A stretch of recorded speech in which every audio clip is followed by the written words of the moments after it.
Sports Radio 610 presents Seth Payne and Sean Pendergast. We coming to H-Town. Let's get the work in, man. Let's go. Great day, great day. Oh, give me some juice, baby. Oh, yeah. Let's do it. Hey, what's happening, everybody? Happy Monday to all of you. Nice to be with you. Appreciate you getting up with us. We were with you till 10 a.m. this morning. Hope you had a great weekend. I'm Sean Pendergast. He is Seth Payne. Did you have a nice weekend, Seth? I did. You're on the wrong mic. Yeah, wrong mic, Seth. You're off to a Son of a dang it. Yeah. I had a good weekend, but this week, the work week. Monday what sucks. The hell? Yeah. It's the worst. I did that on one of my lives. I've got two microphones, one for the radio, one for my live streams. Yeah. And it seems like it should be the simplest thing in the world, and yet, just like. It seems like it should be the simplest thing in the world that if you got 29 pitchers on your staff, at least a couple of them should be good. You would think. No. Yeah. No. Nope. Not the case. So, no, it wasn't a good weekend from a sports perspective, and I'm fighting off the sports existentialism, the feeling of what's it all matter anyway. If there's one thing I know, it's that baseball seasons last forever, but they don't feel nearly as long as the gap between games 1 and 2 of an NBA playoff series. Okay. Where time slows down, you lose a game in a miserable fashion. Yeah. You take 27 more shots than the Lakers and still get crushed. But when you lose a game like that in the playoffs, it feels like there is no hope and there never will be again. I forgot. There's a lot that's happened since you and I last did radio together. Including Will Anderson Jr. got extended since the last time you and I talked. That's the good news, is Will Anderson Jr.'s extension. But Kevin Durant got hurt since last time you and I talked. Like, there's a lot. Man, that was a long weekend. That's a lot that went down. It is. Time has slowed down. We should be grateful for it. All of you guys who are miserable about the Rockets and the Astros right now need to appreciate that time passes more slowly when you're miserable about things. So it's basically extending your life. Yep. Yeah. While simultaneously somehow shortening it. It's too. extending the misery. Yeah, exactly. Yeah. You'll live a shorter life because of this stress, but it'll feel like it's longer than it is. Yep. Yeah. What do you feel like starting with today? I'm going to let you punch the numbers into the jukebox here. What do you, Sean, what do you feel like starting with? Between the Rockets and the Astros, you're giving me, and Will Anderson Jr. Yep. I can't figure out which microphone to use. As evidenced by, remember 2 minutes ago? I do. Let's start with I think the Astros are what have people the most miserable. I was there yesterday. I was in attendance for that game. My undefeated streak is over. I was 2-0. They had gone into that game losing 11 of 13. I went into that game 2-0. It was the irresistible force meeting the immovable object. And whichever one the Cardinals are is the one that won. Dude, I had the text. Well, I texted you 6 outs into the game, 6 outs into Mike Burrows, and I said, all caps. Burrows was dealing. 6 up, 6 down. And you said, and you texted back that when your phone dinged, Brandy predicted it was me texting you about Mike Burrows. It was after he'd gone the first time through the order. It was magnificent. Yeah. And then for a little while after that. Yeah. And then he just started walking, putting every single person on base. I had it loaded up, dude. All he had to do was get, I think, one more strike, and he's through 5 perfect. And then he gives up a soft single, and then he gives up a walk, and then he gives up. Ultimately he puts 5 straight guys on base, and he doesn't even make it out of the 5th inning. He was 14 up, 14 down. And I had the text queued up and ready to go. All I had to do was hit send. And I never got to hit send on it because Mike Burrows couldn't get out of the 5th inning. I was so excited because I'd come up with a nickname for him, the Ginger Ninja. Yeah. Yeah, you don't get that. When you don't make it through 5, you don't get the Ginger Ninja. Yeah, the Ginger Ninja. That's good. He's got a magnificent red beard, like a well-groomed Viking he looks like out there. Yep. And then he just looked like a drunken Viking by the end of it. Yep. So, and at that point, I didn't text you. At that point, I tweeted, I hate this pitching staff. I hate them all. And that was it. That was the entire tweet. I just don't. I hate all of them. Even the good ones. All of them? Do you hate all of them? Even the good ones. Even the good ones by association. Well, who are the ones that I shouldn't hate right now on this pitching staff? Okay. These are the guys you shouldn't hate. Should not hate. Let's go with, okay. All right. Brian King joined the HBP party yesterday. Yeah. But by and large, Brian King has become one of my favorite Astros pitchers. I will put Brian King on the do not hate list, and here's why. I don't even blame Brian King yesterday for unraveling in the 10th inning, because in my mind, that's another game that Brian Abreu kind of tangentially loses for you because he's unusable right now. Brian Abreu at the beginning, if that game were the second game of the season yesterday, Brian Abreu comes in the 9th or 10th inning of that game without question. But he came in another game this weekend and gave up a 3-run homer. Like on Friday, I think it was Friday night. I'll see your Brian Abreu. Okay. And I'll raise you a Spencer Arrighetti. Okay. No, Spencer's had one good start. Okay, that's good enough to stay on the do not. Okay, I'm writing this down. The DNH list. King and Arrighetti. What about Kaiwei Tang? No, Tang's definitely on the do not hate list. I like Tang. Yeah, I like Tang. I've never of all the Taiwanese pitchers that I've grown to love in He's this my life, favorite. he is by far my favorite. Hunter Brown, I feel like obviously yes. Yeah. What about De Los Santos? He's got a 1.17 ERA. No. De Los Santos does not belong on the do not. I should say he does belong on the do not hate list. He's been really good so far. Right now, the Mendoza line for Astros pitching hatred for me lies at Steven Okert. I feel like Okert, every single time he comes in, there's 7 guys on base.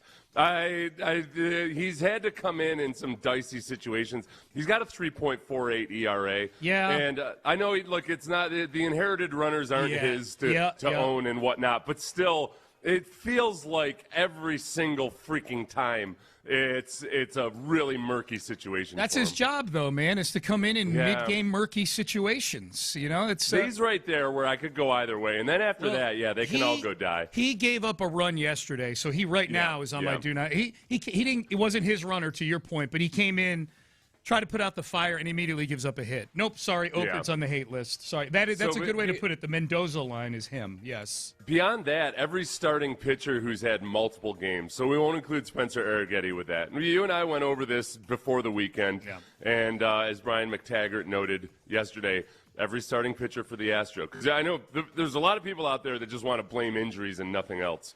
Every starting pitcher who's pitched multiple games other than Hunter Brown, has a 5.40 ERA or higher. Yeah. It's bad, man. Yeah, it's bad. The guys that aren't injured don't escape scrutiny because there are injured guys. And some especially with the starters. Yeah, you can say, okay, well, the relievers have been taxed too much, this, that, the other. Every single starting pitcher who's pitched multiple games, I've got high hopes for Arrighetti, but none of the other ones have been good. It's been atrocious. And then you add to that all of the injuries, and it's miserable. Well, and other than Hunter Brown, the injured guys stunk. I mean, Christian, what, am I going to sit here and be like, oh, my God, they missed Christian Javier and his whatever. What's his ERA? It's got to be like 9 or something like that. Hold on. My eyeballs aren't warmed up yet enough to look downward like that. 12.54. Yeah, like they've only got. Oh my God, Javier's injured. What are we gonna do without his 12.5 ERA? They've only got 3 guys who are in the double digits right now. So that's just. That's Abreu's down to like 14 or something like that. 14.73. Oh my God, he's practically. The trend is good. He's practically Mariano Rivera. He's unbelievable. I feel like he's got the pitching version of the yips. Every time they say, "Don't worry, it's mechanical." All right, great. He's lost his 2 miles per hour, and he's not going to get him back. Yeah, not usable right now. He did not. A tight game, an extra inning game, and they just don't use Brian Abreu. That's how bad he is right now. The other thing that I'm petty about from yesterday, this Bryce Matthews sequence yesterday, where where Isaac Paredes comes in, Isaac Paredes gets the base hit to tie the game at 4. And then I don't know how many outs there were at that time. If it was 1 or 2 outs, if it was 2 outs, I got to go back and look. If it was 2 outs, I'm going to be really pissed. Sometimes these managers overthink it, man. With the pinch runners, Bryce Matthews is sitting there on the bench. He's not a natural third baseman, but he can play third base, and he is faster than Isaac Paredes. And, boy, if we get a chance to bring him all the way around from first, this would be the lead run. Here's the thing. In a tie game, there's a decent chance that, A, that guy's not going to score, and, B, you just took a better bat out of the lineup. And in this case, too, you took perhaps a better fielder out of the lineup also. Because not only did Bryce Matthews, not only did he bring him into pinch run, but he got picked off of first base. If you get brought into pinch run To pinch run, like you have, when you get brought into pinch run, Seth, you have one job, and that is to be sound and fast on the bases. Bryce Matthews gets picked off to end the rally in the 9th inning, and then he makes an error in the 10th inning that opens the door for the 3 runs that the Cardinals score. That's about as bad a day as a Major League Baseball player can have. The guy only played 1 inning, essentially. He pinch ran and got picked off, then played in the 10th and made a horrible, just a grammar school error out there. And I'll tell you what, if the game didn't end with Christian Walker getting out, Bryce Matthews would have come up in that game with guys on base and probably struck out. And if you say, Sean, you're being a little bit mean by saying he would have probably struck out. No, he strikes out like 50% of the time. He probably would have struck out. I am not a fan. I am not a fan of when these managers feel very, very compelled to get some guy on the base paths who is slightly faster than the guy who's already on the base paths on the gamble that somehow the bottom part of your order is going to bring him around from first base when you're staring at extra innings and there's a chance.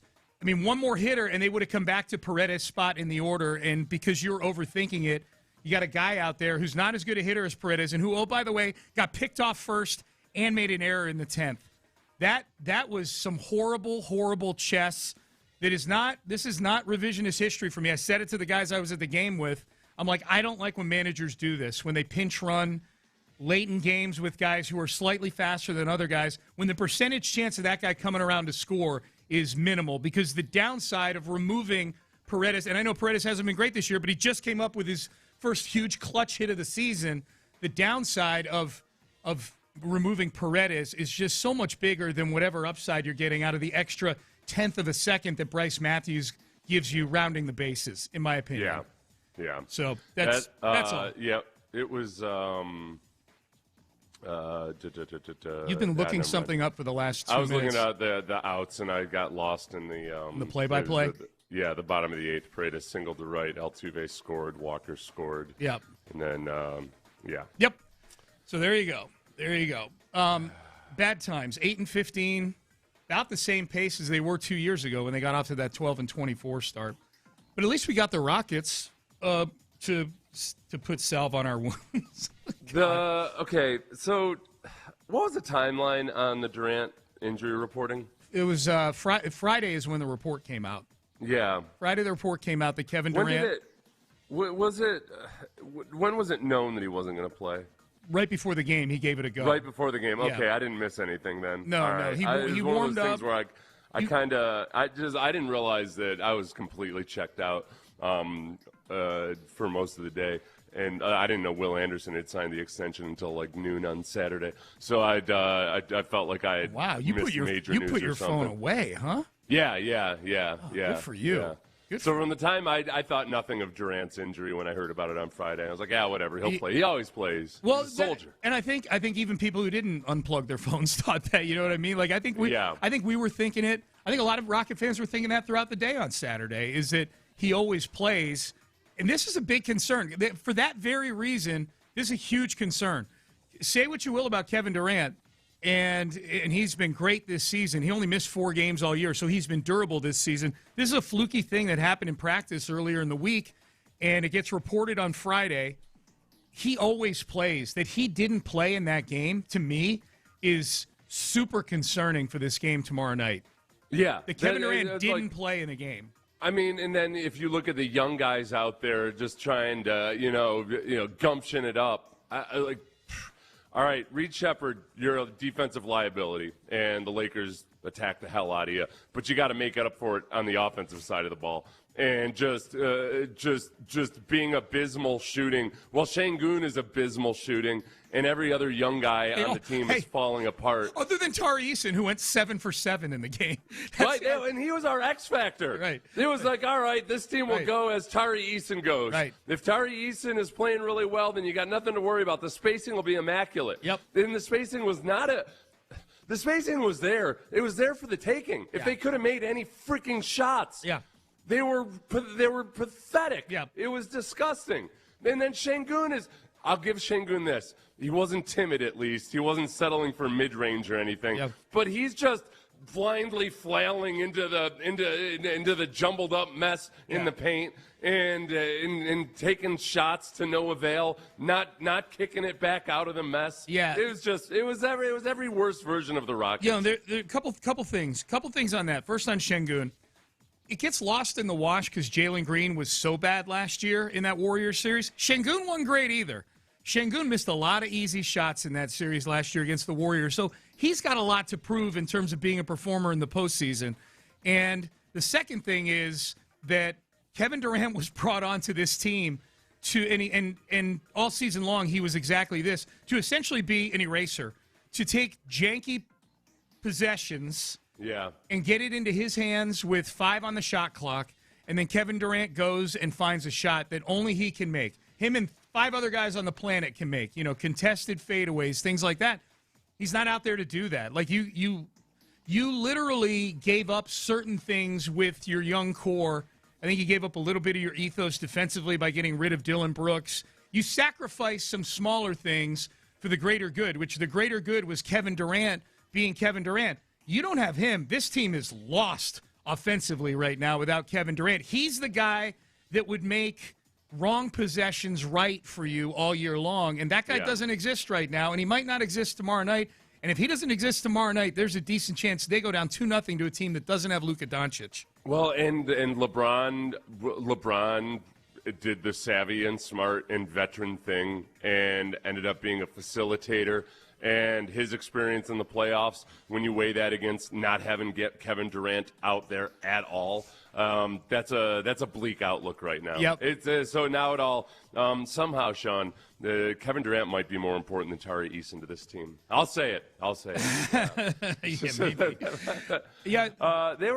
They shot 44.8% at the rim. So just they were horrible in the paint.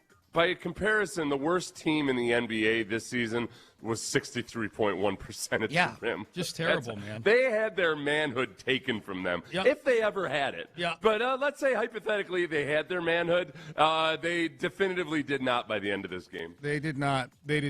So they we'll get to Charles Barkley on the Rockets. We'll get to Amen Thompson after the game. We'll get to all that. We got a lot to get to on the show. The Astros get swept over the weekend by the Cardinals. They're 8-15. I haven't even looked at the standings. It's not worth it. They need to win some games. They go to Cleveland now. Cleveland's played some decent. Cleveland just took 3 out of 4 in the series they were playing in this weekend. So, and they got the Yankees coming to town next week. So I don't know if things are going to get better anytime soon. Thankfully, the Yankees haven't been playing all that well lately. So we'll see. Rockets back in action tomorrow night. 9:30 tip-off. So get a nap. All right, Payne and Pendergast with you here on a Monday. We'll circle back to the Rockets. We'll hear from Charles Barkley. Also, yes, let's get you up to speed on the Will Anderson contract extension as well. The extension that we've all been waiting for this offseason. We'll get you the details on that. What does it mean for perhaps other Houston Texans as well? Stay there. Hey, you want to hit the buzzer beater with your retirement goals? There's none, just nice wide...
Sports Radio 610 presents live from the West Point Lincoln and West Point Lincoln of Sugar Land Studios. Here's Payne and Pendergast. All right, so in the first segment of the show, we established that there are only 5 pitchers on the Astros that are on the do not hate list.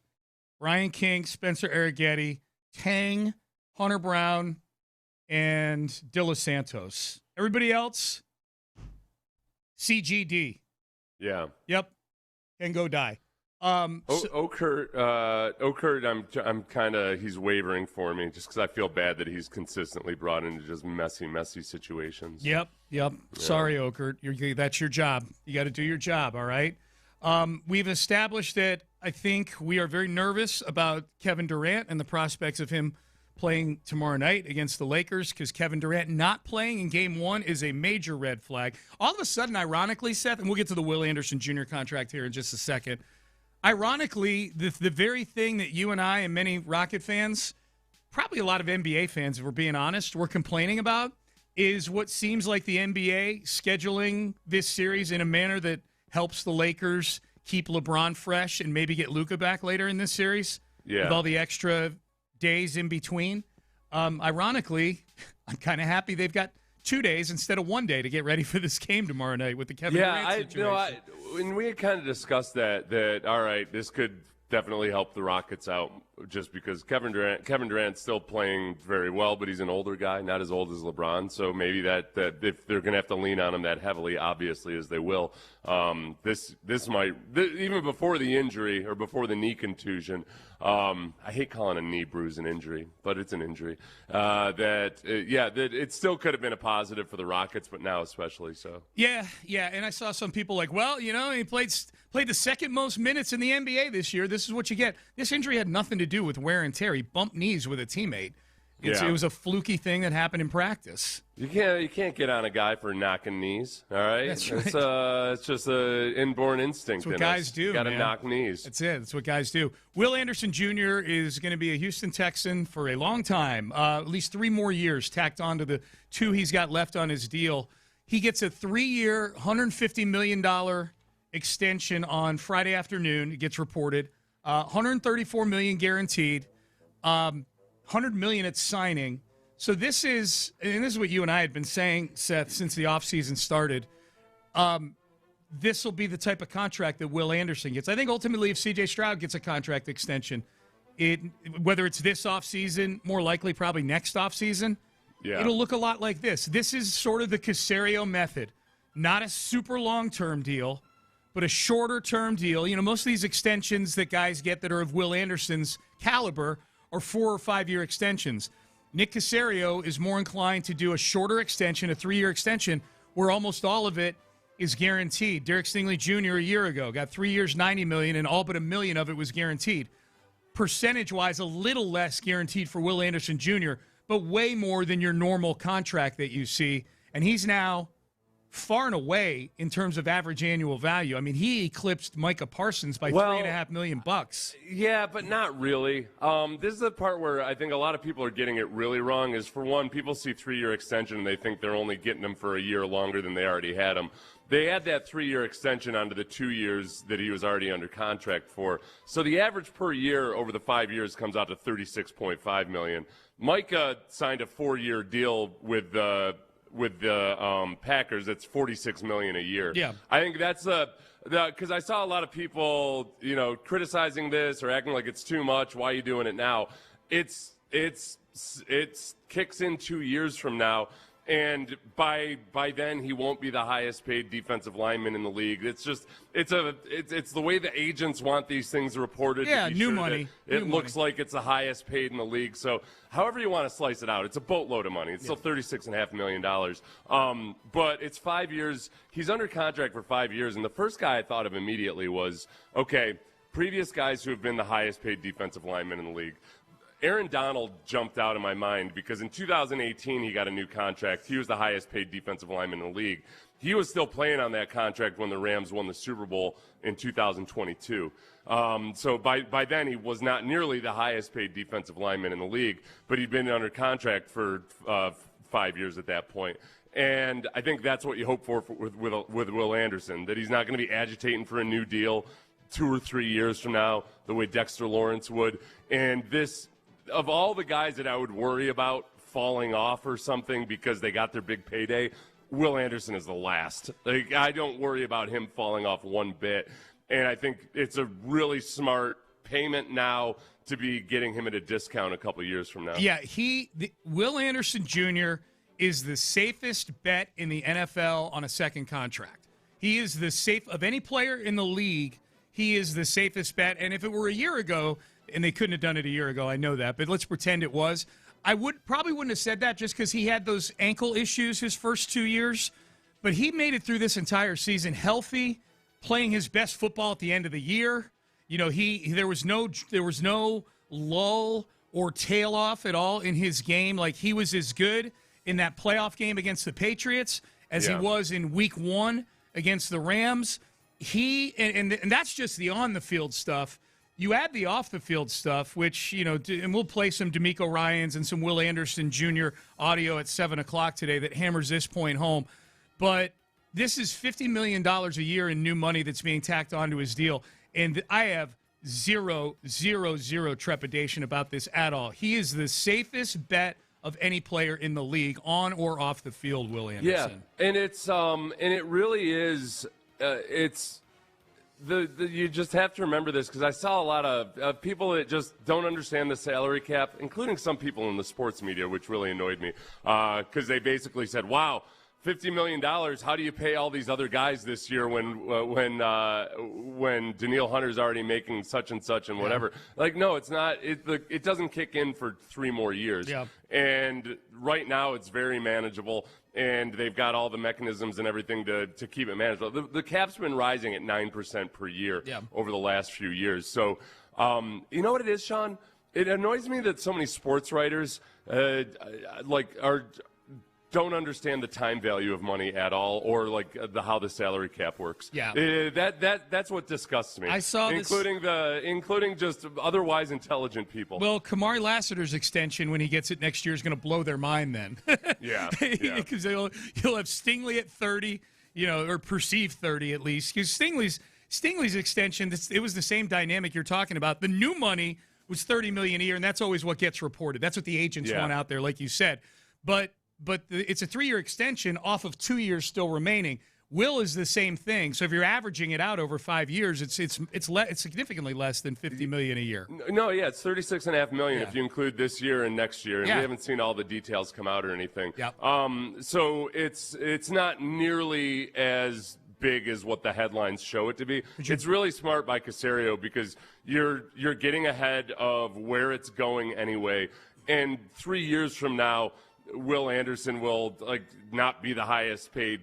It won't that even if you go by the $50 million per year, he's not going to be the highest paid guy, but he's still going to be working really hard and still producing for you. I wonder. I got to go. That'll be my project for today. Like, who? So Will gets the $50 million in the new money. Yeah. And the report. He's the reported highest paid non-quarterback. I got to go look and see. Okay, who's going to eclipse that? Who is going to be the next guy to get an extension that's over $50 million? Probably Myles Garrett. He'll agitate. No, that's my point. It's there hasn't been a ton of new blood in that edge rusher fraternity. Well, if you go by just historically, because I did that, I saw somebody make a comment that, well, no team's ever gone to the Super Bowl with having a highest paid defensive lineman on the roster, which again, that's a mischaracterization of the way things work. Plenty of teams have gone to the Super Bowl with a guy who's on a contract that, when signed, was the highest paid. Nick Bosa in 2023 got his contract in the offseason. Then that season they ended up going to the Super Bowl. Fletcher Cox in 2016. Fletcher Cox, that's a name. Was the highest paid, and then they ended up going to a Super Bowl. There's a lot of disingenuous framing of how irresponsible it is to pay a guy like this, and it's just not true. It's either ignorance or flat out misleading or lying about the way things work with the CBA. Well, I think the book had been closed probably about the time Will Anderson eclipsed double-digit sacks this year, but I think we can officially close the book on the trade from draft day 3 years ago. I think the fact that the Texans have the, quote, highest paid non-quarterback in football out of that deal, they probably win the trade. I don't want to go back and rehash who the Cardinals got out of the Will Anderson trade. The Texans got Will Anderson, and that's all that matters. So he's locked down. That's a huge check mark this offseason. That was a big to-do this offseason. That actually, if I'm being honest, Seth, that took longer than I thought it would to happen, the Will Anderson Jr. contract extension. Oh, really? Yeah, I thought it'd be done. Well, Stingley's got done a week into the league year last year. Stingley's got done in, March 18th, I think, was the date. And I felt like Will Anderson Jr. was an even bigger no-brainer than Derek Stingley Jr. was. Yeah, you know how these things work, though. I mean, the NFL front office is busy, and if there are two little minor details, maybe the no-trade clause or something like that, that's hanging it up, then sometimes it's just administrative more so than it is any kind of actual negotiating. Okay, we can't just do a drive-by on the no-trade clause. I'm glad you brought that up. I should have brought it up when I was laying out the details of the contract. What was your gut reaction when you heard that Will Anderson Jr. has a no-trade clause in his contract? It was pretty much cool. Of all the guys, I think Will Anderson Jr. and Kamari Lassiter, I think, are the two guys least likely to get traded by the Texans. I think they're the thing about Will Anderson that you feel so good about this is a lot of times, look, a coach is trying to preach a certain type of culture, and that's all cool and everything. They've got up all the motivational posters. And then they end up giving a guy on the team the highest paid contract on the team who doesn't embody anything about the culture that the coach is trying to instill. Yeah. I think with Will, it's the exact opposite. Will is everything about the culture that DeMeco wants there.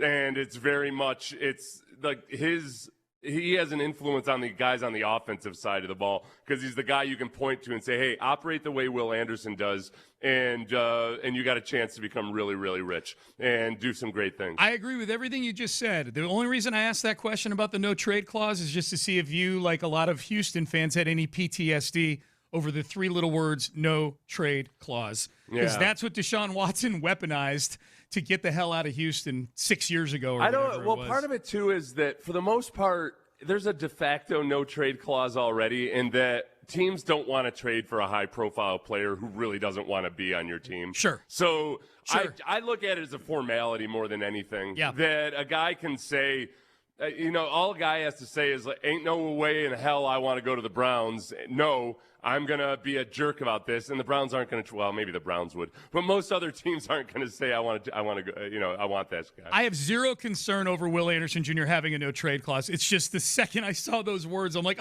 and then it went away after 2 seconds. I'm like, Yeah. Like if Dexter Lawrence had just flat out said, no way in hell I'm going to go play for the Bengals, even if I don't have a no-trade clause, then the Bengals probably wouldn't have traded for him. No, totally. And we'll get to that. That's definitely one of the headlines from over the weekend as well. Dexter Lawrence traded to the Cincinnati Bengals. We'll get to all the headlines brought to you by Men's Tea Clinic. We'll do that coming up next. Ability trees. This is what you need to call right this moment.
Pendergast with today's headlines powered by Men's Tea Clinic. All right, let's get to headlines. We just spent the last segment talking about Will Anderson Jr.'s contract extension. We'll dig into it more at the top of the hour, but if you're just getting in your car, if you've been kind of unplugged for the weekend and you hadn't seen the details, Will Anderson Jr. gets 3 years tacked onto his current deal at $150 million, $134 million guaranteed. So the Texans get a big action item crossed off their list for this offseason. Voluntary workouts begin today. DeMeco Ryans meets with the media at 2 p.m. Texans players, yet to be determined, meet with the media tomorrow at 2 p.m.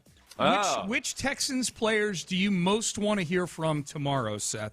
C.J. Stroud and Tank Dell, who apparently were in Turks and Caicos together. Saw that, yeah. Was that from one of their Instagrams, I'm guessing, or something? I would guess so, yeah. Where is Turks and Caicos? I don't know. I don't even know which hemisphere it's in. I don't either, but it sounds really nice. It sounds really, really I hope it's... I'm hoping that it's actually somewhere close to the U.S., but it might be in Southeast Asia for all I know. Yeah, I don't know. I have no clue. Yep. C.J. Stroud's at the top of my list as well. I wouldn't mind hearing from Will also. I would bet pretty decent money we'll hear from Will Anderson as one of those players, just based on him agreeing to his new deal over the weekend. So that it's in the Caribbean. It is. Okay. So yeah. there you go. So DeMeco meets just north of the DR. That's what we call it in MLB. That's what the cool people call it. Yep. Yeah. DeMeco meets with the media today at 2. You know, Patriots begin their workouts today also. Do we know if Mike Vrabel's meeting with the media up in New England? Boy, that's a great question. Yeah. When are we going to hear from Mike Vrabel? This week.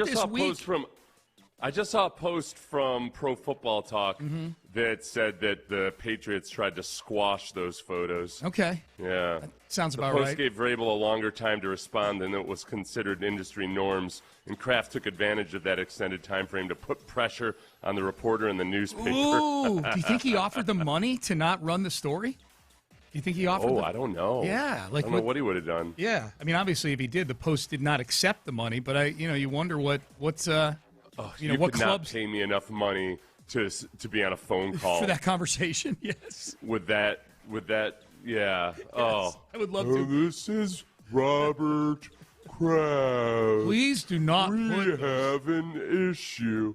Can you imagine being with Bob Kraft on a sinking ship or something? Oh my God! Trying to coordinate things. Be a horrible. Everybody line up. I can't. Oh, I would run that old man down so fast. I can't think of a worse way to spend my dying moments with Robert Kraft on a sinking ship. We'll get back to Will Anderson at the top of the hour. Astros get swept over the weekend by the Cardinals. The latest, a 7-5 loss in extra innings yesterday. Mike Burrows was awesome for 14 hitters, 14 up, 14 down, and then with 2 outs in the 5th, everything unraveled, and he just couldn't get guys out. And in a game where he looked like he was closer to pitching a perfect game than getting yanked in the 5th inning, he gets yanked in the 5th inning of that game. The Astros go on to lose. I finally saw that play, Seth, that you and I were talking about before the game, the Taylor Trammell triple that set up the first run being scored in the game. Yeah, I was curious about that because it was confusing enough watching it on television, but Blum and Callis did a great job of explaining exactly what had happened. Taylor Trammell hits Pajas with the catcher with his backswing and then looks back to check on him and then looks back to see where the ball is going. Yeah, he thought it was going to be foul. And then ends up extending it out into a triple after it falls in play. Yeah. Here's what it sounded like on the broadcast. More than the monitor. This ball sky deep to right field. Did Taylor Trammell get enough? It's close, and it is gone. Home run. No, it's off the wall. That is a triple for Taylor Trammell, who never left the batter's box until the ball was in play, and he still ends up on third. At the same time, the catcher at home plate took that backswing off the head. Pajas, trying to get his wits about him, almost had to get ready for an inside-the-park home run. He's checking on the catcher while he's still watching to see if his ball is in play. He's thinking it's going foul. Yeah. And it did curve back into fair territory. It seems like Pajas out of Florida Atlantic University is going to hang in there. Okay. It was crazy, Sean. And everybody, I saw people on social media saying, oh, Pages is just being dramatic.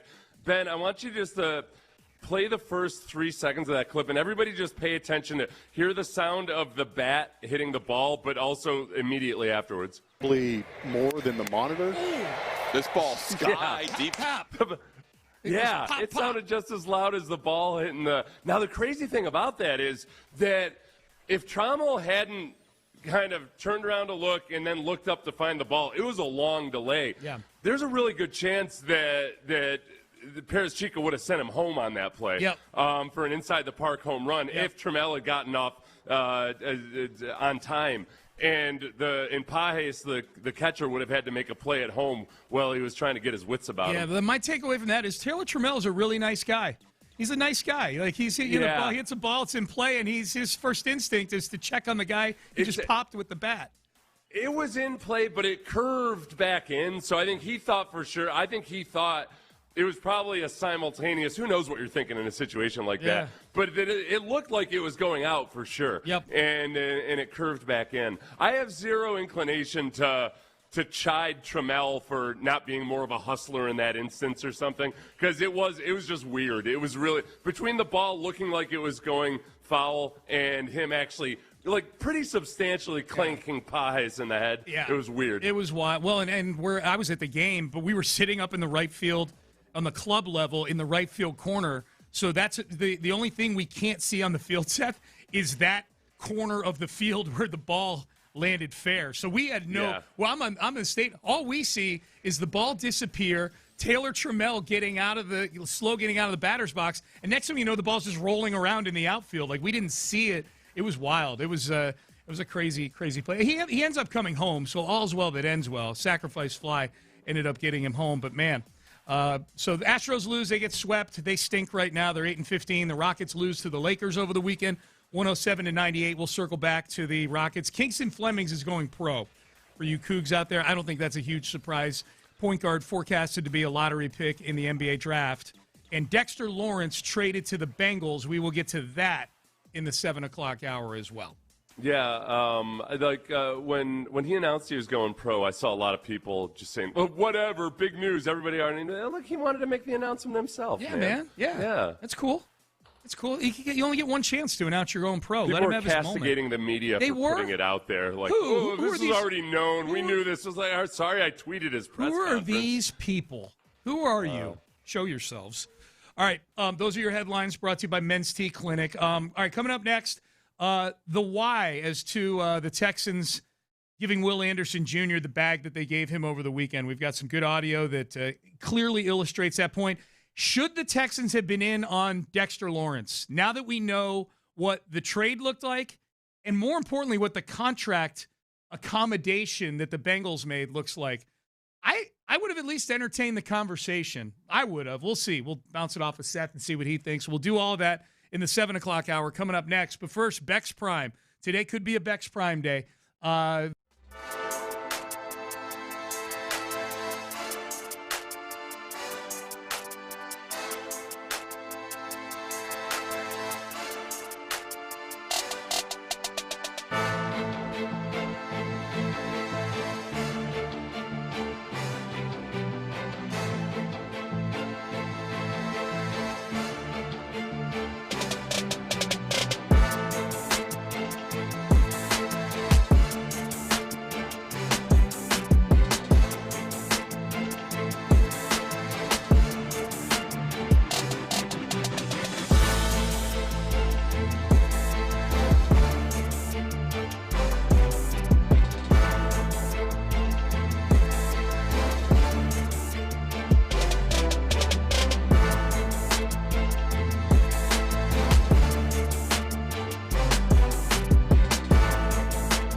West Point Liggett of Sugar Land Studios, KILT FM HD2 Houston. On Odyssey Sports Station, the Texans play here. Sports Radio 610 presents Payne and Pendergast. All right, Payne and Pendergast with you. Will Anderson Jr. gets his bag. 3 years, $150 million, $134 million guaranteed. Extension kicks in after the 2027 season. So he's signed in through 2030 now, heading into his fourth year. They exercised the fifth-year option a week or so ago, and now these final 3 years on the deal, big money for Will Anderson. I'd imagine he's getting a signing bonus involved in all this too, and they've got that all figured out. It's the practical guarantees are about $130 million, and it's about the same as Micah Parsons got with his 4-year deal with the Packers. I think the big thing to keep in mind is that you're going to see that he's making $50 million per year. He's actually, over the next 5 years, making $36.5 million per year when you factor in these next couple years' salary. So it's still this is why I think it's an awesome extension, because Micah Parsons is making on his contract with the Packers $46.5 million per year for 4 years. Will Anderson Jr. gets that $50 million per year extension, but it works out to him making $36.5 million over the next 5 years. And by the time he's at the end of or going into the final year of that contract, that's going to feel like a real bargain as long as he stays healthy. Yep. This is no surprise that he's getting a huge deal, Will Anderson. The Texans love Will Anderson. Here was DeMeco Ryans at the owners' meetings in late March just a few weeks ago. You talk about a leader and a guy who does everything the right way, everything you want, everything I've asked of him. Just being in this draft, this draft time, I just remember back, speaking with Will. He was our first 30 visit, first guy we had in on a 30 visit, and that meeting is still the best 30 visit I've ever seen. Like, he's just that type of guy. And, he's a leader in all respects. So I love having Will, love what he can provide to our organization. I think he's shown that in the 3 years that he's been here. Yep. So that's DeMeco, you mentioned it, Seth, a little earlier. Like, Kamari Lassiter and Will Anderson Jr. seem to be the two guys that the organization holds up as the sort of the future or current and future model of what they want a Texan to look like. Well, and also, look, in terms of giving extensions to guys after 3 years, Jalen Petrie is a guy that operates the way that they want their guys to operate. Nico Collins is a guy that operates the way they want their guys to operate. And I think, Kamari Lassiter is 100% one of those guys. Derek Stingley as well. But Kamari Lassiter, and I guess you and I keep bringing it up because there's all this chatter out there from people who are convinced that the Texans aren't going to be able to retain Kamari Lassiter. I think that I would be incredibly surprised if they ever let Kamari Lassiter go. Yeah, I would too. The tipping point for me in terms of just the money, the cap space is not unlimited. There are things you can do to stretch it. Kalen Bullock will be the interesting one to me because I think they like Kalen Bullock. I think the league likes Kalen Bullock. I think Kalen Bullock is an ascending player. But that may be one where the rubber meets the road. Look, back in the day, they eventually let Mario Williams walk. He was a number 1 overall pick because they had a bunch of guys they had to pay on that team, So you got to make hard decisions. They've drafted so well on defense that you're getting into that kind of where the Lions are right now. You're going to get punished for drafting too well at some point, and you'll have to make some painful decisions on guys. I haven't heard what Nick Wright had to say on the Will Anderson Jr. extension. I do know Will was somebody who did not like that trade 3 years ago. He did not like. Nick was somebody who didn't like the trade. Nick Wright did not like you said Will didn't like the trade. I was pretty sure. I'm sorry. Will Yeah. it. So no, but Will, Nick didn't like the trade, and this was. It sounds like Nick was saying this almost immediately after the news came down because Nick's usually very, very precise. I had to edit this down from about 3 minutes. He was hemming and hawing his way a little bit, and I could only get it down to 1 minute and 20 seconds. But because people that listen to the station know Nick Wright, we'll allow the 1 minute 20-second long clip. This is the type of player that is the easiest to pay, but I do wonder if it's even possible for a non-quarterback to make this a good value contract. Where the salary cap is, can a non-quarterback provide you $50 million worth of value? I think it's hard. And so what you showed is his production, which is top 2 pass rusher in the league production. He has to stay there now throughout. And it's really interesting to me where the market's gone and where it hasn't gone.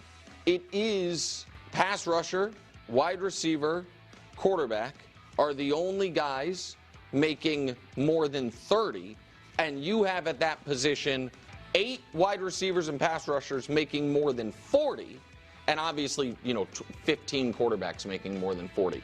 Every other position is stuck at a $30 million ceiling for offensive linemen and corners or $20 million ceiling for tight ends and running backs. The league is obviously telling us what they value. I just think it is, man, oh man, it is really, really hard to have a guy, someone making quarterback money who's not a quarterback and have that pay, end up paying off for you. Let me guess, Seth. This is where you would point out to Nick that this is actually 3 years tacked onto 2 cheap years. Yeah, and it's spread out over 5 years. Yeah, so it ends up being 5 years at $36.5 million per year when you include this year and next year's salary. But even that, going beyond that, if you look at the history of highest paid defensive linemen, for instance, sometimes, as it does with every other position, sometimes it works out, sometimes it doesn't. With Aaron Donald, he's twice been the highest paid defensive lineman. The first time was in 2018, and they would go on to win the 2022 Super Bowl while he was still on that contract. Then they made him the highest paid defensive lineman again after that, and they didn't win a Super Bowl obviously before he retired. Nick Bosa, Fletcher Cox, guys like that, they've been on teams where they managed to pay those guys and then later on go on to a Super Bowl. And that's where it's what you have to do sometimes, because that is the player that affects the quarterback is as important, almost as important as the quarterback himself. Yeah. Will Anderson in the Patriots game had 2 strip sacks, one of which was recovered by the Texans. Like, a strip sack in the playoffs is worth $50 million plus if you're going to go to the next round. I think Will has shown himself time and time again with big playoff performances, in addition to his regular season performances, that, 3 years from now when that contract kicks in, adjusted for inflation and the cap and everything, it's not going to look nearly as impressive as it does right now. And yes, it very much is worth what he can provide, as long as he stays healthy. I would add to that, and normally what I'm about to say, I would say, and people like Nick or people not in Houston would say you're a little too close to the situation to think what you're thinking and say what you're saying here. But what I feel about Will also is that I don't know that I can think of a Texans player who means more behind the scenes that I've covered. Forget about this version of the Texans, and I would include J.J. Watt in that. I would include Andre Johnson in that. Will Anderson Jr., just in terms of just the leadership and what he means to the team as the face of the team, the tone setter for the team on both sides of the ball. As you mentioned earlier, Seth, he's the guy that DeMeco points to and says, do it like that guy does it. And he's been saying that since about the time Will set foot in the building as a Houston Texans player.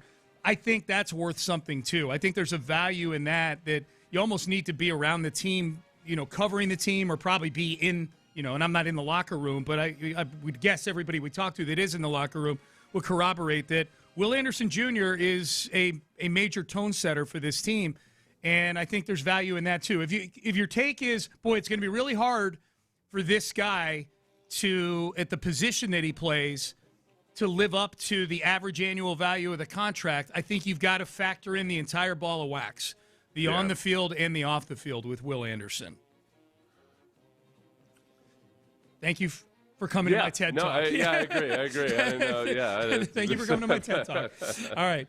Here is Will Anderson Jr. on treating people. This is an old cut from a couple of yees ago, but how to treat people in the building, setting it. Yeah. Well, this is what I wanted to this is one of the most mature things I've ever heard from a rookie, and it was the very last thing he said at his exiting press conference after the Texans lost to the Ravens in the playoffs that year. But remember, Will Anderson had come into a team that had been just an abysmally bad football team for the previous couple of years, and Sarge asked a question about changing the culture, and how do you go about changing the culture? How did you go about changing the culture? Let's just go show love. Let's just have energy. Let's just, wherever we walk by, whether it's a nutritionist, custodian, security guard that's at the front, like, how can we make them feel love for coming here, working for the Texans, the stadium, everything like that? So no matter who it is, and that's how you change the culture. That's how you get everybody, wanting to be a part of something special. Like, they just probably over there just standing around, but you come in and you say, hey, how you doing today? I hope you have a great day. Now they look forward to coming back to work. You know what I'm saying? I think it's the same thing in the locker room. Like, that person may not be feeling the love. What's up, bro? You good? How you doing today? You good? Like, workers, maybe they have to be down. You don't know. And I think that's just one thing. That's how you change a culture, is just speaking to everybody, making everybody feel loved, no matter what your status is, no matter what your rank is. We're all in this together. We're all trying to change the culture. We're all trying to win. So just be as one, and we'll have fun doing it. So, the reason that, from my perspective, why I was so impressed by that is it goes back to the way that you want your highest paid players to be also the guys that do things the right way.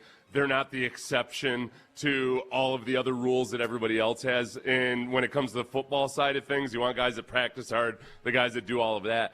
But also just, man, sometimes it's like sometimes guys in NFL locker rooms end up being divas, and some of them end up operating almost like basketball players or baseball players do. They're in a different class of not just their own teammates, but also the support staff and everything. There's nothing worse than seeing a high-paid guy treat an equipment manager like crap. You're just a bad human at that point. Where Will is the exact opposite. So I think in terms of an example of the way to operate and how to have actually a good culture and a good feeling in the building, it's all of those things that they would have heard from the people at Alabama about why he was worth trading up for. So, whether or not that was worth trading up for Will Anderson, it's so much more than just his production on the field. The production on the field definitely made it worth it. That was a good trade that the Texans made in the draft. But what he actually does as an example for younger guys to follow, it's just huge. It's hard to put a number on that. Yeah, and that's why I said when Nick Wright is saying it's going to be hard for this guy to live up to the number, I don't think Nick's factoring that in. You know what I mean? Yeah. I think he's just looking. He's guys like that outside of Houston, and it's not just Nick, and I'm not picking on him. I'm saying because we played that audio, they're just looking at okay, well, he's got X amount of pressures and these many sacks, and he sets the edge in the run game. There's a lot more to Will Anderson Jr. than just those things. More than any other player that I've covered with the Texans, there's more to him than that.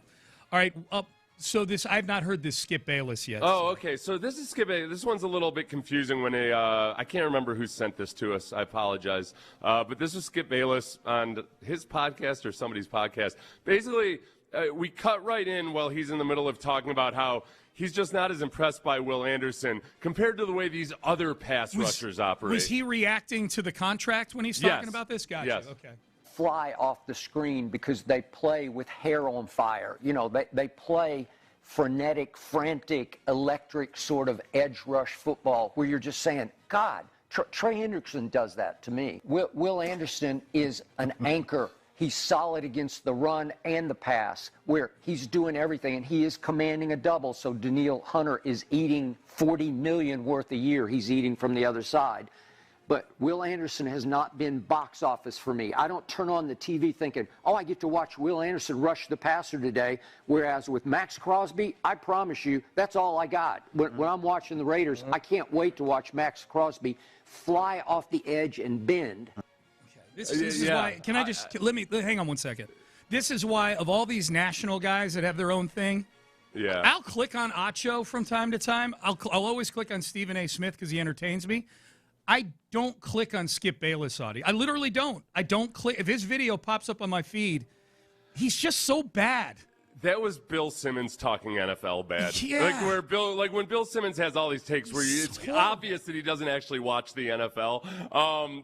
That's what that was. And I hold Skip Bayless to a higher standard. Who cares if he's not box office? I know. No. The best part of that was I turn on to watch the Raiders, and that's all I've got. Yeah, idiot. What else are you going to watch on the Raiders? Of course that's all you got. Yeah. No, but this perception, I think, it really sounded like he was talking about Will Anderson's scouting report or something from when he was a college player, that he's just more of a bull rusher and he's all power and hustle and everything. And you contrast that to, again, going back to that Patriots game, Will Anderson had 2 strip sacks in that game. The second strip sack that the Texans recovered was him careening around the edge, just destroying Will Campbell. Yeah. And then bringing up Max Crosby was really the worst example because Max Crosby and Will Anderson are similar in that they're both really good against the run as well as the pass. Yeah. Max Crosby, Skip Bayless, by acting like all Max Crosby does is bend around the edge to make sacks. No, Matt Crosby is awesome against the run as well. Like they've got different styles in the way they move, but they're still very similar in their dual run and pass rush impact. It was a weird, and you're right. Aside from all of that, what the hell does that have to do? Even if that were all true, what he said, what the hell does that have to do with whether or not you pay a guy and what kind of an impact he has on the game? Yeah, who cares? Who cares? So the Texans shouldn't pay him because you don't turn on the TV to watch the guy? Well, plus, in saying that those other guys play like their hair is on fire and Will Anderson doesn't. Like, no, right. No, that's one a of his bad calling take. cards. That'll get played on Friday on Take-A-Mania for sure. Wait a second. Now I have to think about it. Like, when he's talking about guys that play with their hair on the fire, high motor guys. Yeah. He brought up Hendrickson and Max Crosby. Interesting. I bet they would run. I bet they would run precise routes too if they were wide receivers. He's got very sure hands. Sure hands. Yep. Come on, Skip. You're better than that. I would hope so. I would think. I don't know. I would hope so. All right. So we'll talk more about Will Anderson a little later in the show for sure. We'll do Acknowledge Me in, 5 or 10 minutes here. We'll acknowledge big performances from the weekend. We do need to touch on this Dexter Lawrence trade. This came down on Saturday night. Dexter Lawrence traded from the Giants to the Bengals for the 10th overall pick in the draft. We know Dexter Lawrence wanted more money. The Bengals end up making an accommodation for him contractually, but the accommodation was not as lucrative as I was expecting. I was expecting whoever traded for Lawrence, I was expecting him to give him more money this year and next year. The Bengals just tacked another year onto his deal at $28 million. So he's now under contract for 3 years. He still had 2 years left on his old deal with the Giants, which paid him around $20 million a year, and then he'll get $28 million in 2028. Before I give you my take on this relative to the Texans, here was Dexter Lawrence talking about he's excited to be a Cincinnati Bengal. The Bengals traded a top 10 draft pick to acquire you. They immediately extended your contract. What message do you think that sends to the entire NFL and to your new teammates? They wanted me here, and they appreciated the work that I've put in over the last 7 seasons. And, I appreciate that to them, and I'm going to do everything I can to, show them that they didn't waste it. And I'm excited. I got a fire in me that I ain't never had this fire before. So I'm excited, and I'm excited to be a Bengal. He might have just wanted out of New York altogether. I think that's what ultimately, I think he was just tired of it there. Yeah, I think he was sick of it. I felt better about this and the Texans not being in on it, for one, just because of the draft compensation. The Texans would have had to give up at least their first and a second round pick. That's what I think it would have been too. I think it would have had to give up They would have had to give up the 28th and then one of the 2 second rounders, I think, or pick next year. Plus another one, yeah. I mean, just by pure points, the 28th round, the number 28 overall, you need 2 of those to equal the 10th pick overall. Yeah. If you're just going by points, but. I think the other part of it is that I think that Dexter Lawrence will probably be, if he has a good year, be agitating for a new contract yet again. 100%. That's what he did every year he's with the Giants. Tradition like no other. Yep. Former Giants great outside linebacker, today we'd call him an edge, Carl Banks. He said this on October 27th of this season about he basically delivered an open message to Dexter Lawrence about his caliber of play this past season. Dexter Lawrence, nobody respects you anymore. Nobody. Your opponents do not. The pre-injury Dexter is not there in their heads. They don't respect you. There's a difference.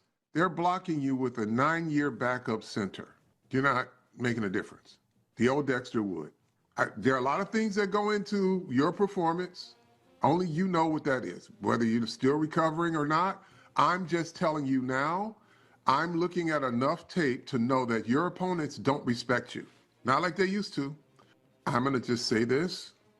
Again, I don't know the circumstances. It's time for you to start expecting more of yourself. That's good audio right there. That I like. That Skip Bayless. Yeah. Skip Bayless can he can get out of here. He can get up and gone. Carl Banks, that's good audio right there. That was on the Believe in Giants podcast, and it made me feel better about it. And also, honestly, there was I like Dexter Lawrence a lot. I looked at highlights from this past year. Then a couple Giants fans DM'd me actually about. Oh yeah. And then I heard from Carl Banks. I would weight Carl Banks a little bit more heavily than the two Giants fans. Yes, but it is.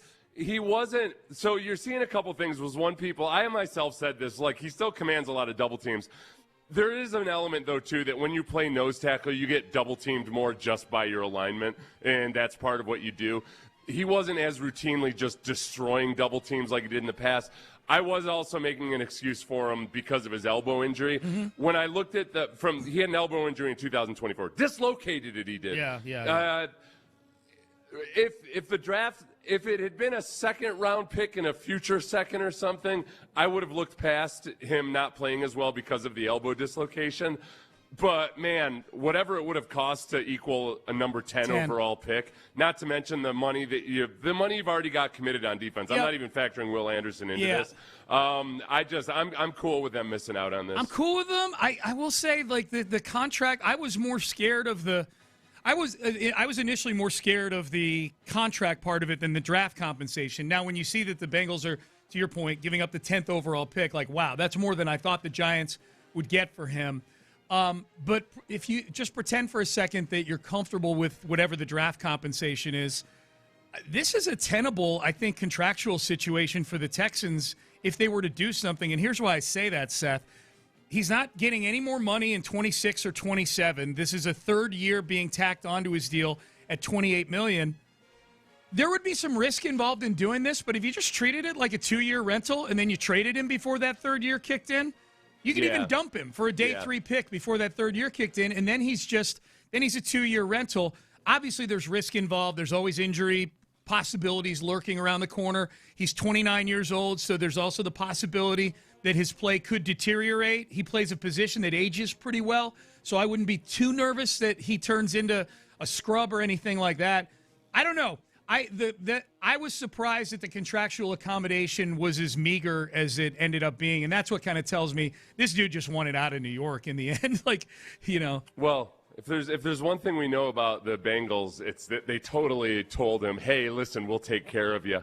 And if Dexter Lawrence doesn't know anything about the NFL and the way the Bengals operate, he might have believed them. So he's like, no, what? Oh, he's going to get there and somebody's going to bring up Trey Hendrickson's issues. And he's going to like, what are you talking about, Trey Hendrickson? Yeah. What do you mean they promised him a new deal? Your base power text line. So the franchise that refused to pay Hendrickson for years just traded for Dexter Lawrence, who's always demanding a new contract. Good luck with that. Yeah. I think that's a fair point. I think they told him, as the Bengals tend to do, don't worry, we'll take care of you, buddy. Yeah. And they patted him on his gargantuan shoulder and hoped he didn't eat them. Yep. All right, let's do some acknowledgments. Plus, if if he just wanted to get the hell out of the Giants, you go to the Bengals? All right. Cool. Good luck with that. Right. I'm sure it'll be a much more functional environment. Yeah, no kidding. What, the Raiders didn't want any of that? The Jets? You could have just moved across town. If you wanted to play for a ratchet franchise, just play for the Jets. You could have kept your apartment.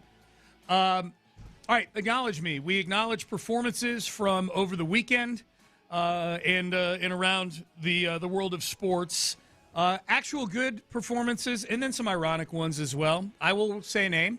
Ben, our producer, will hit Roman Reigns. Oh, let me acknowledge Roman Reigns won the WWE title back at WrestleMania last night from CM Punk. Good job, Roman.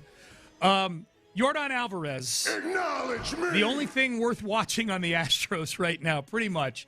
He homered in all 3 games this weekend. The Astros lost all 3 games. Man, Yordan Alvarez is having an MVP season right now on a team where he's got no shot at winning an MVP if the voters take into account team performance, because he is second in the league in OPS. He is leading the league in home runs. He's leading baseball in home runs. He's second in baseball in OPS. He is tied for the lead in RBIs. His batting average is through the roof. He is coming up big in clutch situations. There's been a few situations he has not, but overall, just set the numbers. Man, if you just, I hate that these numbers are being wasted on an 8-15 team right now. No, he's successfully helped turn the Astros into the 2013 Angels. Yeah. And even that, though, I'm guessing they were like 500 or something at least. So they're not even the Angels right now. He can have a Mike Trout MVP caliber performance and still not be enough to lift this abysmal team up anywhere close to 500. Yep. He's had a hell of a season, man. No doubt about it. LeBron James. Acknowledge I hate to have to do this, but I got to acknowledge LeBron James. The ultimate self-aware game on Saturday night. Got everybody involved early. 8 assists in the first quarter. Got everyone their touches. Got Luke Kennard involved. I'll acknowledge Luke Kennard. Acknowledge me. 27 points, 5 for 5 from 3. And then LeBron closed things out, Seth. 9 points in the fourth quarter. So he got everybody involved early, and then he sealed the deal with 9 points, 4 of 5 from the field in the fourth quarter of that game. You know what was frustrating about this game was because remember last year at the end of the playoffs, we thought, wow, if they just had some shooters, they'd be all right. They shot the ball 27 more times than the Lakers did in this game. Mm-hmm. They could not shoot. Mm-hmm. They had plenty of opportunities. They just couldn't shoot at the rim. Mm-hmm. They're 44% at the rim. Yeah. Like what? This is awful. This was just all. With or without Kevin Durant, it was just such an abysmally bad performance by an aging LeBron James who, like as you said, turned facilitator. Yeah. But this is acknowledge me. I shouldn't be focusing on the negatives. I should be propping up LeBron James. Oh, don't worry. We'll get to he needs attention. Yeah, it's all good. Yeah. Well, we haven't played this yet, so we'll use this as a chance to dig into the game a little bit. Here's Charles Barkley after the game, almost acknowledging the Rockets for being the worst offensive team that he's seen in a long, long time. That's the way they play offense. They just play one-on-one basketball. It's better when it's Kevin Durant and Sengun, but they don't run plays. It's like everybody goes one-on-one. You look at that game, you're like, what are they doing? They just, whoever gets it, shoots it. But if you look at them through the entire regular season, we said they don't have a point guard, but they didn't have Kevin Durant to cover up all their flaws. And like, I have no idea what kind of offense they're running. Whoever gets it just jacks it up anywhere, anytime. Everybody's got a green light. And Shaq and Kenny know everybody on the team don't have no damn green light. I mean, there's one, maybe two guys on the NBA team, like, you shoot it whenever you want to. The rest of the guys are like, okay, you can have some shots. But, like, there's no reason what they were doing out there tonight. It was awful to watch offensively. Okay, here's the thing about that, Seth, is that the offense probably, in terms of just how it functions, would have looked the same as what Charles is describing if Kevin Durant were out there. It's just that Durant actually knocks down shots. Durant can make tough shots. It doesn't look as much like that, though, when they play the way they have been in the last few weeks. They've had more answers at the ends of games. They've been less of an ISO ball team, and there's been spacing, there's been movement. So for the sum total of the season, yes, that's 100% what the Rockets have looked like most of the time. They've made progress in fixing that. It's just now without Durant, they completely regressed back to it. So we'll see. Game 2 tomorrow night, 9:30 tip. So get your sleep if you want to stay up and watch that game tomorrow night. On paper, if they lose tomorrow night, it's just like, all right, well, the Lakers held serve, just like at a 30,000-foot level. But if there's no Kevin Durant, that's a big problem. And if you go down 0-2 and they haven't had Luka Doncic, I don't even care that you don't. Even without Kevin Durant, you should be able to split the two games with the guys that you have going against 41-year-old LeBron with a bunch of role players around him. Like Luka, they are missing one of the top 5 players in basketball, and they were up by 16 in the fourth quarter against you. It's 41-year-old LeBron who's using all of his age and accrued wisdom against a bunch of guys that are still playing like – I mean, what are we going to say? Şengün's young, doesn't have that much playoff experience? No. And that's we saw that version of Şengün last year in the playoffs at times, but he came around and had some good stretch as well. I mean, Reed Sheppard, boy, going back to midway through the season when you'd like to have hoped that Reed Sheppard was going to get more playing time than he was. Guess what? He's a defensive liability. Yep, 100%. He's got to make up for it offensively. Yeah. You can't be out there and be an absolute drain on both ends of the floor. He was 6 for 20 Saturday night. He was 6 for 20. Can't be 6 for 20. Zachariah Branch. Acknowledge me. He's a Georgia wide receiver, former Georgia wide receiver, who's expected to be selected in this week's NFL draft. He kept their tradition alive, Seth. I feel like it's a tradition like no other that somebody from Georgia is going to get arrested for something leading up to the draft. He was arrested. Now, I will say this. It is the tradition at Georgia is it's some sort of moving violation in an automobile. It's usually vehicular. It's usually vehicular in nature. He was arrested and booked on 2 misdemeanor charges early Sunday morning in Athens, Georgia. The 22-year-old was charged with, quote, obstructing public sidewalks and streets / prowling, and obstruction of a law enforcement officer. These are both misdemeanors. He was arrested and booked at 1:26 in the morning, posted $39 in bond payments, and was released 2 hours later. He was a big-time recruit coming out of Las Vegas, Branch was. Played his first 2 seasons at USC, transferred to Georgia, had 81 catches last year, so he's a good player, smaller guy. So he's expected to be about a third-rounder. Yeah, he ran a 4.35, but dude, just don't go out. It's a week till the draft. Just stay home and play video games.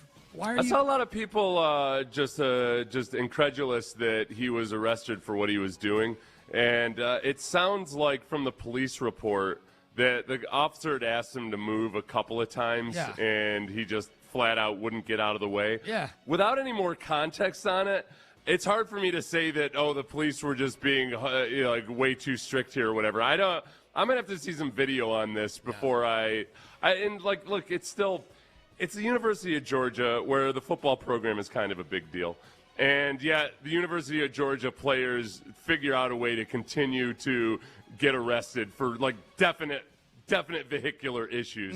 I have a hard time just blanket saying, oh wow, this is just some bastard cop that was decided to be a jerk or something. I have to know. I got to get more context. Yeah, on the surface it just feels like, what are you doing, man? Like you're going to land your dream job 5 days from now. Why are you just blocking a sidewalk when the officer's telling you to move? Just move. Right. But I don't know. It might have. Yeah. Maybe it was an overly zealous cop. Who knows? With the info that we have have, yes. Don't be, like there is a class. If I'm a football coach, what I'm saying was it was 1:26 a.m. in the morning, man. What do I tell you guys? Nothing good happens after midnight. Yeah, that's just get home and start playing video games. Especially this I'm week. encouraging you guys to play more video games. I know. How much cooler of a dad do I need to be? I know. Hey, kids. Yeah. I'll buy some video games for you. No kidding, man. No kidding. Yeah. All right. Shea Gilgeous-Alexander. Acknowledge me! He, on his way to riding the most unwatchable version of basketball to another title. I hate watching Shea Gilgeous-Alexander and all his flopping and contact causing. He was 5 for 18 from the field.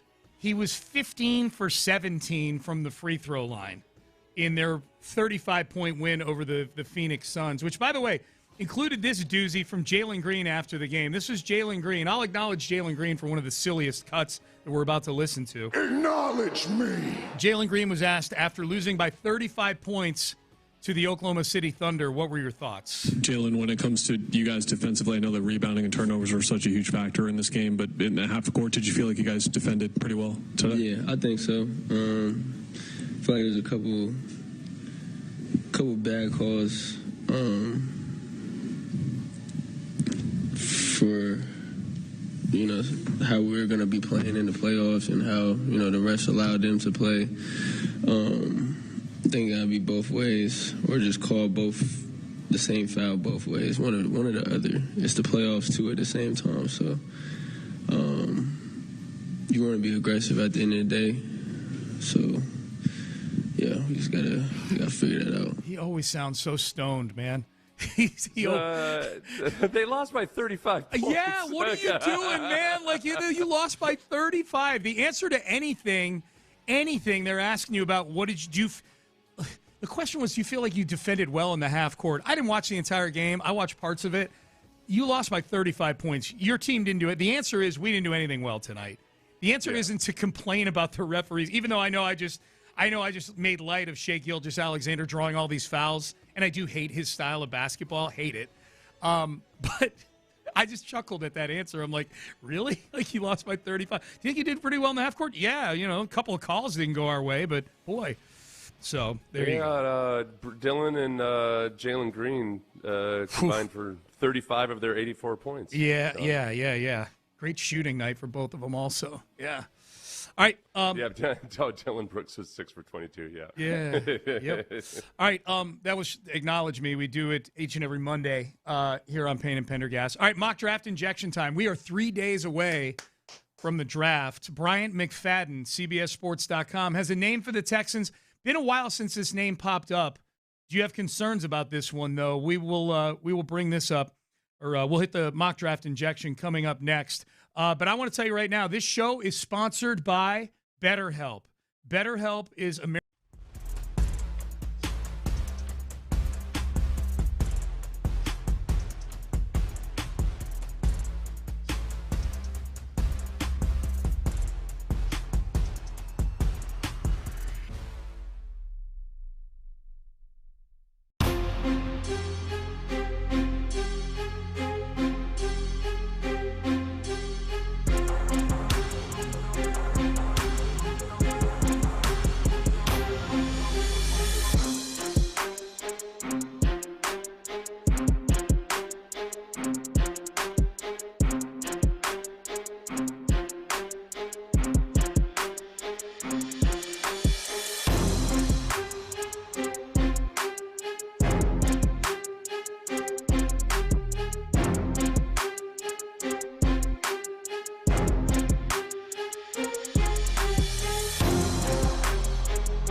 Radio 610 presents live from the West Point Lincoln and West Point Lincoln of Sugar Land Studios. Here's Payne and Pendergast. All right, we actually got an investigative piece on the Diana Rousini, Mike Vrabel situation. We'll get to that at the top of the hour. ESPN actually had kind of a long-form piece on what all went down in the days leading up to the article being released on the Post with the pictures of the two of them at that resort in Sedona, Arizona. So we've got nuggets from that story that we'll hit at the top of the hour. Well, plus, did you see? Please tell me this wasn't fake.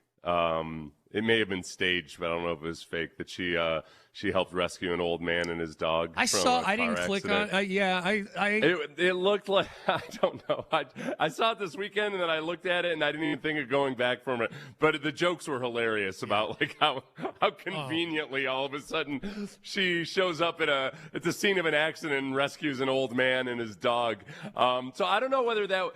So people were assuming it was staged. It looks pretty real, but I don't know if the story itself is real. Yeah, I have no idea. Full disclosure. I have no idea. Yeah. And honestly, like, it doesn't make me think any differently of anything that happened with Vrabel. No. Yeah, I didn't think none of the stuff that happened with Vrabel makes me feel like she wouldn't help somebody in an accident or something. You know, like if the guy in front of her got in an accident, sure. She doesn't seem like a monster. Right. You know, right. like in that capacity. Imagine the takes we've had on this, and all of a sudden she saves some old man and a dog. And we're like, this makes me think completely differently about those pictures. Yeah, no. Her husband should totally forgive her. Right. Honey, I had no idea you were capable of saving an old man from a car accident. Yeah. I forgive everything. Let's wipe the slate clean. It really puts things in perspective. All right, let's get to the mock draft injection for today. So we'll have a few more of these this week leading up to the draft on Thursday. We got draft coverage all weekend long, Thursday, Friday, Saturday, here on Sports Radio 610. Night one is Thursday night. The Texans, as of right now, are still picking 28th in the draft. Remains to be seen if they will pick at 28th in the draft. If it's anything like the last 2 years, they'll trade out and pick early in the second round. But for now, they have the 28th overall pick, and this is Bryant McFadden's mock draft for CBSSports.com. And with the 28th pick in the CBSSports.com Brian McFadden mock draft, the Houston Texans select Caleb Banks, defensive lineman, Florida. This is what he has to say. Houston's stacking defensive talent is terrifying, and Banks is a luxury pick with massive upside. The rich get richer, and his potential in this defense won't be fair for the AFC South. Yeah, it won't be fair for the AFC South. That's a big he's a classic boomer bust with his injury history and kind of a perception that he might not be a guy that I would put into the slam dunk, this is a swarm type of guy. He's very raw, which is cool. Lots of guys are raw, but you want to see if they're raw that they've got a motor like Will Anderson, and he's not that guy necessarily. But he is really intriguing because he's incredibly talented. He's 6'6", 325, and just like a large human being. He's the kind of guy that could probably put on 40 pounds and still look pretty good. He's a big dude, and it's tantalizing. I just, anytime somebody starts framing something as, it's a luxury pick, because look, the Texans have so much everywhere that they can just throw away a number 28 overall pick. It makes me nervous, and I don't think that you necessarily look at him as a guy that's A, even going to be 100% healthy, and B, is necessarily cut from the same cloth as a lot of the other guys on the defensive line. Yeah, I think doing this is sort of like a luxury pick, and I don't know if the Texans are a team that can afford to be doing luxury picks with the 28th overall selection right now. They still need edge rushers. Yeah. That's the one, it's the sneakiest need that I think people around the league wouldn't guess, is that the Texans' defensive line is thin at the edge position right now. I like Dylan Horton, but I don't think he hasn't shown that he's going to provide the same caliber of pass rush as a Derek Barnett or a DeMeco Autry when he's healthy. And so there's intrigue there, but I want one more guy who's either a proven edge rusher, like Joey Bosa's out there, or a tantalizing prospect in the first couple of rounds. Yep. This is another one of those drafts, Seth, that the mocker here, Bryant McFadden, does trades. Some of them just do the picks and they just roll it out, and here's your mock draft. some of them do trades. This is another one. We had one like this last week. I forget who it was, but Bryant McFadden has the Cardinals trading up from early in the second round to 31 with the Patriots to draft Ty Simpson. I would imagine if this is happening in this mock draft, this sort of trade, that the Cardinals are calling everybody from about 25 on once Simpson starts to get into that range, which I would assume means that Nick Caserio would have gotten a phone call from Monty Ossenfort, somebody he's done business with before during the draft in the Will Anderson trade. I put it this way. I would be surprised if the Texans were offered whatever is commensurate with moving up from 34 to 28, or for the Texans moving back to 34. Yeah. If they got a fair offer, I'd be surprised if they drafted Caleb Banks instead of taking that offer. Well, plus, remember, look, this is a little bit of PTSD for, remember little Kevin Johnson and his broken foot issue? Yeah. And how it continued to be an issue? Yeah. So, okay, little Kevin Johnson, who might have weighed 123 pounds, I don't know. His foot wouldn't heal properly and never did. Caleb Banks is a 327-pound monster who had surgery on his foot this last season and then broke his foot again at the Combine. There's too many question marks for me to take him in the first round. Now, if he's there in the second round, then you want to maybe gamble on the upside, and maybe DeMeco liked his interview with him or something, maybe. But I'd just be surprised. Yeah, the guys that go off the board before the Texans are picking here, in case you're wondering, like, oh, well, there's other defensive linemen I've seen mocked to the Texans at 28, not Caleb Banks. Peter Woods of Clemson goes off the board at 22 to the Chargers, so he's not there. Caden McDonald of Ohio State, who's been mocked to the Texans quite a bit, goes off the board at 25 to the Bears. So the two big defensive tackles in this draft, the best two, which several times we've seen experts slotting them to the Texans, they're both off the board in this one. I saw somebody this weekend. I saw randomly a tweet saying that, hey, if you look at Peter Schrager and Daniel Jeremiah's mock drafts, don't think too much about where guys are going to which teams, but those are two guys who talk to a lot of people, and they get a pretty good feel for who's going to go in the first round. So I went back and I looked at Schrager's latest mock draft, and the guys that he has going in the first round that we've talked about a lot with the Texans are Blake Miller, the offensive tackle from Clemson. Caden Proctor he has dropping down to 25, which is interesting because I think that's where I think Peter Schrager's heard a lot of the buzz about, boy, we just don't know about Caden Proctor. Caden McDonald, the defensive tackle. Caleb Lomu, the offensive tackle. And then he has the Texans taking Max Ianichor, which we had talked about. We had done this draft at some point. But it's kind of like all the usual suspects, other than Peter Woods, that are going in the first round there. Peter Woods is he's all over the place for me, the defensive tackle. It feels like there's going to be at least one team that just really likes his upside and is going to take him in the first round. That's all it takes. I don't know which team that is, but the way he's talked about, he feels like the classic. All right, people are grading him first half of the second round, but there's going to be one or two teams that really like him. Do you think the Texans could be one of those teams? I think they could be. Yeah. Yes, okay. I do. Okay. I think of all the top 4 or 5 defensive tackle prospects, I think because it's the 28th pick overall. Not that I'm just throwing that away or anything. It just that's low enough that some of these guys that are high second round projections, it still makes sense. Yeah. But it also, I know the Texans, and I know that if they like a few of those guys, they're not going to lose a lot of sleep over trading back and missing out on one of them. Absolutely. All right, there's your mock draft injection for today. 3 days till the draft. Thursday, it gets started up. You can hear the draft all weekend long, Thursday, Friday, Saturday, here on Sports Radio 610. All right, we teased it a little bit earlier.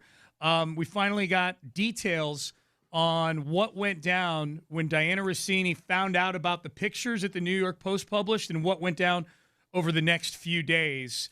ESPN had a long piece on this, dropped on a Friday, but we'll dig into it. Some good nuggets in here. We'll do that coming up next. Oh, I've got a nugget for you, a good one.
West Point Lincoln and West Point Lincoln of Sugar Land Studios. KILT FM HD2 Houston.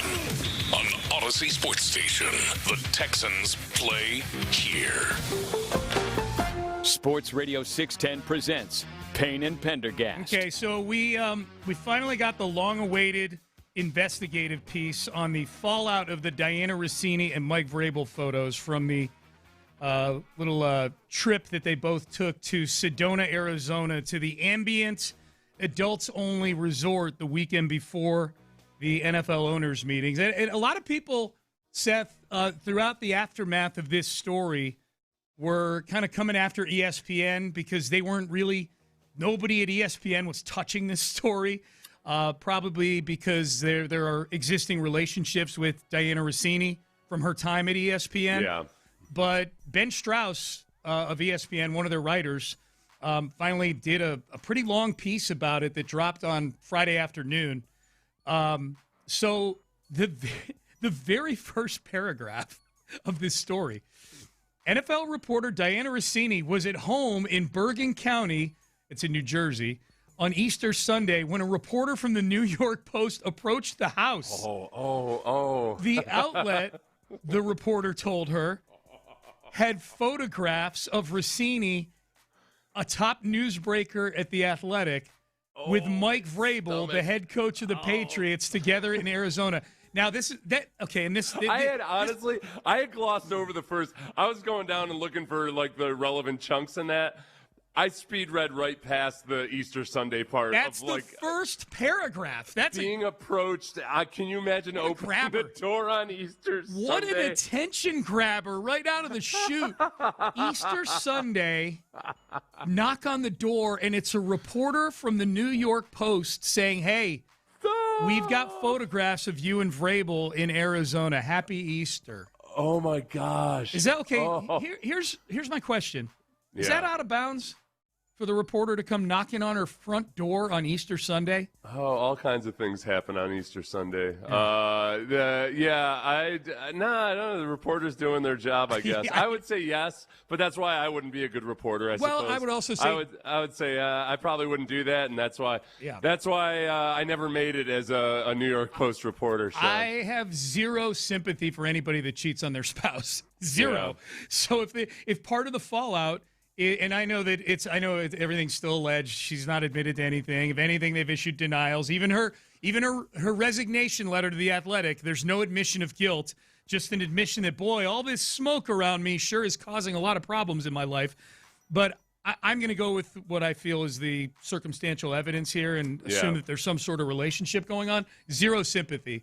Zero. If they showed up in the middle of Thanksgiving dinner, then just don't cheat on your spouse. And then you know what doesn't happen? They don't show up at your front door with pictures that they're about to publish 2 days from now. I was thinking about, well, that's obviously it's a professional matter because of the journalistic ethics, but it is still but it's also a very personal issue. Mm-hmm. I don't know, Sean. I guess I have sympathy. Like, cheating on the spouse isn't the same as it's bad, obviously. Yeah. But I'm thinking about different than like a murder or something like that. Well, I'm not saying give her the death penalty or anything. I'm just saying I don't have any sympathy if there was any sort of feeling like this is out of bounds. What are you doing showing up at my house on Easter Sunday? Hey, man, the story's about to drop. If anything, she should be thanking them. They gave her 2 days to get her story together. That's it didn't drop until Tuesday. She was immediately later in the day. Again, this is from Ben Strauss of ESPN. I mean, after they literally showed up on Easter Sunday, later that day, guarantee you she wasn't planning on spending Easter doing this. She was talking to a crisis communications expert on the phone, which, I don't know, Seth, seems extreme to me if your story is we were just on a girls' weekend. Well, no, the biggest thing about you obviously read this a lot more closely than I did, but when I read it, I didn't really get a sense for the timeline of when Rousini claims that she was there with friends. I'm guessing that she said that when the reporter approached her at her home and she panicked a little bit, because I can't imagine that the crisis management person advised her to give an alibi she couldn't back up. But she publicly said that 2 days later also. When did she meet with the crisis management person? That day, she talked to them on the phone on Easter Sunday, literally the day the Post knocked on her door. She's on the. That so was she hired the worst crisis management person ever. If that was their advice, then yes. Yeah. Maybe they gave her advice and she said, I can't do that. This is going to be my story. So, but it was a big enough deal to her to be on the phone with somebody that day. Like, how do I handle this thing? Rousini called the CEO of the New York Times to plead her case. She reportedly coordinated with Vrabel on what their response was going to be to this on Tuesday. And again, both of them responded in a fashion of there were other people there. That was their public response on Tuesday. Rousini, Vrabel, the New York Times, and the Patriots, so both perps and their two employers, all declined to be interviewed for this story. And there's been a later report that Bob Kraft tried to put pressure on the New York Post not to release these photos, supposedly. Yeah. So whatever that report is worth, too. Bob Kraft at least talked to somebody at the Post. Yeah. Reportedly. Yep. One of my other favorite things in this story is Rousini, when she was pleading her case, offered her bosses the chance to talk to Vrabel to corroborate their story, and they turned it down. They said, "No, no thanks. We're pretty sure what he's going to say." Yeah, it sounds like The Athletic basically. If I put myself in the position of her bosses at the Athletic, hey, we backed you up. We said, we're standing by you. All you have to do is show us these photos or some kind of evidence, travel documents, texts, anything about this girls' trip you were on. And she failed to produce any of those to her own employer. So, yeah, if I'm The Athletic, I'm like, all right, well, come on, man. Yeah. Well, are you kidding me? We stood up for you, and now this is what you're doing? Yep. And ultimately, obviously, it ended in her resignation. So I get that's the upshot of all this is this article. It's a pretty good article. It kind of gives you behind the scenes, and so if people are wondering, like, who did they talk to get this information? They didn't talk to any of the people directly involved, Rousini, Vrabel, or either their employers. They reportedly talked to 12 people with knowledge of how basically things have been going down since this story broke. Yeah. So they talked on the condition of anonymity. The other big news surrounding all of this was that the NFL is going to be a big shock to everybody. The NFL has said that they will not be investigating Mike Vrabel over the photos of the reporter. Right. Yeah. So that's there's nothing to see here by the NFL. That 100% feels like this is we don't want to kick this hornet's nest. Nope. And start all of a sudden having to handle reports from other people that we need to investigate. Well, that's where Bob Kraft's influence probably comes in, Seth. He's not going to. There's nothing Robert Kraft, the owner of the Patriots, can say to the New York Post that's going to stop them from publishing a story that they have, especially a big story like this. Robert Kraft is one of the more influential NFL owners, though.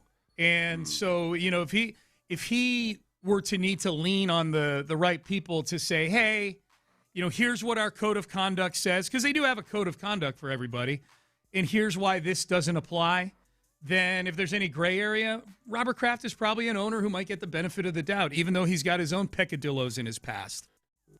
The league's personal conduct policy gives the league the right to look into any situation where a player, coach, or executive exhibits conduct that's, quote, detrimental to the integrity of and the public confidence in the National Football League. Okay, I would say, the only part where I guess I question the integrity of, or et cetera, when it comes to Vrabel's side of things is, it's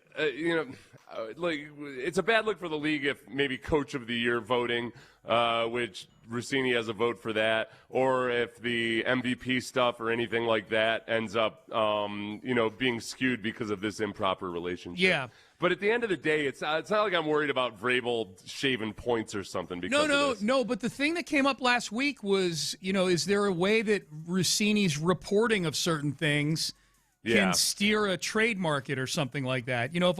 If she's kind of helping him tamper somehow with the A.J. Brown trade. A.J. Brown, or there's that Max Crosby. She literally said on a show, I know Max Crosby wants to play for Mike Vrabel. She said that on a radio show. Does that all of a sudden shift it to where Crosby winds up a Patriot the next day? No.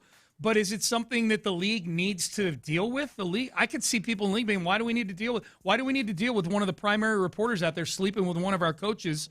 And what could happen with that? Schefter, by the way, Schefter this morning reported that that A.J. Brown is going to be traded or is likely to be traded to the Patriots now. So now I'm just eagerly awaiting all of the memes of Schefter interlocking hands with Vrabel and everything. His fingers intertwined. I want to see which resort those two went to. Yep.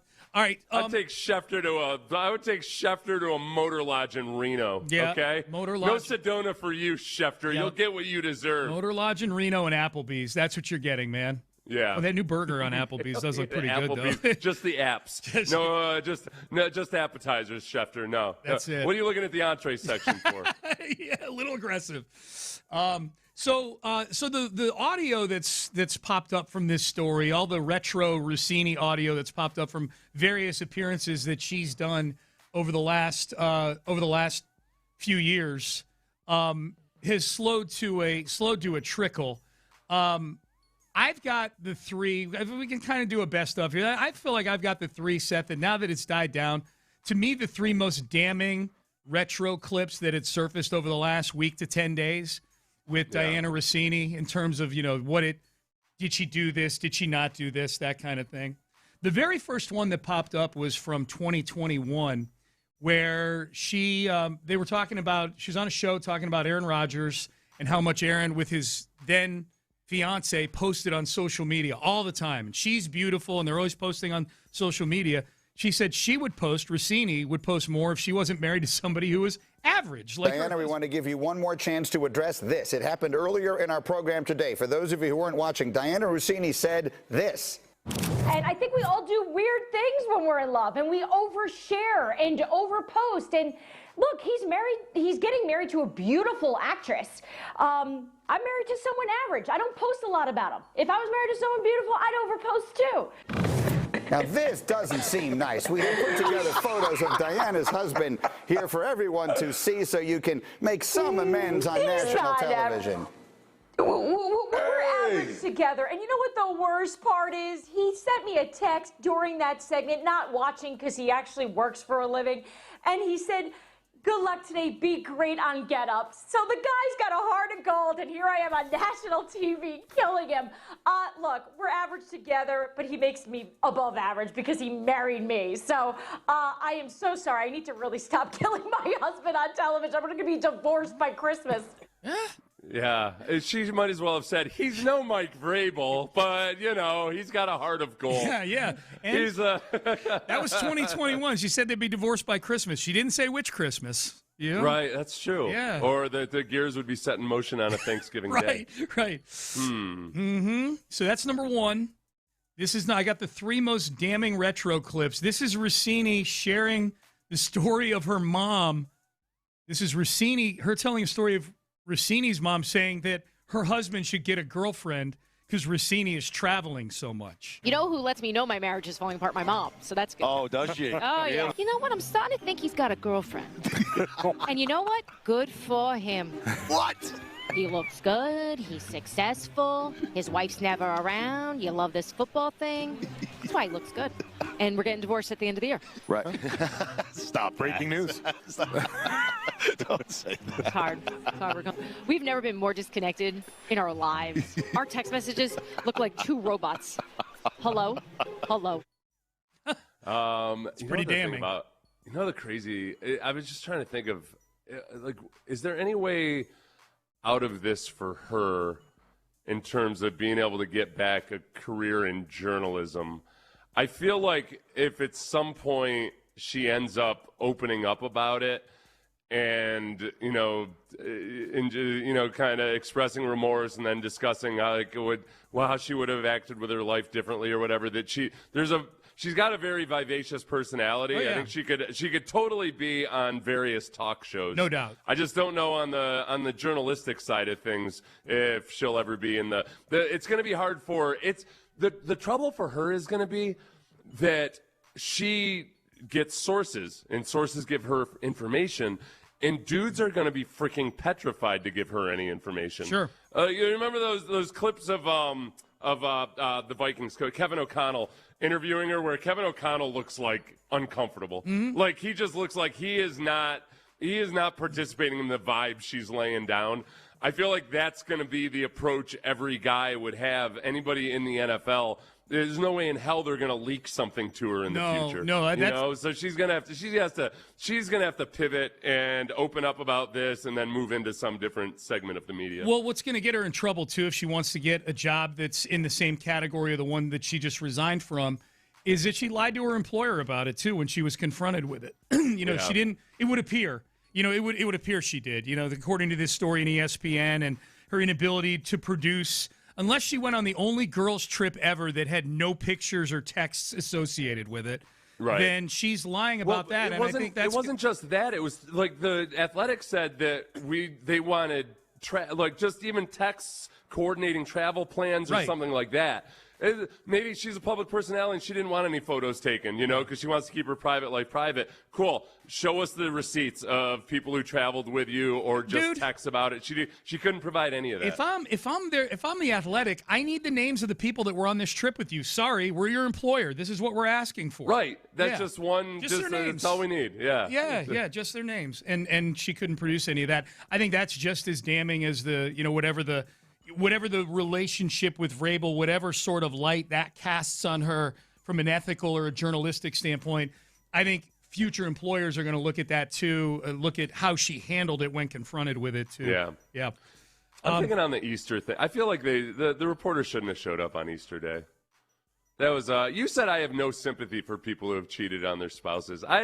I do. Like I know people whose families have broken up, and there's always more to the story and everything. Like everybody's a sinner, and like that. Like showing up and being the person that's gonna just completely topple everything over in your life. That feels. I'm not trying to be holier than thou or anything, but that feels like a rough thing to do on Easter, where I'm guessing she was with her family. Yep. And I know, ultimately Rousini's responsible for it, but I don't think I could do it. And again, that's why the Post never hires me. Right. I've applied like 29 times. Mm-hmm. They just won't hire me. You don't have the guts. Yeah, you don't have the guts. That's one of the questions they have on on their screening. Yeah. Like, would you go to Diana Rousini's house on Easter to expose her affair, allegedly? And you're not going to say yes just to get the job. You're going to be honest and say, no, I wouldn't do that. That's why you're not working for the Post. Hey, can we play this other one real quick, Ben? We don't have to break it down, but this is the third one. I promised 3. This is where she tells Ryan Russillo that being like Mike Vrabel is something you should put on your dating profile. You once said to me, I think it's one of the nicest compliments I've ever gotten, was that you thought that I was a lot like Mike Vrabel. Yeah, you should scream to the world. In fact, you should put it on any dating app if you are on one, that someone once said that you're like Mike Vrabel. Let me tell you something else about Mike Vrabel. He's got this thing he does. It's called a counterclockwise swirl. Just boy, that's rough, man. Yep. All right, Payne and Pendergast with you. How's Shake Shack's stock been? So her husband's an executive at Shake Shack. Yeah. I wonder if their stock gets any kind of buzz from this. I asked. They've been mentioned. There's been a lot more free advertising by way of the Shake Shack being mentioned in all of these stories. No doubt. All right, we got some news in the NFL, contractual news on a player that I think heading into this offseason, a lot of Texan fans wanted on the Texans. Well, you can close the book on that. We've got the numbers for you. That is coming up next. But first, I was about to say when Seth asked, hey, Shake Shack stock,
610 presents live from the West Point Lincoln and West Point Lincoln of Sugar Land Studios. Here's Payne and Pendergast. All right, Payne and Pendergast. The big breaking news in the NFL right now is that Trent Williams, 12-time Pro Bowl left tackle Trent Williams, has reached an agreement on a 2-year 60. Is it 2-year 50 or 2-year?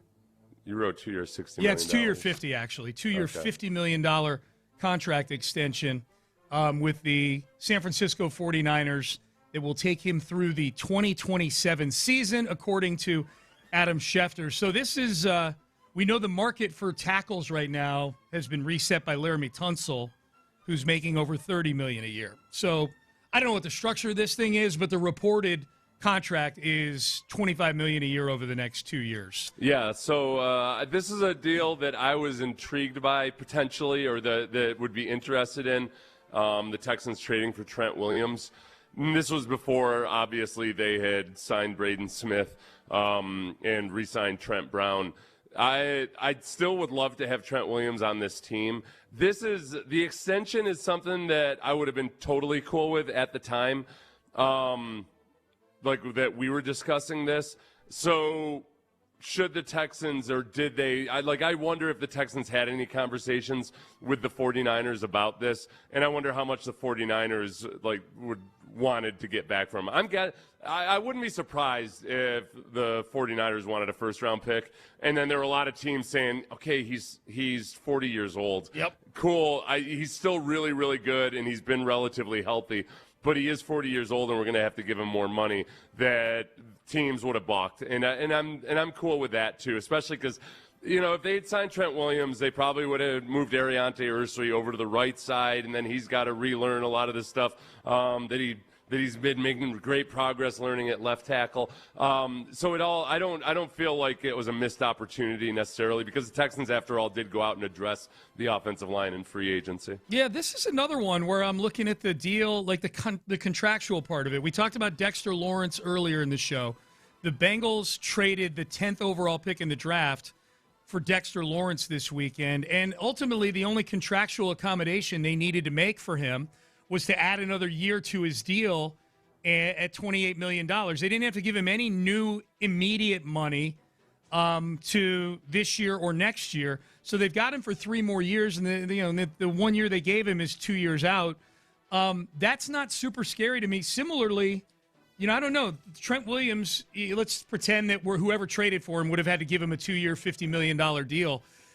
I don't know. Would I have given up the 59th overall pick for 2 years of Trent Williams at $50 million?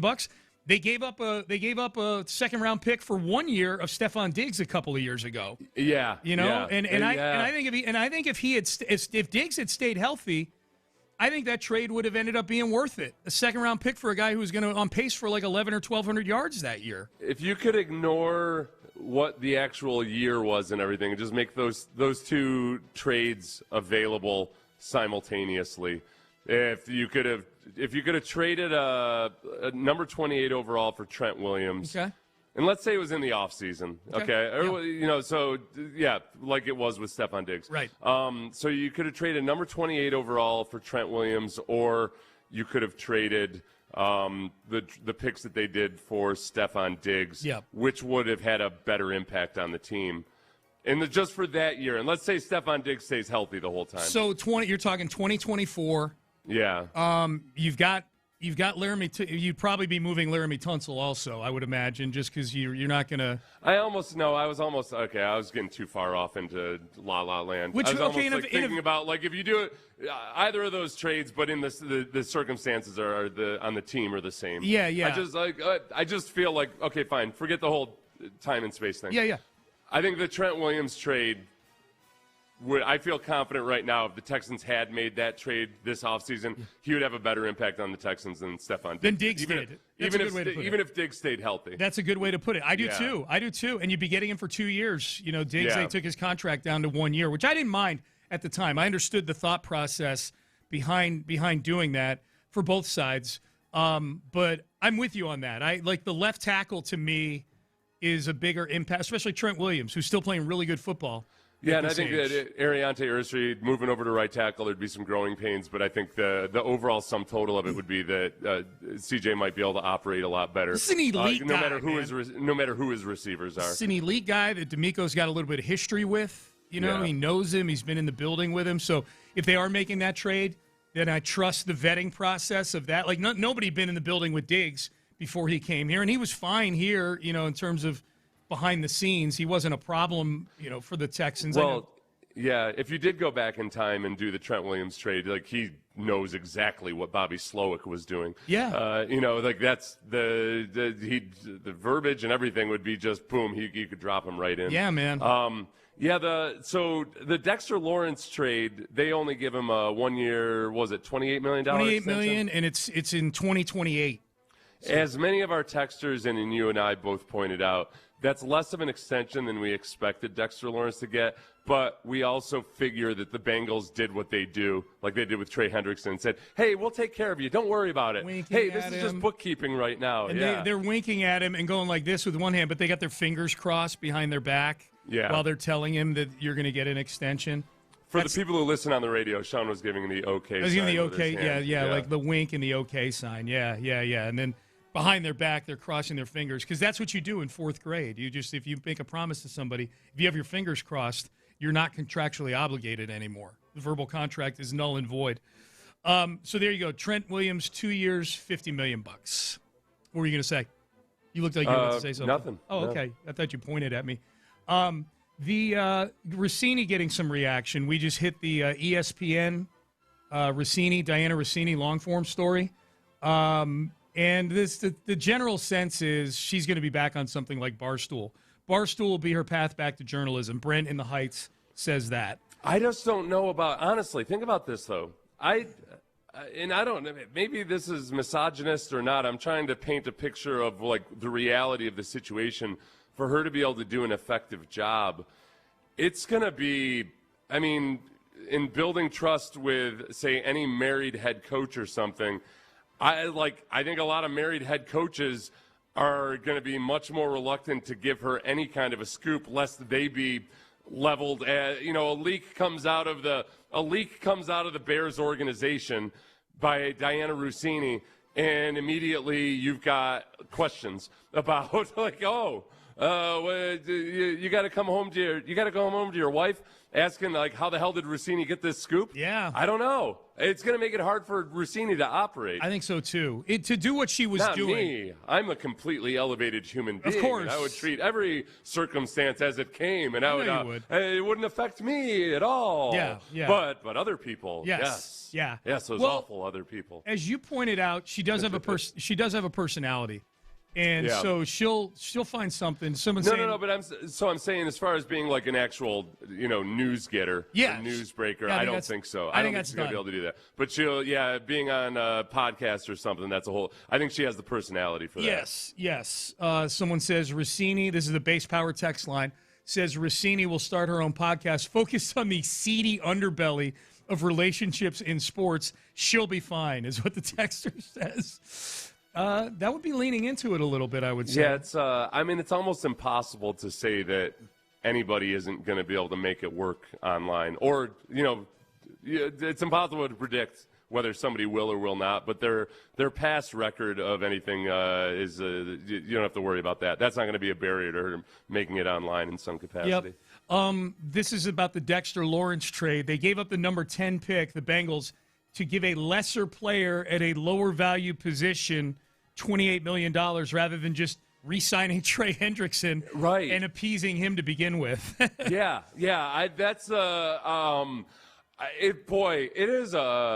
is an aggressive move by the Bengals, and I don't think it's one that looks like a team that's really got a plan for exactly how they're operating or how they want to move in the future. Or like Dexter Lawrence is coming off of a year where I think he was still effective. He just wasn't the vintage version of himself. Mm-hmm.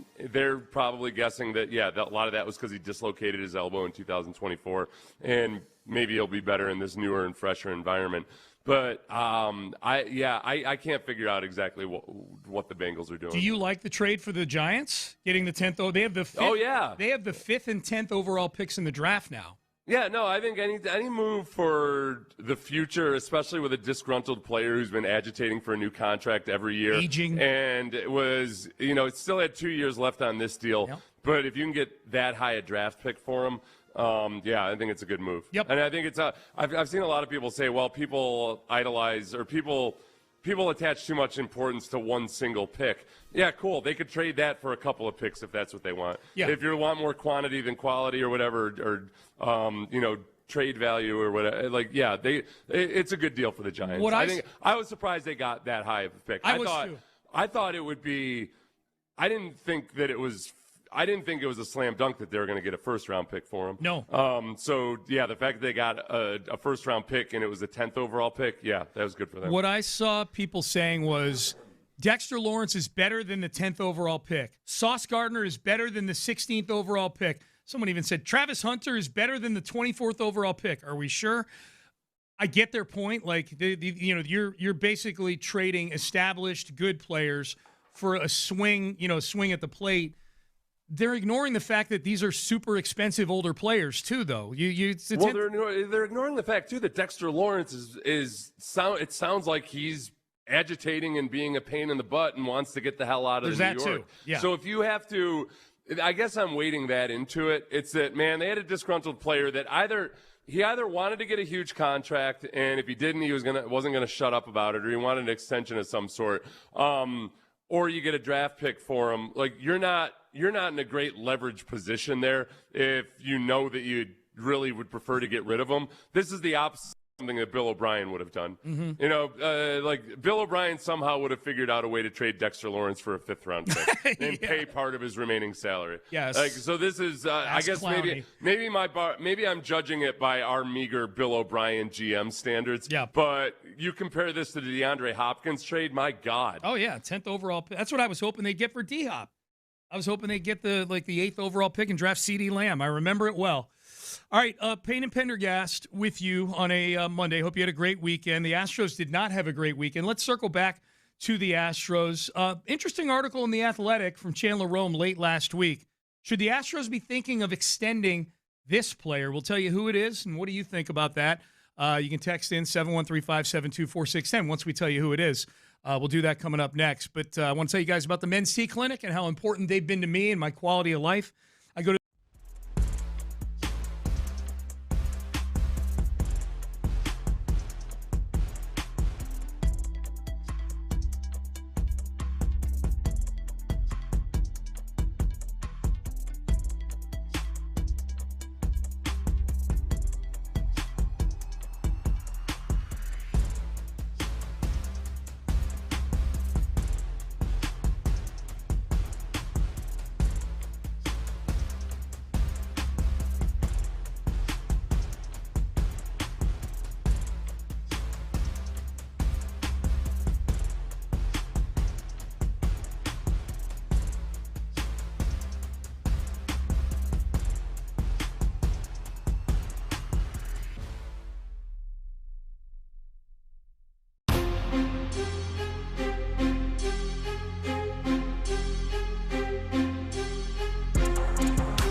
Sports Radio 610 presents live from the West Point Lincoln and West Point Lincoln of Sugarland Studios. Here's Payne and Pendergast. Chandler Rome had an interesting piece on Friday, Seth.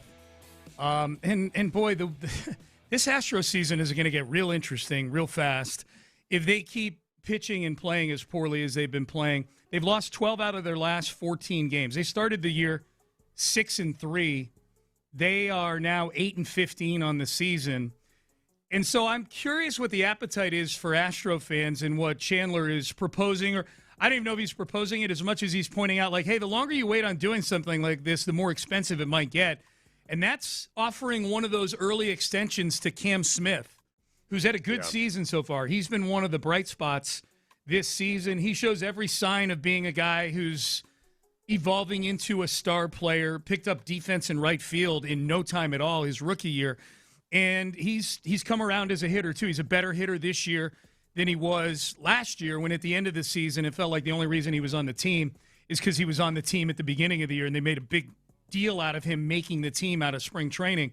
He's a legit MLB right fielder now, man. And the trend we've seen recently is we saw Roman Anthony get a big deal with the Red Sox after just 40-something games a year ago, $130 million over 6-7 years, something like that. Connor Griffin, the high draft pick for the Pirates, got a $140 million deal to buy out his arbitration and a couple free agency years. And the big one was McGonigal of the Tigers, got just last week, I think, just got $150 million for 8 years, something like that. Yeah. To buy out his first 2 or 3 years of free agency. Jim Crane has done deals like this before, but the price of poker is going way up, and Cam Smith's only in his second year right now. So it'd be at least a 7 or 8 year deal probably. It would be, and yet it's also, I mean, this is probably the last year you do it before he just decides, oh, nope, I'm going to kick it down the road and take free agency, and we know how it goes with the Astros after that. I think that, look, it's never been more clear that the Astros have just 100% reached the end of the line when it comes to operating with a bereft farm system.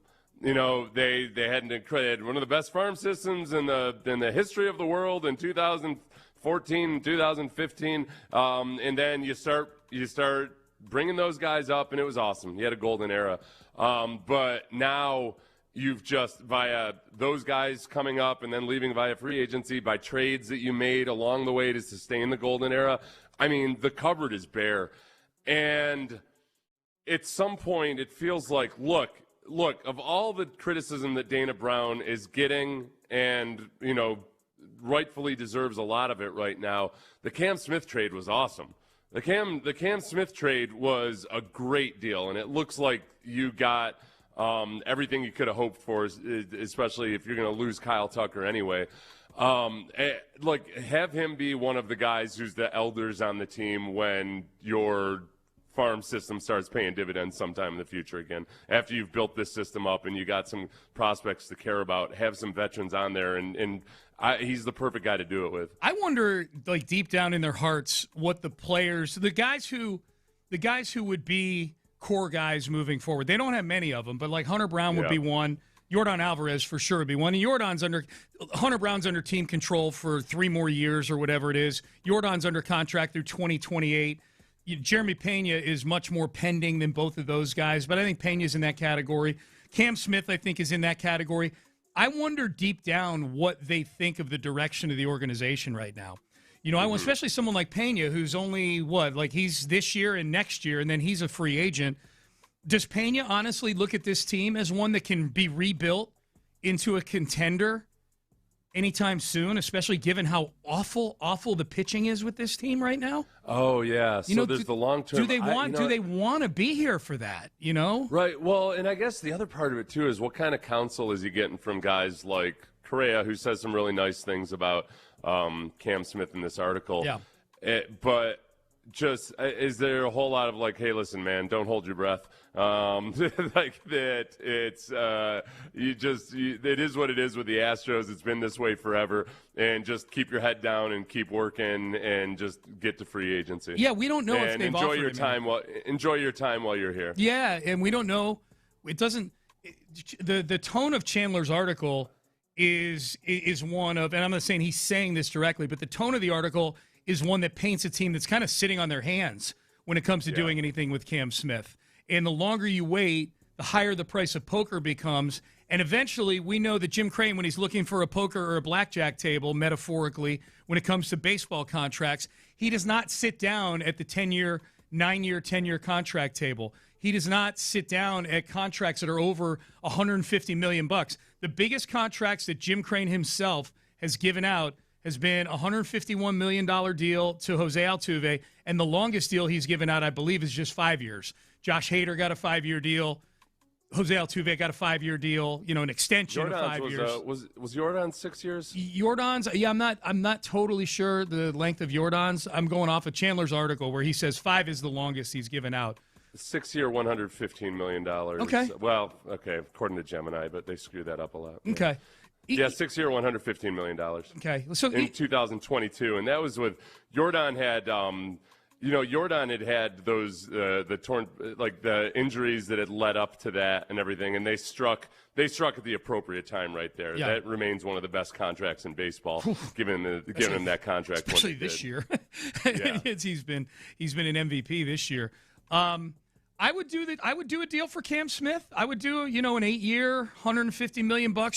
You're basically getting him for because that would essentially be something where they're just they're foregoing arbitration in those 3 years. He's going to get more than the minimum over the next couple of years, but he's probably going to get a lot less than he would have gotten on the open market in free agency in 2032 or 2033, whatever it is. I would do that deal with Cam Smith. I think Cam Smith checks all of the boxes, man. Both a little Will Anderson like. I'm not putting him on that level, but Cam Smith is a guy that, and obviously a different level of contract, different sport. But I think he fits in that category where you go, man, if I'm going to give this kind of money to somebody, especially a young player with a small track record, relatively speaking, he's got to be somebody that is face of the franchise type, that you don't worry about anything off of the field with, and that you feel like is going to continue to do everything he can to improve as a baseball player. And I think that doesn't, likewise with the Yordan Alvarez, obviously in hindsight it looks great. And that was he had 3 years remaining in arbitration at the time. So I feel like being a little bit more aggressive than Yordan and keeping up with the Joneses and what other guys have gotten their extensions for, that doesn't seem like as big a stretch as, say, giving a free agent a 10-year deal or something. We know the Astros are never going to go that route. That's right. But if you take a guy in-house and you're basically buying out his arbitration years and tacking a couple years on top of that, they've done that before, and are they just willing to keep up with the going rate? Yep. 100% Cam Smith, yes. Yep, I would do it with Cam Smith. All right, Payne and Pendergast with you, heading into the 9 o'clock hour. All right, we got some Shefty nuggets for the draft this week. We've got draft buzz from a couple other ESPN guys. Biggest steals of day 2, a couple of these named potential biggest steals of day 2. Some of these are names that have been tied to the Texans. Day 2 might be bigger than day 1 for the Texans if they're one of the several teams that people expect to make trades. So we've got some of the latest nuggets and buzz around the draft coming up next. Is there a realistic way the Astros can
West Point Lincoln and West Point Lincoln of Sugar Land Studios. KILT FM HD2 Houston. On Odyssey Sports Station. The Texans play here. Sports Radio 610 presents Payne and Pendergast. Hey, we make fun of the Nugget Hussies, and yet we love the Nuggets from the Nugget Hussies. Adam Schefter's got some here. All the draft guys on ESPN have draft buzz that they're hearing. So let's I don't like the politics of the owner of my favorite ice cream shop, but I still eat his ice cream. That's exactly right. Yeah, it's delicious ice cream. Yeah. And these are delicious nuggets. Yeah, I might disapprove of you, sir, but I applaud your ice cream. Likewise with the Nugget Hussies. That's right, man. I love the fudge ripple. Let's go. So Adam Schefter has his annual kind of pre-draft, everything he's hearing. Pre-draft intel notes what Adam Schefter is hearing from ESPN. We'll not touch on everything in here, but we'll keep it to the headlines and stuff that might be relevant to the Texans.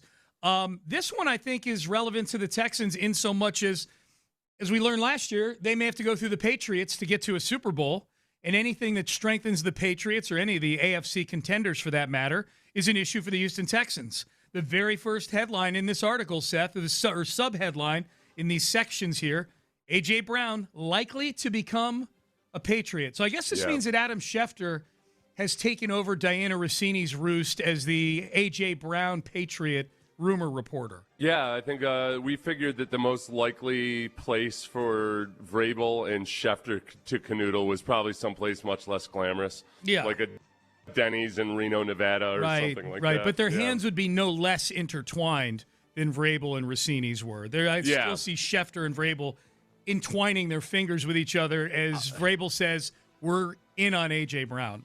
Yeah, Vrabel deserves a lot of credit here for pivoting and moving on to a preferred Nugget Hussy now, and probably had already sent Schefter a box of chocolates. By the time Rousini got off the phone, Vrabel was probably on his laptop sending gifts to Schefter, trying to woo him before he even got off the phone with Rousini. He's downloading a Godiva app so he can just send some chocolate quickly.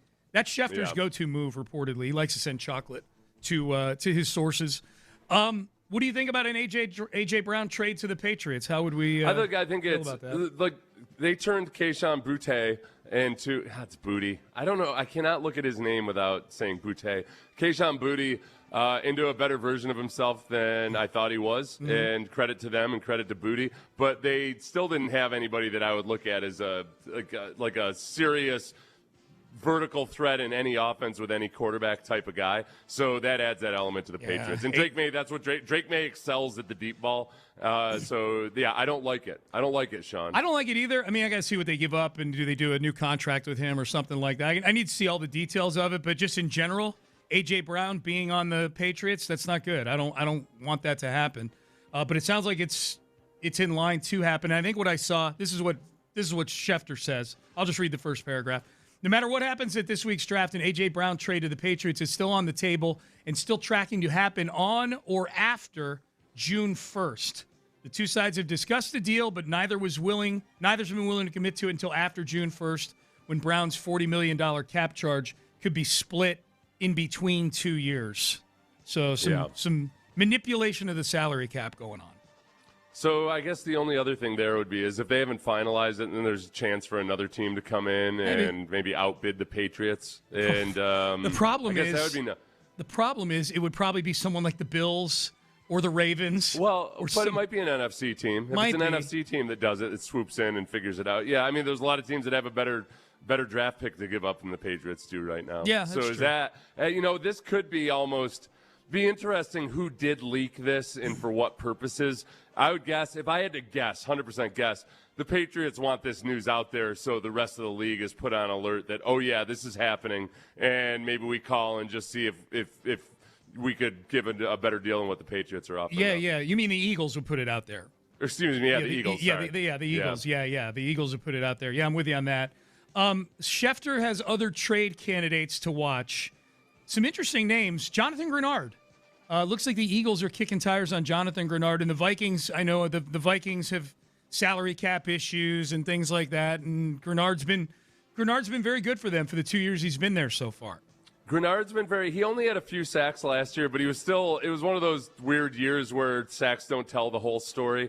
But I'm still, it worked out for the Texans 100% because Danielle Hunter's been awesome. I do still sometimes wonder, like, oh man, if they could have retained Grenard, and imagine if they'd given, they gave a nice contract to DeMeco Autry that year. If they had paid Jonathan Grenard and brought Danielle Hunter in, but that's neither here nor there. Would you rather have Would you rather have Jonathan Grenard at $19 million or Danielle Hunter at $40 million? No, it's not either or. I want both of them. No, but I'm asking you the question. If you had to have one or the other, I'm asking you the question. Would you rather have Jonathan Grenard at half the price of Danielle Hunter? I don't think you can accurately gauge how much of an influence Danielle Hunter was on Will Anderson in terms of his development, because Will was still a very raw pass rusher when he finished his rookie year, and I think Danielle's a big part of just helping him be kind of a mentor for him. So I'm not sacrificing that. No, I think it's also if Grenard gets traded to the Eagles and gets a new contract as part of it, it'll be interesting to see what it is now that Will Anderson's kind of is reset the market. I don't know if the Eagles have room for that. They're paying a lot of guys. This is what annoys me. And you know what annoys me the most is because I can't go too into the weeds talking about it on the radio, but it's the time value of money and sports writers' complete disregard for it. It's that Will Anderson's contract kicks in 2 years from now, which, discounted for 10% cap inflation works out to about $41 million a year or so, I'm guessing, in today's dollars. And it's but nobody wants to talk about that No, stuff. the people... They just want to be able to have their headline that says 3 years, $150 million, and act like that's the complete sum total of the contract. The people you hate are the ones that I saw with a picture of Danielle Hunter and Will Anderson next to each other, and it says, Danielle Hunter, $40 million. Will Anderson, $50 million. That's $90 million. That's 30% of your cap spent on two guys. Right. Yeah, no, that's not the way it works. And you work in sports, you should know better than that. Yeah. But it's not even the same contract as Micah Parsons. Micah Parsons, on his contract that he signed last year, is making $44.5 million per year. Will Anderson, over the course of the next 5 years that he's under contract, it averages out to $36.5 million a year. Yeah. It's not. No, Micah's is $46.5. Yeah. So he's making $10 million per year less over the length of this next 5 years. Mm-hmm. But the agents have won, and the Nugget freaking damn hussies need to report it to scratch the agents back and say, yep, it's 3 years, $150 million. Like, that's the actual contract. Don't let them steal your joy, Seth. Don't let them steal your joy. I just want people to understand the power of inflation. I understand. And that imagine, everybody, in the real economy, if we had 9% inflation every single year. It's a big deal. And the cap has been going up at 9% per year over these last few years. All right, other trade candidates to watch. I'm going to read these names, Seth, and we'll give it a buzz or a ding as to whether or not the Texans should be intrigued by any of these people. Anthony Richardson, I would say no. No, God, no. No quarterbacks. Will Levis. We need a louder buzzer for that one. Spencer Rattler. That stupid male bimbo out of my organization. Rattler. No, Rattler. No. Yeah. Kyle Pitts. I gotta check in on Kyle Pitts. At which point is he our son? Is he, which version is he this year? Is he the guy that's turning into everything that you wanted him to be? Well, they put him on the franchise tag. Yeah. And he signed his franchise tag, so he's happy with the $15 million that he's set to make this year. I don't know that he's the type of tight end that the Texans are necessarily looking for these days. Yeah. He's not that would be a post-draft one for me. Or if they really, that would be an interesting one. Mm-hmm. If they really wanted Kenyon Sadiq, but Kenyon Sadiq goes earlier and they don't try to trade up for him, do they just say, you know what, let's bring Kyle Pitts in for a look-see? $15 million it's going to cost you. That's what the franchise tag is for. Well, and by the book, it's 2 first-round picks, but you negotiate something. Right. So I don't want to give up that much for him. No, I don't either. So no on Kyle Pitts. Kenny Moore. No, I just wanted your opinion as a much more adamant fantasy player than I am. Is Kyle Pitts at any given time is either like, I don't know why it didn't work out for him, or it's like, oh no, he's everything that we want. No, he's being misused. That's all. Which is why I don't draft him. I don't touch guys like that. So it'll be no for me. Kenny Moore has requested a trade from the Indianapolis Colts. Cornerback Kenny Moore. I'm intrigued, but no. I want a young guy to come in and grow into that role. He's been a good player for them. Yeah. Giant. Okay, Kayvon Thibodeau. No. Yeah, no. Kayvon Thibodeau. I want this one just for the press conferences. Oh wait, you know what though? Kayvon Thibodeau would be interesting, just because they need depth at edge rusher, but he's not a depth piece. So No. He's trying to get money. I think. Keon Coleman. Yeah, I'm intrigued. I just like him. I like him too. Yeah. Now, you're not going to like him when all of a sudden his hands turn to stone in a critical moment. No, but he'll say something funny about it an hour later. Yeah. No, I get in Buffalo. I asked somebody from Buffalo about this. I guess he kind of he stopped even being. He didn't do as many interviews and everything. Once it was divulged that he kept getting fined for missing meetings, he didn't even show up and be the lovable version of himself. Okay, well I didn't know that. He's been missing if you're not meetings. Gonna be lovable, Keon Coleman. I don't need you. I knew he had like some punctuality issues. But so he wouldn't even be on the Texans' radar. But he's fun. But he's a classic. Let's get him in the building and see. But I don't think they want to give up draft capital for him. That is true. They brought Deontay Johnson into the building at one time. We should remember that. Keon Coleman getting traded away would complete the Brandon Beane, the GM up there, his version of the story, which is basically he was never even wanted, Keon Coleman. Oh, yeah, that's right. Remember? I do. Hey, I know you guys are whining about the receivers, but just know, as the GM, those weren't even my decisions. I let the coaches go for who they wanted. Okay. Yeah.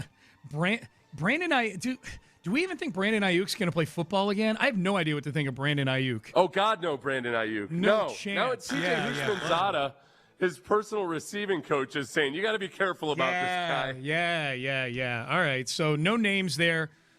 Intriguing names to see if they get dealt. Like the three quarterbacks I know we hit with a buzzer because the Texans don't need any of them. But two of them are guys that were drafted in the same draft class as C.J. Stroud in the division to be the future quarterbacks for the Colts and the Titans. And now it would appear as though both of those teams, the Colts and the Titans, are out on both of those guys. I would say with Levis, it wasn't to give credit to the Titans. He was a second-round pick. I don't think they ever looked at him as like, oh yeah, he's our future quarterback for sure. It was the problem was the pre-draft hype machine had somehow put him up as a top 5 candidate. You know what? Let me take a moment here to I feel so good about the fact that I spent so much time watching Will Levis, way more than I typically do with quarterbacks that year in the draft, partly because of the Texans dynamic. But I watched more complete games of him than I hardly ever do of any quarterback, and I just kept wondering why the hell are people talking about him like this? And then I would go and I would seek out every other former quarterback or coach that would talk about him was saying the exact same thing. Like, I don't get what the buzz is about this kid. And yet, people kept projecting him top 5. Oh, yep, teams love him. No, they didn't. No. They didn't. You failed in your jobs. Yep. Schefter is saying that there is a lot of love out there, no pun intended, for Jeremiah Love. He's considered by many, the running back from Notre Dame, considered by many to be the best player in this class. Could become the first running back drafted in the top 5 since the Giants selected Saquon Barkley number 2 in 2018. The window for him, Seth, according to Schefter, sounds like as high as number 3 to Arizona and no lower than 7 to Washington, which is that's what I was telling the guys I was with at the game, the Astros game yesterday. We were talking about the draft, and that's exactly what I thought. I said he ain't getting past Washington at 7 because they were worried about the Chiefs getting him. I was worried about the Chiefs getting him too back much earlier in the draft process. Really, I was worried during the regular season when you could see the Chiefs season kind of slipping into the toilet. And I'm like, they're going to get in position and they're going to draft Jeremiah Love, and that's going to suck. But it doesn't look like he's going to get past number 7. He's a great football player. You might have said no pun intended when you said a lot of love for Love. Schefter doesn't get that pass because he wrote it down. He did. He said a lot of love for Love. He did. Maybe he intended that pun. Fully intended, yes. That's no better than I think it was Florio, in reporting on the Will Anderson. He opened it up with something like, Houston doesn't have a problem if it's worried about losing Will Anderson. McAfee did it. McAfee did it too. What did he say? He said that something same thing. with the problem. Yeah, something about the problem. Like that's incorporating the whole NASA thing into it. McAfee Do any did it. other cities have something that's that is annoying, like a historical quote that's used repeatedly? That's a good question. Not that I can think of. I'm still in Cleveland. It used to be something about the lake being on fire. The mistake all the time. on the lake. Yeah. But that's not as much. They've cleaned that lake up relative to modern lake standards, which is don't go in that water. Right. Like, hey kids, not a high bar. Kids, you used to be able to just jump in a pond. It was great. You could jump in a stream or a lake. You didn't have to worry about algal blooms all the time and everything. You could do it. It was we had swimming holes. Yeah, we did. Oh man. The Schefter is saying fewer first-round trades possible, and yet the draft hussies that are in the other ESPN article are predicting as many as 8 trades on the first day of the draft. I'm hoping for a lot of activity. 8 would be a lot. 8 would be a lot. Yeah. I saw the one article that you had cited. They said they were all saying it was going to be a lot of drafts. Meanwhile, Schefter says that he doesn't think there's necessarily going to be a lot of deals. He says more teams want to trade down than up this year per multiple sources. Okay. This means there could be fewer first-round deals than in recent years. So what does that mean to the Texans, Seth? Put yourself in Nick Casario's shoes, sitting at the 32-player poker table. It is the NFL draft, and if everybody's looking to move back, It feels like it might be a buyer's market. Yeah. You can't move back unless someone else wants to move up. I don't know if you knew that. Right. So takes if there two. aren't, I think that might bode well for the Texans trying to trade up for a guy like Kenyon Sadiq or maybe Caleb McDonald or one of those guys. Yep.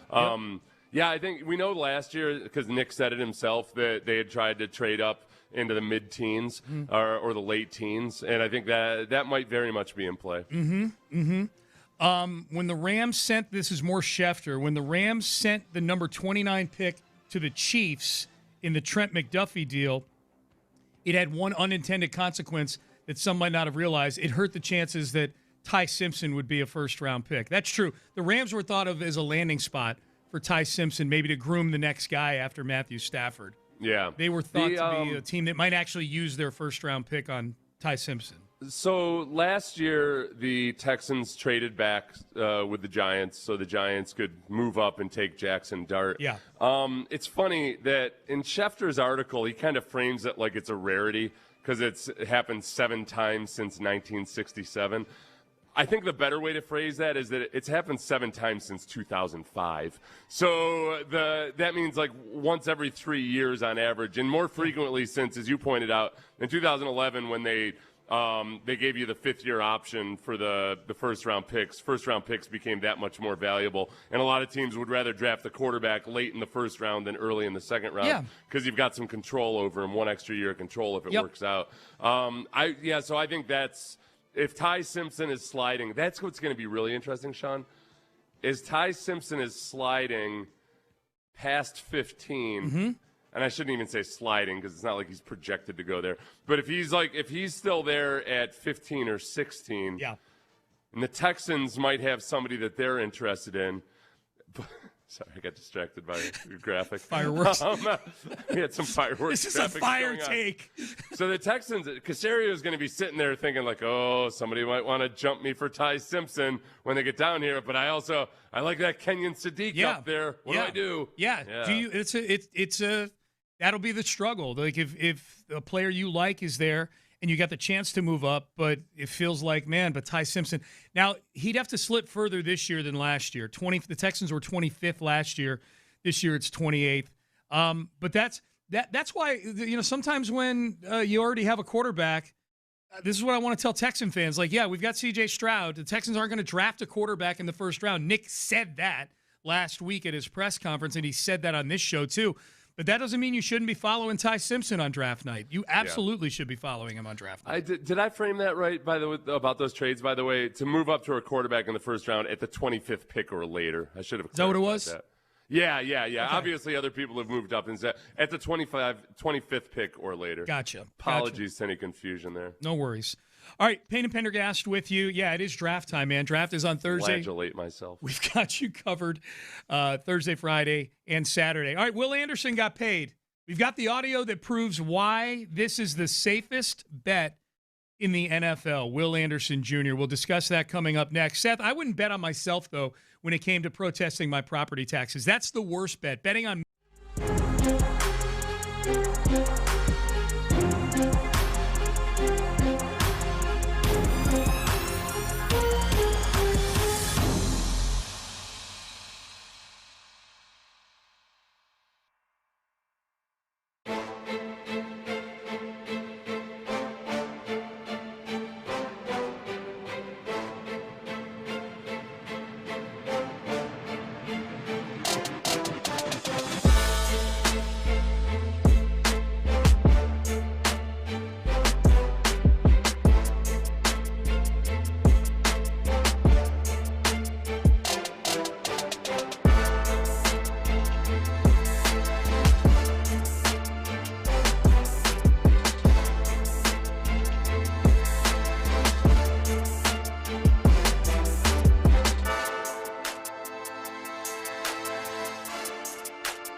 610 presents live from the West Point Lincoln and West Point Lincoln of Sugarland Studios. Here's Payne and Pendergast. Someone says on the Base Power text line, guys, there's a new Shake Shack opening right down the street from me in Richmond. Should I ask for the Diana Rousini discount?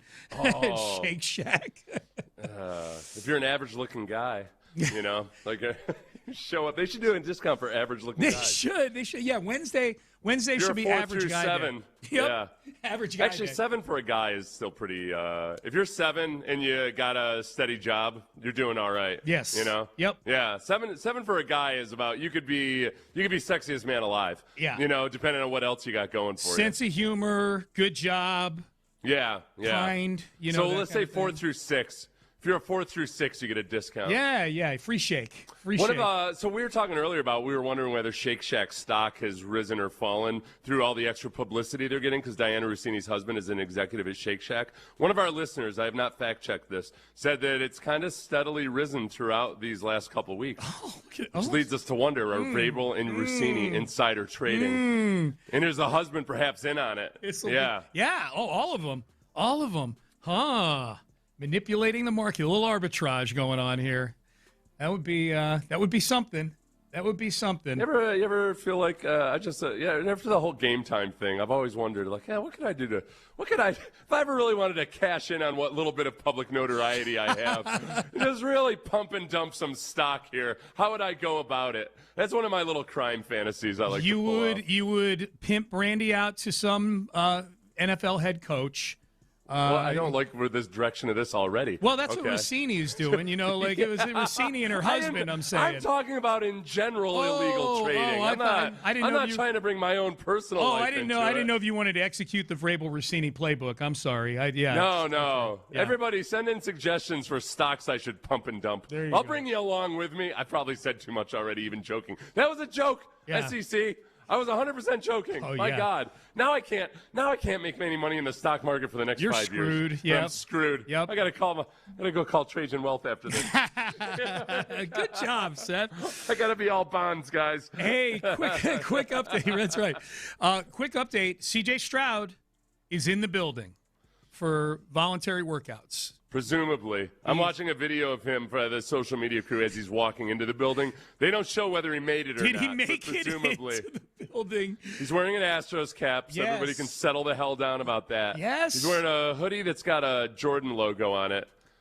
It says UN/LA underneath it. I'm ignorant of what that might mean, but it's a Jordan logo. Yeah, it's something Los Angeles probably, and maybe I'm guessing it's Nike. like maybe his youth football league or something. Like University of Nike at Los Angeles or something like that. Maybe I don't know. It's a version of Jordan's. So. Oh, okay. There you go. There's your answer. So CJ has arrived. He's in the building. That's good news because that was a topic. You know, when the season ended, Seth. What is are David Mulligetta and CJ Stroud going to do anything to try to agitate for a new contract? And right. I know you weren't fearful of it. I'm just saying it was a topic, and I think this would probably pretty much squelch that, I would think. It would have been a huge surprise to me if CJ had gone the route of Kyler Murray or anybody else like that agitating for a new contract. For those of you who recall, a couple years ago, Kyler Murray did all the classic Gen Z stuff. Yeah. Just, whether it was cryptic messages on social media or unfollowing this, that, all that type of stuff. Yeah. His agent put out a letter. Yep. I don't think, even if it became acrimonious for some reason, I don't think that CJ would operate that way. So I think it'll be, if there's any drama, it's going to be from a complete and total lack of noise from either the Texans or the agent in Mulligetta in this instance. He looks good in the video. He looks like he's in good shape. He's got the new haircut. Some people are saying he looks leaned out. It's hard for me to say because he's wearing a hoodie and baggy pants. Yeah. I think if he looks slimmer, it's because of his hair. I think he looks a little bit more put together, Yep. Like he could be an officer in the military. Absolutely. No, he looks good. I think he looks good. Will Anderson Jr. got his contract on Friday. 3 years, $150 million tacked on to the 2 years he's already under contract with the Texans. So the total is 5 years for about $36 million a year, thereabouts. It's $150 million in new money. $134 million of that is guaranteed. Here was DeMeco Ryans. If you're at all surprised that this deal got done, here's DeMeco Ryans I would say probably squelching that. This is from the owners' meeting a few weeks ago describing what Will Anderson Jr. means to the organization. You talk about a leader and a guy who does everything the right way, everything you want, everything I've asked of him. Just being in this draft, this draft time, I just remember back, speaking with Will, he was our first 30 visit, first guy we had in on a 30 visit, and that meeting is still the best 30 visit I've ever seen. Like, he's just that type of guy. And, he's a leader in all respects.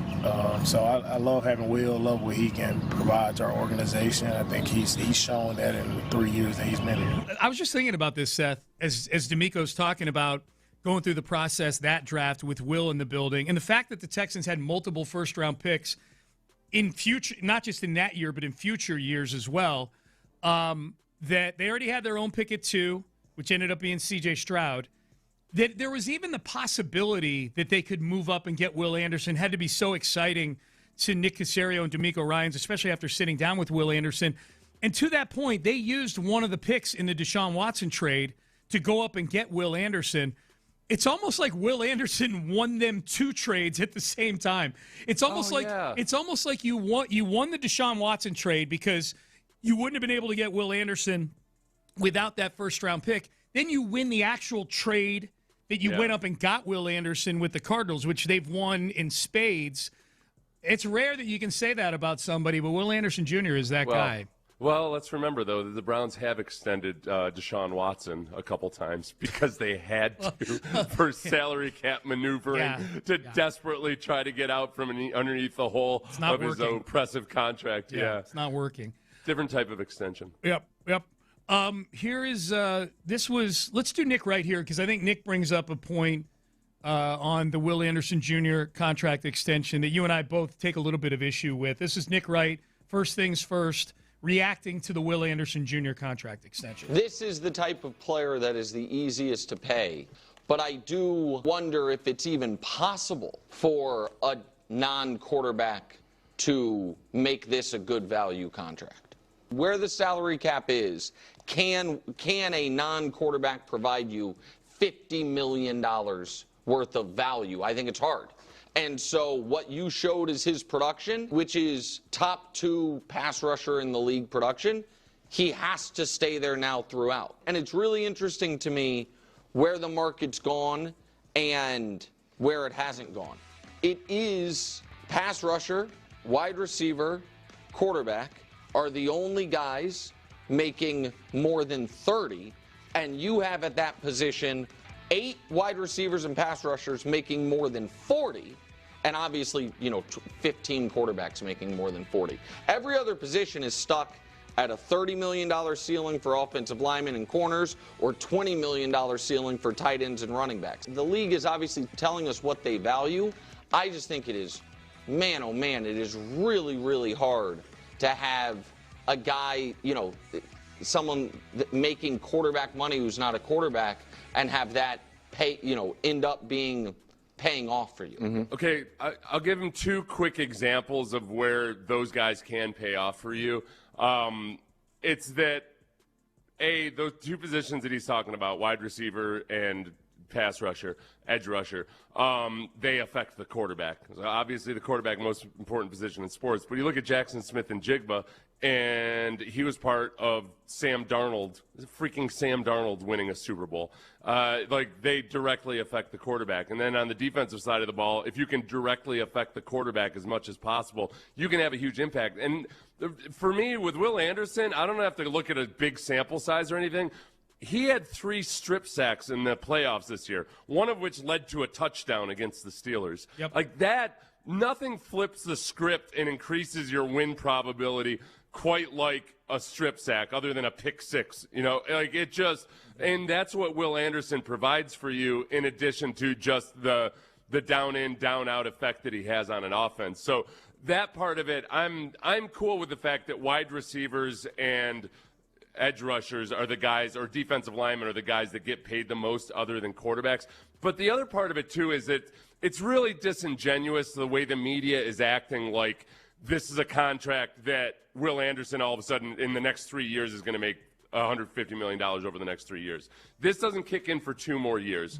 So when you factor in the next 2 years that he's already under contract and then the 3 years after that, he's making on average $36.5 million a year. Yeah. Which is still a lot of money. Sure. But it's different than Micah Parsons. Like, Micah Parsons signed a deal last year that's $46.5 million a year over those first 4 years of the contract. So as long as Will Anderson stays healthy, this is going to be the classic thing that happens whenever a guy's the highest paid player at a position. He ain't going to be a few years from now. Yeah. So that's acting like, just talking about it like the Texans are paying him $15 million this year, it's disingenuous and it's just completely inaccurate and wrong.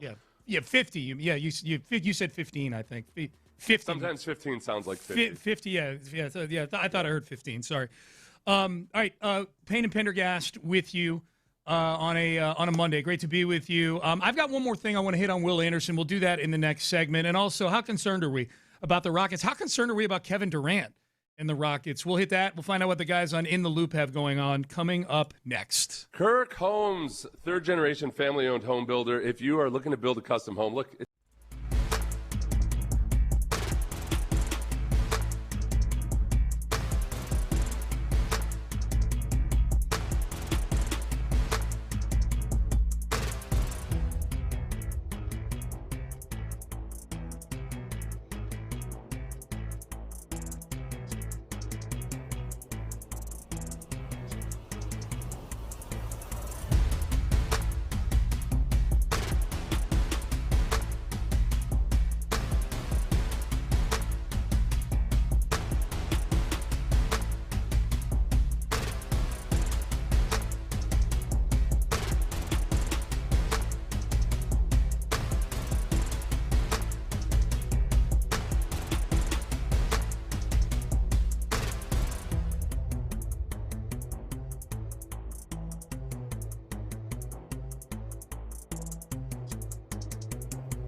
610.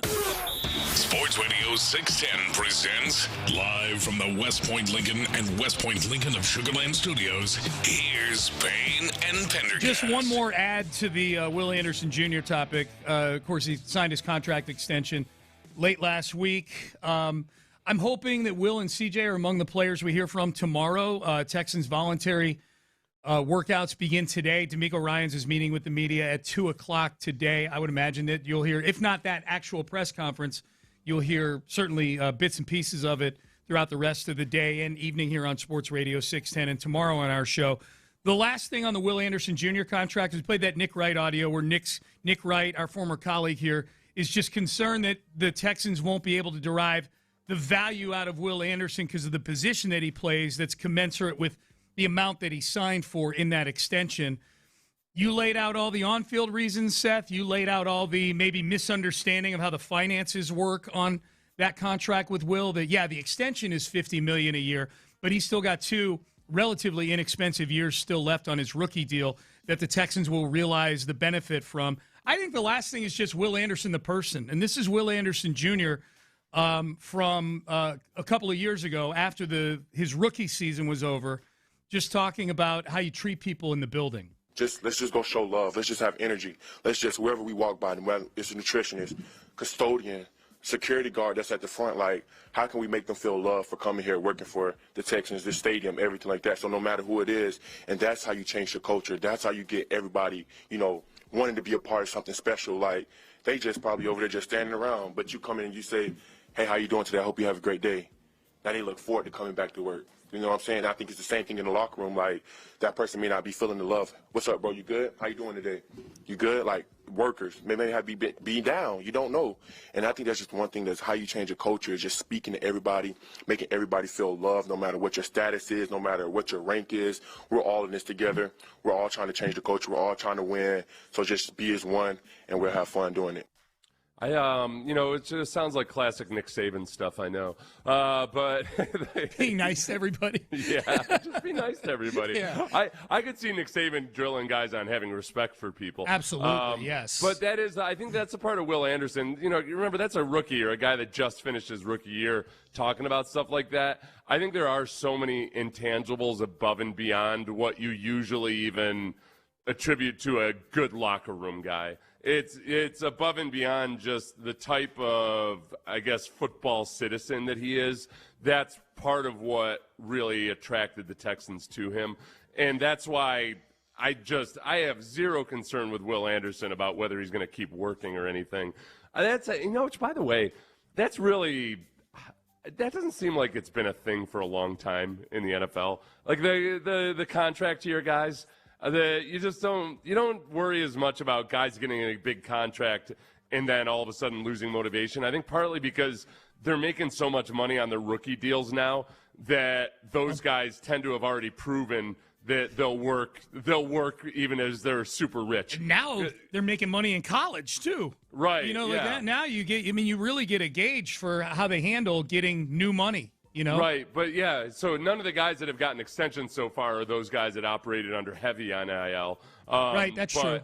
But like Will Anderson's already made $30 million or so in his career. It's not like all of a sudden he's gonna realize, oh wow, I could do anything I want. Yeah. He's been living in that world. He had. It's a great point. He's been living in that world, and I would say too, the Texans. I think the Texans do a better job than most teams of just identifying the guys that's less of a concern with. Yeah. That the money is going to somehow change their work ethic or how they interact with people in the building and things like that. Yeah, he's made $30 million in the last 3 years. I think he knows how to handle having a huge wad of cash. It's pretty good. It's pretty good. There's a video I brought this up before, but if you're on YouTube today at all, go find it. And I was surprised Will did it when I saw the title of the video. This is back. It had to be during his rookie year, and it was, "What did I spend my first $1 million on?" When you see the headline, immediately, my mind at least, went to a place where I'm like, oh, my God, here we go. He's going to talk about buying a tiger or something you would think that to make it pop on YouTube, it would be people spending money on things that are pretty extravagant. And he treated himself to some things, don't get me wrong, but most of it with Will, and they had him stack money on the table in front of him each time. Yeah. He said, well, my first $10,000 first $50,000, I always wanted this kind of car, and he puts $50,000.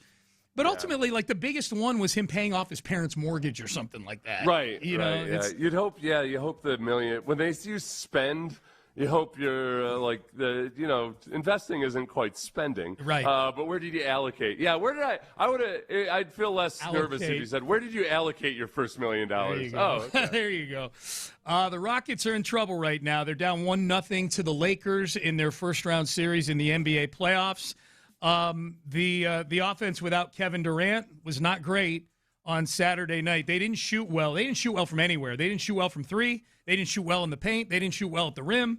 They were bad all night long shooting the basketball. This is Charles Barkley on Inside the NBA after the game saying, man, this Rockets offense is brutal. That's the way they play offense. They just play one-on-one basketball.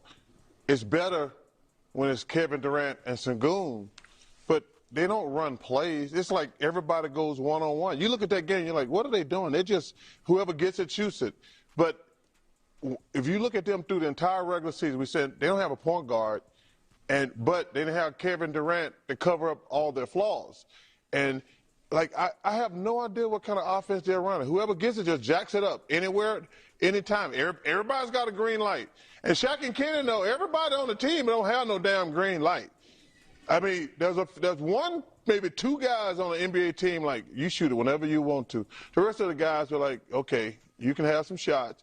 But, like, there's no reason what they were doing out there tonight. It was awful to watch offensively. Yeah, I guess the hard part for me is that I do think that they had made a lot of progress in not looking like just such an ISO team in the last few weeks. And then we just get tired of saying it, but we said it all year long. All right, they're adjusting to not having Fred VanVleet and then, of course, Steven Adams. But now I can't hold them to the same standard when Kevin Durant is injured as well. So it was a really frustrating game to watch. But if we stack it up, to, okay, this year versus the playoffs last year, are they a better or worse team? Well, they don't, like, obviously they don't have Jalen Green, but that was supposed to be swapped out for Kevin Durant. Of course. And, like, that's a big difference when you don't have Kevin Durant out there. Obviously, they don't have Fred VanVleet.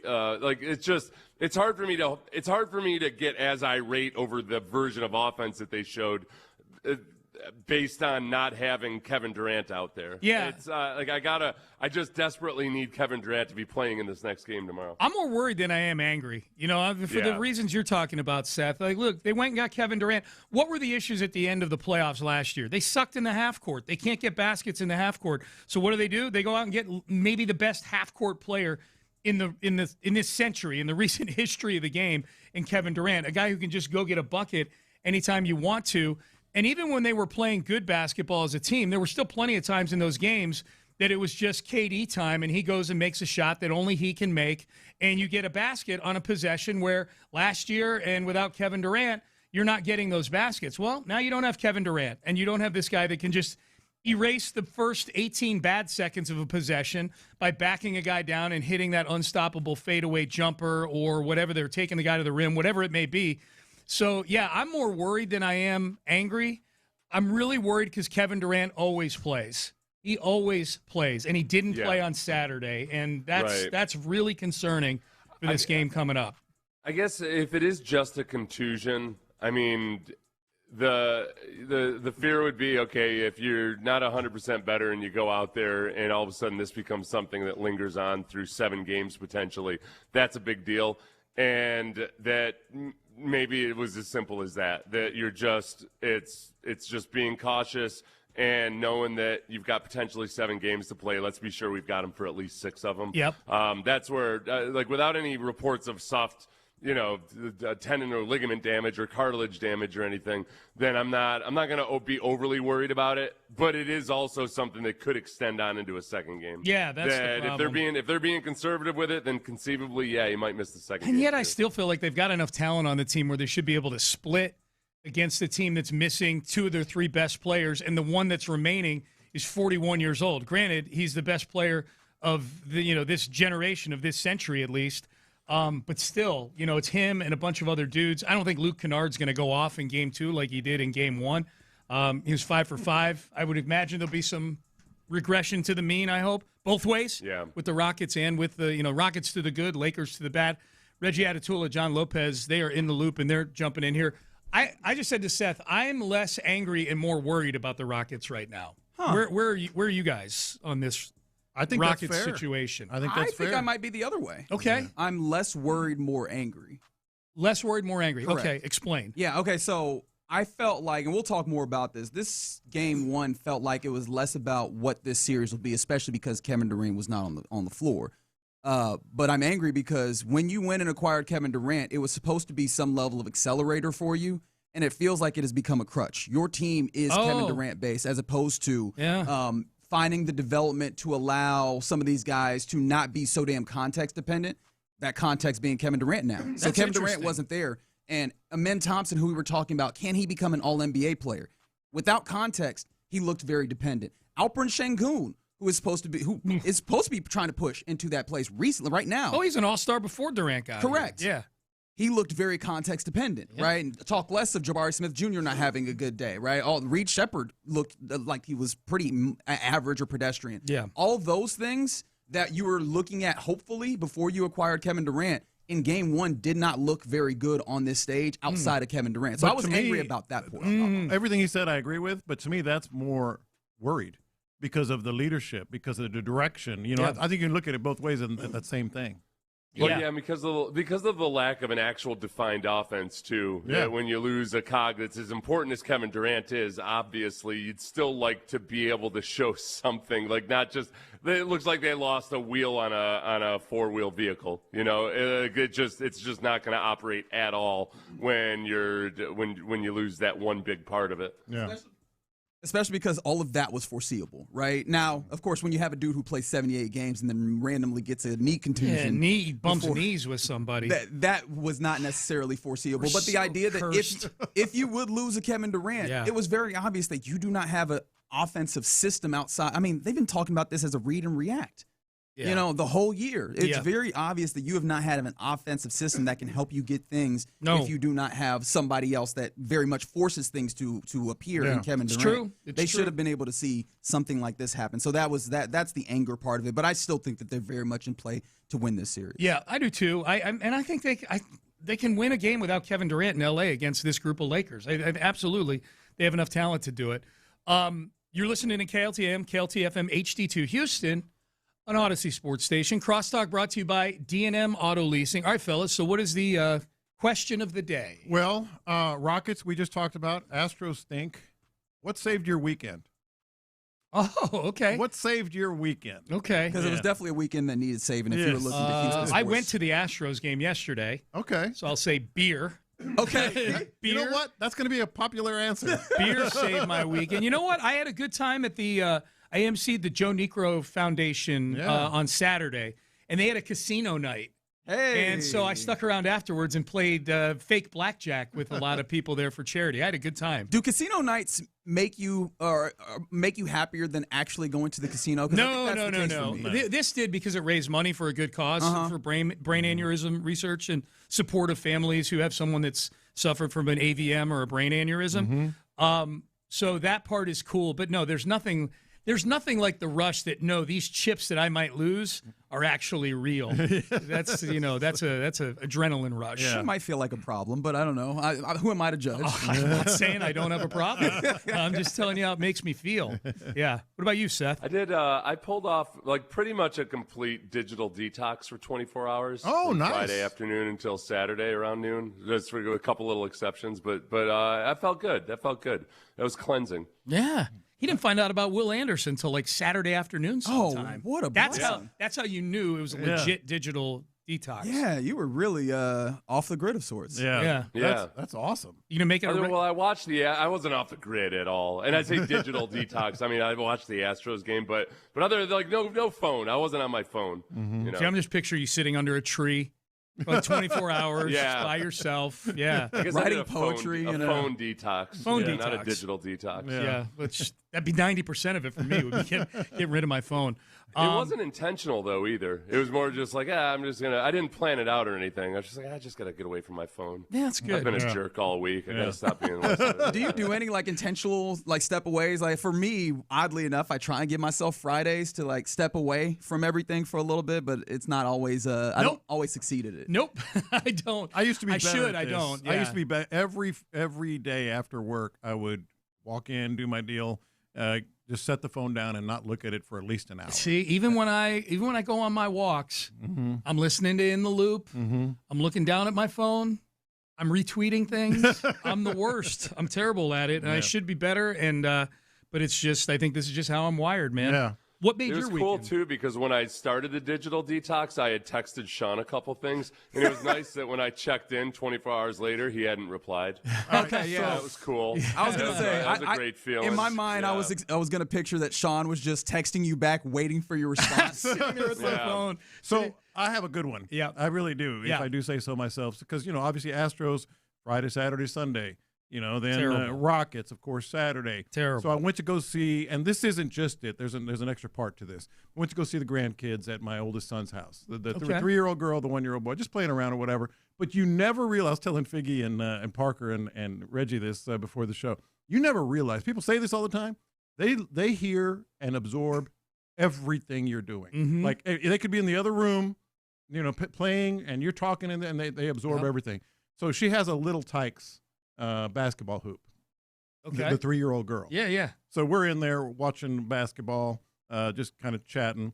She makes a shot and she turns to us and goes, "That's a big shot." In that tone? In that, like she even raised her eyebrow, like we do, wow. like like we would do. Yeah. She did it like 19 times in a row, and every time she turned around, she'd go, "That's a big shot." They're very attentive, man. They're very attentive. Well, wait till she gets her first phone. Her brain will turn to mush. Enjoy it now. Yeah. But it was like perfectly delivered. That's too. great. Just like Straight we do. face. That's a big shot. Straight face. That's really funny. Right, not like a child, like, yeah, that's a big shot. Like as if she was a 42-year-old analyst. Like, that's funny. That's funny. They really needed that one. They really needed that one. Someone said WrestleMania saved my weekend. LOL. Thank God I still like the scripted sport. I mean, it's built to save your weekend, though, isn't it? Save Right? mine. I was excited. I got home from that horrible Astros game, and I popped it right on. There was Brock Lesnar and Obafemi going at it with each other. Shout out to my Nigerian brother. Yes. You should exploit your media status more often because I didn't realize you're allowed to cheer in the press box at WrestleMania. Yeah. So, like, you can go up and not have to, to sit on your hands or anything. I didn't realize that. It's funny. Amy and I went to WrestleMania in Dallas one year, and we sat in the press box. We got media passes. We sat in the press box. And, yeah, it's not anything like at first I'm watching people cheer, and I'm like, are you supposed to be doing that? Amy's weird. cheering. I'm like, no, like this. Like, what are we going to get us kicked out? And then, you know what happened? Sergeant Slaughter walked into the press box. Oh, you knew it in his getup, and I'm like, okay, this is not a professional. And he put Amy in a Cobra clutch. And I'm like, all right, I can cheer. I feel better. Good point, Seth. Well, so what's the downside of the press box at this point? Yeah. Nothing. Are they got feeding food you in as there? well? Yeah, Goodness hell gracious. yeah. It was Just great. It was great. The vantage point, pretty much. Yeah, that's true. Yeah. It's not great anywhere in there, though, unless, it's like, a wrestling ring is smaller than a basketball court. course, and they yeah, do the Final Four in these big football stadiums. Yeah. That's the worst sporting experience. If there's ever a question of the day where we have what is the worst sporting experience, Writing it down now. the Final Four in football stadiums. Yes. Any basketball in a football stadium is garbage. It's horrible. It's terrible. And expensive. Yeah, That's where and kids, most kids listening will be spared this experience of just watching football in a baseball stadium, like so many of us used to do. I didn't even like playing playing in the old Three Rivers or Candlestick. Oh. It's just dumb. Yeah. You feel feels so weird, and some of those people are so far away. I like anybody listening right now that watch games in the Astrodome, tell your kids about what an awful viewing experience it is. What was it like tackling somebody on just pure dirt with no grass on it? Yeah. Oh, it's always hard packed down. The hardest was in short yardage situations because they pack the dirt down really, really tight. So you're hoping that your spikes dig in as somebody's trying to combo block you. Oh my God. Third and short. Sounds terrible. All right, boys. Well, Have a great show. Thanks, It's man. great to see you guys. Yep. And Seth, antibodies to you, my friend. Antibodies, and I'll wait the text up eventually. I guess you'll reply to my text. But okay, cool. It's been 72 hours, but whatever. That's cool. Yeah. All right. Gotta go look now. All right. We're done. We're out of time. Reggie Atatula. Crosstalk brought to you by D&M Auto Leasing. Thank you. I know. I crushed it. Reggie Atatula, John Lopez, Figgy Fig. They are in the loop, and they start now. Happy Monday to you. You are indeed in the loop here on Sports Radio 610. You heard the roll call. That's John Lopez, the OG. I'm Reginald Atatula. Figgy Fig on the ones and twos, and you rolling with us. On the base power text line, 713-572-4610. Also, appreciation to the Mo Minshew lawyers for the live stream. We keep it 100. The YouTube page is Sports Radio 610. The Twitch chat is 610 Houston. Get in there, chop it up. We talk back. But also, you get to talk to your fellow sports fans. That's always fun to see those conversations continue as we're Tito's saved the weekend, according to the text board. I don't think they're talking about the Jackson 5. No. How many people, if we're talking to Jackson 5, how many people go immediately to, you know who saved it? Tito. Tito Jackson. That's the one I'm looking for. It was Tito that did it. With all due respect to Mr. Tito Jackson, right? Like, I don't want to do that. But, yeah, that's a fun way. We'll get to that when we get to our question of the day here today. But, that's part of it, man. This is... I'm not going to lie, coming in with a little bit of energy today was a little more difficult than I anticipated that it would be, right? You had a big weekend series versus at least a above 500 baseball team, the St. Louis Cardinals. I'm not trying to make them something they're not. Like, they're not a great team in baseball, which honestly makes the results a lot worse, if we're going to be honest. Yeah. A sweep for the Astros there. You came into the weekend knowing that, hey, you're going to have playoff sports happening with your Houston Rockets going to L.A. to get game one. A game, mind you, that they were, I think, like damn near 6-point favorites in, headed in. I imagine that those odds were before we found out that Kevin bleeping Durant got injured. How did that hit you, first of all? It made me irate. I truly went, what? It made me irate. What? I was at an event with a few like-minded folks. There was at least three of us that were like kind of stopping by each other and whispering our thoughts about the game headed in.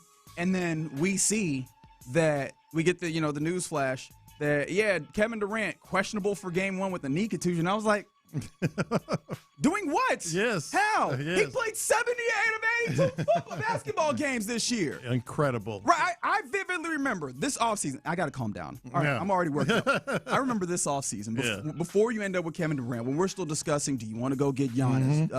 Does Kevin Durant make sense? Do you stand pat with these young guys and see if you can develop? One of the things that people kept throwing at me was the idea that, Kevin Durant, he's hurt too often. I'm like, man, he's actually played a decent amount in these last couple of seasons, and all you really need to get out of him is like 65 games, 70 games. If you can do that, it'll be cool. He played 78 of them things. Well, and I remember 78. It was incredible. It hit me like a ton of bricks. I just perplexed. Like, what? Wait, what? I had to double check. It's one of those where you double check who's reporting what, correct, and all that. And I remember having a conversation sitting right here with you about Kevin Durant. Well, he's not going to play more than 70 games. Just bank that. But as long as he is ready for the playoffs. As long as he's ready for the playoffs, number one. Yeah. And as long as this team gets better because of him. Yeah. Well, both those things came full circle. He did play 78 games. Didn't play in the playoffs, and in that playoff game, we saw that this team is not only not coming full circle and improving, it's getting worse without him. It was amplified that much more, and we'll dig into that. Let me give you the cup half full moment. Please, all right, go for it, man. Let me make you all feel better. It's draft week, baby. Yeah, It's draft week, Figgy. Woo! It's draft week. You know what? Figgy, at any point, I'm going to deputize you right now. At any point during the show, if you feel like we being too negative, just play that out of nowhere. Just drop that in there, and we will realize, hey, you're being too negative. Get back on track. It's draft week. And that's what I'm saying. It couldn't have come at a better time. It is draft week. It is here. It is Thursday. It is going to be an incredible sort of look forward with this team. You're going to feel good about the Texans. We already feel good about the Texans. So there's the good part that couldn't have come at a better time. And it sort of tying in with the question today sort of rescues you from a miserable weekend. We haven't even mentioned the Astros. Yeah. I talked about the fact that you got swept there, but the way that you got swept is also problematic, right? And we'll talk about that more as well, but it's almost, I don't know if it was more deflating that you ended up with, the same score in the last couple of days, 7-5 losses to the Cardinals. You're scoring, and you're one of the better scoring teams in the league. At worst, third best scoring team in the league. You have a ton of home runs. Yordan Alvarez looks like a damn MVP, and yet and still, it feels not even like, hey, we're close. It feels like you're entirely hopeless. It really does, and again, that's something also we will dig in a little more. But let me just throw this out at you, just to kind of put in perspective where the Astros are. Not series. How many games have the Astros won against a winning team in baseball this year? Oh, okay. Not series, just games. How many games have they won? Were a winning team when they played them, or just a winning team in baseball right now? Let me see. Figgy, you have any guesses? Where are the Red Sox? Is the question I'm trying to figure out. I don't think the Red Sox are a winning team. No, the Red Sox are not a winning team. Damn. Okay. I'm gonna say 0. 0. Okay. The A's are 11-11 today. See, I couldn't remember where the A's were. The A's they've won one game against the A's. They've lost to the Mariners. I think they won. Let's see. They win one against the Orioles, right? Or 2 against the Orioles, something like that. They have 0 wins. Wins, not series wins. Wins against a good team. Against a winning team in Major League Baseball. Cool. What am I supposed to say to that, man? What am I supposed to say to that in this moment? There we go. See? There it is. That's what we're talking about. I think this is going to work. That was one of the most pointless stats I needed to know, man. Like, why the hell do we need to know that? I was curious. It's crazy because even the injection of games, it's early. It don't help none. Yeah. Even all of the news that we've gotten on the Astros front points to the idea of, buddy, you think you're going to be hopeful? What a fool's errand, right? Hey, man, Christian Javier, which, I don't even know what that means to you, but Hunter Brown, early June is when we're early June, Dana Brown. Yeah. I need help right now. Yep. It is the 20th of April. Yep. Early, a month plus for me to have some hope. Yeah. So, we got this draft here. Which, can I ask this question of you, Lopez, and you, listener? 713-572-4610. What do you foresee as like the upside for your emotion when it comes to the draft? Because it feels like the Texans are in a weird place. I'm hypothesizing out loud right now, where I don't know how excited you can reasonably get with whoever you're drafted, because there's very few places where I could see a dude jumping in and immediately being like a giant impact player, right? I think that's the point. I think, as we look at this weekend, and that's what we're talking about here, Astros, we just covered it, just awful, and you don't feel any better with Hunter Brown, Josh Hader on the 60-day IL, and I have a couple of questions about that we're going to get to, even though it might seem more like just semantics. I'm wondering about that. Rockets. No offense, like nothing, like literally, what's your offense? We'll hear about that as well today. And then there's the Texans. I think what you just said is part of the reason that it's so exciting. Really? Because, there may not be a starter. I don't know who the Texans are going to draft in the first round, second round, whatever, but I know I'm going to be excited about it. Because, they're in a position to where they've got this city by the boys right now. They are number one with a bullet, especially when you can compare them to Astros and Rockets. And it's always been a football town. I think it's going to ramp up even more. And I think the focus on the draft is going to be even higher if that's possible, simply because, of where we are as a city in sports.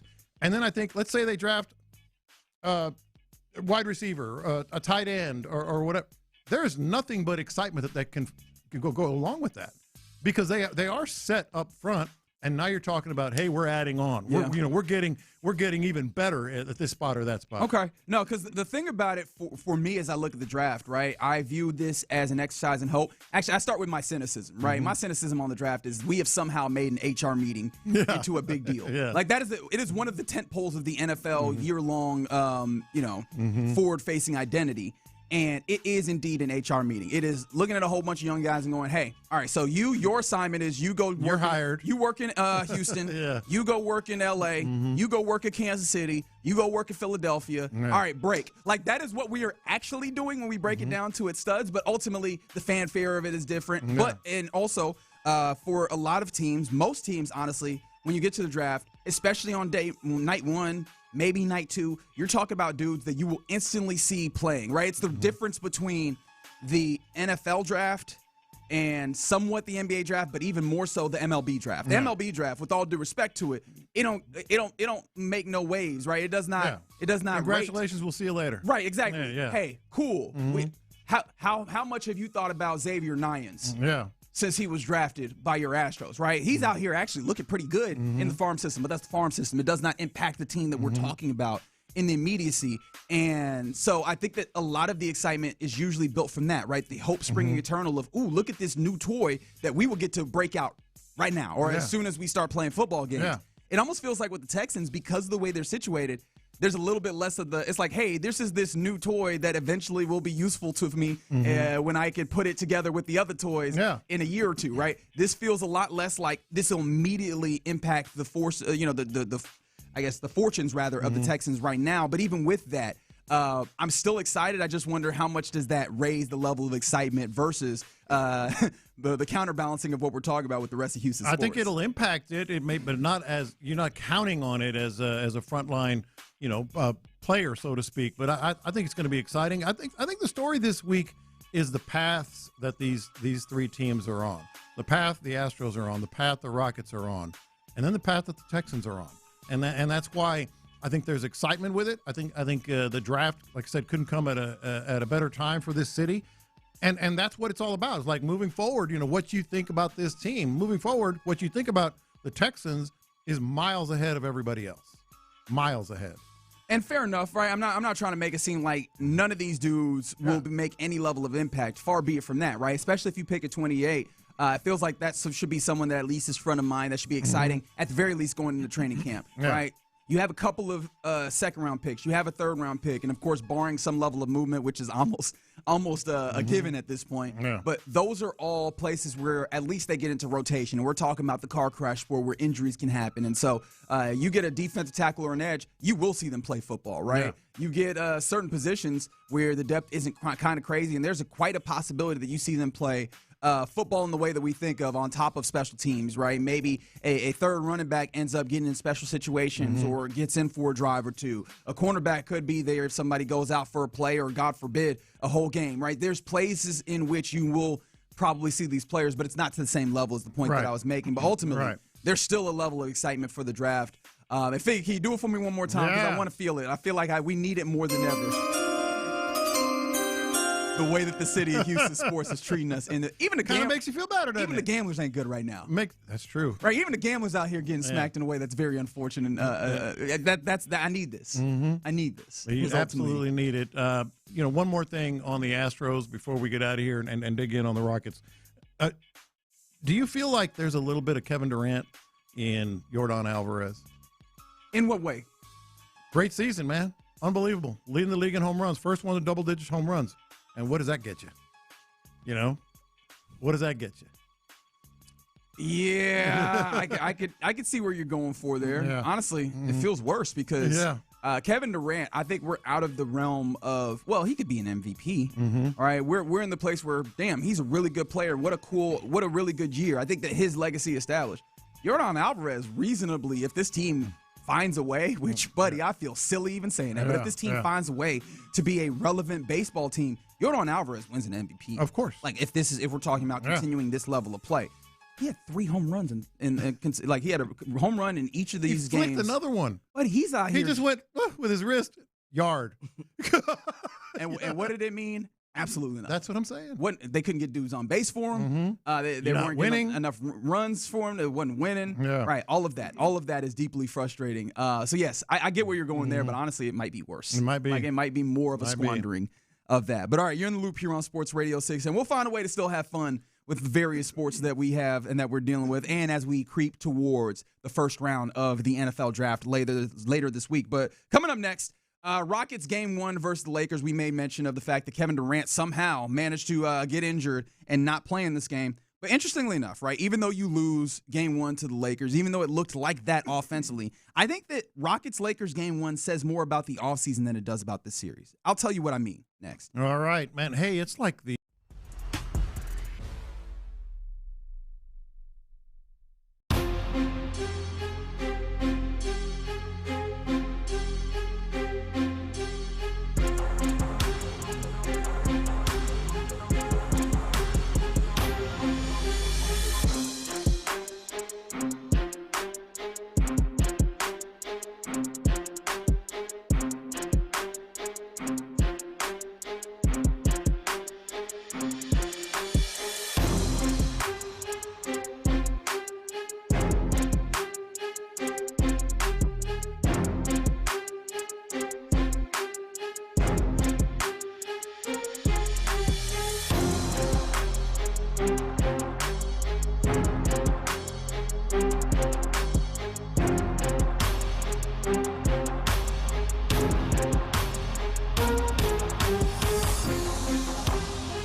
Here's at 281-222-2222.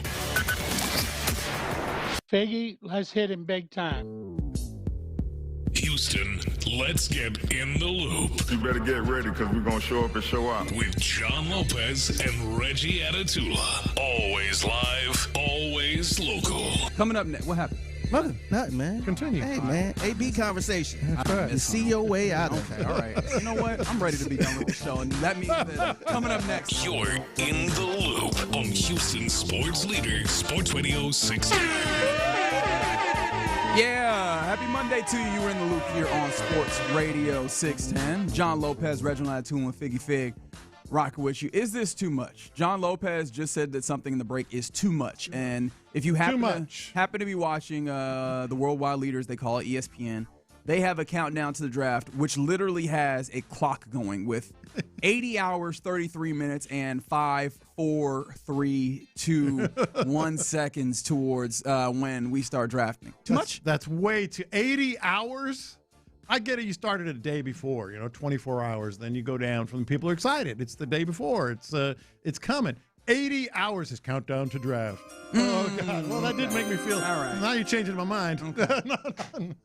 I'm wondering, though, because if you don't know why we played that sound, we're using that as just a general pick-me-up as a reminder for the draft. Just something, a balm. Yes, I like that. I do wonder if this ends up being like a drug of sorts where we end up numbing ourselves to it, and then we don't have the endorphins and the response that we should every time we play this. So maybe we just. Hey, it's only 80 hours. Yeah, I guess so. If that's the case.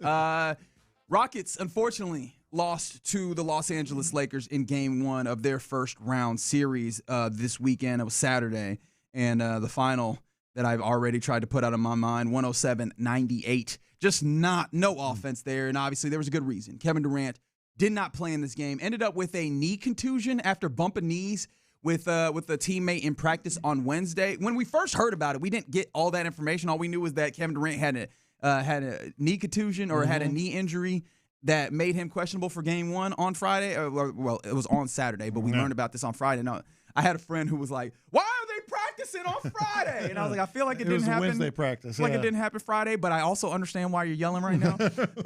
But yes, it was on Wednesday.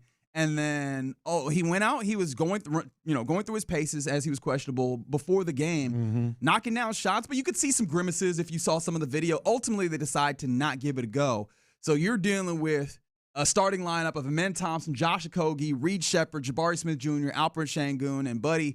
The offense was not there. You end up looking just flaccid offensively in that game. And as I said, you didn't get to score 100 points. You shot like 38% from the field compared to LA, who shot like 60% from the field. I can get into more numbers. Good offense for the Lakers, bad offense for the Rockets, ultimately in the way that went. But interestingly enough, watching through that game, I did not feel like that game was indicative of how the series will go. First and foremost, I think, especially seeing Kevin Durant go through his paces and look close, I was like, there's no way 3 days later he's not playing in Game 2 and we're not back on track from what we need to do. Plus, it's a contusion as opposed to something more significant. I was like, this is one of those, this is a bruise that that over a couple of days he'll find a way to manage, and maybe we'll just be gone, and boom, we're back to what this Rockets team should be, which, again, gave me optimism enough to call this series for the Rockets. I do think, however, the way that this game showed up says a lot about the Rockets' offseason coming up, and that is maybe the more uncomfortable part. Because your young core, who would you consider in your young core, John Lopez? Well, obviously, Jabari, Amen, Şengün is still in that mix. Reed Shepard. Am I missing anybody? I think that Tari Eason. Maybe, yeah. Right? Those were the guys who you go, all right, this is who we're turning the basketball over to in this Game 1. Yes, the max that you have is 7 games of experience. I think Josh Okogie he paced your team when it came to playoff experience heading into this game with 15 games of playoff experience. But yeah, I understand there's not a lot of experience, but this is the young core that you're hopefully building as your foundation of your team. Buddy, they look like they were entirely lost without the context of Kevin Durant there. Now, of course, we can get into Ime Udoka, and we will here, but I think that's the thing that was more scary is that you take out what was supposed to be an accelerating agent of Kevin Durant, and you look up and you go, oh, there's just not much here at all. And that is really, really dire when you talk about how you continue to try and build this team going forward in the offseason. Those 4 guys that we just mentioned, 3 of them are top 4 picks in the entire NBA. 2 of them are top 3 picks. And not only have they not accelerated, Reggie, they've taken a step back. They've regressed. And that, to me, you're right. We can talk about Kevin Durant. I think he's going to play as well. We'll see, all that. But I think it just amplified what the bigger problem is. And the bigger problem is Ime Udoka and his staff just got undressed offensively. Correct. I mean, just completely fleeced, like exposed. They cannot coach offense. And that speaks to your point about moving forward. I don't feel good about this team at all. I still think they're going to win this series. Do you? Yeah. In fact, I'm not even changing my call. I said Rockets in 6. I'm sticking with Rockets at 6 for the time being. How about you? I'm a little nervous, man. No, I am absolutely nervous. Yeah, I don't. It's hard for me to say after watching that the Rockets they gonna win this series. It's hard for me to say that right now. And that's why I said I think they can win this series. I do think they can win this series. I do think they should win this series. Now everything changes with Austin Reeves and Luka depending on what happens there. But the bigger question is win the series or not. They have a severe problem. Like we can't downplay this. No, not at all, right? Yeah. And obviously there's more time to have the conversation, but right in this moment, I think the easy one to start with here is Alperen Sengun, right? You came into the series thinking there's 2 stars on this team. One of them is not playing in this game, and Kevin Durant. All right, Alperen Sengun, it's time for you to have your star moment. That is not what it was in that game. And I think that there are 2 portions of this. One of them is his fault, and one of them is not his fault, right? I will begin with the his fault. 6 of 19.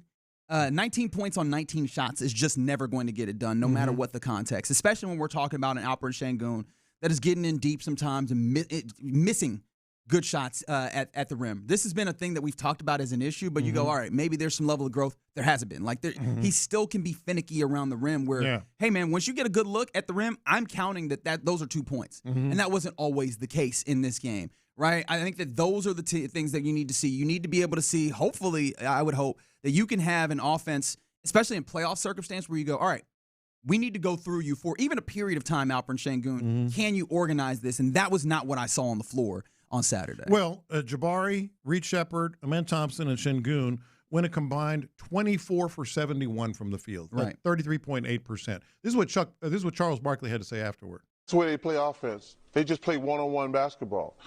It's better when it's Kevin Durant and Sengun, but they don't run plays. It's like everybody goes one-on-one. You look at that game, you're like, what are they doing? They just, whoever gets it, shoots it. But if you look at them through the entire regular season, we said they don't have a point guard, but they didn't have Kevin Durant to cover up all their flaws.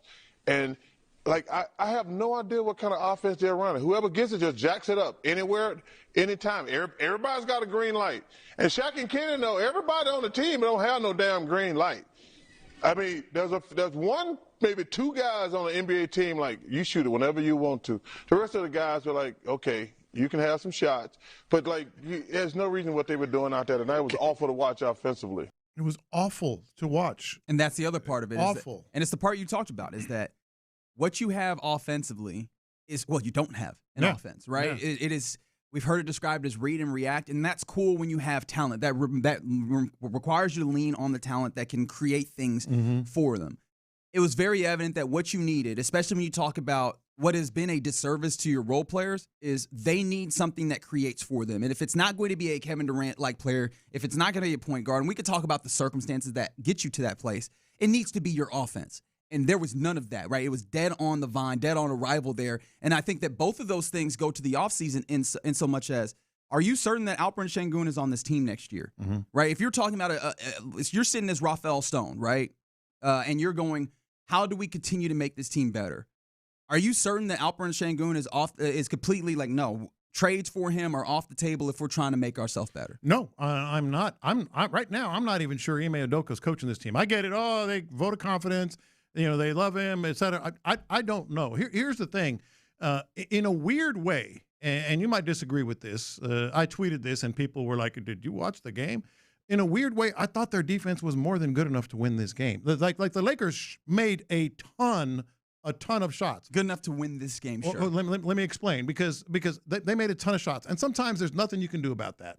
I often ask why. It's because you're giving them open shots. A man fell on the sword, about how he didn't play good defense. But, Reggie, when you force 20 turnovers. Correct. And you limit the Lakers in this case, you limit the other team to just 3 offensive rebounds. When you put up 27 more shots than the opponent, that defense, maybe they knocked down a bunch of shots, you should still win that game. You force 20 turnovers, limit the offensive rebounds to 3, and take 27 more shots than they did, you should win that game. Yeah, but they had nothing on offense. Yeah, and again, right. because there's no offensive system. And going back to like the idea of what happens in the offseason, if you do not find an overhaul in your coaching staff, I don't know what are the organizational moves that you can make. That's it. That can actually get you to that place, right? Yeah. Even adding a Giannis, right? There's still conversations and questions that have to be had about how do you actually take this talent 100%. and get it in the right direction? Because again, even if you find a way to add a Giannis and you don't change anything, if somehow the CBA and the National Basketball Association changes and you could just add Giannis to this team and you have Giannis and KD and Alperin and Amen and Jabari and Reed and yada, yada, yada, right? Are you capable of competing against the Oklahoma Cities of the world? Are you capable of competing against the Boston Celtics of the world? Because, with an organization of putting those players in their best circumstance. And what we saw from this coaching staff in Game 1 says absolutely not. Yeah. And so, these are the offseason things that I think are impacted by Game 1. It's a question about Ime. Yes. It should be a question about Ime. All these people say, oh, no, untouchable, blah, blah, blah. No, man, you got to change. You got to change the way you look at this thing. Right. And so I thought that this said more about what this offseason and what this offseason will be, what this offseason needs to be, and what can't happen this offseason. I still think they can win this series. 100%. I do too. But it feels like, and it's the scarier thing is organizationally, big conversations need to be had because even winning this series, it's not going to fix these things that we're seeing, evidently. All right, you're in the loop right here on Sports Radio 610. I wouldn't go so far as saying the Rockets franchise is broken, but it's on the brink. There's real existential conversations that need to be had if you want to be a team that can actually reach the mountain, as I think that is any organization's goal. All right, coming up next, let's get to our question of the day. We're talking about it. The Rockets did not help your weekend. The Astros did not help your weekend. So question of the day, 713-572-4610. What saved your weekend? Because the sports weekend was a little bit of a bust. 713-572-4610. Let's discuss it next. Ready? Sign.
by Base Power. Save money and switch today at basepowercompany.com/610. Sports Radio 610 presents live from the West Point Lincoln and West Point Lincoln of Sugar Land Studios. Here's In the Loop with John Lopez and Reggie Atatula. Yeah, you're in the loop here on Sports Radio 610.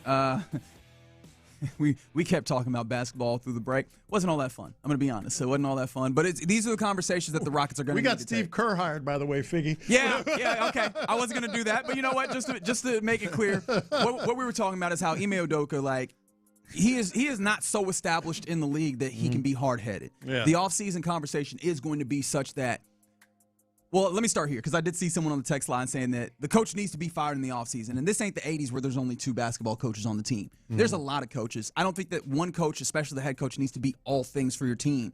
But I think that the head coach needs to recognize where his weaknesses are and acquire talent. And when I say talent, I mean coaching talent that can bring those things. Right now on this Rockets team, I'm not seeing the coach that brings the offense. So go and find somebody. And I think that it might need to be so aggressive as Steve Kerr might have coached his last game with the Warriors. Could you convince him to be an assistant? If the Clippers somehow, implode or whatever, could you go get a Jeff Van Gundy? Assistant. Right? Oh, you're going over. You were going somewhere else. My bad. Assistant. Did not think that we were. I thought we were on the same page. Steve Kerr would be an assistant? No, but my thing about it is like, wondering, I don't even think so. But my thing about it is you need to be aggressive in addressing having schematic advantages off. I would have to reach out to Mike D'Antoni, man. I'm sorry. I know that ship has sailed, and I'm sure you probably ain't getting prime Mike D'Antoni again, but I got to at least have you as an offensive coordinator. But we digress. Right. So but we digress. We do digress. Maybe having conversations like this is ultimately what did your weekend. But yes, the actual games of the Rockets and the Astros did not help the weekend. This is the vibes of the weekend. On top of it getting a little chilly, a little rainy. So something saved the day, though, right? Yeah, something had to. Question of the day, 713-572-4610. What saved your weekend? And we are taking all answers. What saved your week? No matter what.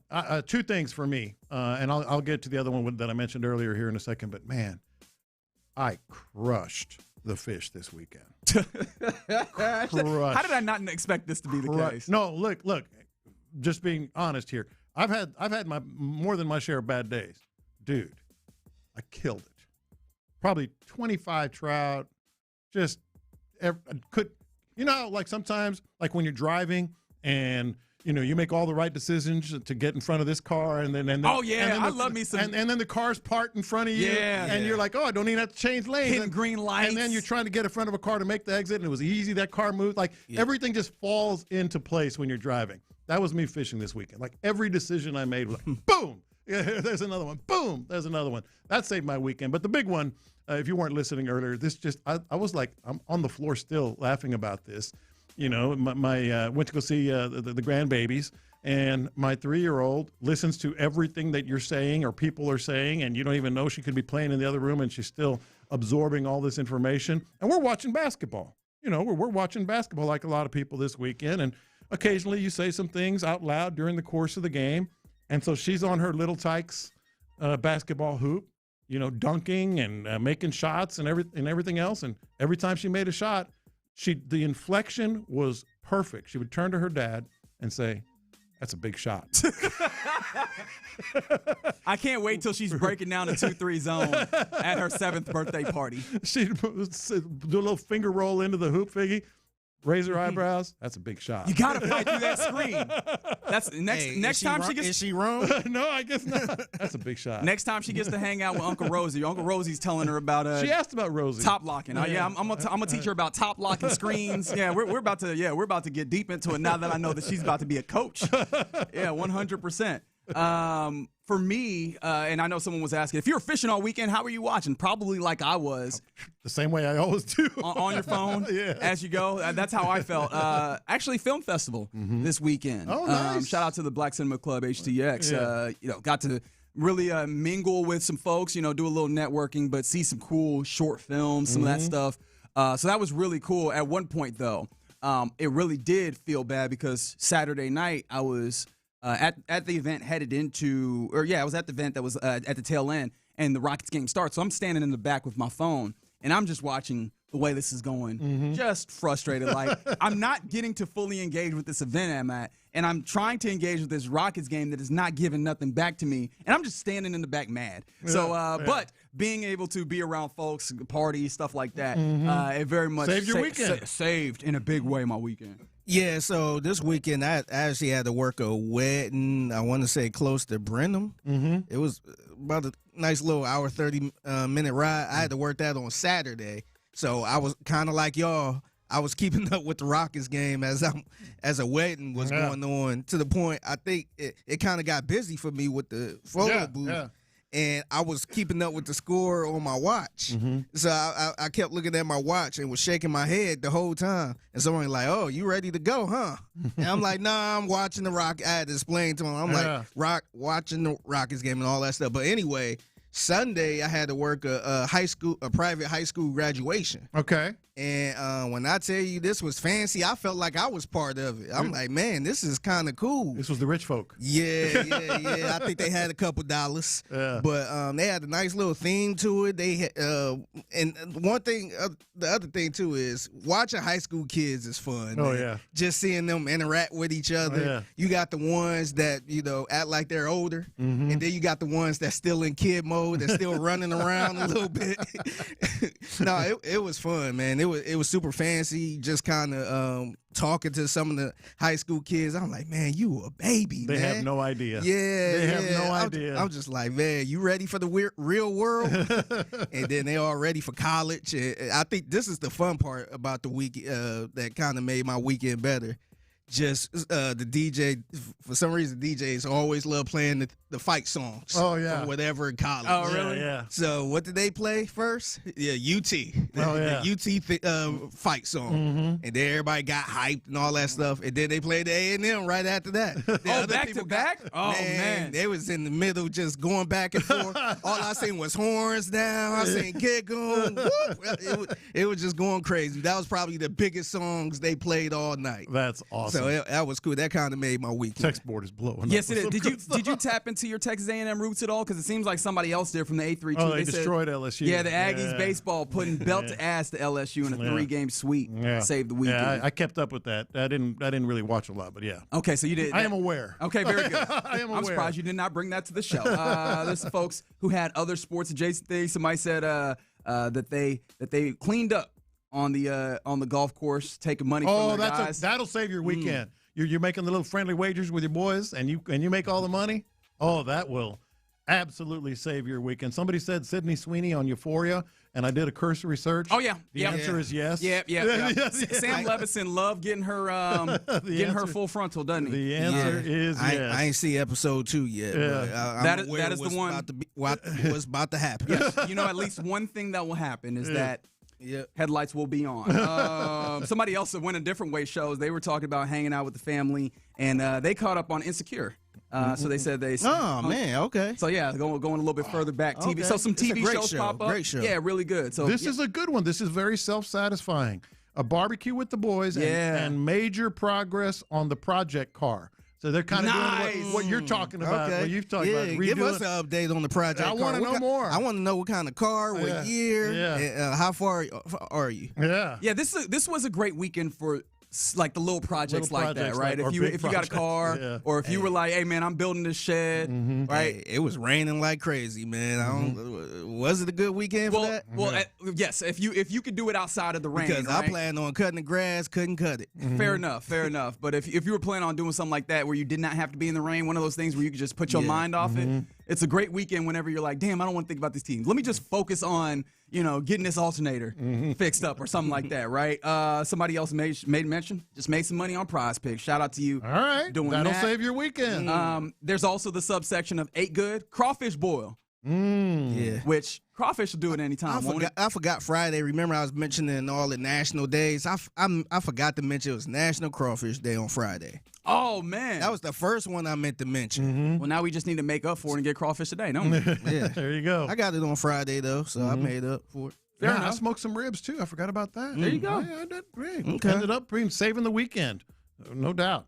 Oh, wow. Okay, so we got some real interesting circumstances. 832, Save My Weekend was the priest versus seminarian basketball. Is it baseball or basketball? I'm just seeing. I think it was basketball. Basketball. Yeah. Standing room only at Rice University Gym. I do appreciate watching like non-professionals play sports sometimes. Priests versus seminarians. That I imagine there's a lot of comedy to be had within it. Or maybe it goes the entire other way where you're like, hey, man. They look up and go, that's a big shot. Yeah. Fair enough. Yeah. Concerts. Rod Stewart and Howard Jones concert last night. Yeah. Huh. Okay. Yeah. Good way to go about it. And then other people just spending time with the family, right? First grandbaby born saved my weekend. Yeah, you won't think twice about the baseball team or the basketball team when the grandbaby's coming into the world. Yeah, you might not think about that for the rest of the year. Nah, you're in a good place. Godchild's first communion also comes in. Yeah, the adorable things will absolutely make you feel a lot better. Somebody said a $25 Texas Roadhouse gift card absolutely saved my weekend. Sure. Not a bad way to go. Right. Someone else mentioned getting a new apartment saved their weekend.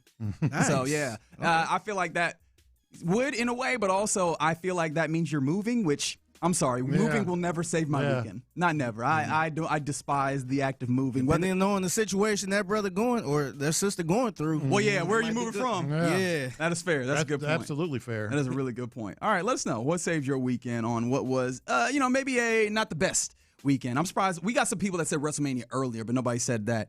Coming back around, I know that the wrestle is a big thing for some folks. Was it good? I'm curious because my timeline saying it wasn't good. Couldn't tell you. So I'm not sure. Couldn't tell you. I just see Stephen A. Smith getting booed.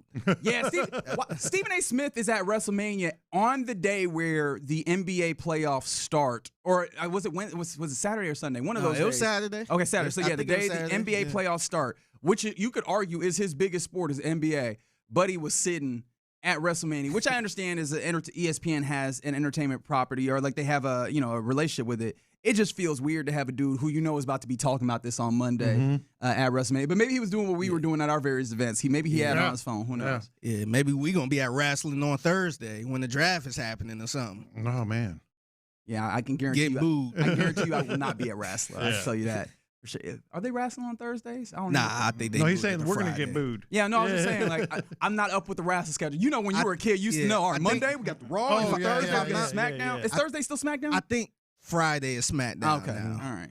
Yeah. All right. Somebody said, watching WrestleMania, seeing Project Hail Mary, watching movies, spending time, cooking for our elderly friends. Very much, folks, managing to save their weekend outside of the Rockets and the Astros. But coming up next here in the Loop, let's go around the NFL where a big-time trade got consummated in the NFL. What does it tell us about these teams and about this draft? We'll do that next. Is there a realistic way?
Let's go around the NFL in the loop style. Why are you smiling? Because I love football.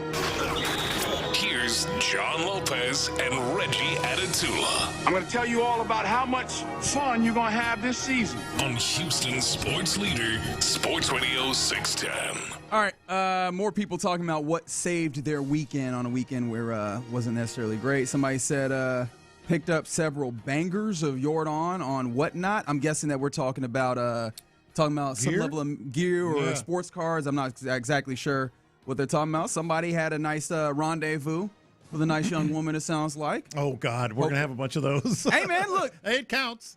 It counts. Just, hey, count the bucket and one. Yeah. Baby, and one. Go ahead and drop that one in there. And then That's a big shot. Yeah, no, needed that one to go, man. That's a big shot. Needed that bucket for sure, man. There was a little bit of a drought happening, a little bit of a run happening that needed to happen. And then 281 said that the seller accepted their offer on Dream Farmhouse, saved their weekend. So adding a little property to the portfolio helped help you make some things happen. So shout out to that as well. Let's go around the NFL where some other teams made an offer and ultimately had it be accepted. Those teams being the Bengals and New York Giants, respectively. As Sexy Dexy, as they like to call him, Dexter Lawrence has found a new home. He was traded to the Cincinnati Bengals from the New York Giants for the number 10 pick in this draft and nothing more. That's a lot. It is a lot. But, that's a lot. But just the idea that he was traded for the number 10 pick in this draft without getting to the draft. I found that to be interesting, right? This wasn't him being traded on the clock for a pick. Traded ahead of the draft, a week ahead of the draft for the number 10 pick for the Giants. And then, of course, the Bengals on the backside signed him to a one-year extension. We could talk about all those things. What caught your attention the most when you saw that this deal had been consummated to send the defensive tackle to Cincinnati? Caught my attention the most is I think they paid too much. I think that's a lot. Number 10 overall. But I do have some questions for you. Okay. For you guys. Let's do it. First question is, what are the Bengals doing? Making their defense. Well, actually, let me start with the larger 30,000-foot view. Trying to keep Joe Burrow happy. That to me is probably it, right? Right. Trying to keep the quarterback happy. We've had the conversations, and I think we've also looked at the conversation and said, well, this doesn't mean what we would like to try and make it mean. But Joe Burrow has been out here saying things that make it seem like he is not pleased with where he is. Talking about he hadn't been happy playing football in a little while, right? Doing things of that nature. I think it is a reasonable thing to look at that and go, hey, are you losing your star quarterback? Yeah. Right? Would you like to keep him? Because when was the last time that the Bengals were real threats in the playoffs? Was it 4 years ago, 5 years ago? Well, that's my second question. How much of a difference is this going to make? Right? And so you want to try and make that difference if it is capable and keep that quarterback happy. I think that it does, because the Bengals have done a couple of these this offseason, it's easy to fall by the wayside. They've added a few big names. They added Boye Mafe on the defensive line. There was one other addition that I'm failing to remember in this moment. They've added a couple of pieces that made me go, that's not going to fix your defense. But what it seems like they're trying to do is go, we don't need a good defense. Yeah. We just need an okay one. Yeah. Is it good enough to just get a Dexter Lawrence and an edge rusher and Boye Mafe? Like, is that enough to get this defense to lackluster, okay, and then the offense will carry it? I'm not certain. It will be important to have that run stopper in there to at least, try and slow down teams trying to run on them. You have an edge rusher that you feel decent about. Opposite, what's my guy's name? Miles. What's his name? Miles. I forget his name. The edge rusher for Cincinnati, Miles Murphy. You have like, okay, can this be a decent average defense to then match with what should be, if everybody's healthy, and up and down off, or obviously a team offense that can get up and down the field. I can kind of squint and see what they're trying to do. It does feel like this is just, we are flailing to try and keep the light visible. That's where I am, Figgy. I think they're keeping Joe Burrow happy. They're appeasing him. They're doing I say marginal. Dexter Lawrence is a big piece, but they're making some moves on their defensive side. I still wonder, is it just more window dressing, in terms of the big picture of this team? Like, have they become a contender? Have they become a contender? I mean, health is going to dictate it. I think it's all on Joe Burrow. Yeah. Like, we saw what that offense can do. This is true. And that's a kind of a scary offense, to be honest. It's just had a god-awful defense. Well, let me ask it to you like this. Before you made these types of moves, when you're talking about last year or the year before, if they had a healthy Joe Burrow for the entirety team, or the healthy remainder of that offense, would you have viewed them as contenders then? I think so. Well, then they are now. Yeah. Right? I don't think that there's any difference, right? They still are in that place where you need to be healthy. But, now it's just, you're doing it with a relatively pricey, I guess, but not that pricey. I think it's pricey. It's because they gave up the pick, but the reason why we thought it'd be pricey is you give up a pick, you have to pay big money to him. You gave him 1 year. They only gave him a 1 year extension. Yeah. When I saw that, I was more floored than the trade itself. I was like, okay, they went and got him. You're going to have to give him a big time deal, because it felt like that's what he was agitating for. They just tacked on an extra year of $28 million to his deal. So they really still have him under control for, 2 years here? Yeah. And it says to me that he just really wanted out of New York, by hook or by crook. Yeah, no, I think it's fair what you said. The 1 year deal does make a big difference. Yeah, now it does make me wonder, though, is he going to be happy with the 1 year deal for long, or is this going to be a thing? Because Dexter Lawrence, well, they'll revisit it, right? Especially if they have a good season. They're going to need to revisit it, because he has gotten a little bit of a name for agitating for more money fairly consistently. And so does that change just because he's no longer in New York and on a team that maybe has an opportunity to contend in a bigger way than the Giants had at any given time? I don't know.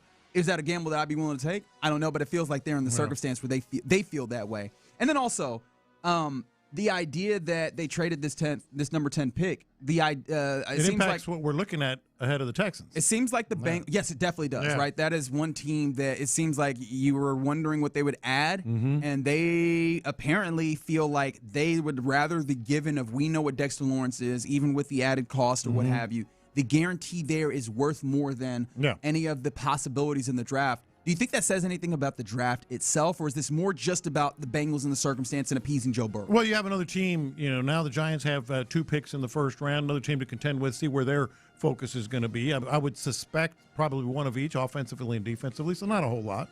Okay. Right? No, because, I mean, I see what you're saying. Yeah. Now, the Giants, what their outlook will be in the way that they draft. I wonder if it shifts at all. Definitely feels like them at 5 could be a defensive player. However, now, and I'm pairing this with kind of other conversations, there's the consistent conversation about Jeremiah Love. And obviously, he is one of the dudes that people are looking at as maybe one of the best players in this draft. However, he's running back, player value, all of that, position value, all of that pops up. If he's able to slide past those first 4 picks into 5, this maybe makes it more possible that they end up taking someone like a Jeremiah Love. Knowing Talk about a 1-2 punch. They could probably get to a player of pretty significant, a solid defense impact at 10, as opposed to feeling like they need to take someone like a Sonny Styles for defensive impact there at 5. No, I agree, and they could also flip.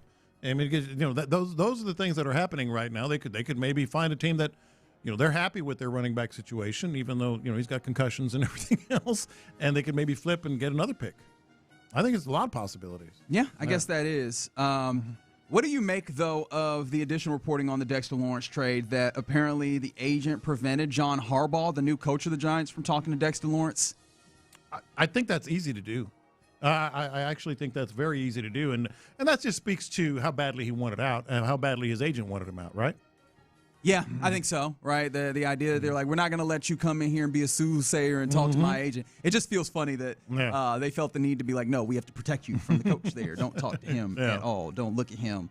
Don't smell him. We don't want any of that. Dexter Lawrence in the AFC now, and maybe you have a team that jumps back into being a team that you contend with, because after Trey Hendrickson leaves, which, again, that's another portion of this where you go, so you didn't trade Trey Hendrickson, you didn't get anything from him, and you went and paid for a defensive lineman. How do you make that work? But either way, it does feel like this might be a team that steps back into that room of crowded AFC teams that possibly could be contending with the Texans. The AFC is getting very crowded at the top. Right. Very, very much. Especially if you want to look at the AFC North. Really, yes, but the entire AFC. Look what the Patriots did. Who do you feel like is at the top of the AFC North right now? Because we also found out that the Steelers have not gotten any assurances from Aaron Rodgers yet. Oh, God. And did you see who's going to be QB1? Yeah, that's what I was No, what you mean, did you see? That's your man. That's your man's. I know he went to K-State, but he finished as an Ohio State Buckeye. Will Howard set to be QB number 1 if they do not get Aaron Rodgers back. Right? Who's atop that division right now? Yeah. Oh, boy. Right. You got this team here adding in Dexter Lawrence, but again, how do you feel about the Bengals? You look at the Browns. They are the Browns. Yeah. You look at the Ravens, who they still need to figure out offensive line and some of these things with Jesse Minter there as the new head coach. Maybe that's what the Bengals think. Like, it's open. We have a shot here. Possibly. You know? They at least got a shot to win the division. Yeah. He said, "Did you see?" That's your man. You're supposed to be telling us. You're supposed to be. You don't sound like you hyping your man's up. That's crazy, Fig. I thought y'all Buckeyes stuck together. I thought it was OH and all that. But yeah, speaking of the draft again, less than 80 hours to the first round starting on Thursday evening, and I thought that maybe we had already gotten our equivalent of the October surprise. Is this it? Ex-Georgia wide receiver Zachariah Branch, who is set to be a draft pick in this 2026 draft. Apparently he was arrested in Athens, Georgia. Now, the 22-year-old was charged with, quote, obstructing public sidewalks and streets or / prowling, and also obstruction of a law enforcement officer. And this, in a weird way, might be more alarming than the previous one. You think so? Just because it seems... Than the Reuben Bain well, because that was rehashed. NFL teams already knew about it.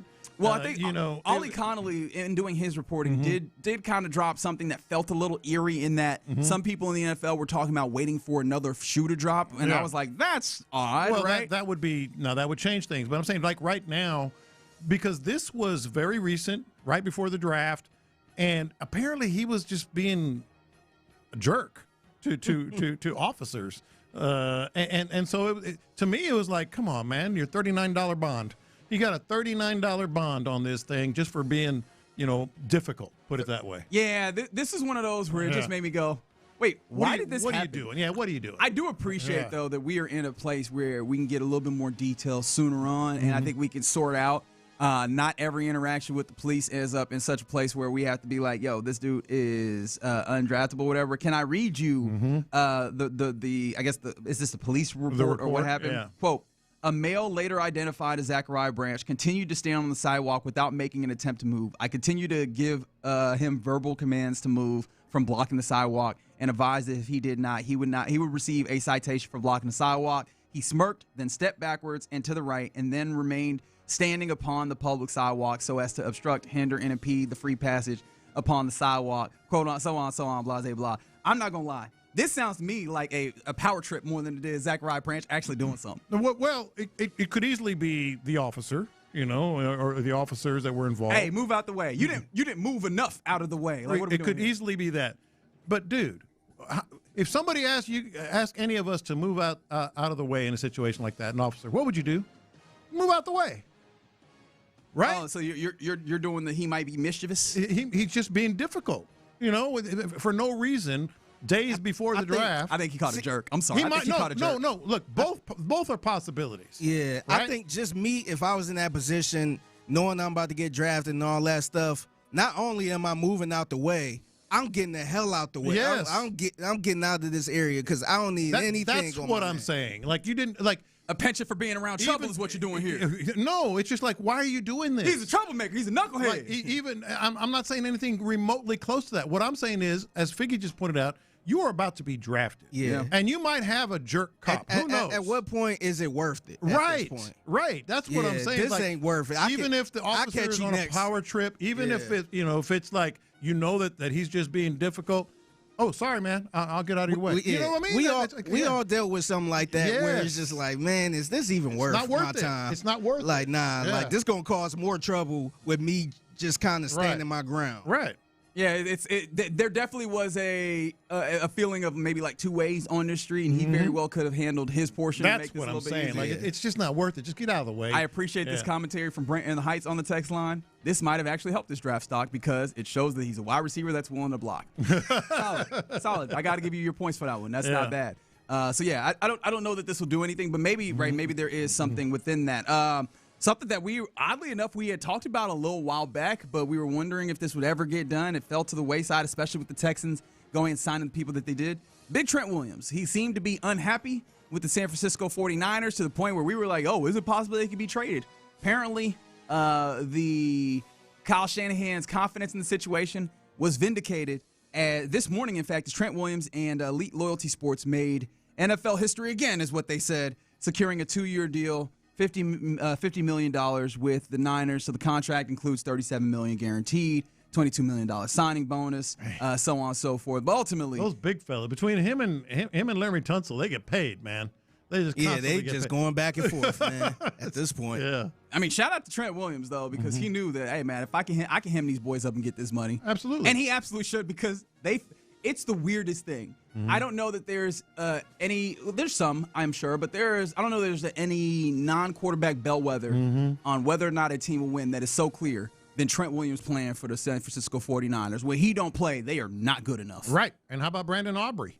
Just reached an agreement to become the highest paid kicker in the NFL. Guess what he's going to make. All right, so I know that there was reporting early on that he was asking for 10. 1 year. I think that he was asking for about 8. I'm gonna say that he ultimately got 7.5 yearly. Anyway. I'm gonna say they gave him 10.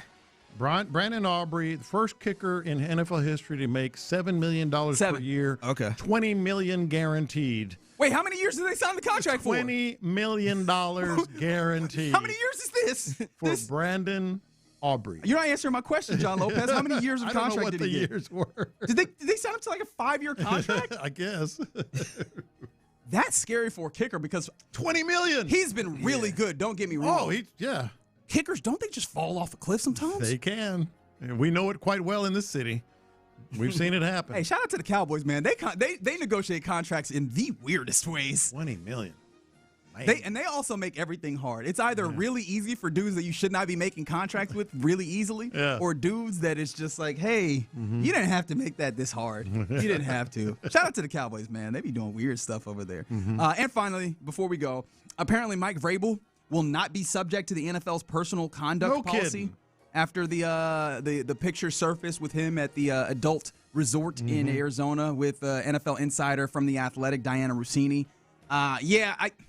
I'm kind of not surprised by this in a way, but it's also still odd with the entirety of the circumstance that he would not be the personal conduct policy, right? Like this is the place in which you can maybe say that it falls in line. Like there's an argument to be made, and I feel like in years past, especially when we were in the era of the NFL really policing morality, that they would have done this. This feels like the NFL is just like, we don't want these problems. No, this was about as predictable as you could get. You know what it's reminiscent of for me? You remember after Manfred got all the hell dealing with the Astros scandal, and then the Red Sox scandal came up. He was like, hey, I remember what this looked like. I don't want any of those problems. We just gonna sweep this under the rug. No big deal. Nothing to see here. I don't want to do this at all. Yeah, I feel like that's what this felt like in the NFL sphere. All right, you're in the loop here on Sports Radio 610. Coming up next, we continue our countdown to the draft. 3 days or 79 hours and 41 minutes if you're nasty. So let's ask yet another question as we get ready for the first round. What position gives the Texans the best chance to take the next step in the AFC? Once again, what position gives the Texans the best chance to take the next step in the AFC? We'll talk about it next. Area 45 with Bijani.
sports leader, Sports Radio 610.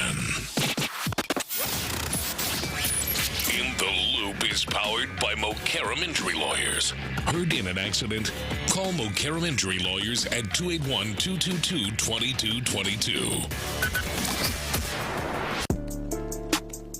Yeah, you're in the Loop here on Sports Radio 610, trying to have a good Monday here in the great city of Houston. A little bit of a dreary day, and what was a little bit of a dreary sports weekend. However, we're raising our spirits. In fact, we asked as our question today, what saved your weekend? From the 832, my 6-month-old daughter being giggly and talkative all Sunday. Oh, that'll do it, her first first words. How can you be mad looking at a cute baby face? You know what? Who cares about sports when you got something like that? You know what I mean? Perspective. And then somebody else said closed on my first home after renting for years. So there you go. If you get in That's a great feeling right there. Yeah, man, get in your spot. Those types of things, man, definitely gets you into a good place. And I do wonder also if what might help you get into good places when we give away, what is it, a 4-pack of tickets? Yeah, to see a little international soccer at Kyle Field on June 6th. So we'll do that as well in the noon o'clock hour. Maybe that gives you a little bit of excitement. But the clearest thing that I think that you can be excited about in this time period is the NFL draft. You know what to do, Figgy. You know what to do. The NFL draft is Thursday this week. 70, what? How many hours? We're at 79 hours and probably about. But who's counting? 20 or 32 minutes. ESPN is apparently counting. 79:33.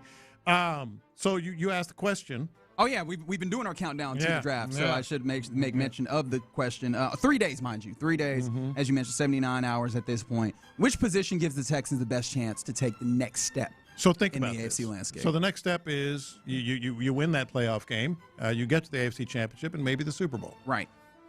What you got to think about this. Right. This isn't just about making. I mean, well, I guess it is about making your team a better team, but in a very particular way, I view this question as: Is there a position that speaks very highly to winning those games that you're talking about? Whether it's I don't know. I'm still not sure about where Kansas City will be because I know that you're starting the season probably with another quarterback and then getting a Patrick Mahomes in as soon as possible off of an injury. Yeah. Like, what does that do for their capabilities? And they still need to find the cornerbacks that will help them play the level of defense that a Spagnuolo typically wants. So I wonder, is it against the Kansas Cities of the world, or is it against the Baltimores of the world, or is it really that the Denver Broncos really have taken a hold of this division to some respect? That's the thing that I also feel like we got to nail down before we get to what's the right position to help you get to those teams. So I started thinking this earlier today. I said, at this point, because the Texans are kind of set, across the board, defensively for sure, and have made some big moves offensively,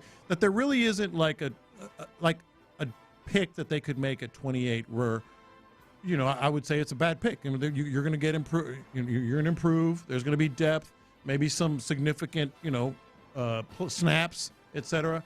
So I'm looking at this like what's the position where you would go, whoa, whoa, they are absolutely going for it because there's been a lot of teams in the AFC this offseason that have made kind of whoa moves. The Patriots, we were talking about it a little bit during the break.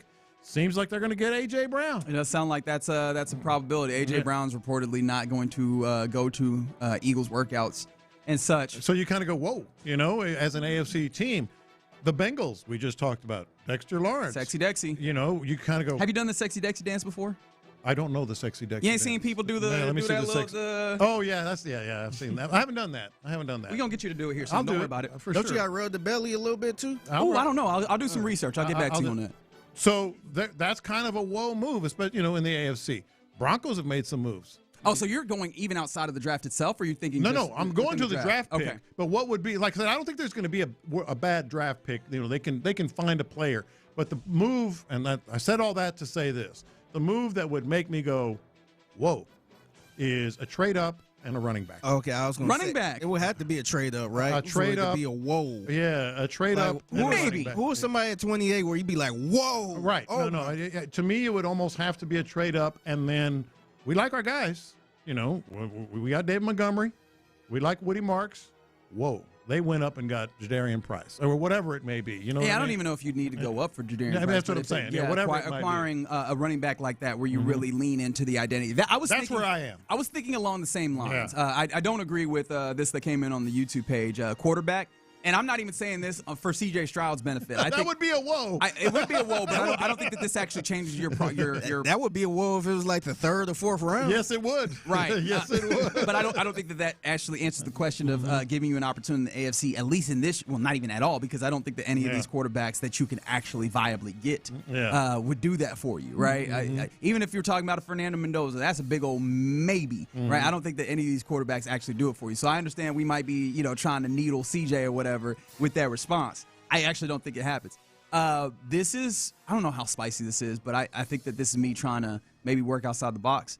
If you get one of these centers, and when I say one of these centers, actually, let me just, Keelan Rutledge. Yeah. I do think, because if he is a guy that you can actually play center, or maybe even a Chase Besantis, if this is a guy that they could see possibly making that jump, because if there's a guy that has the physicality at the center position and can absolutely do the mental part of this, because that's part of it, right? Like we've seen guys that maybe have more physicality than Jake Andrews, but haven't been able to do the mental portion of the center position, which honestly is the more important part. But if someone that is described as nasty consistently and has the size to play guard actually, but then can come in and handle the center position, that feels like that's the only way that you can level up the line right now, at least that I can see. And it would fit because suddenly, I mean, you draft a player like that, let's say 28. That's going to be a starter, and that's what I'm saying. Like, or at least has a chance to, right? If they can get the way that setting this offense up is, they've clearly built this for being able to get forward and move people off the ball. If that middle point of your offensive line at center is a dude that is big, burly, and physical, and can do those the center things, now I'm talking about a David Montgomery that in the red zone, I'm guaranteeing touchdowns. Right now, I'm talking about that, which. For me, as I'm thinking about this, we talk about the playoffs, and what did they need? They needed to be significantly better in the red zone. I'm talking about front line. Can I move that nose tackle a little bit to allow David Montgomery to barrel through and score touchdowns? That's immediately what I was thinking, and I think that could be the big difference for them if we're talking about AFC. Figgy, what would make you go, whoa? I think there's a couple things. I'm kind of with you on if they trade up. To me, if they trade up for somebody, that's a whoa. But if they trade up, then this probably ain't gonna happen. But Jeremiah Love, to me, that's a whoa. They could trade a lot. Yeah, they ain't playing around. Right. To me, if they trade up for Sadiq, I feel like that's a whoa moment. That's a good one. Yeah, if they trade up for a receiver like a Jordan Tyson or something like that, I don't know how far he gonna go or how early he gonna go. But to me, if you trading up for playmakers like that, to me that's a whoa moment for me. What about, well, two positions. One came from the text board, and I almost literally said, whoa, when I read the text. What if they just go out and get a badass, another defensive player? He said Rodriguez, the linebacker that I like from Texas Tech. Jacob Rodriguez. Jacob Rodriguez. And that would be like, okay, now they're just showing off. A really big-time defensive player. At that point, I'm like, man, DeMeco, give up the controller, man. DeMeco apparently is controlling the draft at this point. Yeah. I mean, if you were talking about a defensive player, the one that is most likely to make some level of impact immediately for you, is it linebacker? Oh, well, defensive tackle for sure. Yeah, I think it's defensive tackle, especially if it's somebody that can stop the run. But you see what I'm saying? Like, they go out and just get a true BPA, as Nick Casario likes to say, that can be a big-time player. The other one for me was wide receiver. You know how I feel about that. They move up and they get, like Figgy was saying, one of those guys. All of a sudden, they're not playing anymore. That's definitely a whoa. They're not move. playing anymore. Yeah, and that's not a bad move to throw up here, because if we're specifically talking about making that taking that next step in the AFC, what are some of the things that we saw them struggle with? Was especially once you lose Dalton Schultz in that Patriots game, it just felt like there was nothing happening. Passing the ball, at least not in the way that you needed to. Another weapon, and again, I still kind of go back and forth on the level of import or the level of necessity for the Texans, but you can't argue that having another guy, especially if it's one that you feel very confident has the capability of separating and creating, at least within the context of a system for themselves, that would be something that was cool. And that's one of the reasons why Kenyon Sadiq is obviously very, very intriguing to me. Somebody that you could put on the field and that could be a problem for a defense coordinator, somebody that obviously can block at least passively, but then really you have matchup conversations about how do we handle this dude. Adding another one of those to threaten the defense would be huge. So if you could do that, that'd be cool. Yeah, for sure. Some other people, talking about Stowers, Eli Stowers, tight end wise. That's in the same way. There's some guys being mentioned. Somebody mentioned a cornerback. They mentioned Pons, who I guess where's Pons from again? I'm having a hard time remembering. But I asked this about defense. Like, would a secondary player be someone that makes you go a cornerback for sure? And a cornerback, whoa, for sure. In a good way or kind of whoa in a good way. Okay. See, what I'm getting at, like, as we talk about this question, gives you the best chance to take the next step. I'm talking about, like, okay, there is no question they are moving up again. It could really be any position that moves like that, where you trade up, you make a big splash, something along those lines. That's why I only name like those playmaker type of positions where you could come in and actually change a game. And keep in mind, I mean, Nick Caserio not only has done this before, I mean, I think it's in his DNA to make that big splash like that. Well, the question that I was going to have is, you're kind of throwing out positions in some ways. Do you feel like the ones that you've come with are necessary to be had in the first round? Because there's been a lot of kind of scuttlebutt. I know that Daniel Jeremiah almost did the kind of thing of trading back. Seems like this is quite a probability for the Texans here. And we've talked about that as a possibility. Do these feel like things that you could address in the second round, or like specifically in your mind of taking that step forward in the AFC with one particular? Well, you can address them in the second round, but does it cause as many, eyebrows to raise, as many ripples in the league? We're like, oh boy, the Texans they're not playing around anymore. I think it's absolutely trade up is what would be the and cornerback fits the profile. Bring another big time cornerback in. All of a sudden, it's like, boy, they're just fortifying that defense. Like I said, they're not even – they're just showing off now, Yeah. Okay. All right. So 3 days to the NFL draft before we see what Nick Caserio does with that 28, whether it's traded, whether it's select, and who are the Texans that you will eventually add to hopefully make that or get to that goal of taking the next step in the AFC. All right, you're in the loop here on Sports Radio 610. Coming up next, let's get into what's popping on this day, including the weekend that was for the Astros, but also the idea that voluntary workouts are started for the Texans. We'll talk about that next. Ready? Signed.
610-222-2222. The Sports Radio 610 text line is energized by Base Power. Save money and switch today at basepowercompany.com/610.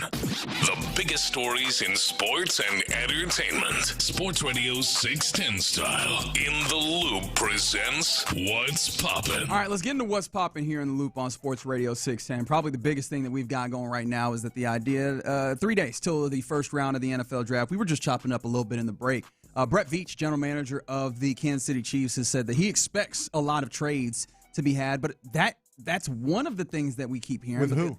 That's the thing. Is the other thing that I hear from various different draft scouts draft experts, as you read their work and such, is that there might not be a lot of trades because there's a lot of folks that seemingly want to trade back, but not necessarily a lot of folks who want to do the deal with them. And so I don't know how to square those things. Maybe Veach is talking more about the demand rather than the actualities of what will happen. But I'm very intrigued as to how the draft, at least the first round, ends up looking after hearing these two disparate kind of insights into what the draft might be that are on the other side of things. I think what he's saying is right. It's an extremely top-heavy draft, and then a lot of players in a giant bucket all the way into the third round that maybe some people have differing opinions on. So, yes, I think he's right that a lot of teams are going to be looking to trade back, but those other teams know what the situation is too. It really maybe just in the top, 10 picks? Maybe a lot of movement in the top 10, 15 picks. And then after that, it's like everybody's in the same boat. Trust your board, as they say. Yeah, maybe so. Yeah. Maybe so. We're looking forward to the draft also, and as we get ready for things. Voluntary offseason workouts start today for your Houston Texans. We even saw C.J. Stroud. We did see walking C.J. into the Stroud. building, so he is fully tapped in, as I think he needs to be. For one, we anticipated that being the case with the way the season ended and the way he talked, but also the way that the Texans have talked, whether it's DeMeco Ryans or Nick Caserio. They've almost been challenging him in a way. Oh, right? Like, almost. Those other off seasons, he had something happen. This is his first real strong off season, which almost in a way serves to say, hey, buddy, on the backside of it, it better look really good. And it seems like C.J. Stroud is taking that challenge. Yeah, not almost. With words and deeds, they're challenging him, whether it's, the extension that we don't think is going to happen or what they're saying about him. And certainly the way they're sort of, lifting him up like he's really approaching this the right way, et cetera. No, they are absolutely doing that. And he looked, a lot of people saying he looks slimmer. Did y'all see the video that the Texans put forth? He did, but also like he's not wearing the stuff that I'm used to seeing him in. And his hair's different. Right, and then his hair is different where you see a little bit more of the baby face, maybe a little bit of a tone He look face. a little slimmer in the face. He does, exactly. Yeah.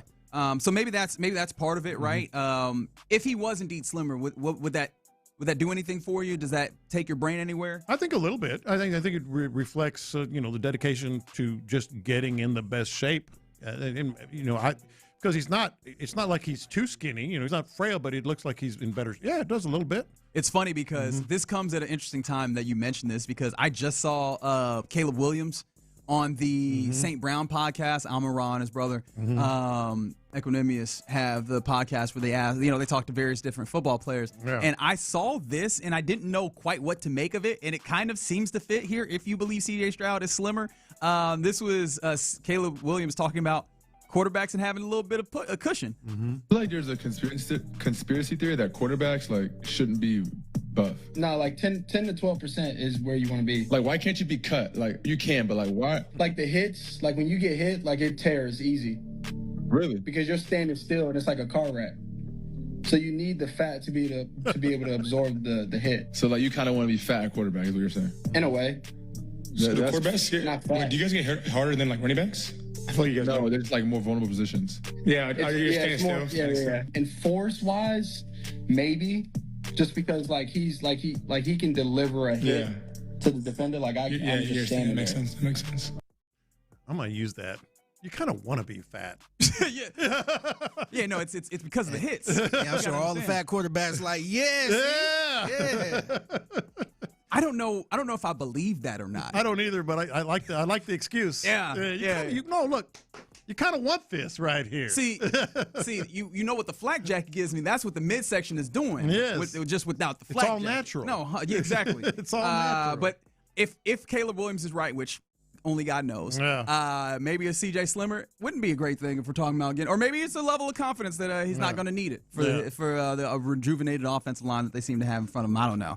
It was just first impression. I didn't look at the video that closely, but a lot of people are I've seen a couple videos of him. A lot of people saying he looking slimmer. Yeah. Yeah, he's definitely been For doing what it's the work. worth. Yeah, whatever that actually ends up looking like. Some other things that are popping. Unfortunately, the Astros swept in a weekend series with the St. Louis Cardinals. They definitely put up runs in the series, but they just could not. They just can't pitch, man. Like, it's just not there for them. It's not there. It's not getting any better. You have, some of these guys. You have to explain. Okay, well, that's the guy that came up from the such and such team, or they acquired. Or he was on waivers, and this is the guy that came up, and this is this guy and that. It's bad. It's getting worse. We knew they were up against it, but it's so bad right now that it doesn't matter that they're scoring a lot of runs. And then you have to ask yourself the question, and I asked you this, in a break, like, can you count on the Astros scoring 5 runs a game? And can you count on a win? I mean, about right now, they're kind of doing that. Yeah. But unfortunately, they're giving up 9 runs, 7 runs. Like that was literally the way that this weekend went for the Astros, and they're trying to get 5, maybe 6 out of some of these pitchers, and it really doesn't matter because they're still walking guys at an incredibly high rate, even though they are getting strikeouts and such. So it's a very odd proposition. We'll talk more about the Astros as we go. They start a 3-game set versus Cleveland today. Get this, right? Spencer Arrighetti on the bump. We'll see if he can be one of the guys that you can kind of lean on. I don't think that changes your outlook a ton, but maybe it can make a few of our days a little bit better against right-handed pitcher Slade.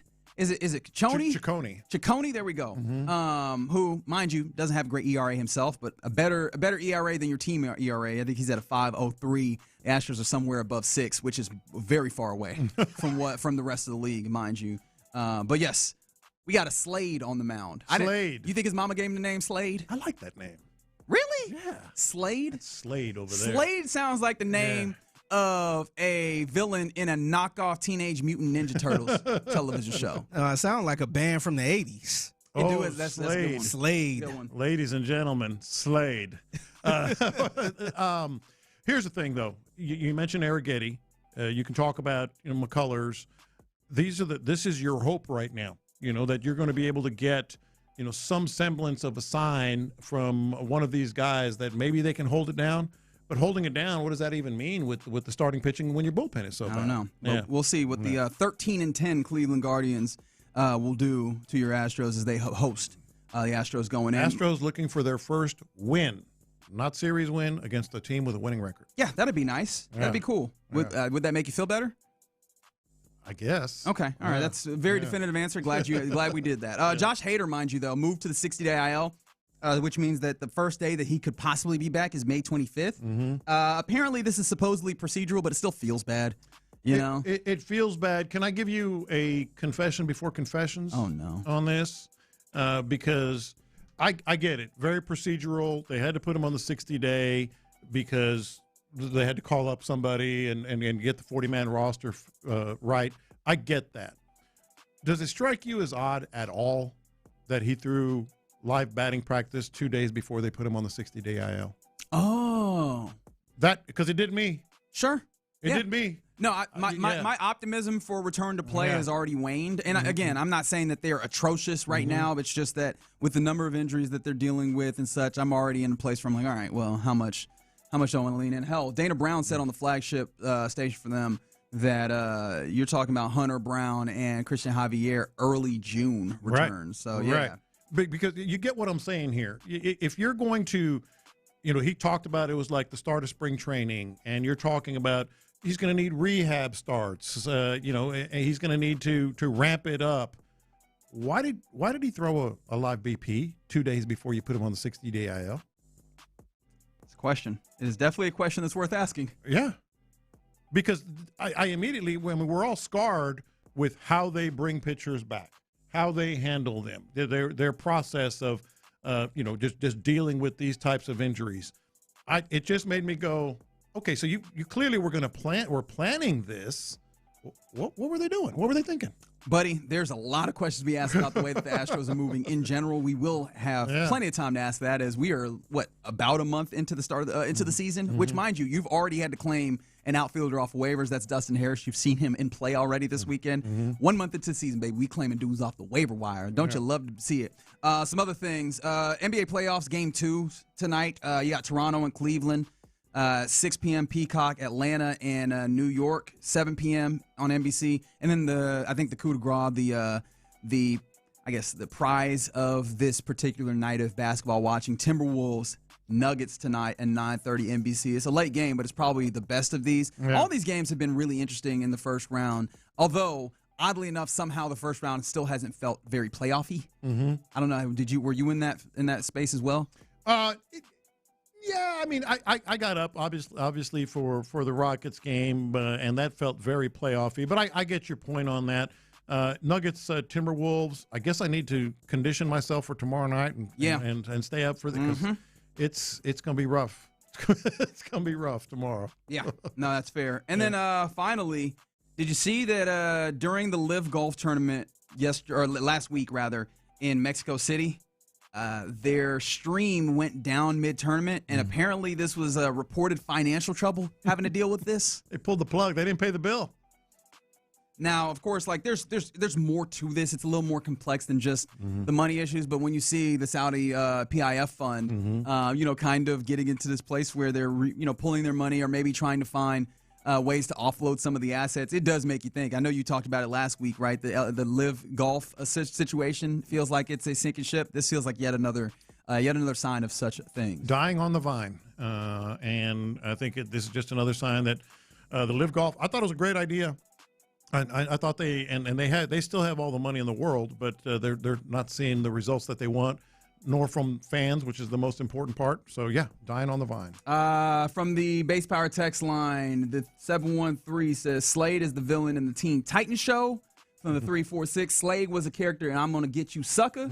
And ultimately, Slade is the dude who was throwing baseballs for the Cleveland Guardians tonight. So maybe his parents was a big fan of I'm going to get you, sucker. Maybe so. Maybe that's what it is. I would not have gotten it from the last name Ciccone, but who knows? Maybe that, these things cross. Or it might be a fan, was it Teen Titan? I don't know. I don't know if Teen Titans would have been out when Slade was being born here necessarily, but I also am not getting my dates right. I'm realizing as you get a little older, you're like, wait, that was 20, 40? What were they? They were showing Michael Jordan playing against the Celtics in '86, and I was like, wait, that's 40 years ago. God, so yes, it looked like it was 40 years ago. My years might be off if I'm not thinking about this correctly. But there you go. That's what's popping in loop here on Sports Radio 610. Also, we'll be giving away a 4-pack of tickets to see some international soccer action with Argentina versus Honduras at Kyle Field. So that'll be happening in the 12 o'clock hour that we're setting up to get into right now. But coming up next, let's talk about it. We mentioned, right, playoffs got started over the weekend. The Rockets lost Game 1 to the Los Angeles Lakers. Let's get some passing thoughts from that game and talk about what it looked like, what we might be able to see for the rest of the series from the Rockets. We'll do that next. Is there a realistic way?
station. The Texans play here. Sports Radio 610 presents In the Loop with John Lopez and Reggie Atatula. Apparently, I got to apologize. I mean, I don't have to, but I'm going to try and be big about this. Our guy Slade, who's on the mound for the Guardians today, apparently his last name is pronounced Saccone. So it's Saccone. However, I still believe that Slade is the name that a child chooses for themselves if you allow them to choose their name.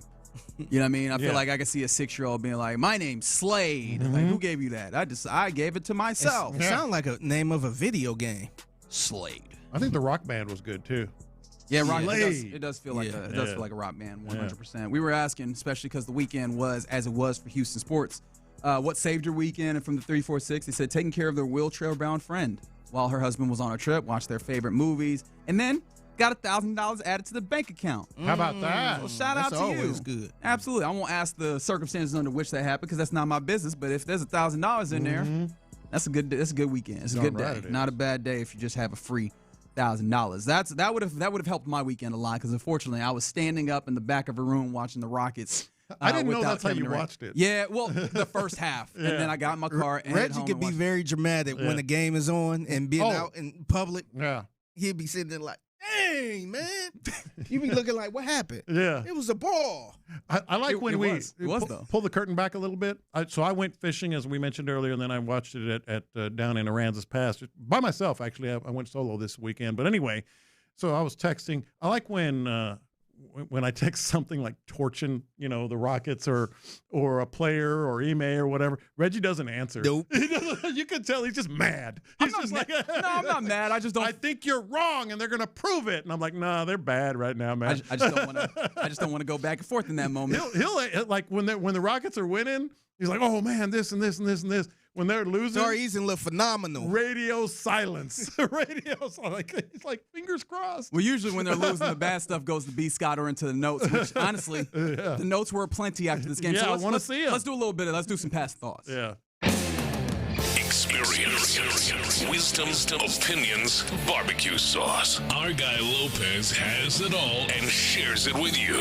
I used to go into the clubhouse and I just It's time for the OG's passing thoughts. Tell me a story, OG. I'm surprised they let you into so many clubhouses with you doing that all over the place. Insane.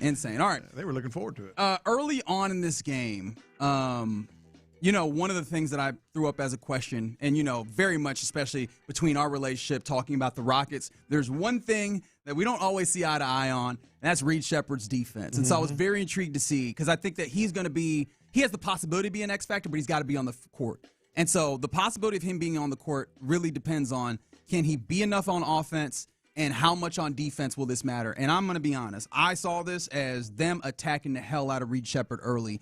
But it wasn't in quite the way that you would imagine. It wasn't just we're going to attack him to be able to score off of him. They attacked him because they knew that the Rockets would collapse to try and protect him. Right, and which is what we talked about Friday. Created so many opportunities for the Lakers. When you talk about them scoring early, that was a significant portion of it was them being able to go, we're going to attack Reed as the button that collapses your defense, and then boom, here's Jake LaRavia. There was a lot of Luke Kennard getting his opportunities. Yeah. That happened a ton, and I was like, ugh, that hurts because that makes me wonder if, one, Ime is going to have a counter, and two, if Reed is going to be able to play out here enough for him to get going and be an impactful offensive player for you. No, I saw the same thing. I think you're absolutely right. In fact, I was practically drawing up the defense on Friday, and I thought they tried to help a lot, and they tried to collapse, et cetera, as you're talking about.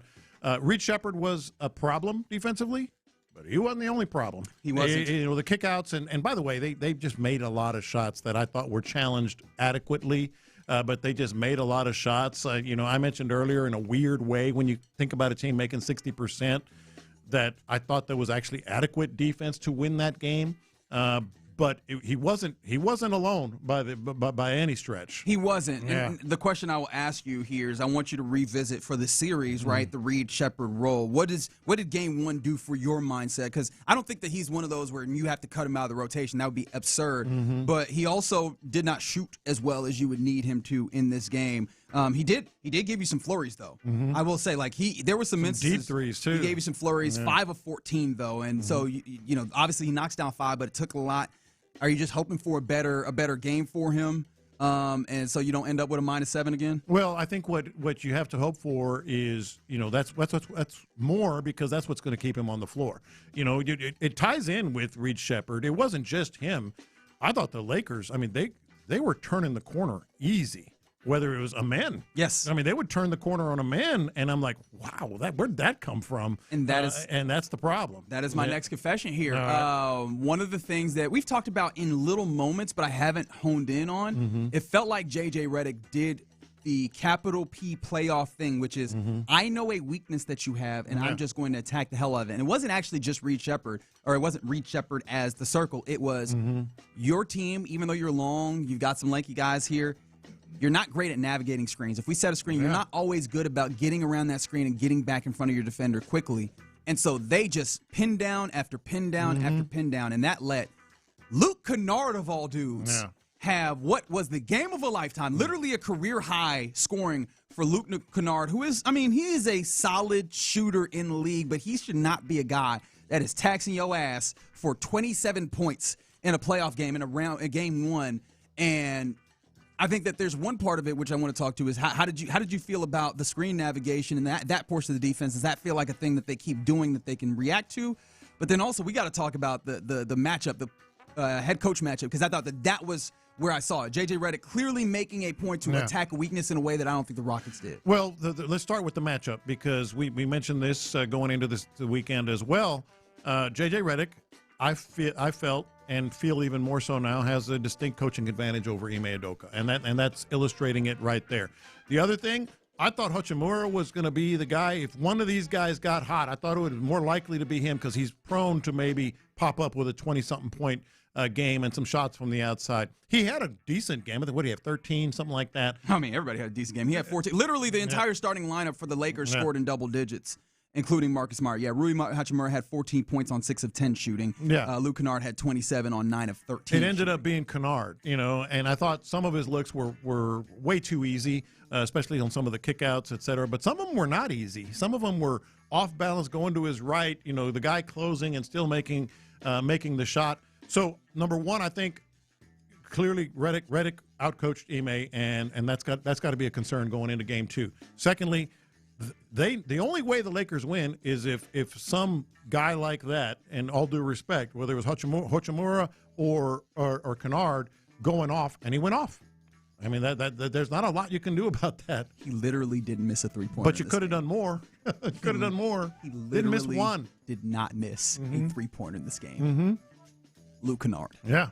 We ain't have his name circled. We did not. About this on Friday. We did not. This is why I ain't coaching nobody's basketball team. I'll tell you that for damn sure. Yeah. Also, another reason why I'm not coaching anybody's basketball team. LeBron James with, in a weird way, just 19 points in this game. LeBron, this was a very interesting way that he was used. It was very smart, understanding that, yes, he is an aged guy in this league. Yes, he has the experience, and maybe he could just try and turn this up to 11, but that would not be a smart way to go about this. He really didn't get into a scoring bag for a minute. He had 10 rebounds before, or 10 rather assists before he got anywhere near 10 points. 7 rebounds, 9 rebounds, something like that. 8 rebounds as well. So he ended up 19, 13, and 8 in this game. Efficiency, man. Yeah. Does it just playing smart? It's just efficiency. He ended up just being a hub. Yeah. Setting up other guys before he even got to his own. One, do you think what do you think the counter should be for Ime Udoka? Is it, hey, now do we need to guard him one-on-one and really focus on these other guys? No, or God, no. Okay. You think it's still most important to take him out of the game? Do not do that. No, I think you still continue to do. This was a tip of the cap to the shot makers and a tip of the cap to LeBron and J.J. Redick. They beat you with the things that they knew how to do. You do not change, I don't think, very much with LeBron James. What you can do is try to defend the other shooters. Try to stop Luke Kennard. Yes. That's what you do. And by the way, we have spent a lot of times, like a lot of people, sort of mocking might be a little bit strong, but having some fun with Bronny on the floor. I'm telling you, that was actually very cool.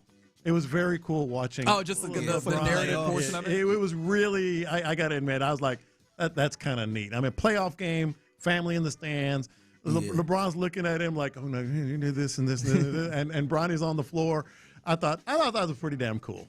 I really did. Yeah. Yeah, especially when they showed the side by side. Yeah. Bronny being a baby at the playoff game. Yeah. And now he's in there with his dad at a playoff game. Yeah, that would have been one of my passing thoughts, but these are yours. I appreciate it. No, it was cool, and I allow me to get to something that is a little bit less of like a schematic passing thought. But is Ime Udoka's is his go-to adjustment just calling somebody a B word? Uncalled for, didn't help. This is he does too much of that. He does a lot of it. He does too much of that.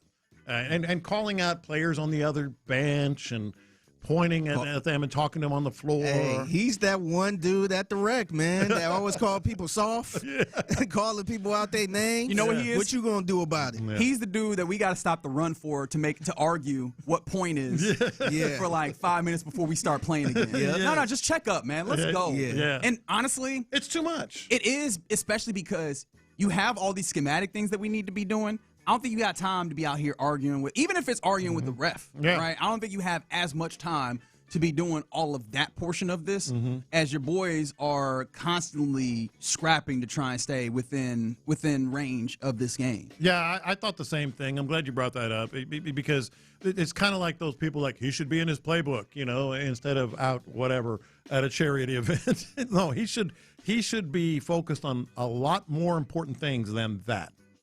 Yeah, and really should. It didn't feel like it did enough for what you wanted. Yeah.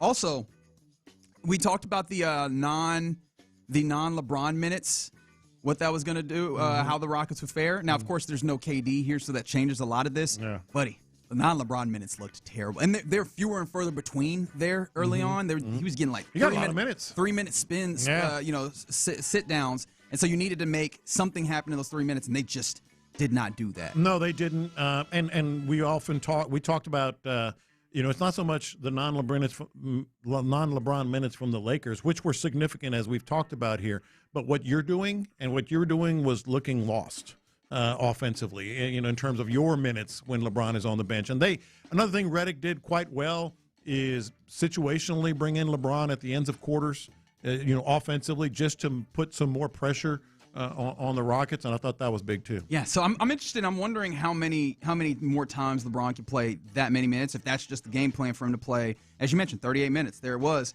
in that game. Isn't that what we said? Yeah, that was the line. That was the line that you put up there, and boom, there it was there. Another thing, bringing back to something we talked about a little bit earlier, Alperen Sengun, they need to do more. I know that he has to be a focal point.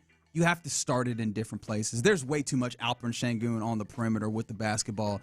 There needs to be more post-ups where you're getting into the ball, where he can be efficient and he doesn't have to work to that spot before he can go. That felt like that was very evident, and it left everybody just standing and watching in a way that was really and it's almost to the point where, this is your best option, using him as the hub inside, high post, whatever it may be. And it's almost like, what's the use of him out there right now? I just didn't quite sense it. No, and then, hey, man, I already talked about the LeBron rest. Oh, yeah, but to give Reed credit, he created really well, though. He just couldn't do it to the extent that they needed him to. I actually do feel good about that once KD is back, him having some of those minutes where he can create, because I think that might help you in those LeBron-less minutes, too. I think, offensively, you kind of got what you want. He got enough shots. You would have liked to have seen him make some more, and that's how he's going to stay on the floor. But I agree. Offensively, when Durant gets back on the floor, we can presume. By the way, they're practicing today. We may get an update during our show. But when he gets back on the floor, and we would expect it. I do. Do you? Yeah, I'm 100%. Him going through his pregame workouts, that's maybe another passing thought here. Yeah. I was convinced just watching the pregame workouts that he was going to give it a shot.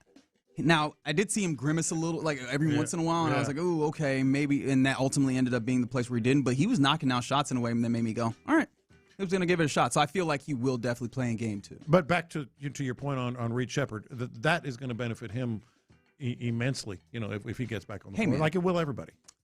I feel like you should never hit the side of a backboard in a playoff game.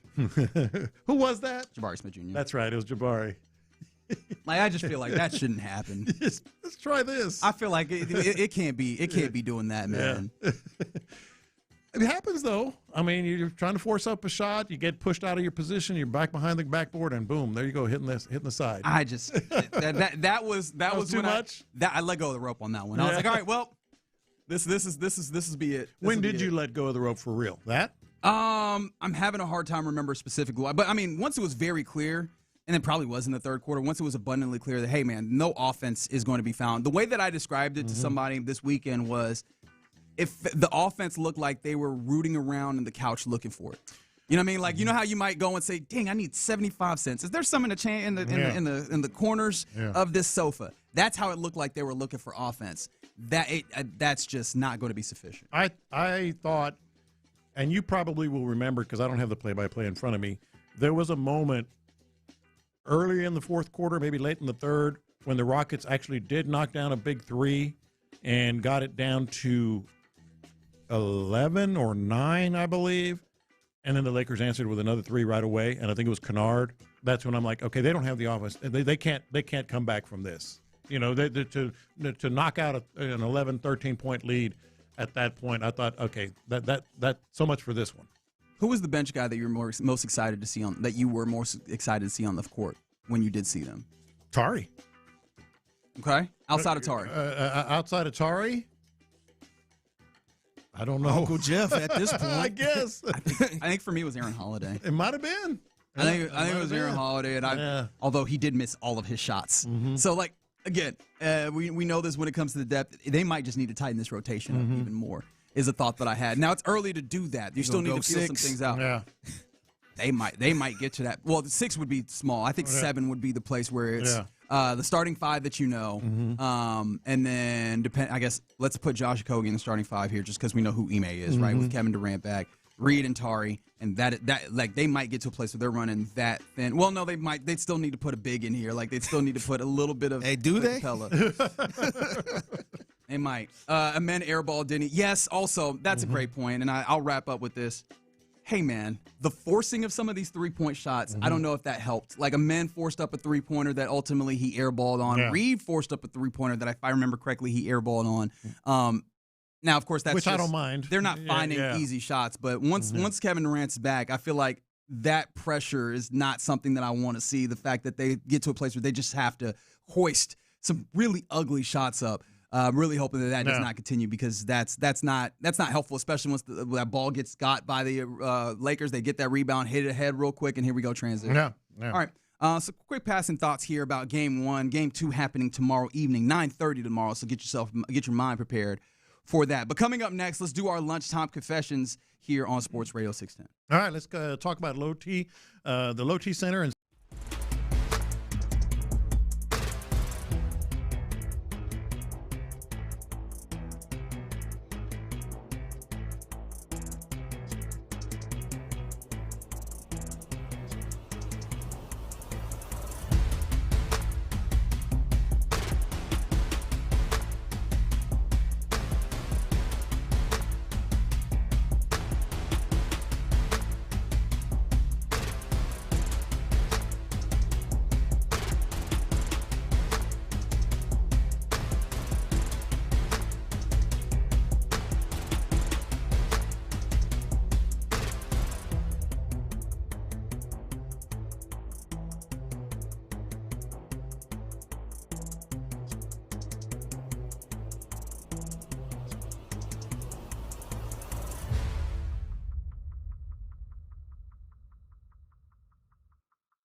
Heard in an accident?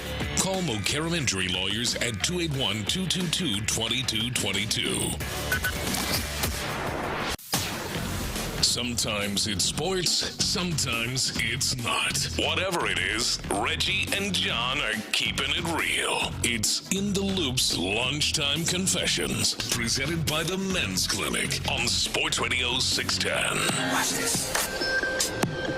These are my confessions. All right, boys, this is important. They're all important. All the confessions are important, some more than others. He said, listen up. Are they really important? All that other stuff you heard was dumb. This right here? All of mine ain't important. You guys in the back of the room, pay attention. Yeah, that's a good point. I'm not. All right, what would you say the percentage of important confessions that you have are? 1%. 1%? All right. Yeah. Usually just mine is like 0.5. I'm probably in like the 25% range. They're fun, but important? Come on. This is the candy store, man. Is it? Yeah, this is the candy store. Okay. This one, however, is in that 1%. All right, very good. We've been looking for a sign. We've been wanting C.J. Stroud to buy in, embrace the offense, embrace the offseason, understand how this city really feels about him. We got that sign. We got that sign this morning. What is the sign? Houston Texans, at Houston Texans, tweeted a picture of C.J. Stroud walking into the facility because voluntary workouts. Yeah, voluntary workouts. I know that Tank Dell was also here, which is not surprising. I feel like Tank Dell might. He might. Have you seen like various different movies or TV shows where somebody is like sleeping at the office on the low? Yeah. If you told me that Tank Dell had found a way to get him a cot somewhere in NRG Stadium, he was actually staying there. No, Tank Dell. JJ used to do that. I bet. He slept in the facility. I don't doubt that one. Tank is like the character in the sitcom that always at somebody's house. Yes. Don't live there. Yes. Like Full House. Kimmy. What's the girl? Yes. Kimmy? Yeah. He's like Kimmy or He's Kramer. Yeah. He's like, why are you always here? Yes. Eating up my food. Yes. So, but this one, he walked in, video of him. He looked a little more slimmed down, as we talked about earlier, but on his lid, as they say, Houston Astros cap. Houston Astros. Don't do that, because now people are going to be like, well, look at how they play now. Now that he wearing Astros hats. No, but seriously, he's like, you trying to lean into the city a little more. Houston Astros cap on his head. It kind of mattered to me. You sure? Yeah, I'm sure. I know how I feel. And I hate this so much, too, because a brother should be able to rock whatever hat. Yeah. But not him. I know, man. Yeah. It sucks, man. It's crazy because one of my friends gave me a hat. She came out of nowhere. Hey, I got a hat. You want a hat? I'm like, sure. Seen it. It was a fly looking hat, but it was a Yankees hat. Man. Oh God. Well, there's a line. So I'm like, man, I can't even rock it now. Yeah. Like back in the day, you could rock a Yankees hat with no issue because a whole bunch of rappers from New York used to rock Yankees hats. Right. Now it's like, there's no way I could get away with that. But in this particular situation, Reggie, I don't think it was an accident. I'll make that my confession. Not necessarily that it mattered to me. I'll change my confession. It wasn't an accident. No, it was not an accident that he wore an Astros hat. Yeah. And I bet that if he asked about it, he'll say that I wear all these hats. And, I don't know what I'm not going to make particular significance out of this. And I am. Okay. What does this mean? How many touchdowns does the Astros 4,800 yards passing. He's gonna throw as many touchdowns as Jordan has home 36 touchdowns. No, I think that means he want to stay in Houston. He ain't trying to go back to California and play football. So the first time he bring out, I don't know if I'd go that far.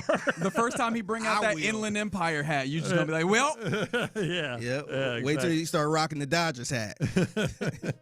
Yeah, 281. CJ wore Astros hat to send off one for the playoff games. That's right. Yeah, he did that. So how do you feel about it now? You still in the same place? I'm in the same place. He the one person that don't bother me because that brother wear any type of hat. He was wearing the damn Seattle Mariners hat. So I don't care what type of hat he wear. But he wore a Houston Astros I don't even know cap if he even look at the hats. First day of voluntary workouts.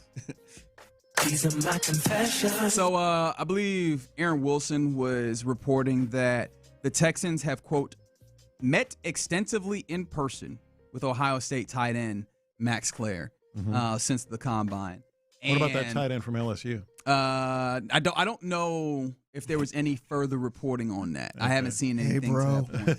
That's just Is he swarmy? Yeah. I imagine that he is. I feel like everybody is. And that's actually what I was going to get to, which is, damn, it feels like every single dude that we get anything like this, they are all the same dude, just in different, different colors or whatever. Yeah. But I would absolutely love the Max Clare sign. Like I would love that pick if they do get to him. And I realize that I've just kind of left this. Max Clare has been this weird, gap in my tight end appreciation. It's just been like either obviously the love for the freak nature of the Kenya Sadiq, who I just saw this morning again. I watched his 4.40 just smooth, as opposed to some of these other tight ends where it looks like they're straining. You can see it in their neck. It's just smooth, 4.4. And I was like, oh man, I remember why I really like this cat. Or some of the Sam Roush's and seeing them do stuff. I have not given Max Clare enough love in this. Yeah. And I, taking the time, and once I saw that reporting, I was like, yeah, I'm all the way in on a Max Clare. Yeah, and so he said, like, not just a visit, but extra visit. They have met extensively was the language that he used here, right? Saying that Clare is expected to be the second tight end off the board, which is a possibility. But he's also met extensively with the Buccaneers, Rams, Broncos, Panthers as well. So, like, he's obviously got some suitors. And some of those names get interesting because some of those names are in that space in the first round after where I could see Kenya Sadiq going, but I don't think that he ends up being a first-round guy per se. So it would be, you would probably have to use one of these second-round picks, and it'd have to be very, very intentional to use it. I don't know if they will get to him, or if they will get to him like before some of the other potential priorities. But I'd be happy if they left.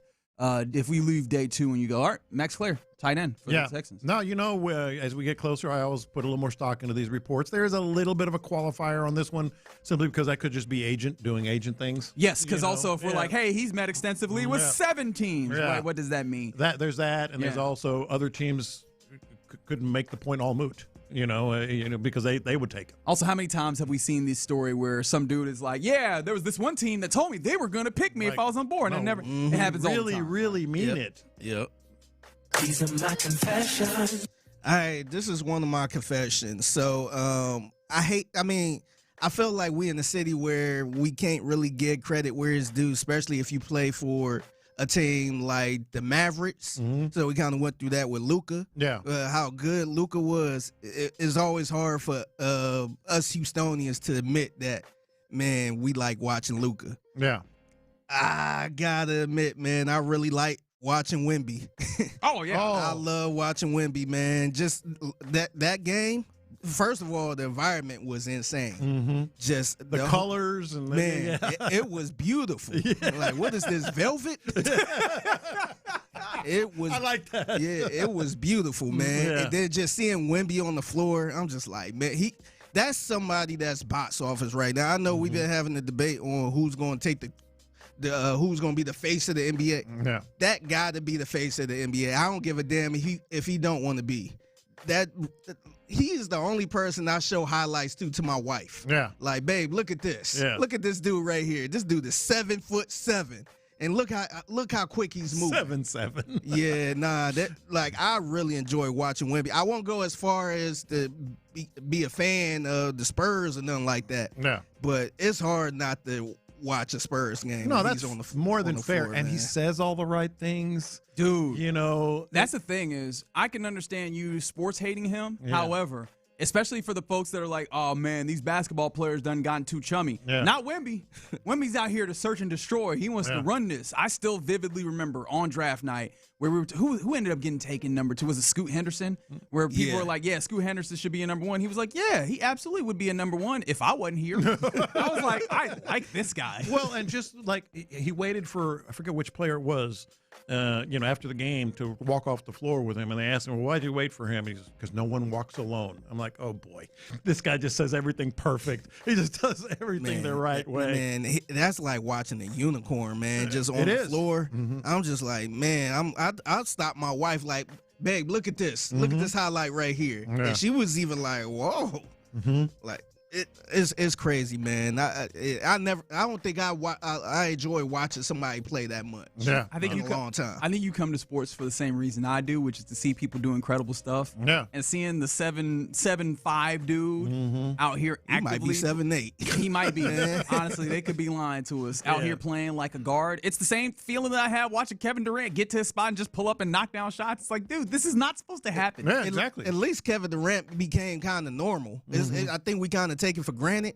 But just seeing Wemby now, I'm just like, that's not alien. How is that supposed to work? How are you supposed to dribble? What are you supposed to do? Yeah. What are you supposed to do? How did you even learn that? The answer that my brain always comes to is one that I probably shouldn't say on the FCC airwaves. that is how you stop him. Is you do things that are not legal. I think is the way that happens. Yeah. These are my confessions. All right, we go from saying the right things. Oh no, I should have just taken it to break. Yeah. To this, Figgy. Let's listen to this from inside the NBA. By McDonald's. How about that? Presented by McDonald's, Chuck. I hear they got some slappy Happy Meals over there. What that mean? I don't even know, but you see Ice Spice got slapped at McDonald's. Come on, man. What you doing at McDonald's in the middle of the night, Ice Spice? Come on, stop that. Excuse me. It's to go. Thank you, McDonald's, for sponsoring I love McDonald's. The NBA. I love McDonald's. Fish fillet is the greatest sandwich ever. Ernie Johnson, Shaquille O'Neal. I love me some nuggets. Kenny the Jet Dip it in that little barbecue sauce. Yeah. Eat half. Charles, used to be your pregame meal, did it not? The fish sandwich? 2 fish fillets, a large fry, but I washed it down with a Diet Coke because I was watching my calories. Okay, let's move on. Even back then, you were watching your calories. Yeah, you're right. Georgia Highlights, Tech. please. Stop Georgia Tech. Rockets. You know why I call him Georgia Tech? Why? Because he's a rambling wreck. I like it. That's very solid, Jet. What you call him, Chuck? What'd you call Slappy Happy? They got the Slappy Happy. What'd you say, Chuck? Again. Let Ice Spice eat in peace. Georgia Tech at it again. Right. Can you believe that, Shaq? Rambling wrecks. She should have slapped her in the face with a Big Mac. With a Big Mac. And then Ernie said, this is not what McDonald's signed up for. And my confession is, I beg to differ. So for those who don't know, Ice Spice is a rapper, and she was briefly around minding Taylor her Swift. own business.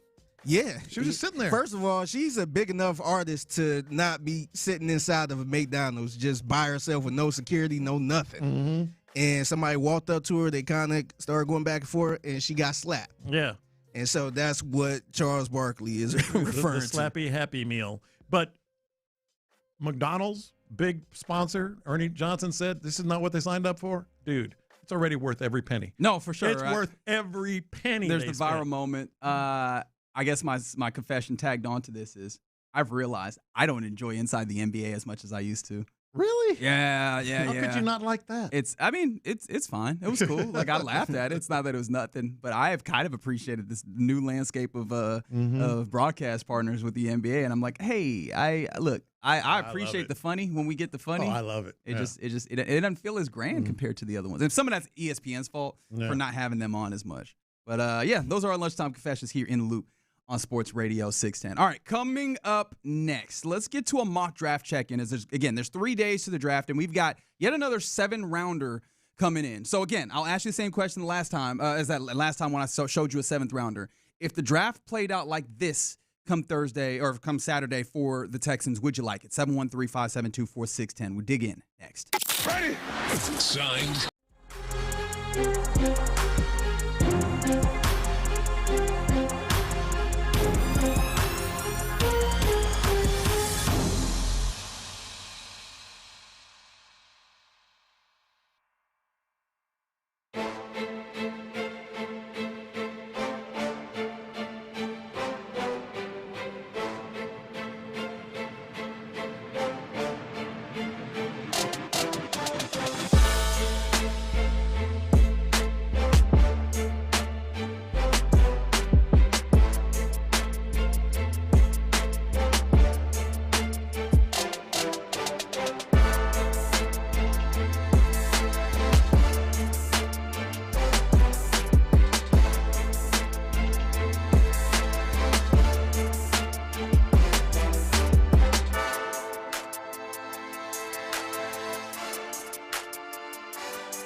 22.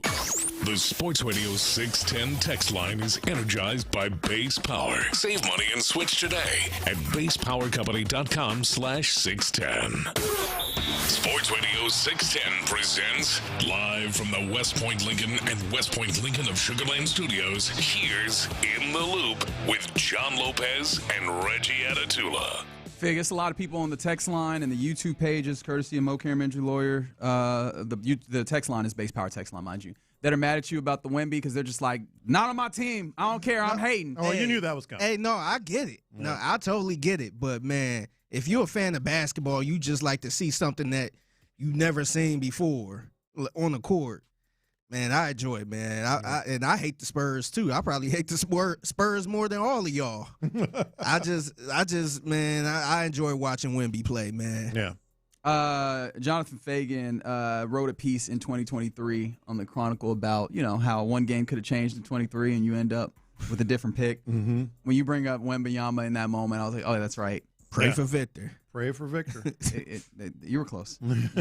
Hopefully that's not the way that we talk about the 2026 draft in the future, as we're 3 days away from it, and this feels like it has the opportunity to really strengthen a Texas team. They've done a decent job fortifying to this point in the offseason. There's still places where they could be better, obviously, and hopefully this draft allows them to do that. And so we've been doing our check-ins. We've been doing our countdown. We've been doing all these things. And so let's check in with yet another mock draft, this one from ESPN and Jordan Reed of ESPN.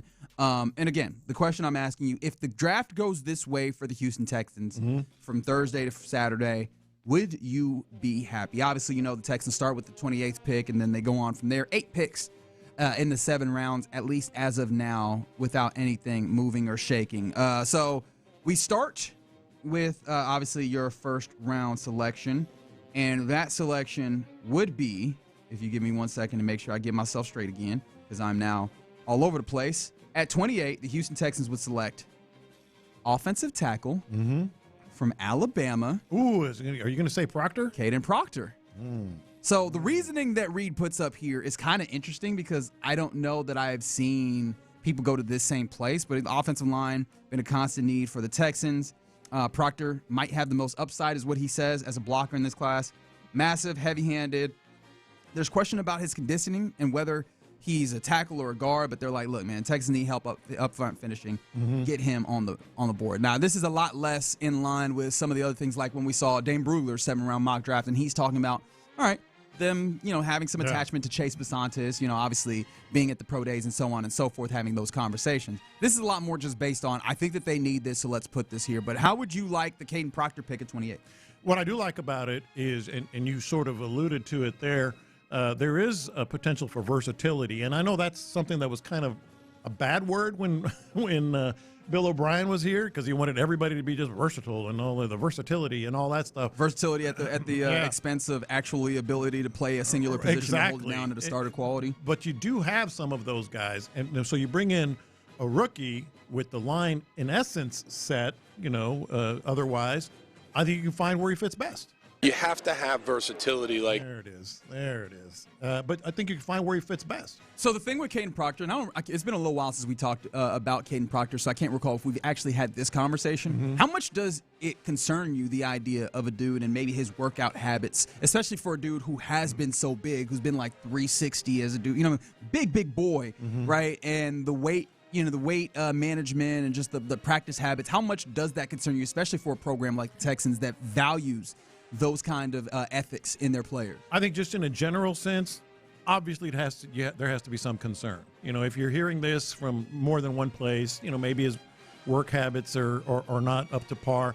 But I'd feel a little better if the Texans drafted him, because if they were appeased or heard enough about him and knew enough about him and their quest for swarminess, I think they would probably feel pretty good about just exactly, how he conducts his business. And the other thing that would make me feel pretty good, and I've mentioned this a couple of times with him, I don't think people realize the kind of athlete he is. Like, when he is in shape, he is, for as big as he is, an incredible offensive talent, athletically, as big as he is. And then one more thing, because I was talking about the work habits. You think he's on their draft board? Because they've had a formal combine visit with him. But do you think he's on their draft board? Because, again, we talking about that work ethic. Like, and we know that it doesn't take a lot for them to be like, you know what? Don't need him on our draft board. Good player, whatever. Or dropped on their draft board or whatever. That's what I'm pointing. Yeah, no, I think that's fair. But if they do pull the trigger and he ends up here, then I think I'd feel better about it. All right, so you've got 28, the first-round pick being Caden Proctor, tackle out of Alabama. Second, the 38th pick, which is the early second-round pick that the Texans have. Defensive end out of Missouri. Edge, Zion Young. This is a guy that obviously they had a 30 visit recently. So this would be going offensive tackle and edge as opposed to defensive tackle, which had been some of the conversation here. Not a lot of quickness, according to Dane Brugler, sets a firm edge in the run game. So, again, maybe not getting specifically the big boy in the middle to stop the run, but a guy who can maybe do a little run stopping on the outside and obviously add to that rotation on the edge. Yeah, I think we're all falling more in line with, ultimately this is going to be a position that they can draft in a premium round. Can't get much more premium than 38 overall. So, I actually feel like that would be, you just paid Will Anderson. We know how the contracts are going to kind of, sort of line up where Danielle Hunter comes off the books when you really start to pay him. So why not? Why not look for that position? So that would be the first of the second round picks. The second one would be linebacker Josiah Trotter. So now we're talking about, again, no defensive tackle here. Let me spoil the 7-round mock for you. There'd be no defensive tackle. In fact, I'll start running through the rest of these.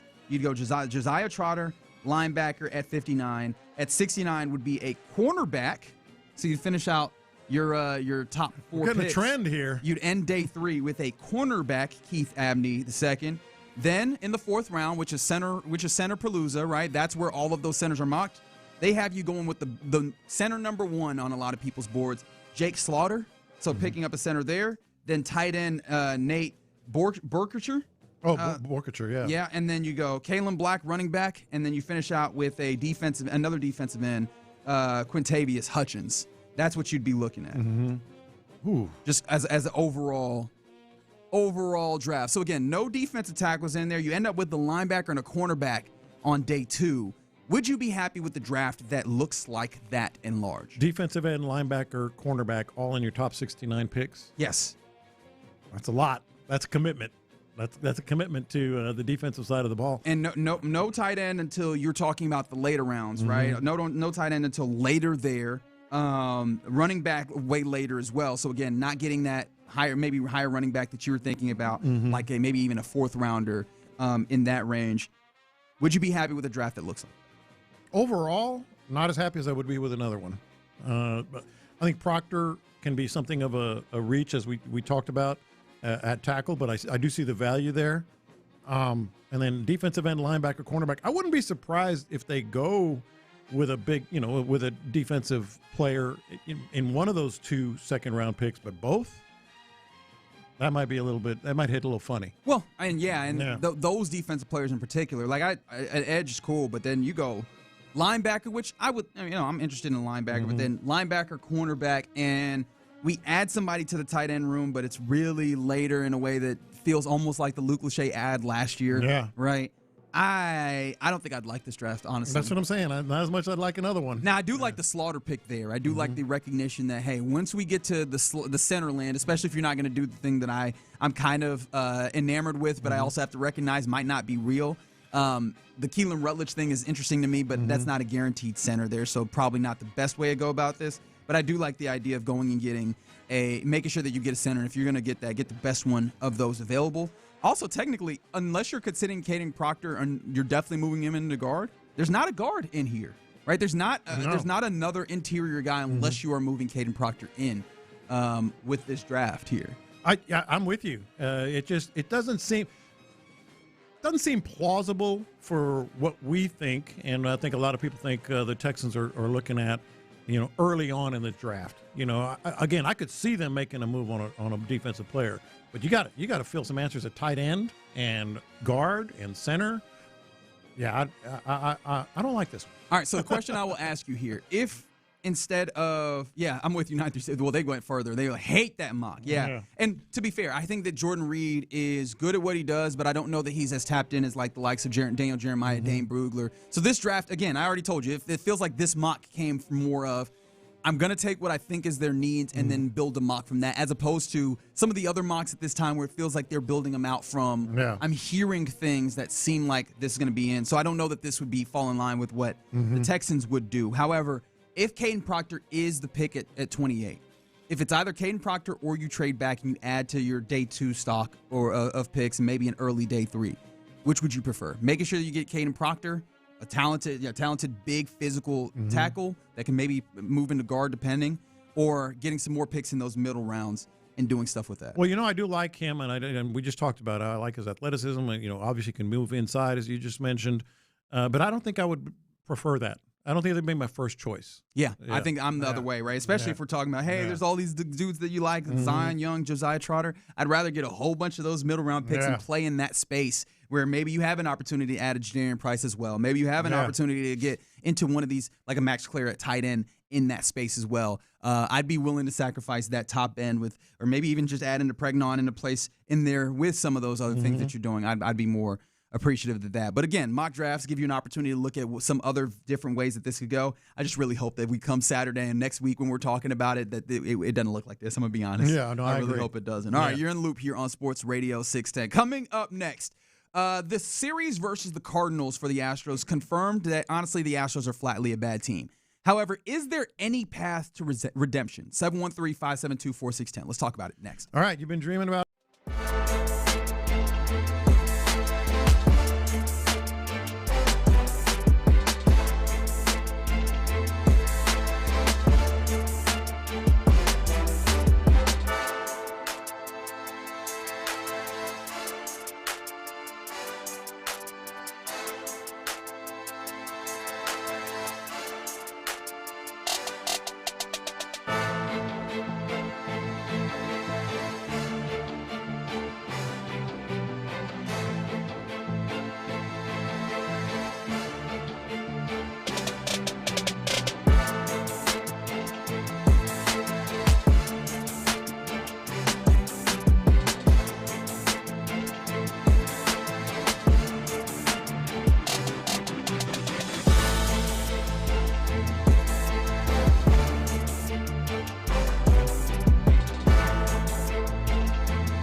610. The Texans play here. An Odyssey sports station. Sports Radio 610 presents In the Loop with John Lopez and Reggie Atatula. Hope your Monday's going all right. You're in the loop here on Sports Radio 610. If you are watching us on the Mo Karam Injury Lawyers live streams, you'll see one John Lopez getting his tie bow on in here in the studios, in the West Point Lincoln Sugarland studios, because it's a little chilly in here. I feel like our building hasn't gotten the memo that there's a little bit of cool down. Yeah. So they got this on April headed into summer mode as opposed to this is summer mode. Yeah. This is we not ain't what cutting we need this right heat now. on at all. I don't even need them to cut the heat on. I just need them to cut the AC off. If that makes sense. Like just don't have it so damn cold. We ain't touching nothing. It's summertime. Yeah, apparently so. But yeah, man. What else is heating? What other things are heating up as well? Obviously, we're 3 days away from the NFL draft. Excited for the opportunity to get to that. But one thing that's definitely not heating up, but you hope heats up at some point, is the Astros fans are hot. Well, yeah, that's fair. They're hot. You know what? Touche. Yeah. Definitely hot, but not in the way that you want to be, because this Astros team is, 7 games below 500, 8-15. It's been really ugly, especially pitching-wise. Hell, you get swept by a Cardinals team that ain't particularly great. It's not like they're not awful, but they're not particularly great. And they swept you pretty ceremoniously unceremoniously, I should say, this weekend. And it felt like that series 100% laid out the fact that the Texans are a bad team right now. I know that Carlos Correa was like, it's a good team playing. Astros, thank you. Yeah. Sorry. The Astros are a bad team right now. Thank you, guys. But Carlos Correa, said that they're a good team playing bleepy baseball. No. Yeah, they're just a bad team right now. But the question I have for you, are there any paths to redemption? Because, look, there's still 100 and some games left in the season, and it would be wild to just be like, nope, there's nothing. But what are the paths, if there are any, back to being some level of passable baseball team? You have to start with the offense, but I'm even questioning that, just because you are. Well, not that they can't over the course of the season be one of, if not the best offense in the American League, or maybe even Major League Baseball. But is that enough? Is it even enough? What they score? 5 or more runs, 3 straight games? At least, correct. At least 4. 5, 7, 5. No, it's 4, 5, and 5. Yeah, 4, 5, and 5. Run totals in the weekend series. Correct. That is problematic.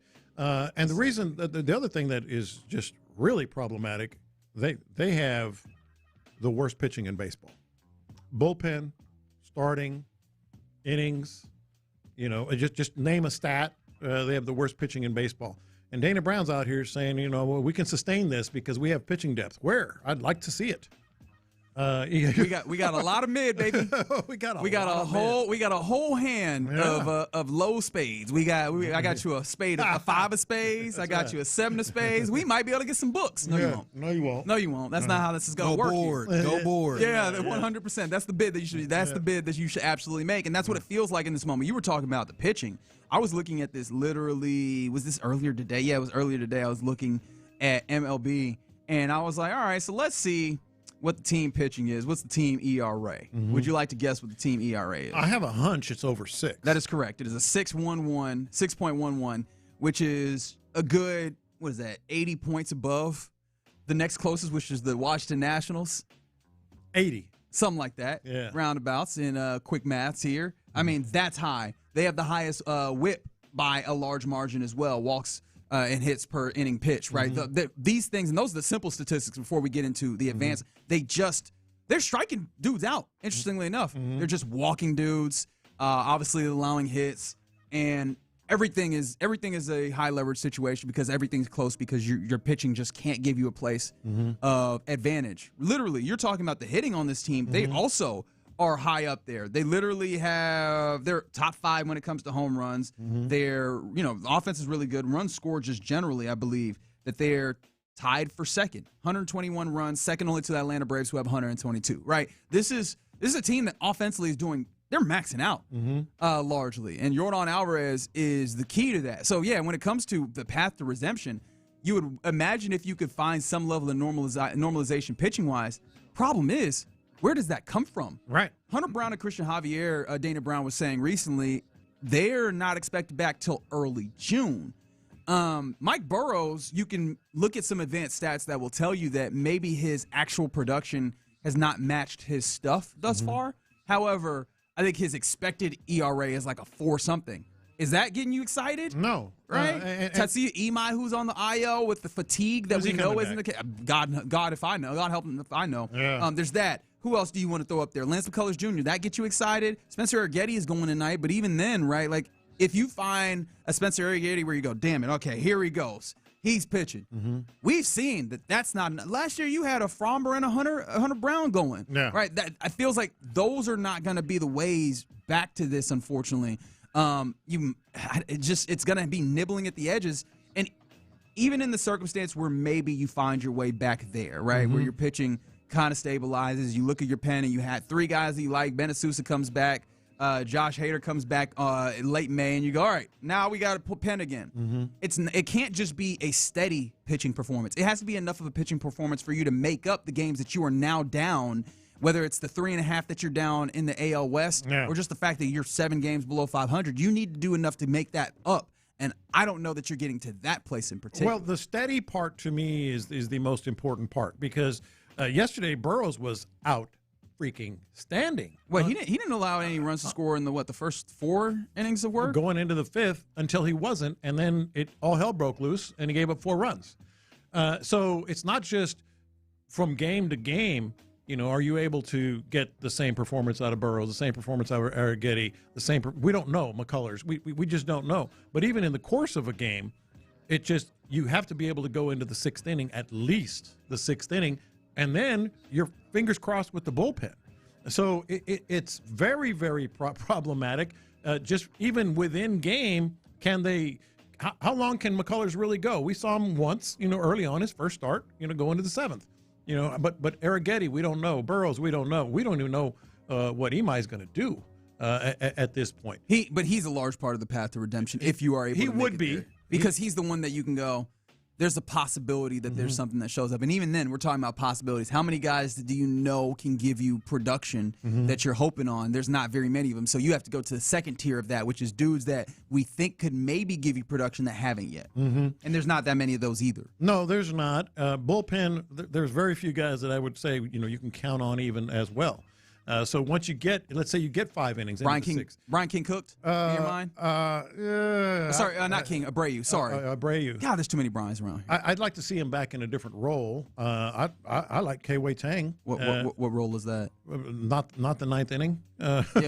Which inning you think you're going to get in here where it's going to be? Maybe 7th. The 7th inning where you're trying to tread water just to make it to the 9th? So we're just going to blow up the game earlier is what's going to happen. It may well be. So yeah, it's like top to bottom, and then it becomes just a recognition of who you really are at this point. Because what's sad is Yordan Alvarez is having an MVP year, correct? And it's not even really particularly. I know Trout, is having a great start and all that, but double-digit home runs already, just absolutely leads the majors in home runs. Yes, to be particular, matching, just flicking the ball over the fence. His OPS, everything is just off the charts. A league or second in majors OPS, mind you. Yes. Yeah. So, are you wasting that? And how long is that going to be sustainable? I have much more confidence in Yordan if he's healthy, of course, than anybody else. Altuve's playing well. Christian Walker's also playing well. Christian Walker's playing well. Maybe you could talk about if you could get Correa also playing on this level, if you can get Cam Smith also playing on this level, because they're maybe a step down from those right now. But even then, now we're talking about, can you max out the offense in order to try and get you back to redemption, which that feels untenable. And then on top of that, the outfield experiment is rough. Joey Loperfido also having to go on IL. And now we're talking about bringing in a Bryce Matthews who's only played outfield so much and having to play him more. Hell, you threw him at third base. What'd you think of that? Buddy. That was a setup. Buddy, I mean, I was talking about it with somebody on the text line just earlier. It's one of those where if I squint, I could see the idea of, hey, we want to get this dude on the base paths, but you knew he was going to have to go out there and play defense. And in true baseball fashion, the ball found him, right? It's uncanny the way. Then in baseball, you throw a dude out there and you're like, just please don't hit it there. And the ball just keeps going there. Yeah. And there was some runs that went in, whether it was a runner that made it to first base because he was not able to handle, I think was it the transfer or whatever, and get the ball to first base to actually get what should have been a definitive out. That's an error. Hot shot down third base line where he's just not there in a way that Isaac Paredes, you would imagine, would get a better opportunity at. Yeah, man, it also feels like that's part of this is the path to redemption is I don't trust Joe Espada to make a little bit of chicken salad out of you-know-what. And I don't know how much that is his fault in particular because he did not put himself in the circumstance where he's got chicken you-know-what to making a chicken salad, but I don't know that he's the guy that I trust to do that right now, unfortunately. Well, I don't either. I think Dana Brown is a big part of the problem. First of all, kind of fooling himself. Who knows look, you can't do anything about some of these injuries, but you can do something about how you're handling them. And what ends up being your plan B. They're picking up guys off waivers now. I mean, they're getting guys like it's still April, and they're picking up guys immediately off of waivers, which means they go straight to the major league roster.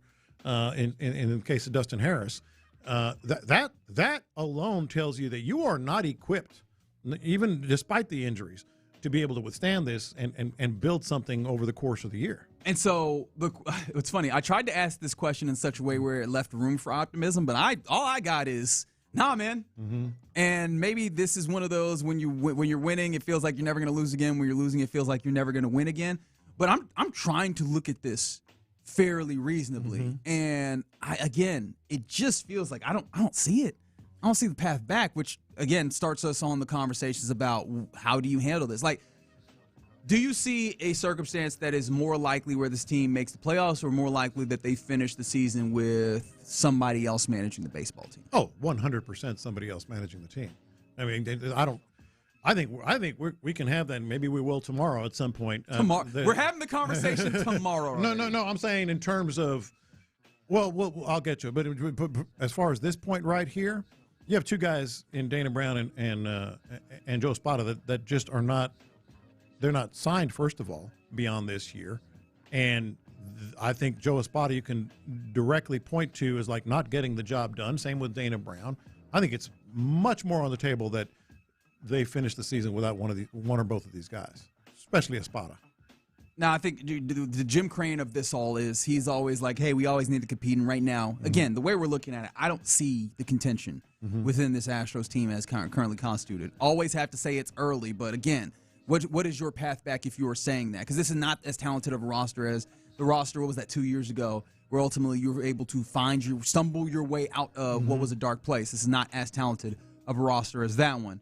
And so with Jim Crane, what do you think? He's always kind of put forward what it seems like his appetite is for dealing with these things, but what do you actually think his appetite is for dealing with these things now that the time seemingly has come at the back end of this run that the Astros have had? If you take Jim Crane for his word, and his word has been, as long as I'm the owner, we're never going to go back to the dark days. We're always going to try to compete for a championship. All right, let's take him for his word. Can't do it like this. So something has to change, right? I mean, I'm just talking about what he has said. We're always going to compete. We're going to make the moves that are necessary to compete with this core, with these guys. Okay. Well, if that's the case, now one of the things is I'm trying to see the way back with what you have right now. Do you think that Jim Crane has the temerity to come through and be like, all right, it's clear that we need a lot more than what we have and actually pony up? Whether it's willing to find some level of trade this year, or force Dana Brown's hand into making some levels of trade this year, and now this is way far out, actually doing the thing where you put your money behind this and get your contention back up that way. Yeah, that's down the road. I think if he's going to make the moves, it's going to start with Joe Espada, and you have a guy, Omar Lopez, that has been, I can't believe we're having this conversation already, but has proved to be a successful World Championship manager for Venezuela. So there's that immediate sort of jolt there, and you have an extra infielder that when these guys get healthy, you can move. You can move one of your guys. And I guess I had not talked about the health of it. If Jeremy Pena comes back, does that change your outlook on what's happening here? Well, it would a little bit, but you need pitching, and the only way to do that is to make a deal before the trade deadline with one of those proven guys that can bring you some good pitching, like immediate major league pitching. I mean, that's what you have to do. If he really is the window's open and we're going to try to win as long as I'm here, those are the first two moves you make. Are they not? Yeah. I mean, you're not going to trade Jordan because then it defeats the purpose, even though you can get a buttload of stuff, for him. So it's got to be one of those infielders. It's got to be changing managers. How early? Because, again, we're talking about salvaging. If we're talking about salvaging it, you'd have to think about this sooner rather than later. June before July. I mean, I think it'd be June, early June. I mean, before you even maybe get even back, May. Before you even get back to Hunter Brown of this, right. Before you even get back Christian Javier, which again, is different. Wouldn't you level. agree or no? I mean, if you're trying to salvage, yes. Late May. But that's what I'm saying is how viable is that as a decision to make? Ultimately, I feel like I keep coming back to if I'm treating this reasonably, salvaging is starting to really, really, really sunset. No, if we're having this discussion and it's just us, we can see it what it is. They need to tear down and rebuild. That's a bigger discussion for sure. But realistic, and that's why people always talk about it's early and they've done it in the past. The last team to come from this bad of a start and make the playoffs was the Houston Astros. Right. I get it. This isn't the same team. We know what we're looking at. Right. We know what we see. You know me. I'm just trying to poke your prod all the places, but I think ultimately the place I'm landing on is, hey, man, it's a bad team that's probably going to remain a bad team right now. We'll see if a series versus the Cleveland Guardians this week gives us anything to the contrary, but likelihood is this will be more confirmation of what we saw in what was a sweep of your Astros versus the St. Louis Cardinals here at home this weekend. Hate to have that conversation, but unfortunately that's what it is. Maybe I could do something to cheer you up a little bit. Would you like to see some international soccer at a pretty good price? It's really cool. All right, if you are calling number 10 right now, you will win a 4-pack of tickets to see the defending world champion Argentina team face off against Honduras at Kyle Field. The date will be June 6th. A great environment, and obviously you get to see big-time soccer players, including possibly the final go of Messi in international tournament style, right? And so make sure that you get an opportunity to get that. Obviously, you can go and buy tickets, or you could be calling number 10 right now and win those tickets, 713-572-4610. We'll be giving away those tickets all week long. But coming up next, about that time when we hand things over to one Figgy Fig for the mixtape, what you got for us? Yeah, so today is 420. Uh-oh. I forgot about that. Yeah. Did you? I did. Yeah, so I just want to know, I actually have a list of 420 movies. And I want to know, what's your favorite 420 movie? I got a list right here. I'm going to go through them, and I want people to react. All right, let's see how high you are on various movies for 420 Day. We'll do that next. Area 45 with Bijani and Creighton. Who do you need?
Powered by Mokaram Injury Lawyers.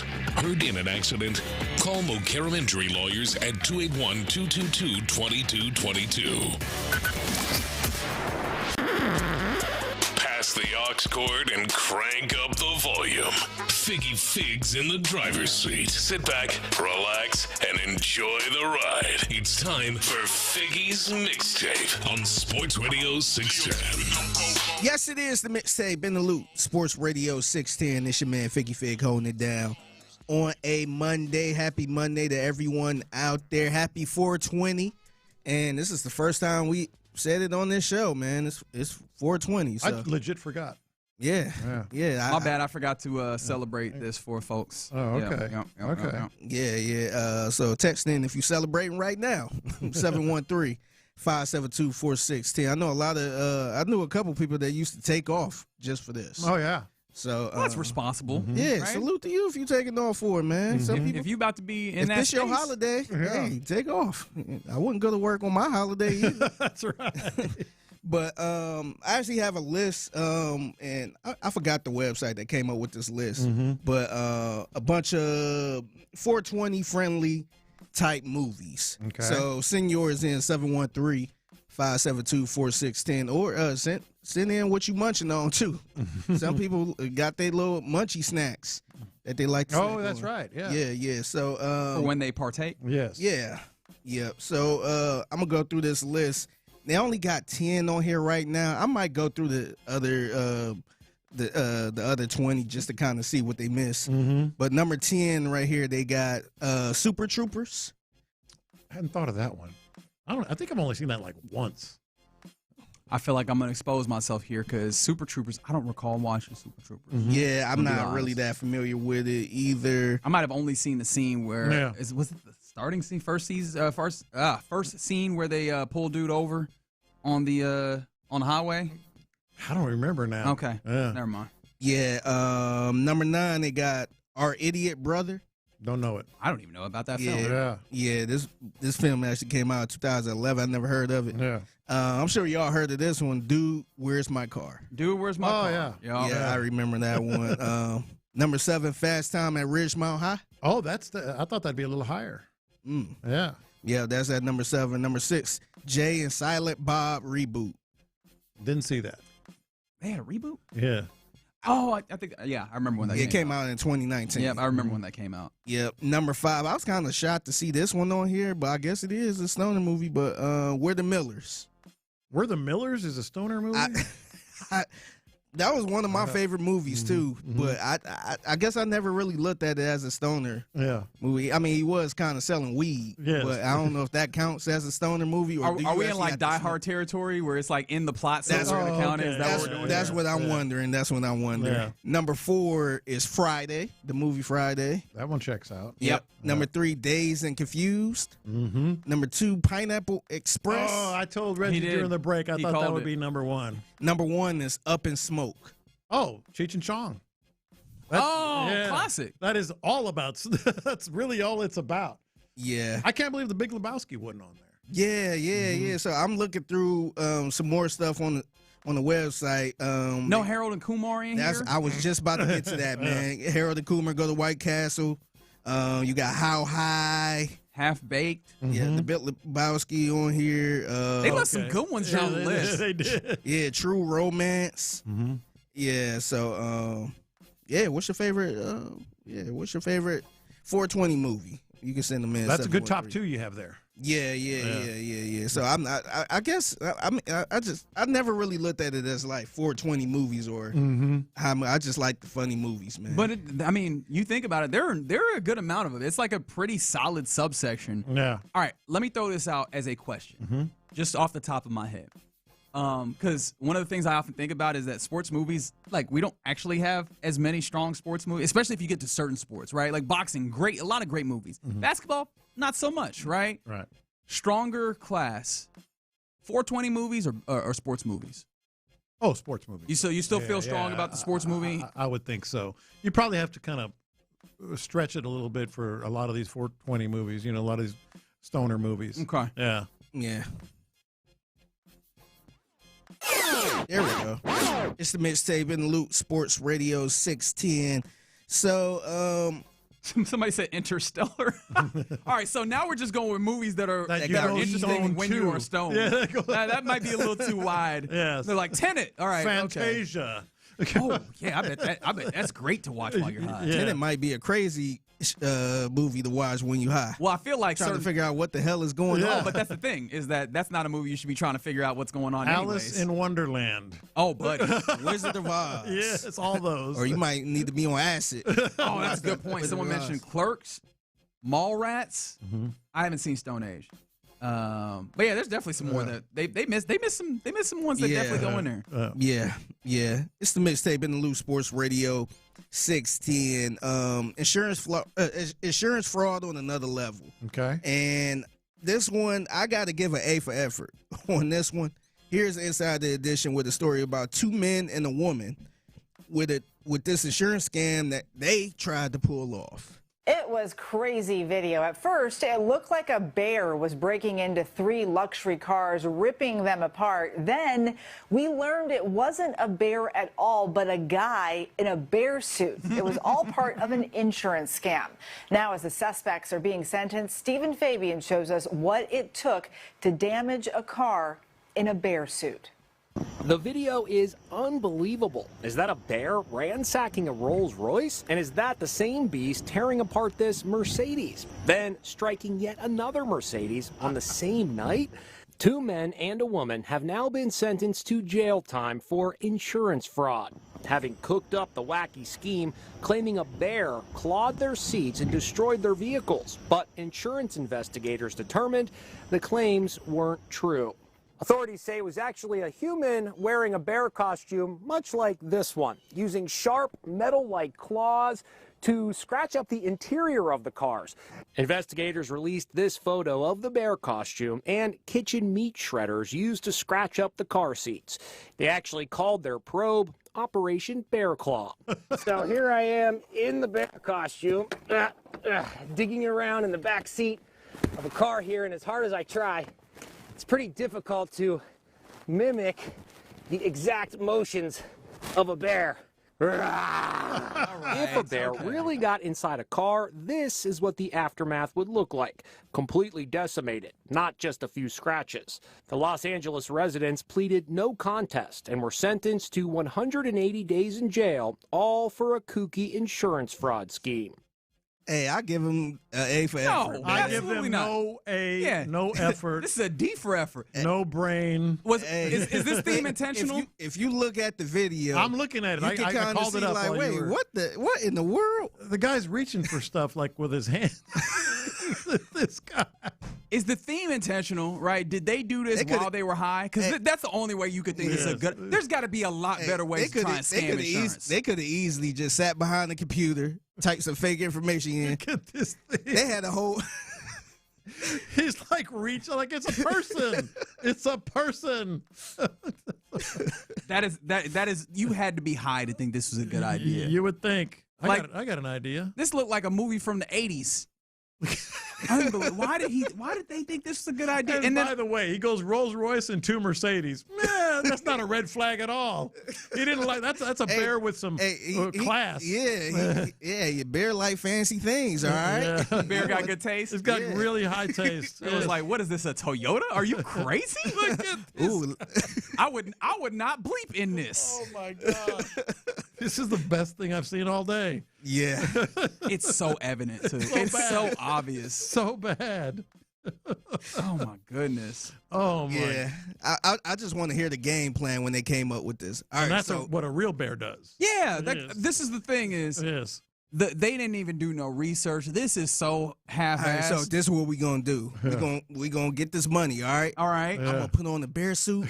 I'm gonna have the knives right there. And we gonna go in. We gonna go in the car, just tear the car up, and boom, we gonna get the money. That's a great point, Fig. This would make sense if it was one person doing this. Mm-hmm. How do you bring this to 2 other people and they go, you know what? That sounds good idea. Yes. Actually, you know what? That's stupid. We get caught. You got to have meat shredders, because then it'll be real. Oh, yeah. That's going to look like a bear tore the car up. But don't tear it up too much. Yes. Because we got to get this money. Real idiots. Real morons. That is unbelievable. Great taste with that bear, man. Also, wait, because how is the insurance fraud? This is the part I wanted to ask. Do they have some level of attachment to this Rolls Royce? Because how did that happen? That's I was wondering the same thing. Whose was it? I'm guessing so. It might have been somebody that a friend or something. Put them up to it. Yeah, that's my guess. Well, that person's the worst part of this because you hired the dumbest people to get this insurance fraud done. Yeah, I need to find that person with that Maybach. Yeah. Hey, let me sell you that bridge over there. 59 right there. That could be yours. Put a bear costume on, and we're gonna be rolling in it. So I'm guessing, because we've established this world. This is reckless speculation. Let's say the rich person was like, let me see if I can get this insurance fraud. Hire Larry, Curly, and Moe, and they're going to mess up my car, and I'm going to get the insurance. Yeah. When they saw this on the news, what do you think they felt? Right? They were like, all right, their forehead. I'm just going to hire these people. The less that I know, the better, so I'm detached from it. And all of a sudden, you found out that the mercenaries that you hired to commit insurance fraud for you thought that they were going to do it in a bear costume. Yeah. Just imagine them getting that call. Hey, we got caught, man. Yeah, they figured out it was us. Yeah, they knew it was Larry. It in the was bear airtight, suit. though, man. They're just good. It was an airtight plan. They knew it was Larry in the bear suit. Here, actually, I got a little audio of what it sounded like when they were hatching the plan. Hey, boo-boo. That's right. Let's do a little insurance fraud.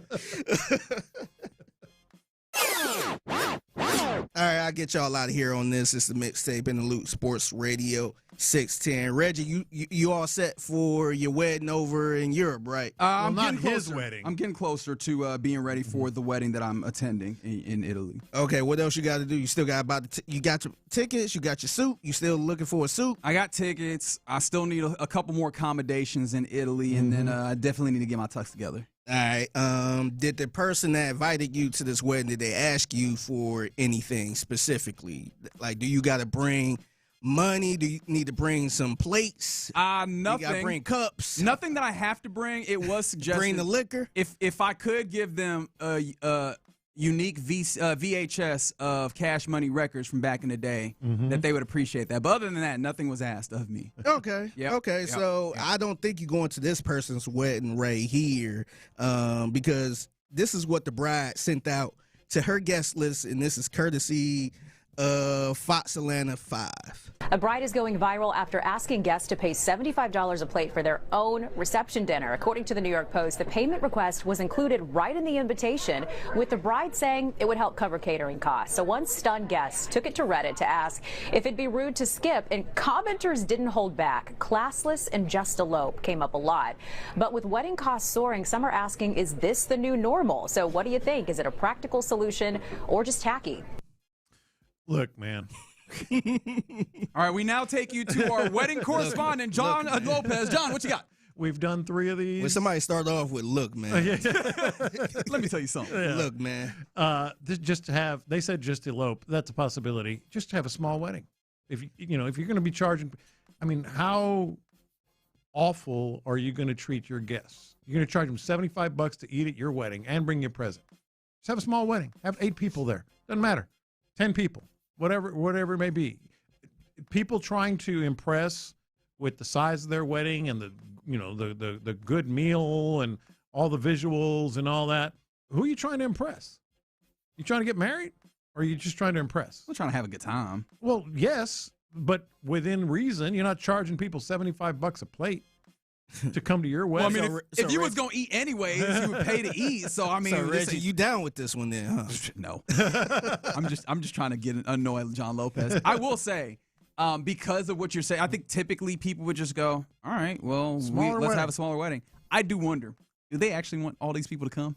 No, I don't. Like, is this a little bit of a deterrent? I think they want to make it look bigger than what they can really do. And they want to make it, look, we had this great dinner. Well, who paid for it? They did, but I think it's their priorities are skewed. Okay. Yeah. Does it feel a little bit better if we get here and they go $25 a plate as opposed to? I mean, it might feel a little better. They did charge really high on a dinner that I have a hard time believing is going to meet up to $75. I'd put a note in the RSVP that says, "Don't worry about my dinner. I'm picking up something on the way." Just set the place. If I get John Lopez will bring a sandwich to your wedding. If I get something to say, just pay $25 for dinner, I'm like, all right, you know what? We might have to stop and eat something before we get there. We just gonna hang out for a little bit. Go ahead and do the place setting, but I'm bringing my own food. I like this from 713. Just have a potluck wedding. All right, that's a great way to end up in a really I've been bad to some place. great weddings that were just sort of like that, like in the backyard. Just Yeah, they doing a little too much. Mm-hmm. And also, speaking of weddings, congratulations to Noah Lyles. He got married. Oh, did he? Noah Lyles got married. Yeah, but apparently he was under fire over something. Oh no. So Lopez, you the only one on the show that actually had a wedding. I did not have a wedding. I didn't realize that. What was your thoughts, or what did you do when you seen your wife for the first time in a wedding dress? Oh, it's incredibly emotional. Did you tear up? I think I did. I think I did tear up a little bit. So here is Noah's reaction to seeing his wife in the wedding dress. Now, just to be fair, just to kind of clear some stuff up, I'm not sure what was going on here. They were outside. This was not the ceremony. So I think he just saw her for the first time. She walked up behind him, tapped him, and he was kind of nervous to look. Mm-hmm. And he turned around, and this is how it sounded. Oh, wow. Okay. Not a good wow. start. I didn't think you would go with the princess dress. Oh, no. I know. Dang, that is a train. And we're supposed to spin in this? No, we spin it up. He's done. He's We spin it up. Buddy. I'm so nervous. You're so nervous? What are you nervous about? Oh, this is going to be super fun. I saw all the guests there. It looks super good. This is nice. I like the jewels. You like everything? Yeah, I like the jewels a lot. He's so done. You excited? I didn't go with the mermaid dress. I'm But I have very one. happy that you didn't. But I have one. I'm very happy you did not go with the mermaid dress. He is getting ripped apart. Yeah, but he's used to that. He tried to cover himself there at the end. Him and his lady are good though. Yeah, I'm sure they better be. I could tell. I could tell the way that they was. That this is. She understands who he is, which she would have to be because he's a little bit of a different dude. When he started off with this. Oh wow! Okay. Wow! Like, all right. That is a dress. That is the person who got you a gift that they don't know you at all. He's standing there and he didn't turn around yet. As soon as he turned around, oh wow! Yeah. That's your reaction? Yeah, tell me what you really mean. I'm what like, you really feel. Yeah, he was cooked there for a second. Yeah, have a happy wedding, I guess. Okay. Or I think they had the wedding already, so happy marriage. There you go. Yeah. There you go. Shout out to Noah Lyles and everybody else in that circumstance. All right, that's a little mixtape for you here in the Loop on Sports Radio 610. Somebody said they would have gotten away with it if they had they would have gotten away with it if they had left a little bear scat in the back of the Rolls Royce. Then it would have been apparent. They would investigate that. This human bleep. They probably would have done that. 1:20 p.m. every weekday right here on Sports Radio 610 at the Figgy Fig on social media if you see something mixtape worthy. All right, coming up next, we get ready to hand things off to the fellas of the drive, but also let's dictate who are the winners and losers of the weekend. We'll do that next. But I got to talk to you about a big-time international soccer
Switch today at basepowercompany.com/610. Thank you, Figgy.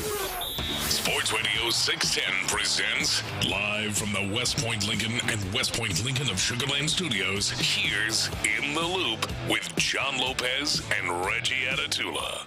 Yeah, appreciate you hanging out with us on this Monday. Getting ready to hand things off to the fellas of the drive. We'll do that here in a moment. Appreciation to all y'all for rocking with us. Let's do a little winners and losers of the weekend. 713-572-4610. Who you think was a winner? Who do you think was a loser on the weekend that was? And obviously, in a way, a winner on the weekend was Victor Wembanyama.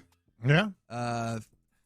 I think the highest rookie debut for a Spurs player since Tim Duncan, but it's just, he is clearly here, right? I understand that team is still going to need a little bit of a seasoning, but he is here. Now, I think in a different way, if we're talking NBA playoffs, I think that the real loser is the Detroit Pistons, because they were the only home team to not win. Obviously not the only favored team, or like it wasn't, that's not the way that this went, though, because obviously the Rockets were favored in their game, unfortunately. Obviously, Kevin Durant didn't play, and that changed it. But the higher seed there in the Detroit Pistons, the one seed facing off against the Orlando Magic, got a loss, which I found to be fascinating. It's the one game I didn't see. Was it? That's the one game I didn't watch. But yeah, I mean that would be a winner, that's for sure, or a loser, both. Yeah, it's like Orlando definitely a winner, because I thought Orlando felt like they were this close to like disbanding of sorts. Finding out if this iteration of the Magic works. Feels like we've gotten to a place where the answer is no. And honestly, it feels like Jamal Mosley, the head coach there, is on the brink of getting fired if that does not end up being the case. And I think that might still be where they went. But starting out game one with a victory really does change the tone and tenor of the way things are going here. Yordan Alvarez, clearly a winner on the weekend. Oh, that's the first one I thought of. We can talk about losers a lot, and I'm sure we will. But Yordan, he's making it look too easy. Dude, the home runs, just easy. The home runs to right field really do look like just little, nice, he's easy. Just flicking it. He looks like a nice, easy gap wedge just onto the green, and then boom, home run. He seems to be having fun hitting these home runs. I wonder how much the fun he feels, because there's got to be an immense pressure for him knowing that all these runs are necessary, even when we're talking about 5, 6, 7 runs. No, you're right, because the pressure on Altuve and Christian Walker and the guys, like Yordan that are really the meat of the order is immense, and they could score 4 runs and feel like that's not enough. That's crazy. It really and truly is. Yeah. Spencer Arrighetti goes today. I think that we got news that Ryan Weiss and Peter Lambert will be the pitchers for the remainder of this series. So you get to see our favorite yacht rocker back out there on the mound once again. Somebody said from the 832 winner, the Texans for being the only serious team in Houston, and they didn't even play. Well, that's how we started the show. I mean, it's a good week for the Texans. It really is. It really is. And in a way, depending on how you want to, say the weekend is, I think the Texans and Will Anderson Jr. co-winners in that extension that they got done there. Because if you break down, obviously year 4 of his rookie contract, the 5th-year option, and the 3 additional years, he ends up technically being like a 5-year, 30-something, 34, 36 in their average annual value contract. Yeah. That's not bad at all over the course of things. Honestly, the winner might be whoever's next for the Texans now that the Will Anderson Jr. contract is done. Who do you think that might be? Because seems like it might be Kamari. Yeah, it feels like it might be Kamari, which that'd be interesting if they ultimately get to that place where they feel, hey, we're managing these things well enough where we have the money to get the Kamari deal done, have that next to Stingley, and really have this defense fully intact. Let me ask you both a question. Figure get in on this. For mainstream sports fans, just regular old sports fans, was WrestleMania a win or a loss?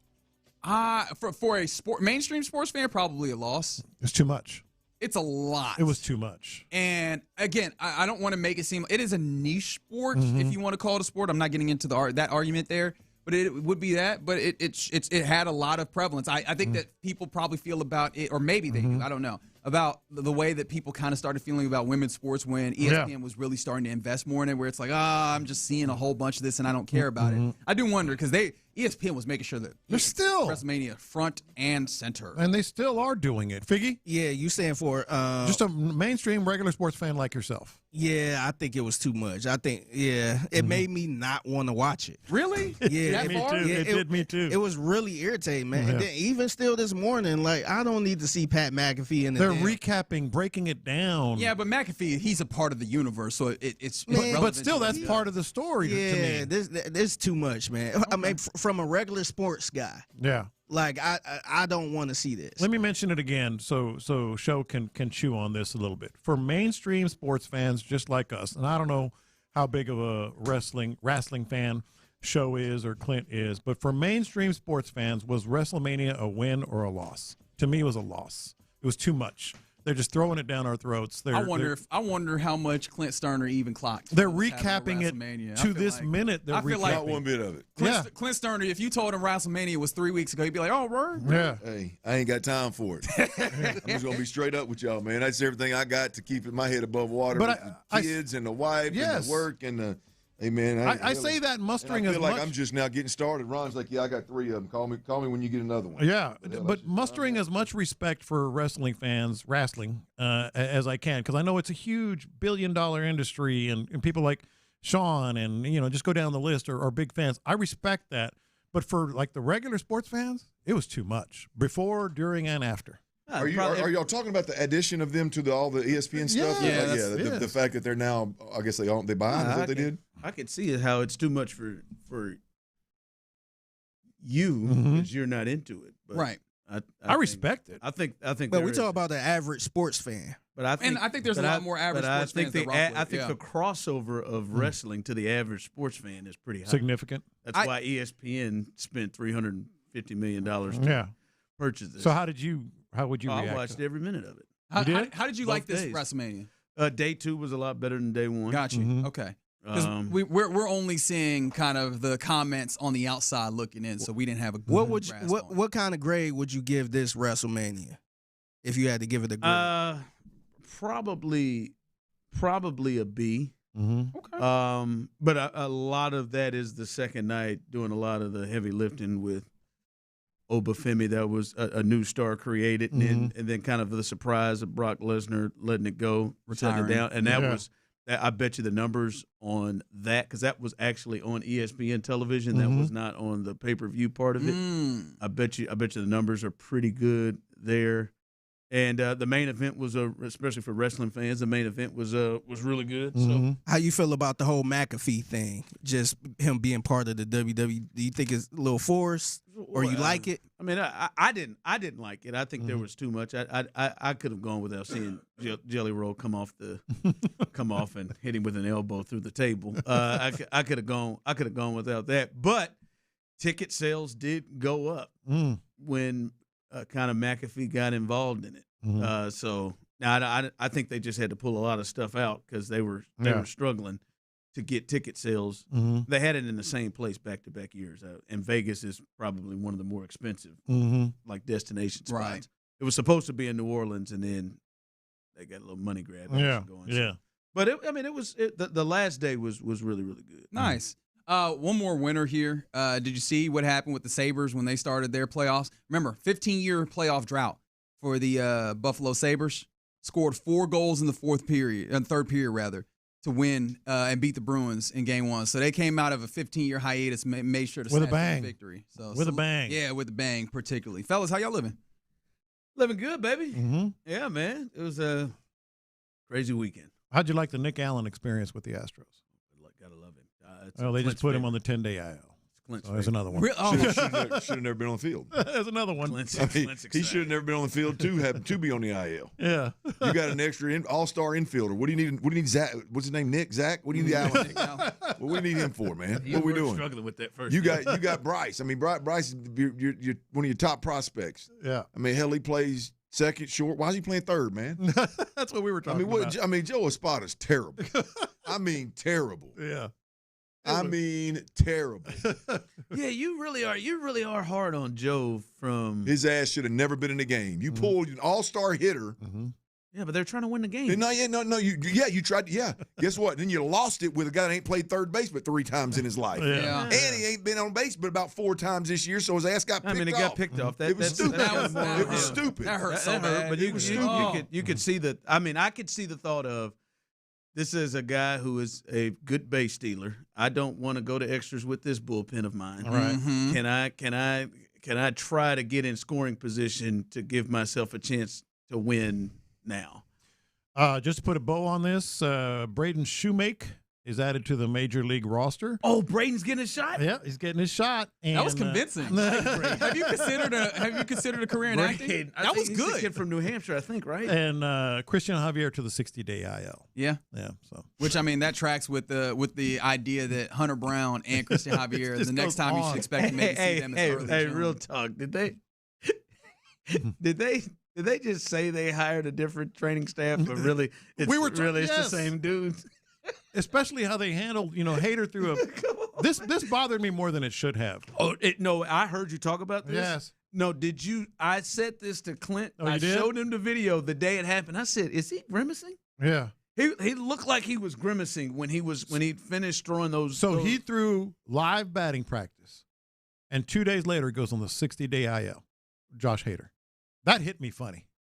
I didn't even think about it like that, but the day he threw live BP was the day he commented and said, "This is like the first day of spring training." Yes, and you're throwing live BP. I didn't even think about it like that, but yeah, to your point, I thought about it when he said that. I thought, "Oh boy, this ain't good." Yeah, I mean that speaks to what did they change? What did they change?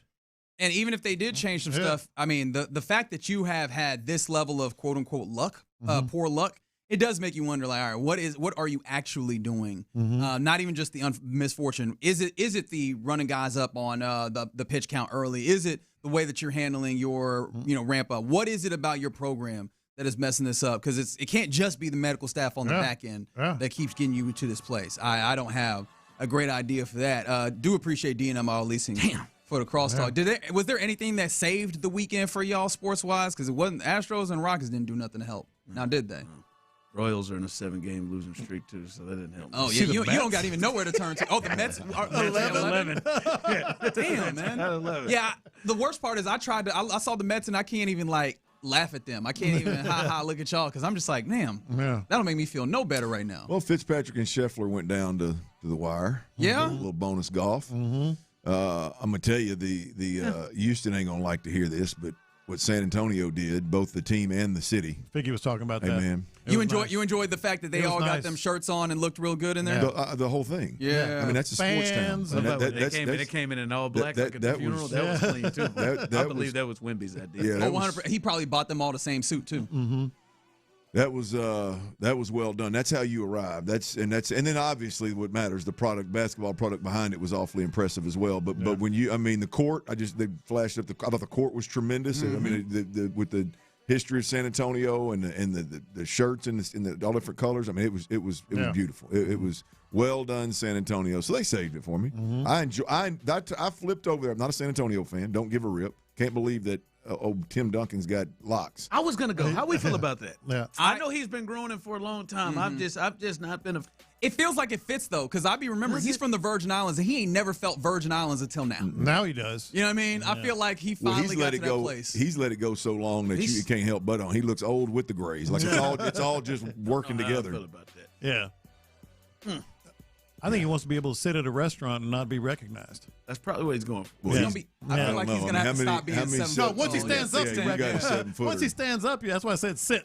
Yeah. I wonder, he live in San Antonio? If he don't want to be recognized, he needs to get his ass up out of San Antonio. On and on. He half in Caribbean. He's got to be the most recognizable person in the city of San Antonio. Yeah, he or David Robinson.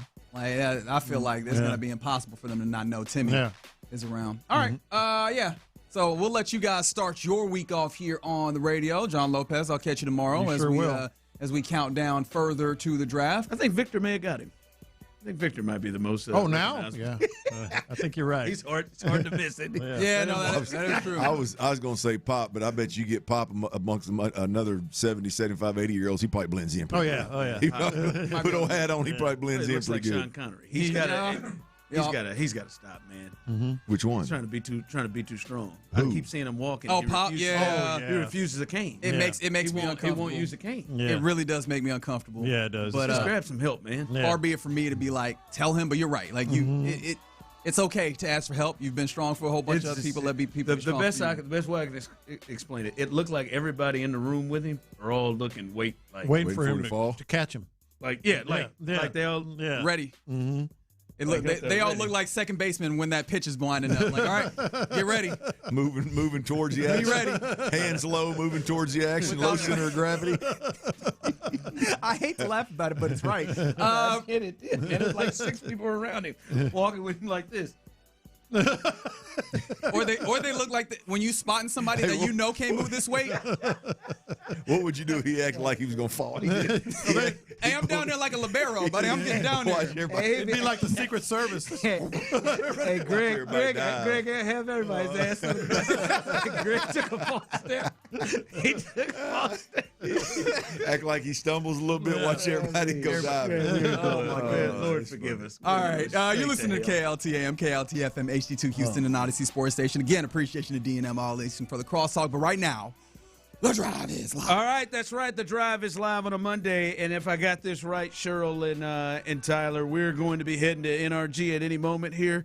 DeMeco Ryans, the press conference should be starting momentarily, and as soon as the head coach ahead of the draft, a lot of things I'm sure he'll be discussing. The big contract to what has to be one of his favorite players that he has ever coached. He's coached some great ones. Will Anderson has to be right up there with Fred Warner and the rest that he's coached. Big contract there. I'm sure he'll address that and the upcoming draft. So we will hear from DeMeco. We will also hear, as scheduled, to hear from Will Anderson in the 3 o'clock hour. So Will Anderson, who just signed that big deal to make him the highest paid non-quarterback in football, should be joining or be on the show. You'll hear him in his presser around 3 o'clock, and we'll be going to DeMeco coming up here as soon as possible. All right, we'll see what DeMeco's got to say here today. There's a lot to get to. I think a lot of people are really interested in what he's got to say on the draft, because there are some coaches, there are some teams that are run in a different manner. Then there are some coaches that, hey, the general manager is the one who's mostly involved in the draft. I think DeMeco is heavily involved in a lot of the personnel stuff. I think him and Nick probably work together as much as any other coach and GM. So he is going to be, I think, heavily involved in that war room and what they do. No question about it. Definitely 100% on the defensive side of the football. I wouldn't doubt that he's not only involved but probably making the decision.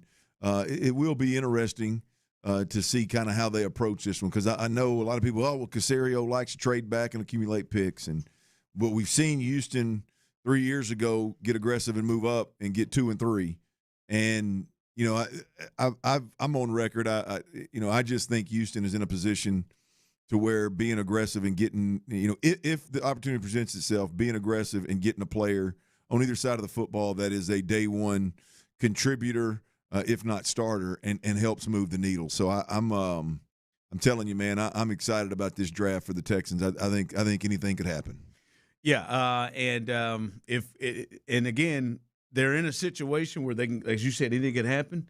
And with DeMeco being the coach, obviously, you could see defense happening. And I'll be honest with you, that does not bother me at all, because I do feel like from a defensive standpoint, I've got more confidence on the hit rate on the Texans from a defensive standpoint than maybe you do for offense. I think obviously offense is something that they need to go after, to add to this team. But if they were to go defense, like, I think you feel pretty good that it'll work. Yeah. Like, you feel pretty good that they will get some real value out of whoever they go with. Well, it's interesting, Ryan, because it's almost, I know folks on the text line like to hit me with talking out of both sides of my mouth, and I may be here a bit on this one.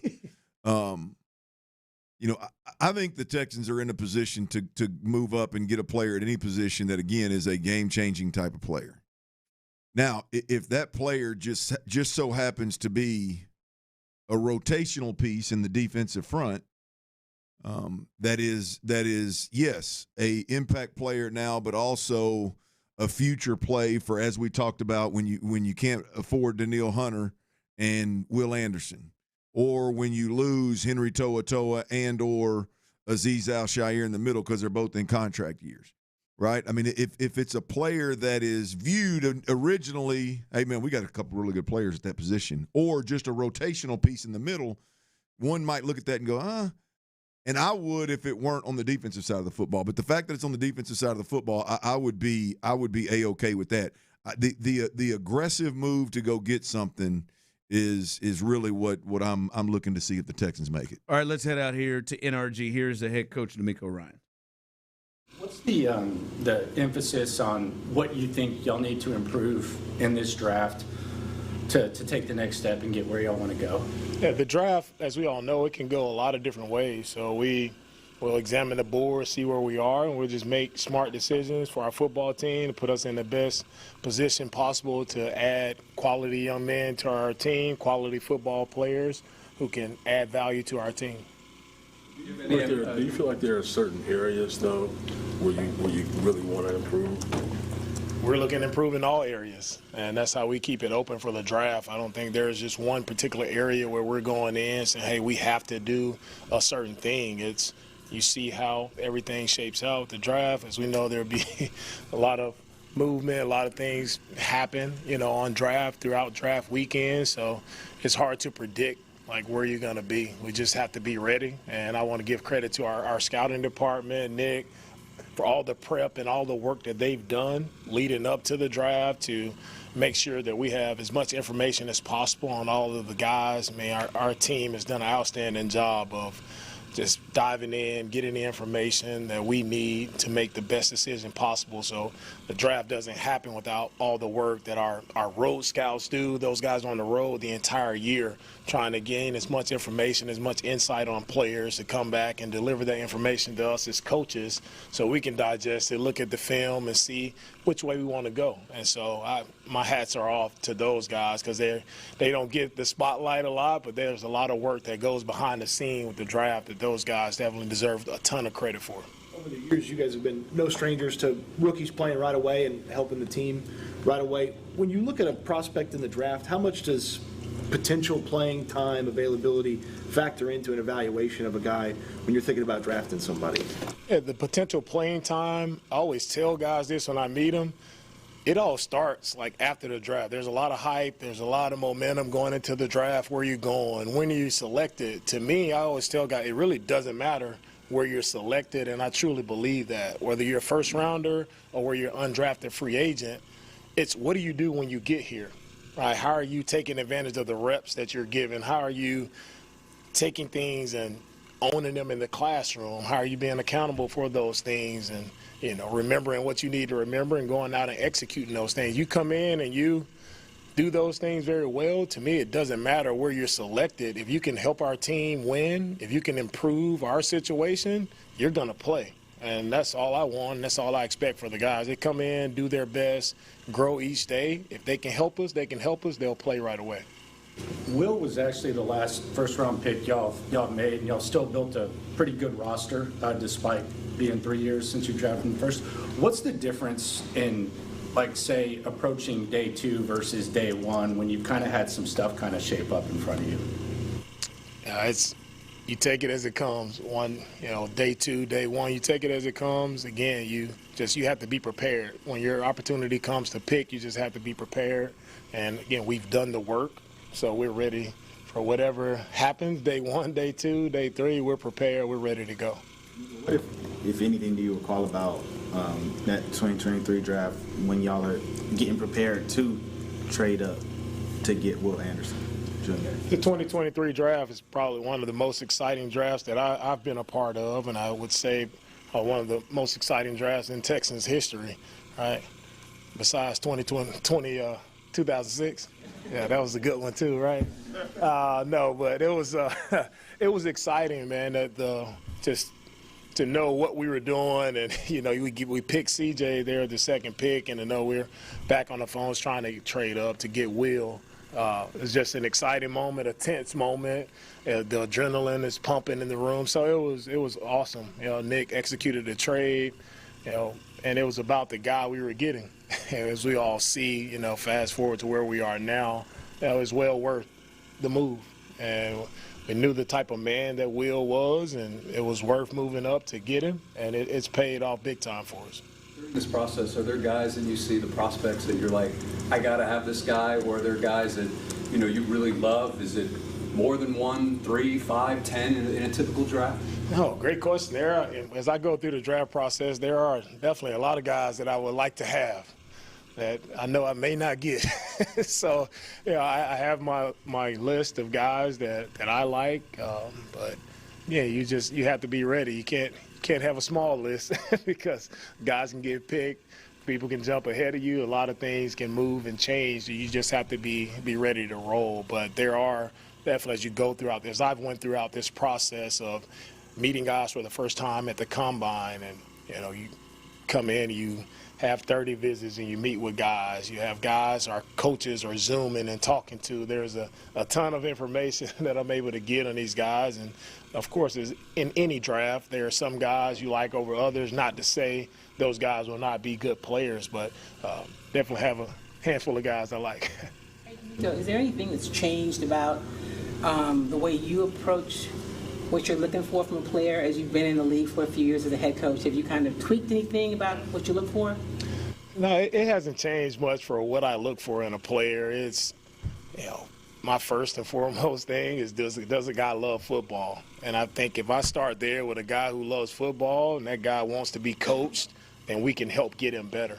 So that's always a starting point for me.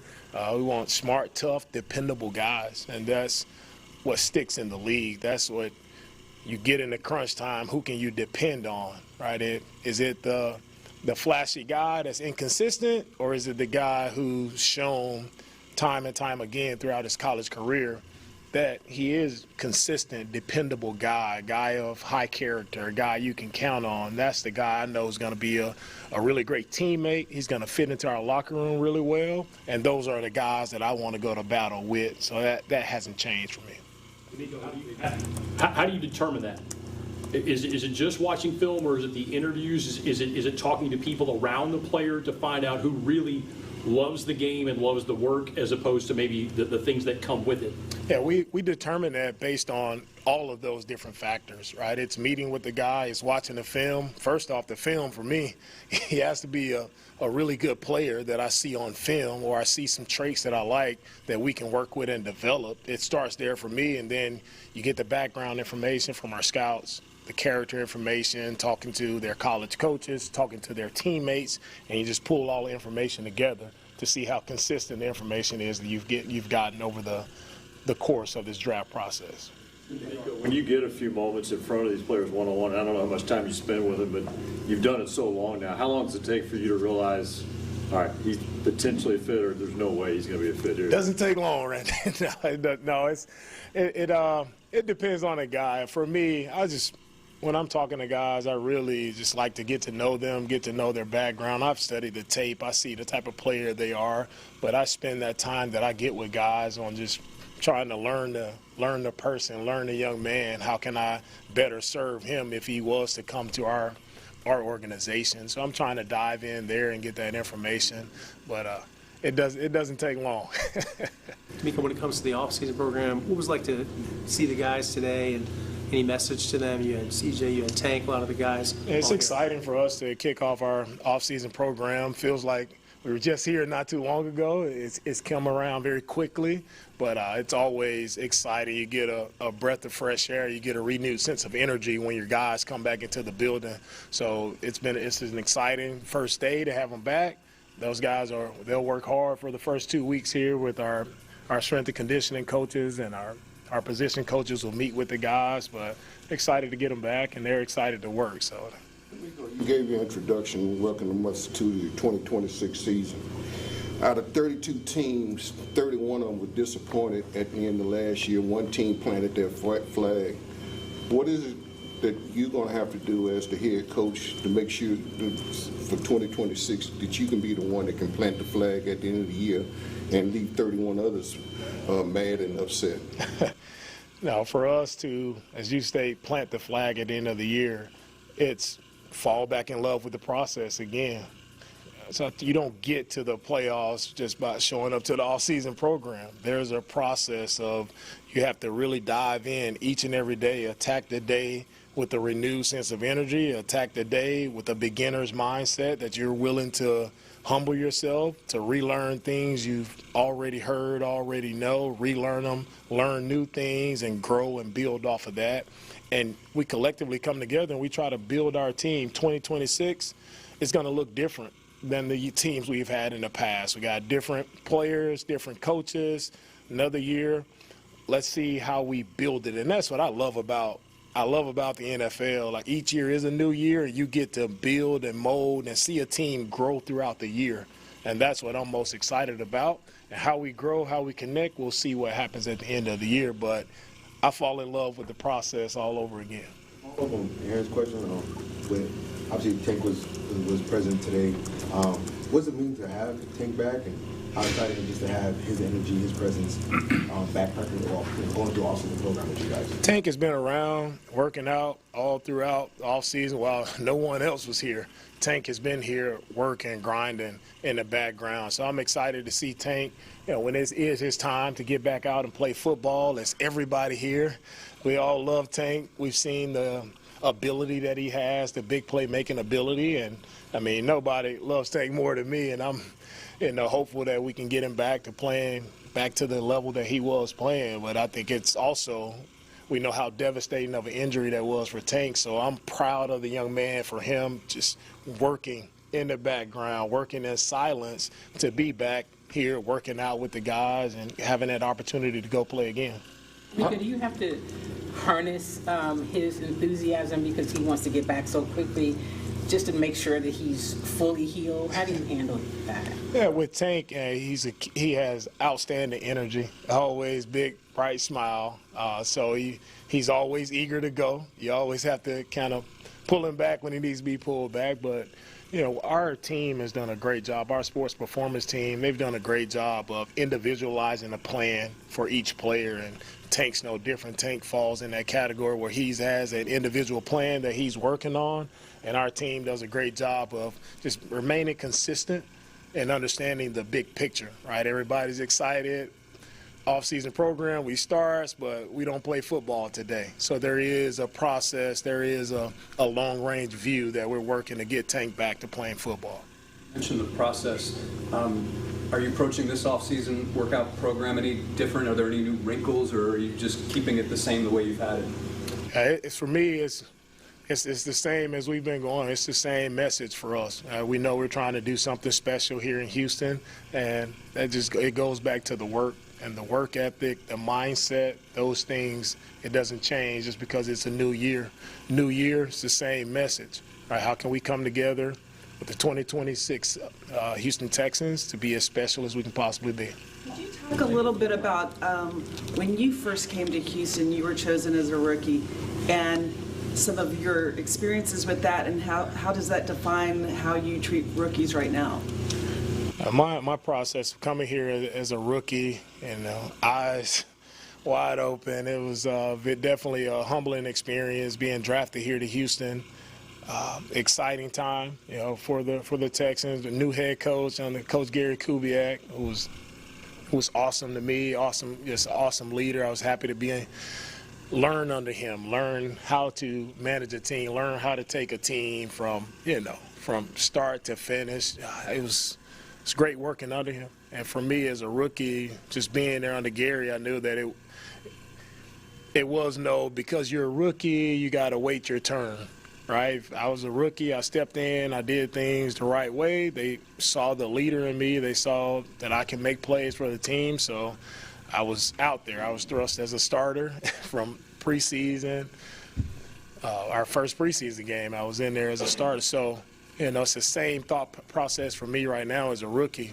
it doesn't matter when you come in. If you can help our team go win, then you'll be out there for us. And we saw last year we had a lot of rookies who played a lot of significant time for us, meaningful football. And so we'll expect the same things from this crop of rookies as well.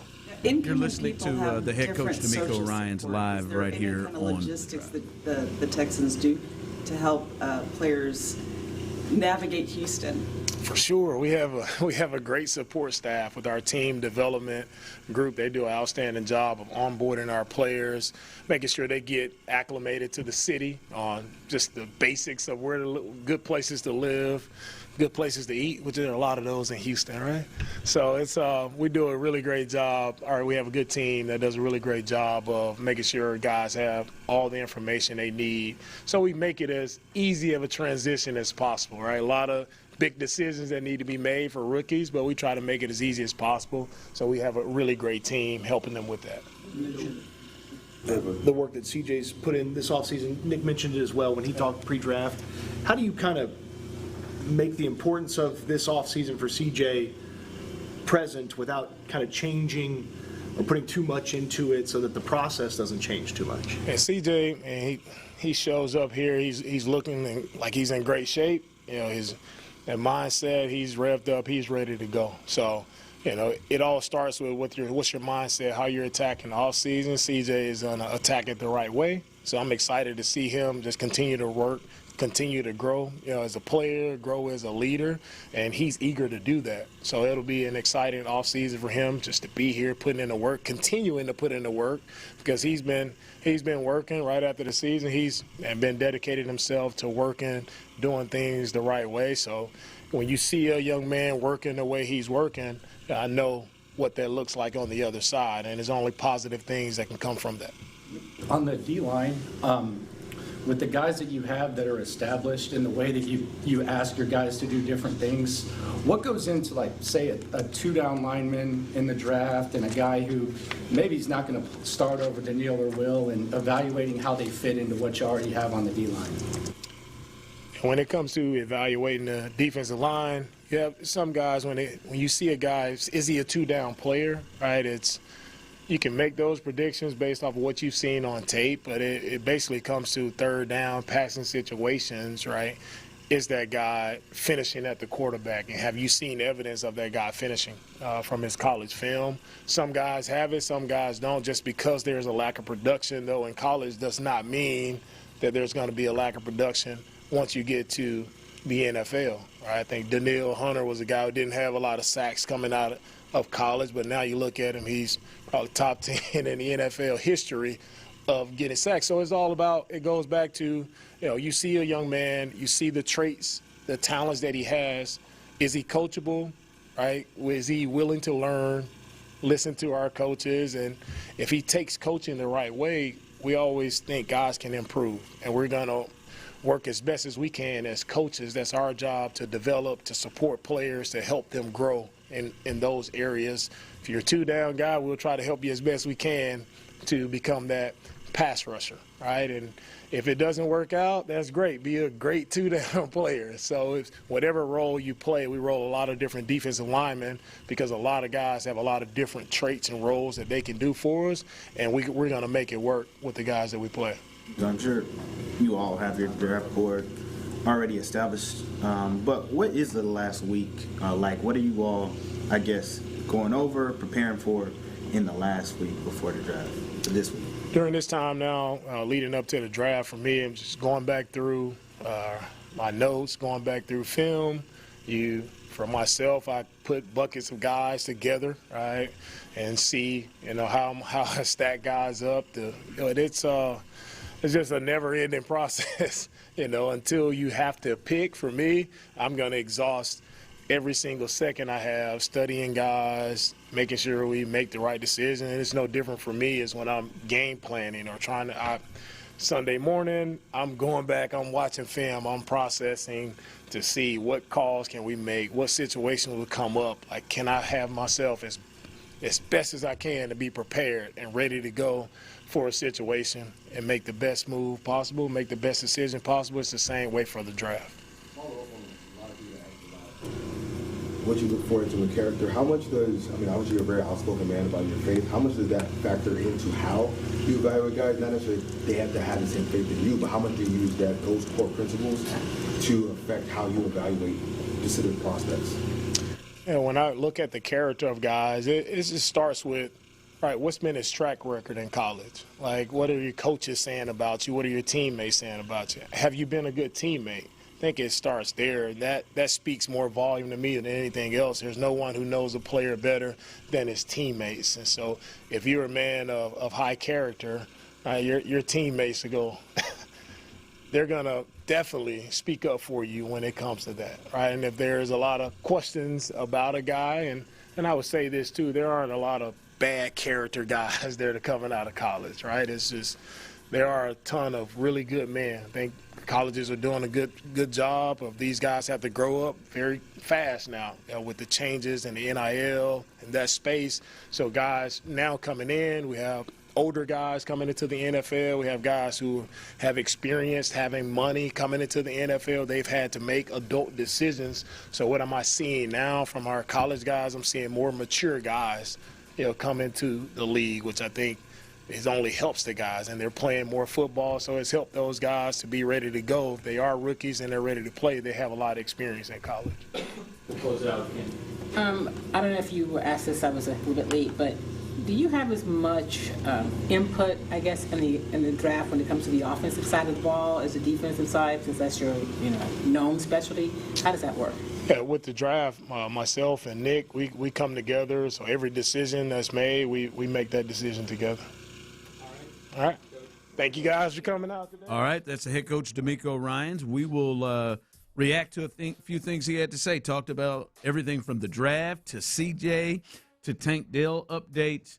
We'll discuss that coming up as we continue right here on the Drive. All right, y'all, check it out, man. If you're looking to sell your home, and be honest with you,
salvagers. Heard in an accident? Call Mokaram Injury Lawyers at 281-222-2222. Sports Radio 610 presents The Drive with Stoerner and Hughley.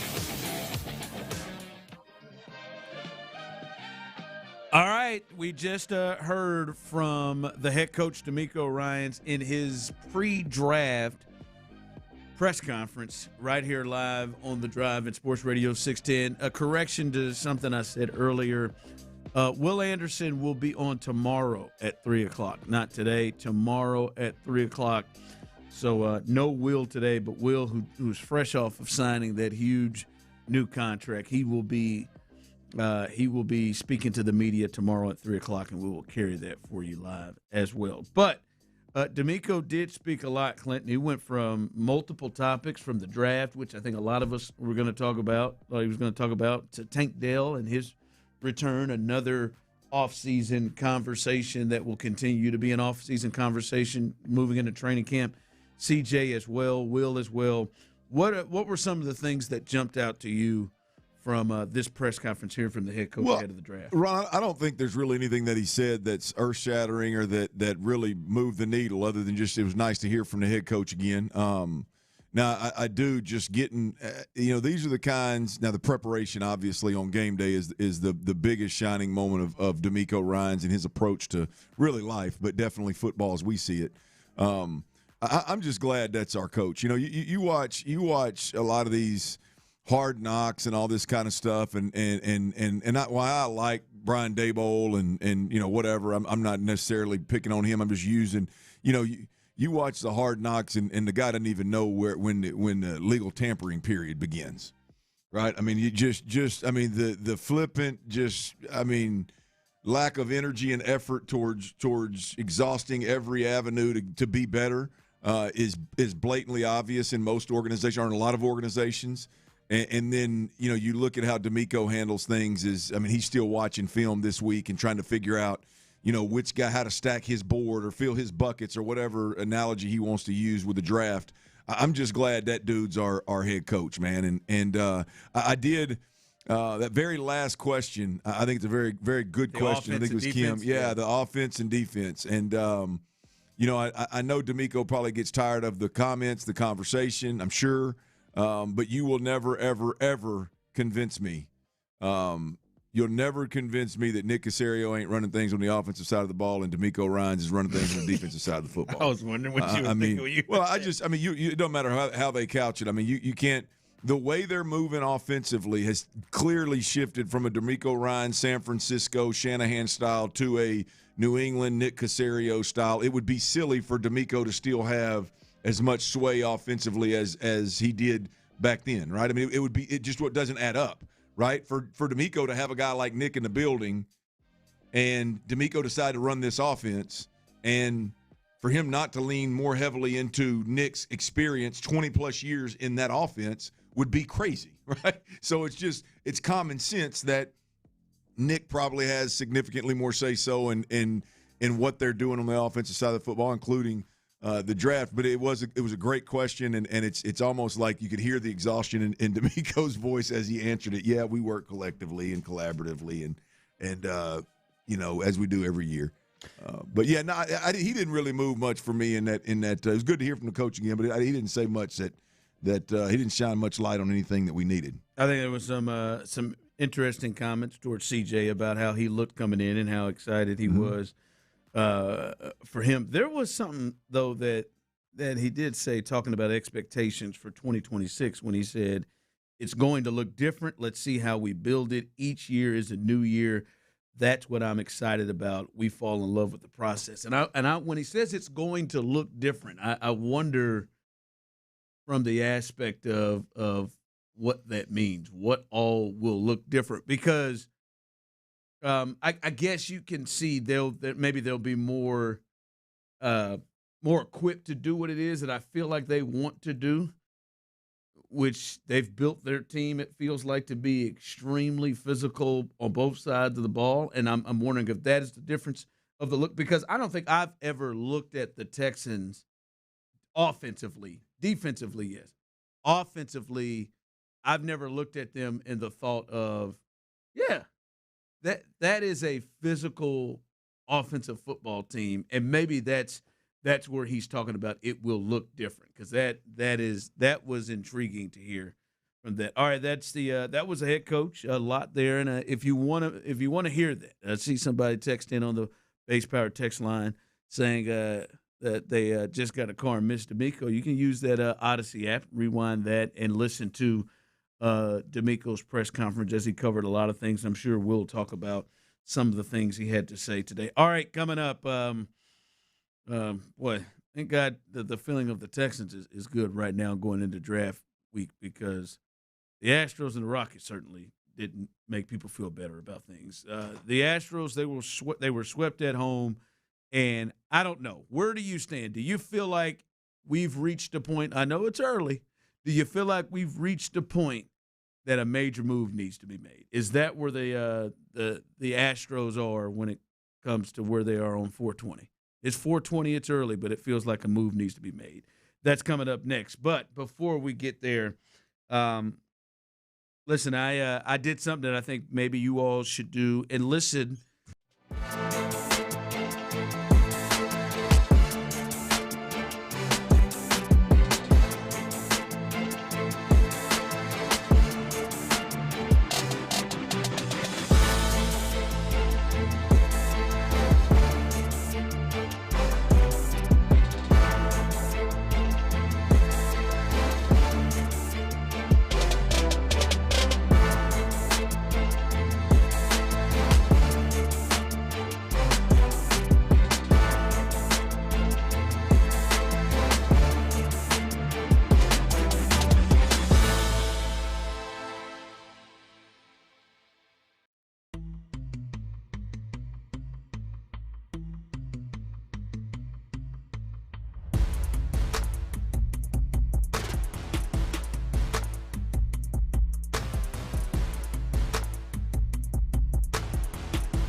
610 text line is energized by Base Power. Save money and switch today at basepowercompany.com/610. Sports Radio 610 presents The Drive with Stoerner and Hughley.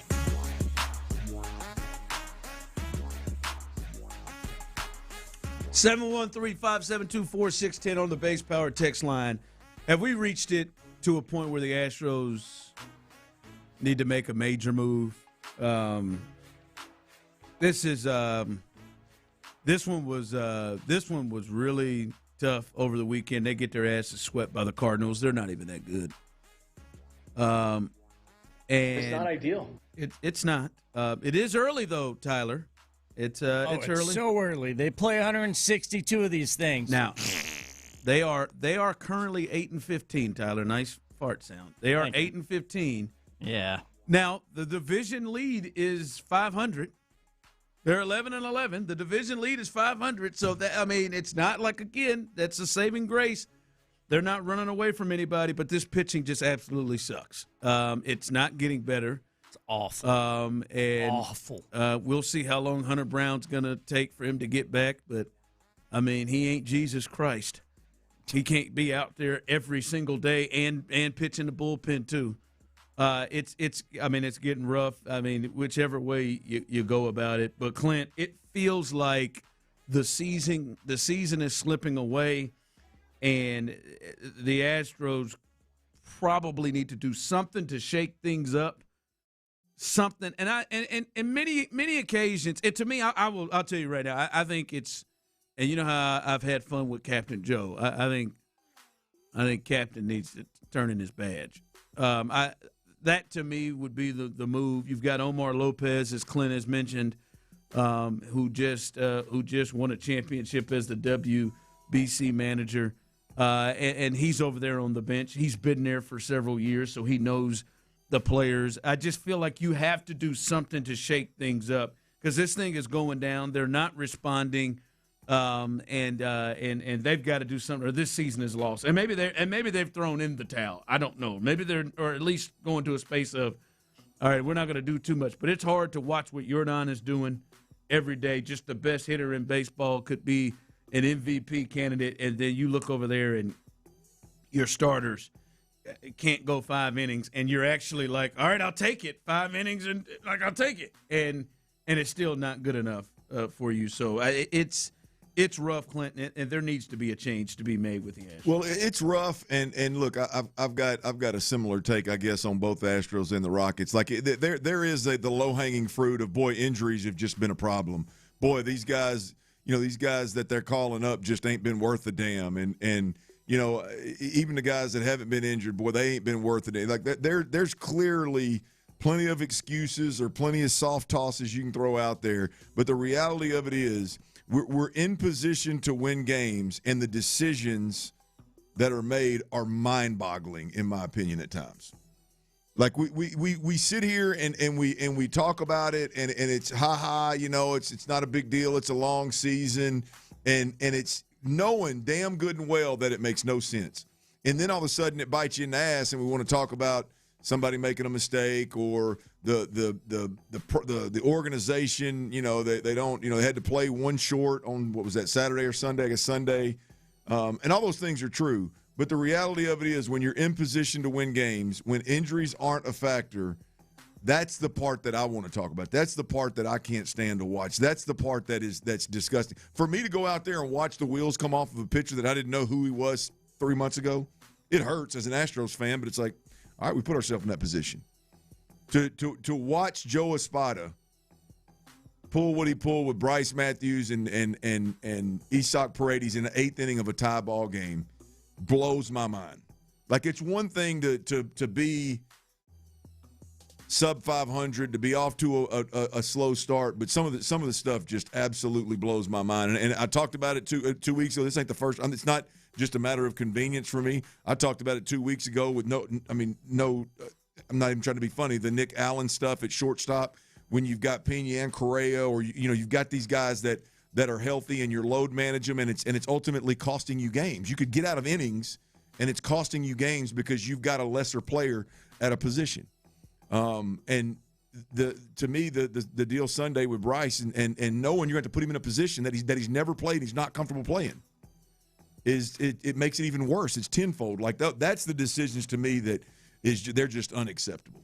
Yeah, for me, as someone texted in, Dana Brown is the biggest problem. I agree. I agree with it. I think Dana is the biggest problem, and I don't even think Joe has been. I think a lot of this is what Joe is kind of being dealt with a little bit. But even with that, this in sports, Clint, sometimes like it may not all be on the manager or it may not all be on the coach, but the coach has got to be the move because someone just said maybe we should trade Pena because you can get I'm not in the business of trading your good players. I think maybe Joe's voice and their response to him maybe has gone out, or they just need something different. And you can't really move out all the players. And I don't think you're going to get much change if Dana Brown is removed right now. I do think maybe there's a spark or something that's given if you make the move at the top with Joe Espada. And maybe Omar Lopez, because I'm just using him because he seems like he would be the person that would make the most sense. Maybe he creates a spark, and maybe he goes about things a little differently that helps it. But I think they're just – if they want to do what they did a couple of years ago, Clint, where they got down 12, 13 games out of 500, just think it's going to turn. I don't think that's the case. Well, I don't like calling for people's jobs. I don't care what they do at the top. To be honest with you, I just want to go home and watch the Astros, and I want to see the best lineup that we got out there. Right now I'm absolutely disgusted with the long season stuff, as I always am. But it's even worse right now. I'm just disgusted with the approach to everyday baseball with these guys. I don't. It's just a hard watch, man. It's hard. Like I'm pissed off because I sit there and spend an hour plus of my day watching that crap and for it to end the way that it ends. Like right now I don't think you gain anything by firing Dana Brown. Now you said if you think it'll spark with Omar being, that's cool. I'm good. I'm here for it. Talk about with Joe or Dana. Yeah. But I'm saying with Dana, like I don't know what the Dana deal. I don't dig that deep off into it. I just know what I watch when I go home every night and who I'm rooting to win, and it's so bad at times that it pisses me off that I wasted my time to watch it. Yeah, I think the Dana thing is it just feels like a personnel issue. The personnel issue. The pitching is just the reason why you keep looking at pitchers you ain't never heard of. Yeah, for long stretches because somebody said, "Well, our bullpen is ready to go, baby. We got depth in this rotation." No, you don't. you do not, Dana. You do not. All right, coming up, some news. This has just recently come out in regards to the other disappointing team in Houston in the postseason, and that is the Houston Rockets. An update on Kevin Durant from Udoka. We'll do that coming up next. But before we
Only. Order ahead on the Chick-fil-A app. From the West Point Lincoln and West Point Lincoln of Sugar Land Studios, KILT FM HD2 Houston. On Odyssey Sports Station, the Texans play here. Sports Radio 610 presents The Drive with Stoerner and Hughley.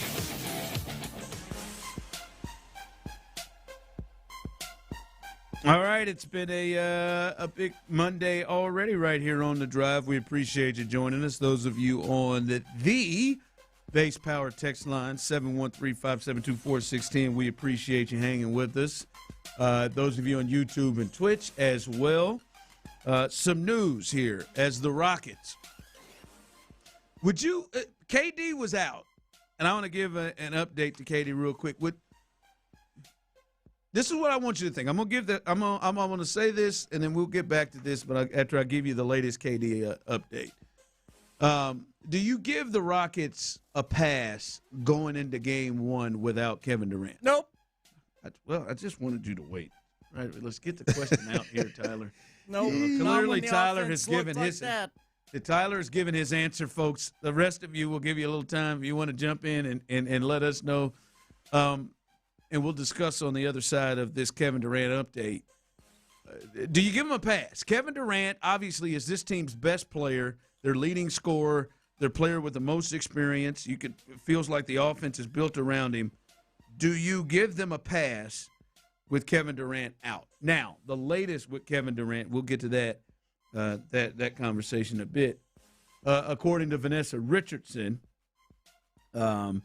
she says that Kevin Durant participated in about half of today's practice. As we know, they'll get Game 2 in L.A. tomorrow.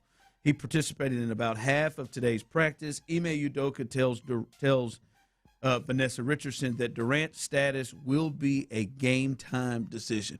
Do we know who he bumped knees with? No, but I've been Whose very heavy curious. knees ass did he bump knees with that's taking him out? Who is it? They won't let that leak out. Got to be Amen Thompson. I was thinking Clint Capella. Clint Capella looks like he's got some heavy-ass knees. Clint might get cut if he gets that close to KD and play a day for the first playoff game. Stephen A. was calling for that person to get cut. Stephen A. was calling for that person. I'm thinking about saying, well, what if it was Şengün, Stephen A.? Should he go down too? I don't know what the hell is going on in H-Town. if you take a look at that roster, 713-572-4610. You got to think he was working with the starters, so it has to be they were. It could have happened in 5-on-5. It could happen. Well, it could have happened when they were on the same. But make it worse if it was Amen or even Tari. Amen and Tari seem like two that would be just like physical by just walking by you. Just walking by you. Yeah. They're the guys that they pat you on the back. It's got to be somebody that's just going hard all the damn. Just that person that just. It probably was just a complete accident. Who in the hell was it? Oh boy, Josh Okogie, he's a candidate, no question. Jason Tate, Jason, you're not allowed to get technicals, and you got one. And he's like he's trying to fight. Wasn't Jeff Green? Jeff Green knows what time it is. Dorian Finney-Smith knows what time it is in practice. And let's just get on through this. I know it bet not have been J.D. Davison. I don't know who that is, but it bet not have been J.D. Davison. I remember from the preseason when I was reporting on preseason Rocket games. I know it bet not have been J.D., but we'd heard a mission. But as I said, and I see some people texting in. Someone texted in, I do because nobody acknowledges the fact that the Lakers played great defense. Are the Rockets truly building around a future superstar on this roster right now, or are they still missing that one cornerstone piece? Again, do you give them a pass? All right, they did. I mean, who knows when they knew KD, was in jeopardy of not playing. Obviously, he tried to give it a go before the game and couldn't go. And I think I heard an analyst who has covered KD said KD's not a guy that just misses games, right? Like this is not a Kawhi Leonard situation. He doesn't just miss games. He's hurt. He's really hurt, especially for a playoff game. Do you give him a pass at all? Hell no. I ain't giving Joe Espada a pass. I ain't giving the Astros a pass. No. I ain't giving Ime Udoka a pass. No. And I ain't giving them damn Rockets a pass. That was a crying ass shame. And look, we don't need to go no further. If you just watch the halftime show and the postgame show, I mean, them cats were at a loss for words. It was so bad. I mean, what we've been talking about all year long of, like, what are they trying to accomplish offensively? Like, it is criminal how bad they are offensively, because not only the jacking up shots, whoever it is, I mean, it doesn't matter, just jacking up shots early in the shot clock, no matter what the situation is, doesn't matter which player it is. When they're not in transit, like when they don't, there's not a run out, or there's not an immediate shot by somebody that probably shouldn't be shooting it, they're confused. They're looking at each other like, hey, who's going to come set this screen? But you knew that would be. Who's going to do this? Who's going to do this? Like the simple things that you've been doing in basketball since you were knee-high to a grasshopper, they're looking around each other like, hey, man, you going to come set the screen? Hey, who wants the ball? Who's going to shoot it? What are we going to do? I mean, so it's But just, you knew that going in, and you knew that'd be. I didn't know it was going to be that bad. You knew it'd be made worse without KD. But I didn't know. I mean, yeah. Look, here's the thing with both Astros and the Rockets for me. Like, these are the times when we should be critical of management, of coaching. Like, it's easy to coach when KD is on a scorcher and the other team can't hold him. Hell, it's easy to coach. It's easy to coach when you roll out 3 or 4 starters out there that are nails and you got a lineup that's scoring as many runs as anybody. It's easy to coach then. But when you don't have your stud, what does your offense look like? Right? Hell, what does your defense look like? Right? I mean, it was pissy poor. So I like that for me, Clint, is why I can't give him a pass. Your calling card is supposed to be the defense, and you would think maybe that gets enhanced with KD out, right? Yeah. I think KD's a good defender, but he's more of a, like, when the moment calls for it. You would think they would have been a little bit more aggressive defensively, especially against that team. That's the part that team wasn't uncomfortable. The Lakers weren't uncomfortable one time in that game. Guys, the Lakers are missing Luka and Austin Reeves, right? And yes, you're missing KD. You still have more talent than they do. They're still the overall talent more than they do. LeBron didn't have to be great. That Joker had 10 points going into the fourth quarter. 10. I know he had 10 assists, but he had 10 points going to the fourth quarter. It was not a cause for him to have to come out and be spectacular. He was able to kind of coast and pace himself through that first game when he knows that they're going to need him deeper in games like that. That happened. LeBron didn't have to be great. And the Lakers still shot 61% from the field, 53% from the three-point line, and turned the ball over 20 times. And they were in control the whole way. The whole way. Like that, like Udoka, that's one thing. Your defense cannot let Luke Kennard, Marcus Smart, DeAndre Ayton, Rui Hachimura, hell, they let Vanderbilt hit a 3. I mean, you cannot allow that group. Now, this was Luka and Reeves. I got you. But this was the Luke Kennard game, the game of his life. I mean, it was like, all right, man. Hey, man, he's on the heater, guys. Maybe he's 3 for 3 here. Maybe somebody jump out on him. Nah. Like, that's the part. That's why it's hard for me to give him a pass. I can understand the offense would struggle without KD, but damn, man. But you can't run like there's no, like, on either end of the floor, man. LeBron's had workouts that are worse than what he went through that night. I mean, he didn't even have to try hard. Like it was, and now you've wasted one of a handful of opportunities to if this thing goes to 6 or 7, and you get a LeBron that's already emptied his tank is your hope. That's your parachute at the end of this thing, right? Is hope LeBron runs out of gas. Well, hell, they're up 1-0, and he at least got a full tank, right? And then you look on the flip side of it. You did not one time did you make anybody uncomfortable on the defensive end of the floor. For LA, I'm talking about you on offense. You didn't even try. You didn't even try to hone in. You mentioned going in on you're gonna have Marcus Smart and you're gonna have Bronny James. You got all these guys on the floor. Like, not one time did you ever try to even go after them. There was never other than whoever had the ball. Yeah, that was 1-on-1. I mean, it was just. I mean, they didn't have to work at all. That was awful. That was as disheartening as Joe Espada pulling Paredes and putting Bryce in the game.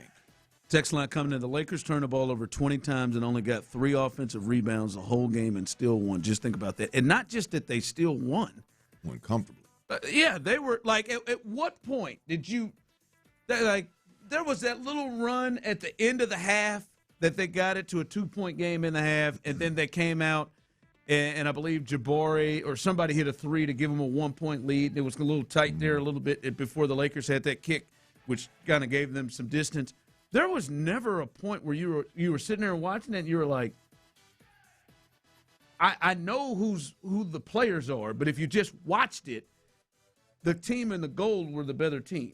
Like the whole, like you felt like that team's going to win. They're getting better shots. They got 27 more shots the Rockets did. And that game was, for me, mid-third quarter, I never thought the Rockets were going to win. Yeah. Like I clearly, and I'm just sitting there thinking, wow, man, LeBron doesn't even have to go off yet. Yeah. Well, look, Ron, I think to put this game 1, Rockets-Lakers in a nutshell, LeBron was the smartest cat on the floor, including the coaches. Oh, yeah. And number 1. Number 2, the supporting cast for LeBron, as you mentioned, minus 2 very, very key players, they were significantly better than the Rockets starting 5. And he got them involved early. And he and J.J. Redick got him involved early. And who knew what got him the easy Rockets looks. I mean, it was just like you talk about. We sit around and talk about Rui Hachimura or whatever the hell his name is. I mean, he was comfortable knocking down elbow, just jumpers from the elbows. You mentioned old boy in the corner knocking down a couple of threes. I mean, bone booty naked. I mean, sitting out there all by himself. I think I may have been able to knock one of them down. Set shot. Didn't even have to jump. I mean, it just. Those are the 2 things, though, to me that really stuck out was it's clear LeBron's the smartest guy on the floor, including the coaches. And then there's like you made that list of the top 8 players in this game, and what were 2 of them were Lakers? Yep. And that just was not the case. I promise you Luke Kennard was not on the list. Not Luke his Kennard 27. didn't make it. I promise you he was not on the list. And listen, I know, Tyler, we're about 15 minutes into this segment. And if you thought I was going to let you walk past here, Alfred Şengün, and wasn't going to mention your ass, see, one thing can't happen. DeAndre Ayton cannot outplay Şengün. I don't care if Kevin's there. I don't care if Luka's there. I don't care if they're not. I don't care who's on the floor. The Rockets have to win the center position. They got to win the center matchup. They have to. DeAndre Ayton outplayed Alfred Şengün. He had 19 and 11, had him a couple of assists. Hell, he doesn't have the ball long enough to pass it to anybody, but he still found his way to 2 assists. Couple of blocks in that game. He was 8 of 10 from the field. I don't know. I had lost count on Alfred Şengün. I know he was 3 for 13 at some point. I think he ended up being like 6 for 16, something like that from the field. But he got severely outplayed in that game by DeAndre Ayton, and that cannot occur for the Rockets to win this series. And that's with him being there. That can't be. 19, 8 rebounds, 6 of 19 from the field. Did you think there was? And this is a question. I'm not going steering it anywhere. Did you think that he was put in position to dominate a game or even have a bigger impact on the game with no Kevin Durant? I mean, obviously, I think their coaching staff could have put him in a better spot, but still within that. No, I'm sorry. Like you can't. I mean, you can't. He was a part of allowing some of that 19. Mm-hmm. I mean, it was that just can't happen. They have to win that position. I mean, you got one guy. Well, it's hard. You got one guy. To watch too now. You got one guy's a 2-time All-Star, including this year in Şengün, and you got another guy who, game to game, the Lakers don't know if he's committed. I don't know if he's able. I mean, he looks early 40s. He looks older than LeBron. Stop. The way he moves, he's man. A little tired. He looks like both of his knees are hurting every step he takes. Now he's talented. I mean, but he's just not committed all the time. Like he could come out tomorrow and just he could run you out there a good 6 and 4.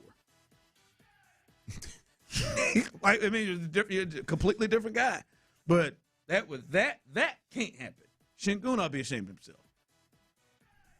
Should be ashamed of himself. Does this make you nervous, Tyler? Game time decision? You think Udoka? You think Udoka? Absolutely. You think this is gamesmanship, or you think like there's real danger that he may not play? I mean, there might be some gamesmanship, but I mean, given him missing game one and everything, I mean, if you're a Rockets fan, you better be twiddling your thumbs, nervous as hell right now. That offense ain't it. Am I wrong? They should still beat that team. Even if hell yeah, they should at least be in the game. Yeah, at least be in the game. God, I'm out there watching. I'm like, is that Luke Kennard? By the way, boy, Luke, is that Luke wide open? Luke's got 19 months. What, that hair? Hair. I knew. Yep. Hey, advanced hair restoration. He could turn that way. He could turn that route. He could, but I mean, good God. You think you ought to just peel it off, huh? Well, you're right. I think he is still in the space where the advanced hair could work. But I mean, if he gives it another offseason, Clint sleeps on it wrong a couple of times. That could wears a hat. That could get away from him. I think I got 8 months. All right, coming up, 2 AFC contenders have made some moves. Which one of them makes you more concerned as a Texan fan who's also an AFC contender? We'll discuss that coming up next.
801-222-2222. Sports Radio 610 presents The Drive with Stoerner and Hughley.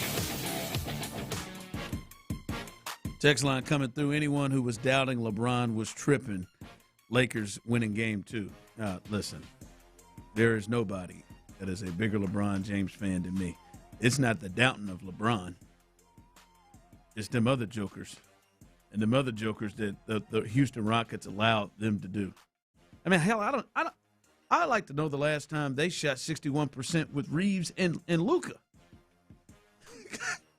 Let alone the Rockets were the best defenses in one of them in basketball. Nah, it's like, look over the team they got over there, man. Luke Kennard's their second best player. He was the best player on the floor on Saturday, but he ain't supposed to be.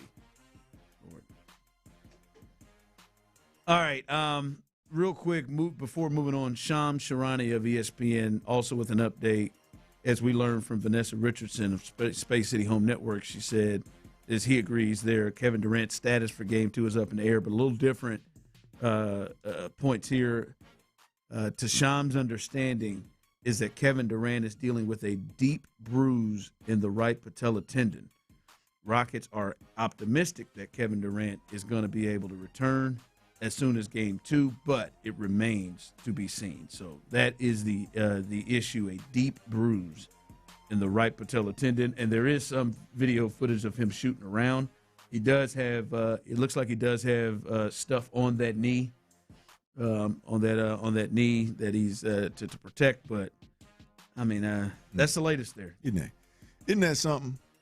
Literally, a team that folks nationally question, do they even practice throughout the year? They practice. Then lose their superstar in practice before the first playoff game, and then the offense goes out there and looks like they ain't practiced in a week.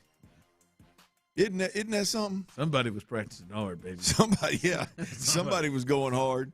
I mean, good God. All right, over the weekend and today, Clint, the NFL, as the draft is upcoming, we saw two moves. One move that definitely happened, and another move that Adam Schefter is reporting will happen and should happen after June 1st. And they're both two what I would say are AFC contenders. One, the team that was in the Super Bowl and represented the AFC, the New England Patriots, and one, the Cincinnati Bengals, who was in the Super Bowl a couple of years ago and went to two straight AFC championship games. Clint, the Bengals for sure, they have made a trade, and they've added 28-year-old defensive tackle Dexter Lawrence from the Giants, and he has been paid as one of the best defensive linemen, and he has been one of the best interior defensive linemen the last couple of years. They add him to that defense, of which they've already added Jonathan Allen inside again, Brian Cook, the safety. They've given big money to Mafe from the Seahawks, the edge rusher. They've given big money to. So they've made some big moves defensively this year, and they've also given Dexter Lawrence a 2-year extension. And then, according to Adam Schefter, that post June 1st, it is reported that the New England Patriots will acquire A.J. Brown from the Philadelphia Eagles. That will happen post June 1st. Hell, they've already added Romeo Doubs. They've added Vera Tucker, a really good interior lineman that they wanted to bring in. Kevin Byard, who had an all-pro season last year. They've brought him in as a safety. When you look at these off seasons and then look at those two big moves, Dexter Lawrence to the Bengals and then A.J. Brown to the Patriots, who were in the Super Bowl last year. As a Texans fan, those are two other AFC contenders. Which one to you really concerns you more, the Bengals or what the Patriots are doing? Well, this is crazy to even think this, but I think it's a closer competition here when the way you phrase that question for me. Because I'm gonna tell you, Joe Burrow with the defense scares the hell out of me. and to your point, they have completely overhauled that defensive line, that defensive front. with win now kind of players, not like a rebuild type. So, golly, everything about it says Joe Burrow and the Bengals for me. But I can't minimize to that degree. I will minimize, but I can't minimize to that degree what New England was able to do last year as a team. I mean, just an overall team to get as far as they got. Super Bowl, obviously, in a year that I think was super odd in the AFC. I don't think that's going to happen again. But again, I got to give credit where credit's due. They were the team that stood atop the AFC when it was all said and done. So I would say A.J. Brown being added to Drake May with the defense that they were playing in New England in that division, yeah, I would still go with the Patriots with A.J. A.J. Brown is the truth. I'm not a big fan of all his antics off the field and the immaturity stuff. That is how I'd couch it. Not a big fan of that at all, but there ain't no debating. That sucker right there, when he's happy and rolling, he is one of the top 5 or 6 receivers in football, and he's a problem. Especially, Clint, when you got Booty, Romeo Doubs, and Hunter Henry. You got Stevenson, Henderson. Like, that is if they could make Will Campbell's arms grow a little bit, like they got that offense has a chance to be scary, and we know their defense is pretty good, and they've added in the secondary there as well. But you're right, like whatever it is, because you can because I see people are rolling through both. And I like someone talked about the schedule. The Bengals will have an easier schedule this year. The Patriots will have a more difficult one and won't catch people off guard. But that's all right, man. That's an offense. That's a really good offense that they've put together. Yeah. Well, you start talking about schedules. I mean, you got the Jets and Dolphins twice. Well, but you've got across the AFC. You've got don't forget the Ravens. They did finish in second place, but they've been playing a first place schedule for a minute. You look at Kansas City. Would they finish in that division? Right, third or fourth? Third. I mean, so the Kansas City's going to be playing a lesser schedule. So I mean, you got some dudes that will be back. You rest assured they will be back. And then you've got some of the newcomers. Denver. Don't forget to add Denver. So you got Denver, New England. Who was the other one you just said? Dexter Lawrence just traded. The Bengals? The Bengals. I mean, you got some of those players in the AFC that are already at the top that are getting better, or they're middle of the pack getting better. There's several of those teams that are ahead of the Texans, or on the same tier with the Texans, that have added some pretty significant firepower. Yeah, text line coming to neither, because our defense will hold both of them. Second, the O-line's still not that good. Cornbread said neither. Yeah, these two moves, not just these two moves by themselves, but the offseason that these teams have had.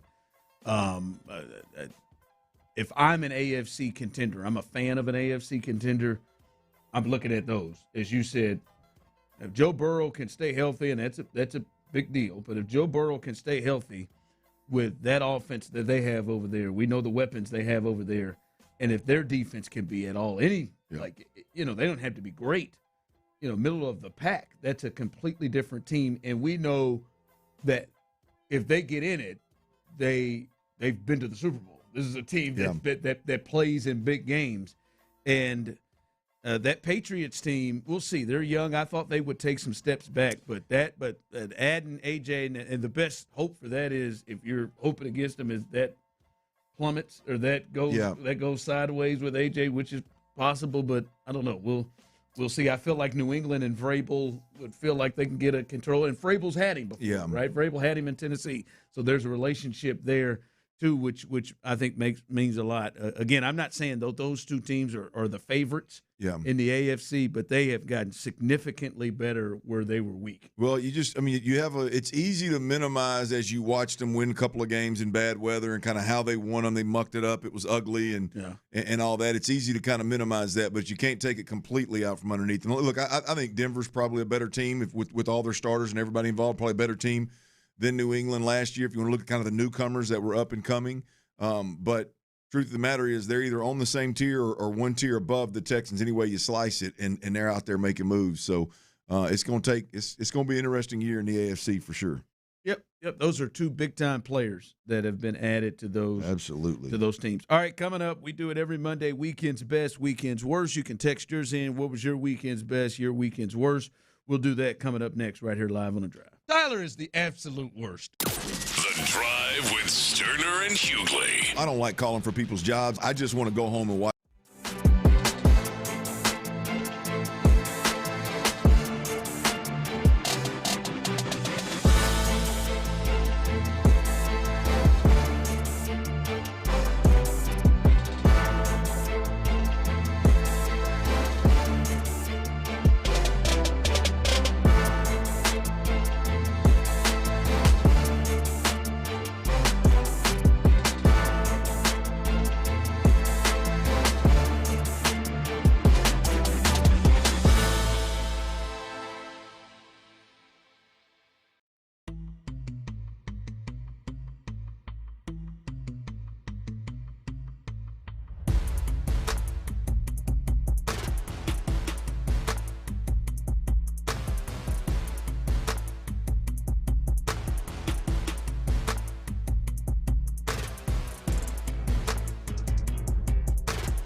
The Sports Radio 610 text line is energized by Base Power. Save money and switch today at basepowercompany.com/610. Sports Radio 610 presents The Drive with Stoerner and Hughley.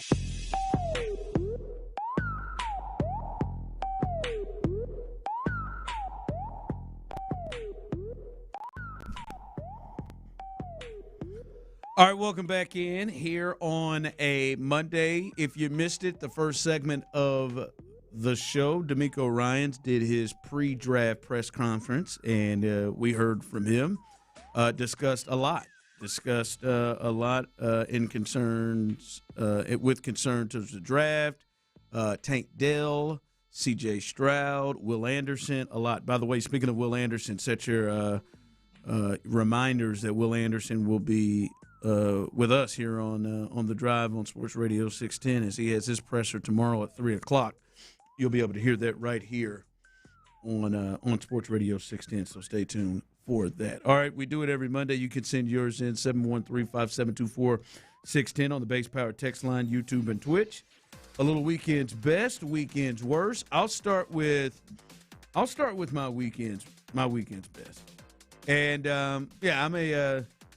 I'm not as much into wrestling as I was, where I watch it every single week, but I watch it and I keep myself caught up, especially for the big events. And WrestleMania, for the first time, ESPN was a part of it. They were on ESPN 2 night 1 and ESPN night 2, and I think night 2 was significantly better than night 1. But congratulations, Brock Lesnar. He retired, it looks like. 25 years. Damn. It was 25 years ago when he first came. 25 years he had been WWE, went to UFC. Probably the most believable athlete to ever be in wrestling. Like, there are some of those times you watched him and you know, like, hey, man, I know they're taking care of each other, but damn, he did. That looks real, man. That looked like that hurt. But he retired, left his boots, left his gloves in the middle of the ring, and put over a young one. Oba Femi is it's nice. I thought it was really interesting. Before they were doing a piece on him because he was an all SEC shot putter at Alabama. Went to Middle Tennessee State first, but Alabama, and they kept showing all his records and just acting like we don't see his real name sitting right there next to his records. That isn't Oba Femi. So it was interesting. But congratulations on a great career, Brock Lesnar. Just in the last 6 months, Brock Lesnar, John Cena, and now AJ Styles all retired from wrestling. So speaking of shot putting, you seen Brock's daughter that's a shot putter? She's nice. I mean, she looks like Brock. She does. Well, how good that is for her. It'd be a scary encounter. I'm sure it worked for somebody. She better be a hell of a man. She was wishing maybe she'd get a little bit more of that sable. Is that Mama? Oh, yeah. Is it really? You didn't know that? Oh, man. This your first time not knowing that Brock scooped up Sable? You remember Sable, Tyler? It didn't surprise me that Brock was. I'll never forget them handprints. Yeah, man. And then Brock got him. I didn't know Brock scooped her up. Yeah, that was back in my wrestling days. That was a minute now. That was a deal there. Yeah. So that's my weekend's best. Your weekend's best? My weekend's best is pretty easy, man. I mean, it's hard for a lot of us here in Houston to admit, but San Antonio, man. What I flipped on last night and watched, I applaud you. I respect and admire what went on in San Antonio last night. And look, yes, they won 111-98 over the Portland Trail Blazers, and Wemby had a hell of a night, and everybody was there to see it. But I flipped it on for one reason, because I saw the Twitter sphere going crazy about San Antonio, what it looks like on TV, the color, baby. Yeah, so I flip it over there like, what could they possibly be doing? So I flip it over there, and I'm gonna tell you, I was taken aback. The T-shirts. I mean, I don't know how much they had to spend a crazy amount of money to give all them T-shirts away to make that place striped like that. But it was beautiful on TV. The court Had a lot going on, was busy, which usually is a miss for me, but was absolutely. You enjoyed it. I enjoyed it. Because they made it work with the colors and the sections and. Yes. And they don't, in the uniforms, they don't typically overdo all the different colors that you saw on the floor and in the stands. So it was just well done all the way around. My weekend's best, no doubt about it. Unfortunately, our Rockets no-showed, and we got to do more cussing than we do discussing with them. But I got to give credit where credit's due, man. That was live. That was well worth the watch. It was well worth the time of flipping over there, and it even made me watch a little basketball. That damn little non-Rocket basketball. That damn Wemby was. That was almost my weekend's best. That was. Just, they got a squad now. What do you do? What do you do with him? Oh wow! But they got a squad. Yeah, they do. I mean, they got a squad that can. I mean, SGA is the obviously the headliner in Oklahoma City, but really the power is the overall team and just how good they are. Hey man, the Spurs got a squad. No, they got a crew, and they've arrived a lot earlier than maybe we thought they would. But yeah, that is good to see. We didn't have very many jackasses out there who came in and said, you know what, I'm gonna wear what I wore. There had to be there's some people who said I wore my jersey and I'm wearing my damn jersey and I'm not wearing this shirt over it. Good to see everybody participating because that was a clean look with all those colors they do with those shirts. All right, my weekend's worst. It was my sports weekend as a parent. This is the first time, Clint, Tyler, I really felt like I've had 3 kids. Obviously, Tyler, you've had at least 3. But this was the first time I've ever experienced that. We had 3 kids, all have sporting events, 2 of which had tournaments that had multiple games in them, all start within 30 minutes of each other. All of them. Courtney took Lauren to softball. I had to take Nicholas to baseball. And shout out to the Panicers. They had to take. Well, that's a hell of a name. It is, man. Isaiah's Cold Boy. Nice little crossover on you. They're anything but a panicker, huh? Yeah. They were huge. They had to take him to Stafford, and I drove all over the place. This AAU thing, you all need to get your scheduling correct. I drove from Missouri City, Siena for baseball, then had to fly to go pick up Trey for basketball. Thought his day was over in basketball. Driving to Alvin to go watch a little softball. In the middle of the trip to Alvin, found out y'all got a 2:00 game in Pearland. You got to go over there for basketball. Mm-hmm. Bam, got over there for basketball. The other team forfeited because they had no idea they couldn't had get there. 2:00 game. And so then they said, "Oh, you're in the championship game right here till 6:00." Okay, got in the car, drove out to Alvin again, see if we could get a little softball going, sat down in softball for about 30 minutes. Then they said, no, moving up the championship game from 6:10 to 4:30. Got to get out here. All right, then we had to turn around and drive. Man, I'm over it. Hey, off your ass, on your feet, get to your car and in your seat, baby. Got to go back. Got to go back to Pearland. Had to get gas in the middle. Forced me to eat terribly. You ate gas station food, didn't you? No, I didn't. We stopped by Cane's. Could have been worse. I don't know. There's no option to go nothing I don't know but the damage you did, huh? No option to go nothing but fry. But I mean, good God, just all over the place. Well, when you try to have 3, I'm telling you, boy, when that one-on-one switches over to full court defense, that's when it was. I'm doing it as I speak. And I had to pay $27, Tyler. $27 for those damn tickets. I know that's what ate you up the most. Entry fee. I had to do it twice. Entry fee to get in AAU. That pissed me smooth off. Yeah, so what you're telling me is if I can start a league that's guaranteed to play their games in one spot and on time and not charge as much, you're in. And I didn't have enough time to get to the bank because it would have been $25 if you have cash. Now I'm paying with a card. Got to have that $2. Hold on, so He hit me with the 50-cent surcharge on the credit card this weekend. I just want to take my little girls out and show them a little softball, show them what the girls do, introduce them to the game. Had the little daddy-girl time. Hey, man, they hit me with $10.50 to get in. I'm like, man, I ain't even come here to watch it. I just want to introduce my little girls to the game. Shout out to Pearson Parking and Alvin not charging to get in because I would have been smoking hot if I'd have got charged to go in there and I had to get back and go back to Pearland to drive. No, you may have missed the first half. We're going to get some of this.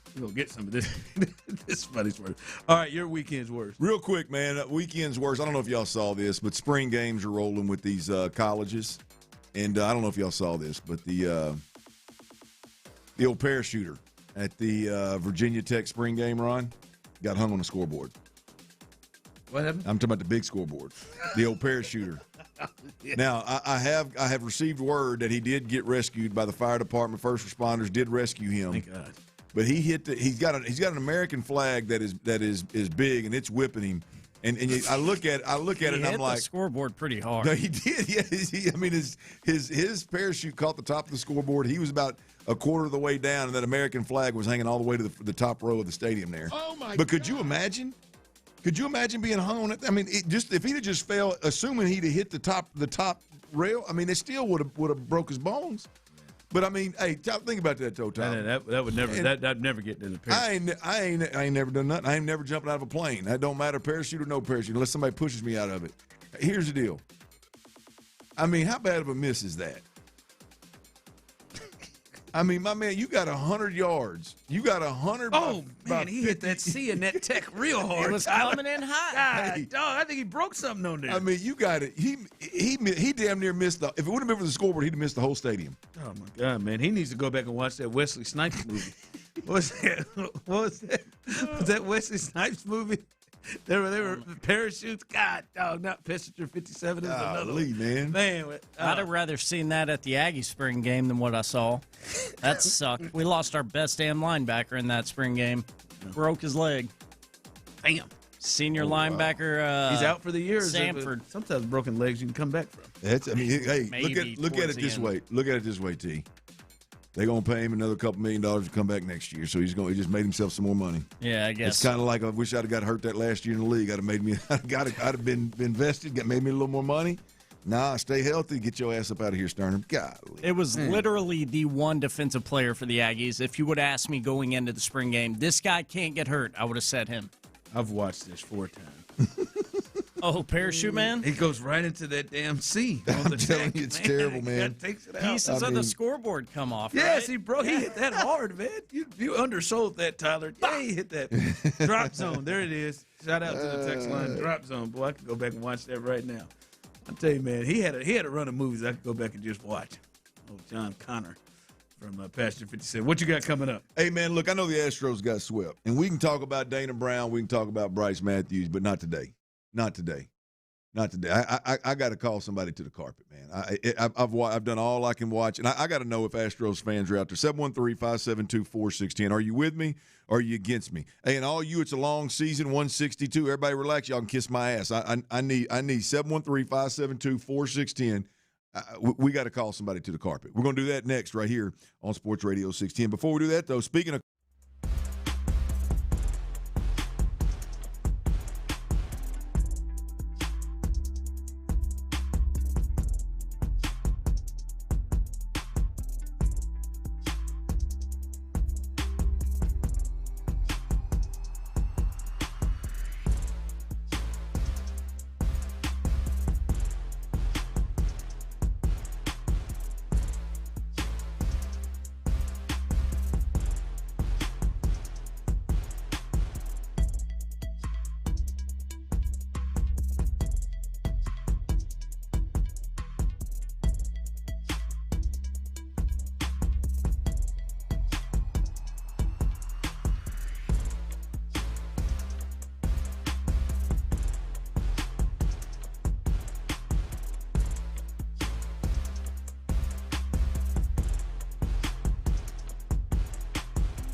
Gold now at 877-NOW-GOLD. Do it before the next headline, not after. Performance may vary. You should always consult your financial and tax professional. From the West Point Lincoln and West Point Lincoln of Sugar Land Studios, KILT FM HD2 Houston. On Odyssey Sports Station, the Texans play here. Dive into the mind of former NFL quarterback Clint Stoerner. I was thinking about coming out of the chute here and telling y'all about my new boots that I got on, but y'all want to talk about puppy chow? What is that, ostrich? Hell no, that's python. It's Sturdy's Daily. Before we get to that boner. On The Drive with Stoerner and Hughley. Dirty's Daily is power today. It's going to surprise y'all. It's going to surprise y'all a little bit. C.J. Stroud. Did y'all see the Texans are over there reporting? It is a surprise. The Texans are over there reporting for a little off-season work. Did y'all see the video? Then I got videos. All Kamari Lassiter, by the way. Yeah. Kamari Lassiter. If I had never watched Kamari Lassiter, I just saw him walking up like that and watched it. I would think that he is an individual that plays the game the way he plays. Hard head, downhill, carefree. Bad MFers. I mean, just throw your body around. But one of the videos was QB7, baby, all by himself walking in. I'm going to tell you, Ron, you know I do it every now and then. I don't know what the hell it means, but I got a good feeling about it. I mean, turn the corner. There's a few things going on. Well, hold on a second. Now, I'm not saying he's winning a Super Bowl. I'm just saying I didn't say that. You got a good feeling about it. I got really good feels. I mean, first of all, I'm going to say it again, Ron.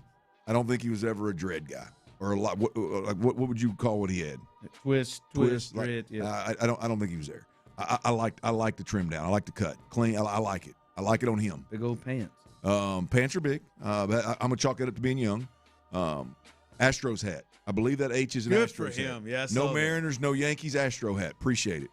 A slight. I mean, just a little hint of a smirk, smile, maybe. You got to look really hard at the camera, like just one little bitty smirk. I mean, I get the vibe of I'm pissed off. I'm here to grind. I ain't got time for y'all's little video games. Don't ask me no questions. Don't put a question on the screen and ask me to answer some silly trivia question so y'all can post it on your social media. I'm going to work. I got the vibe in the field that I want from my quarterback going into the season. So C.J. Stroud, today, you, my man, are powering Dirty's Daily. Good for you. There you go. I love a good start. I love the way my man showed up. All right, now let's get on to some of this negative stuff. We can talk about how bad Dana Brown's been, general manager of the Astros. We can talk about that, sure. We can talk about Bryce Matthews and the mistakes that he made in the game to I don't know if it cost the Astros the game, but it damn sure made it a little easier for the Cardinals to get that third game on Sunday and sweep the Astros. But Ron, I got to call Joe Espada to the carpet. We talk about it in passing and we get away with it. Maybe we minimize it. Maybe it's just it's a long season, so all these kind of like in the weeds decisions kind of get lost in the mix because there's so many games and what does it matter? Who cares? It's not a big deal. It's one of 162. We've talked about it this year multiple times. I don't know how much I probably annoy you with it, but it bothers the hell out of me. Earlier in the year, it was Nick Allen playing shortstop when you've got some iteration of Jeremy Pena, Carlos Correa, and Isaac Paredes available. Understand when they're not hurt, you got to make, but when they're there, why he's playing, it doesn't make sense. There was a game earlier in the year where there was two plays that I believe that Jeremy Pena or Carlos Correa make, but we got old Nick out there for some reason. We got a fourth shortstop out there for some reason. Decisions like that, I think, have led me to where I'm at today. And I'm sitting there watching the game Sunday, and I said this. Tyler done got a promo rolling up. Good job, T. Thank you. Best of the best. I just want to go home and watch the Astros, and I want them to put the best lineup out there. I want them to make sound decisions. I want them to do things that make sense, right? I'm not talking about Yordan Alvarez playing in left field, which I'd prefer, or him DHing more, which you prefer. Cool, that'll be a conversation all year long. I'm talking about just what seems to be just common sense, easy decisions. And I'm sitting there watching Sunday, and we got a 4-4 ball game. And we're down, and Isak Paredes drives in 2 runs to make it 4-4 in the 8th. Bottom of the 8th, yep. And we pinch run Bryce Matthews for Isak Paredes in a 4-4 ball game. We then turn, which to me, in my opinion, I don't like when they do. I hate it. I hate when you pull out in a tie ball game, knowing there's a chance you go to extra innings, you pull out one of your best hitters in the game. It makes no sense to me. Number one. None. Absolutely none. To win the game none. Right there? No, I don't want to hear that. They don't even bunt. I don't want to hear that. They don't even they bunt. They put a guy who could steal. They start with who gets picked off. They start with a guy. They start with guys at second base and choose to not move them. I love where if that's your ball. Hey, if you're a steel manufacturer runs, play small ball type of team, cool, let's do it. I hope now. Listen, I'm not going to say this is what Joe was thinking. I'm hoping that Captain Joe was thinking, all right, let me get Bryce in here, who's had success stealing bases at every level he's played in. Let's get him into scoring position. Let's try to take the lead right now, so we don't have to go into extras and have more pitching. And here's where I need this is exactly because I understand to your point, Ron, where I understand that there could be an explanation of what the manager was thinking. My problem is the ability to manage risk versus reward. Because then he gets picked off, first of all, okay? So you put somebody out there that doesn't have much experience, okay, he gets picked off. I don't know that cost you the game. I don't know that I don't know. I don't know how that I don't know what would have we don't know. That certainly wasn't the plan. But then you trot his ass out there at third base.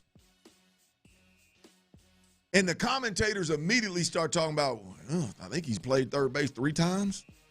So you got a guy, and he proceeds to make an error to extend an inning in which they come up and score 3 runs, 7-4. You lose the ball game in extras, right? I mean, that kind of I can't help. I can stomach the injuries. I can stomach the piss poor pitching. The part that blows my mind is those kinds of decisions, the inability to manage or manage is the right word, the risk versus reward in those moments is wild to me. And you add the Bryce Matthews inexperience at such an important position when you know they're starting the inning with a runner on second. That is all I ask for my Astros to do at this point in time is when I go home, let me sit down and watch a lineup that, damn it, we got 5 really good infielders. We got 5 all-star level infielders, right? Can we get 4 of them on the field more times than not? Can we do that? In critical situations, can we – I mean, hell, Ron, if you're going to put Bryce in the game, the smarter move is to move him to shortstop where he played, where he was a prospect coming in, and let Carlos play third.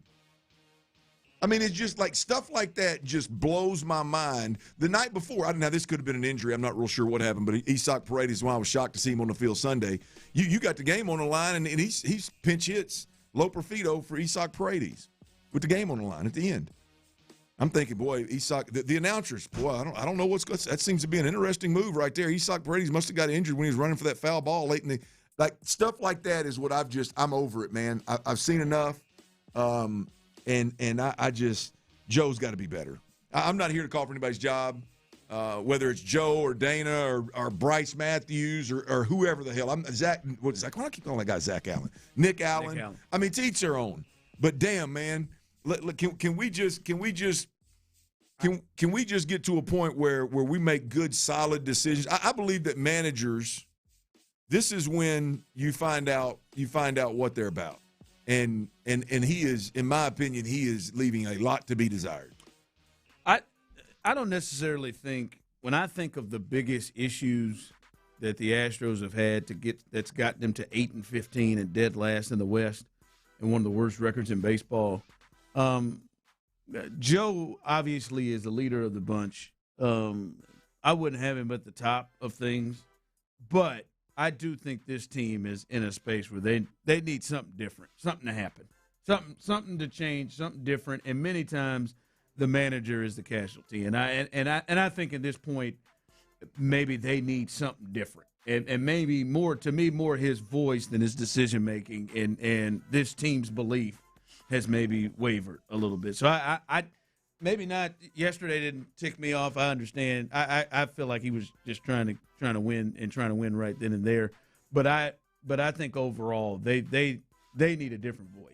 I think it's maybe. Yeah, I think his intentions are good. I just don't like his decisions. Tyler, you're obviously an avid Astros fan. When you watch it, do you? I mean, am I crazy? Am I in left field? Do you listen to what I just said and go, "Hey, you're an idiot, man"? Settle down. No, not at all. No, there's plenty of decisions being made that are suspect and should be challenged to an extent. Absolutely. I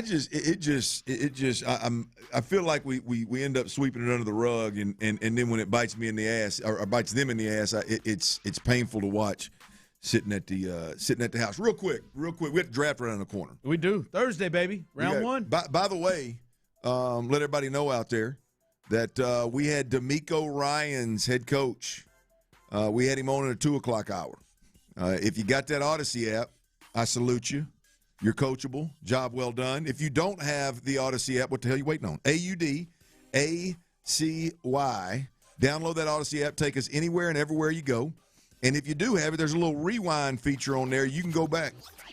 Yep, sounds something like that. You can go back, and at 2:00, a little after 2, I think it was, DeMeco Ryans joined us up until about 2:25. I think he spent about 15 minutes on there, Ron. But you can catch DeMeco Ryans in full. And also, I do want to take the time to, while we're talking about the Odyssey app, T-Mill on the ones and twos. He don't just produce the drive at an elite level, and handle all the keep all the loose ends tied up, keep the wheels from falling off. He doesn't only do that now.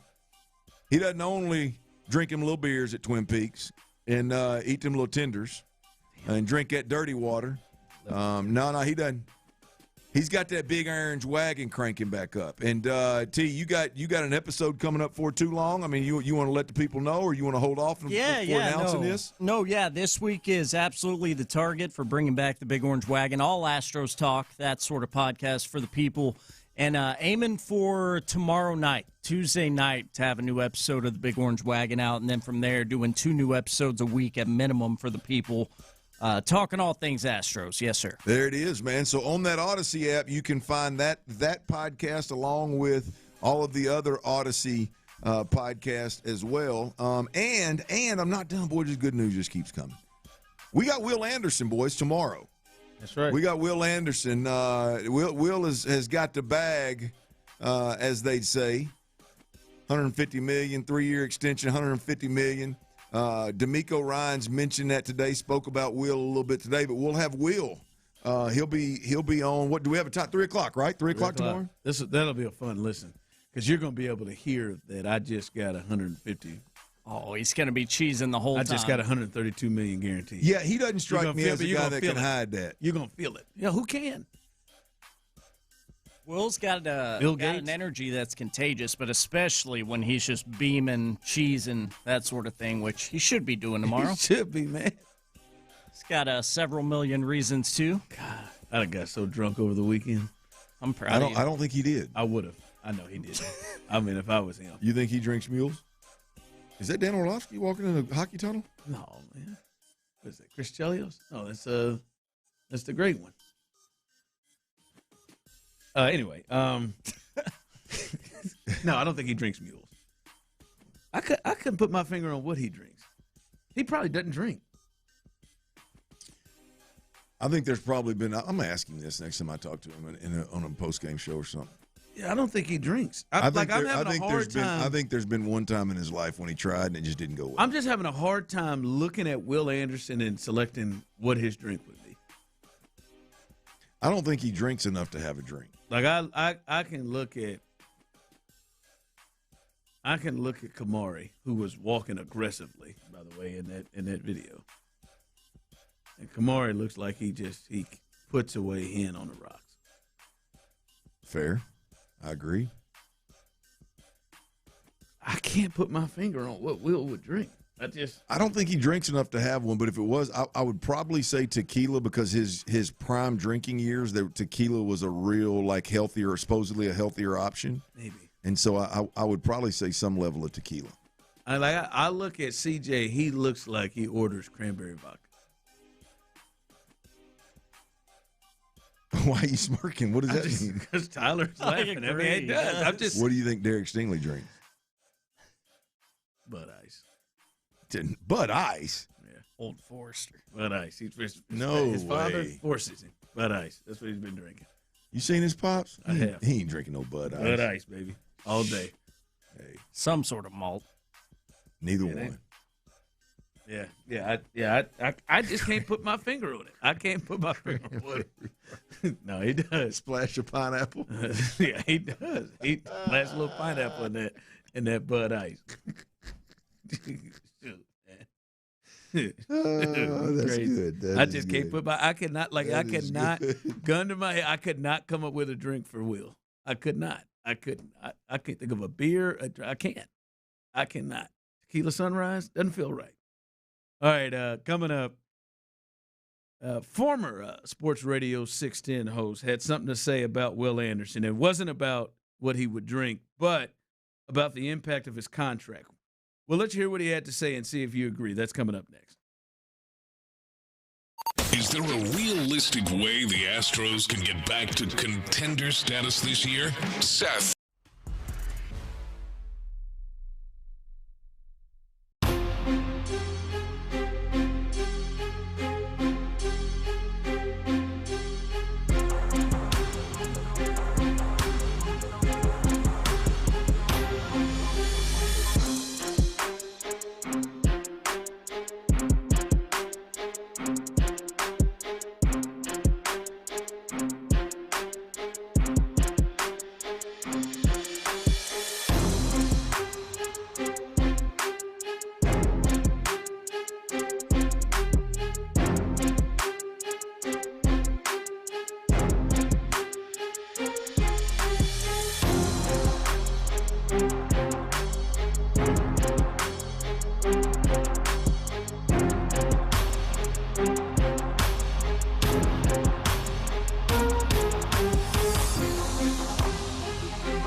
app, iHeartRadio app, tune in, and wherever you get your podcasts. Houston's sports leader, Sports Radio 610. The Drive is powered by Mokaram Injury Lawyers. Heard in an accident? Call Mokaram Injury Lawyers at 281-222-2222. Sports Radio 610 presents The Drive with Stoerner and Hughley.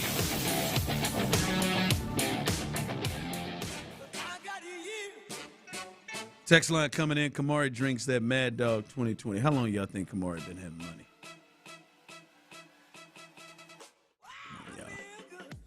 There might have been a time where Kamari had maybe dabbled into the Mad Dog. Didn't there? These young bucks know what Mad Dog is? I felt like if there was a young buck that knew what Mad Dog was, Kamari may have run into it. Well, I mean, I feel like if I was a youngster in 2026 with all that's out there, I probably wouldn't lean into Mad Dog the way I did back in the day. Maybe. No, I'm thinking Boone's before he arrived. Farm, I think the maybe Mad he. Dog, I'm thinking the before OE. he arrived. Maybe arrived. Thunderbird. I'm just telling you what. I'm telling you right now. At Georgia, he wasn't forced to have to drink the cheap stuff. No. He was doing all right. Or even if he didn't have a dime to his name. I'm gonna tell you this right there. Reached a point where, as a Georgia football player, he wasn't settling in. All right, guys. He wasn't like us in college. He meant well. All right, guys. Kentucky Tavern it is. What are we gonna do? She's drinking well vodka, boys. I'll take that fake Not Red bad. Bull with it, too. Someone chimed in, Tyler. Will Anderson would drink Long Island iced teas. I don't know. I can see it. You brought up a good point with the Rays, with his sisters, a lot of sisters there. I could see him being into it like our guy Figgy, that red wine. Yeah, now. I can see that. Yeah, I can see it. I think he's I'm having what they're having kind of guy, if anything at all. Yeah. Again, I don't think he does, but that's not bad.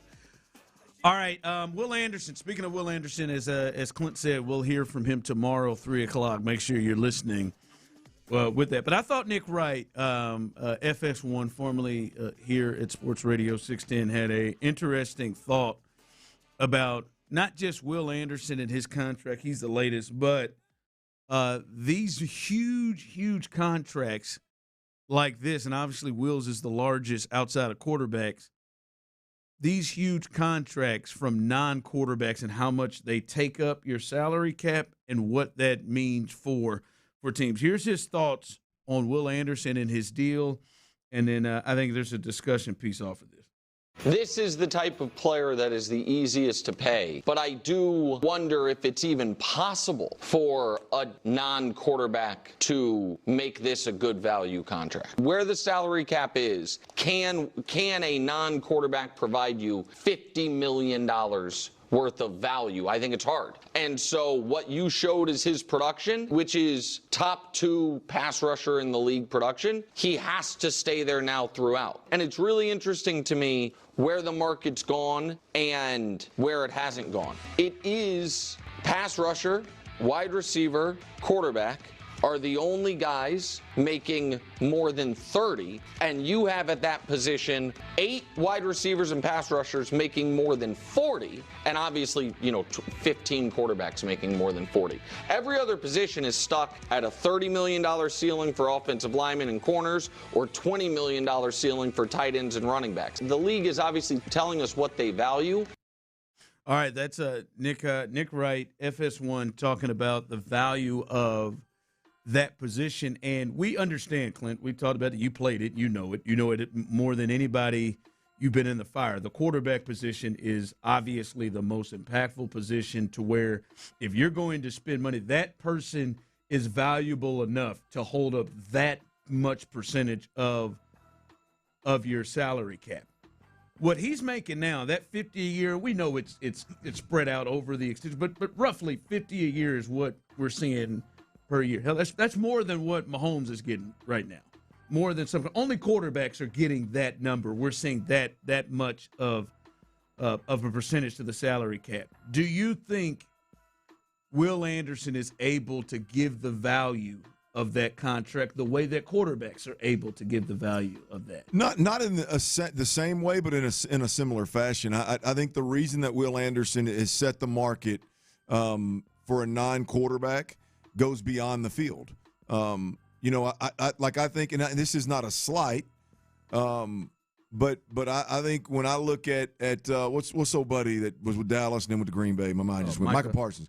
But when I look at Micah Parsons, I believe Micah Parsons got paid the money that he's got paid and set the market at the time because of how explosive he is, how disruptive he is, and how versatile he is on the football field, productive he is on the football field. I think Will is a different player, but when it comes to productivity on the field is very similar. And what puts Will over the top is what he means to the Houston Texans organization. Right? You don't have a void in leadership in your organization as long as Will Anderson is at the center of it. Every young player that you draft and you bring in here is going to be better and know exactly what the standard is and what the sense of urgency is and what's expected of you because of Will Anderson, right? Hell, I'd argue he does that for veterans that you bring in over the span of a few years as well. And so, the part that I've talked about offensively where this team really struggles offensively with leadership, there's a void of leadership. The reason there's not a void of leadership in this team is because of guys like what Will Anderson brings to the table. So I think that part of it is where, to me, it's a no-brainer and absolutely he is worth every single penny. I think he's worth. I think he's worth the money. It is an interesting conversation because I think the short answer is no. He's just not going to be on the field as valuable, and I think we're seeing examples, right? But I think to the point that you made off the field, and not just off the field, but more what he means and how much he embodies exactly what they're doing adds to it. But you can't help it. Like, you can see, Myles Garrett clearly does not affect. Like, you got to have some other around him. Right? Myles Garrett doesn't affect that team enough, and he's better than Will. Right? He is to that level. Max Crosby is probably in the same level as Will and has not affected that team as much as, maybe quarterbacks will. So I do think the short answer is you probably are going to have other stuff around him to allow him to impact it more than you need to have other stuff around the quarterback that can completely change things. Like it was clear what really changed Clint when they first got here was CJ changed this thing. Yep. And now Will around it. So I think it's an interesting thought, but I think we're going to see it more because I think they're like guys like Will are going to get paid. But you just have to be, you got to be smart about what is around it. Well, look, I don't think, there's obviously in all of team sports, there's nobody that can swing a team. No, yeah. Like a quarterback, can. But I would argue that even those guys, in order to get a $50 million payday, need to be surrounded with some pretty special stuff. Play callers, players around them. In fact, I'd argue that that's one reason why C.J. Stroud ain't got a new contract right now. You know what I mean? Because he hadn't been supported the way that he probably should be supported. So, but yeah, man, I like the conversations around Will, and I don't. I even heard what's his name? What's the dude that used to be with Stephen A. Loudmouth? Max Skip. Kellerman? Skip. I heard Skip say something about Will's not box office, and I don't totally disagree with when I watch Will. There's certain players that I watch, and I'm like, yeah, that's the price of admission right there. I don't know that Will's play is there yet, but the total package of Will Anderson is worth every penny. I don't know. You start looking at his production and start looking at the numbers and everything. I the agree. Production is box office. Yeah, but you can't like you watch Micah Parsons, and that's just you can't help but you don't go a series without seeing him flash. Yeah. All right, coming up as we look at it, it's a big 24 hours for the Rockets. It feels like They're in a tough spot right now. If you haven't heard the latest, there is the latest news on Kevin Durant. We'll give you that, and we'll look at this Rockets group. Do you expect them to make a turnaround? Do you expect that as Game 1 was just a bad night, a surprise without having Durant, or do you look at this as a bad sign moving forward for the Rockets? We'll do that coming up next. All right. Mokaram Injury Lawyers, right? The only bad sign with them is if you ain't calling them after you've been injured in an accident, right? I hope you don't ever need it, to be honest with you. I hope you never need it.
610 text line is energized by Base Power. Save money and switch today at basepowercompany.com/610. Sports Radio 610 presents The Drive with Stoerner and Hughley.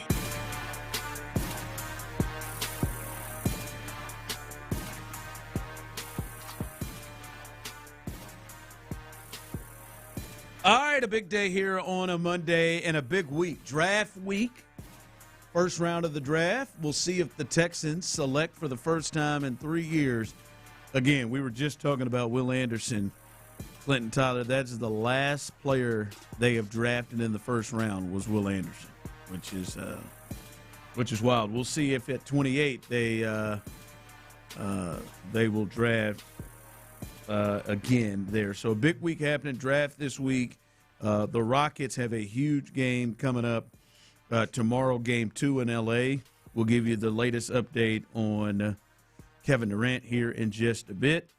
And also the Astros, they're looking to try to break up this losing streak and get back going coming off the sweep against the Cardinals. A real quick update, and we'll give you a little bit more coming up in just a bit. But Vanessa Richardson, she tweeted out earlier today, and she was at practice. There's video of it, that Kevin Durant participated in about half of today's practice. And head coach of the Rockets, Ime Udoka, tells Vanessa Richardson that Durant's status will be a game-time decision. So that is where we are, a game-time decision. And I would say this to you all. Those of you on the Base Power text line, 713-572-4610, jump into the conversation on the drive, YouTube and Twitch as well. Yes, they lost that game. They lost that game 107-98. And there were a plethora of reasons why they lost that game.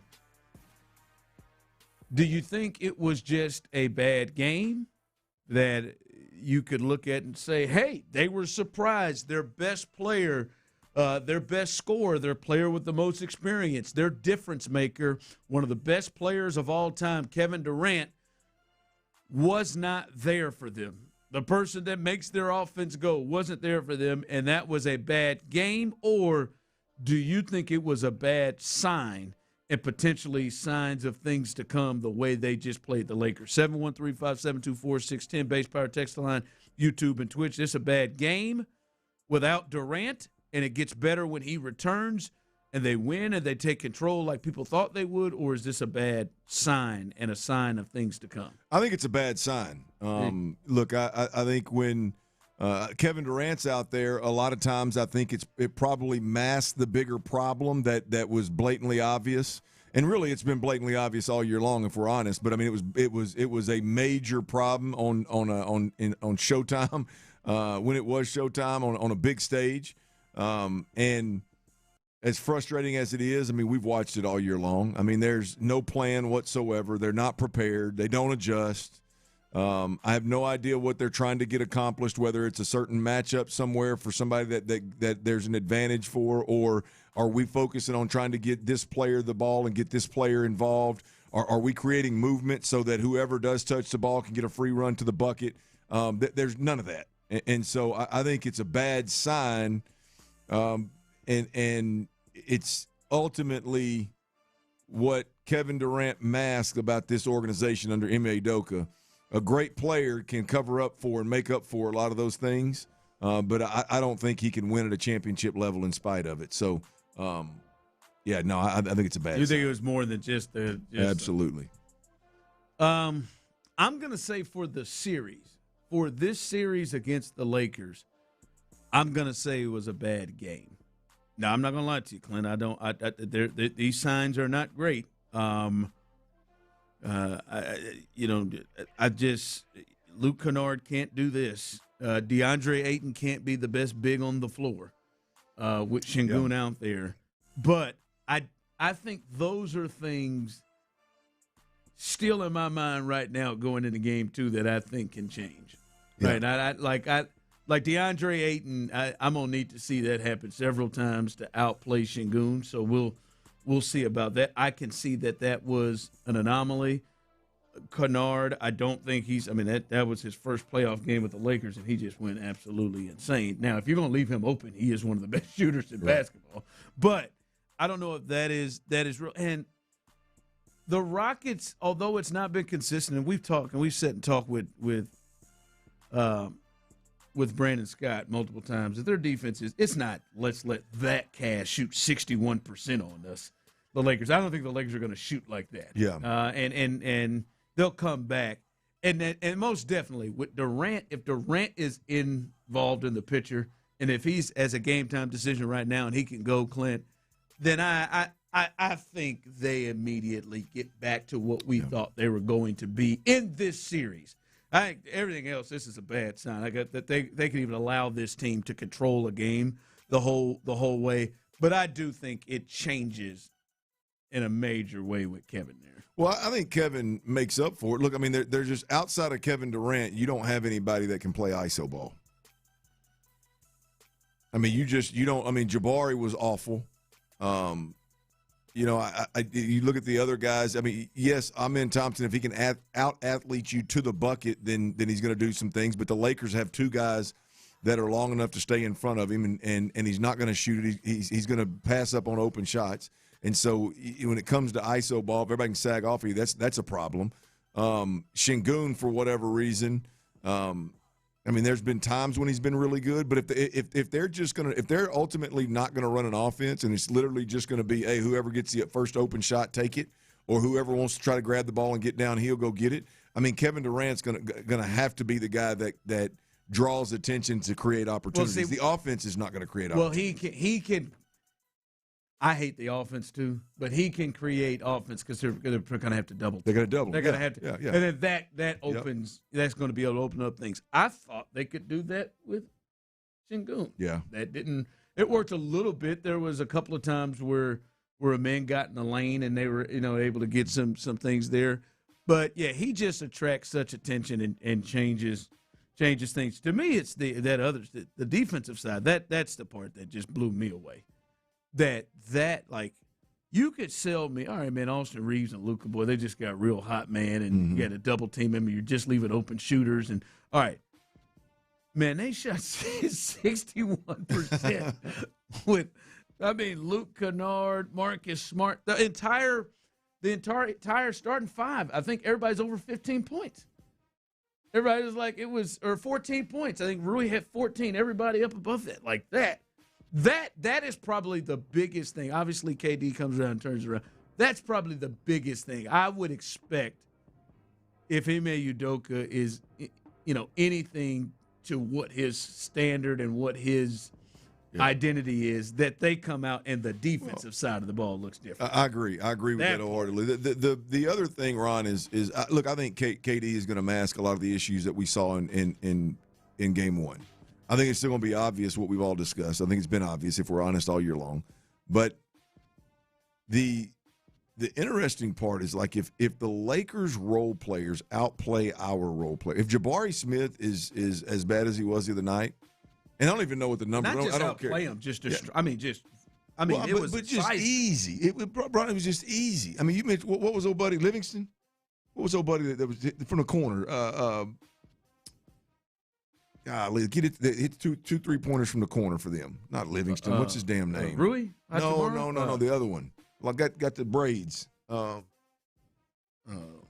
mentioned him earlier, but anyway, if he's gonna I tell you, Vando. Yeah, there you go. If he's gonna outplay and outperform guys like Bari and guys like Reed Shepherd. Yeah, but when you look at that, if Smart's going to outplay Reed Shepherd, I was trying to think of Tari Eason. But if Smart's going to outplay, and I know Shep hit a couple of shots or whatever. But I'm just talking about in general. Like, if you watch the game and those guys are effortlessly doing their job and working the offense and getting open shots and knocking shots down, I mean, if those role players are going to outplay our role players, we have no chance. Yep. We with or without their two superstars, we have no chance. I mean, you know what I mean? Like we've got, those guys have got, and I'm not even talking about like a a stat line per se. I'm just talking about, you mentioned it, Luke Kennard's getting wide open jumpers all over the place. Vandover's is it Vandover? Vanderbilt. Vanderbilt's getting wide open corner threes. Rui, I'm screwing them all up. I'm going to see how many in one segment. How many I got. Killing them from the elbow, mid-range jumpers. Just easy.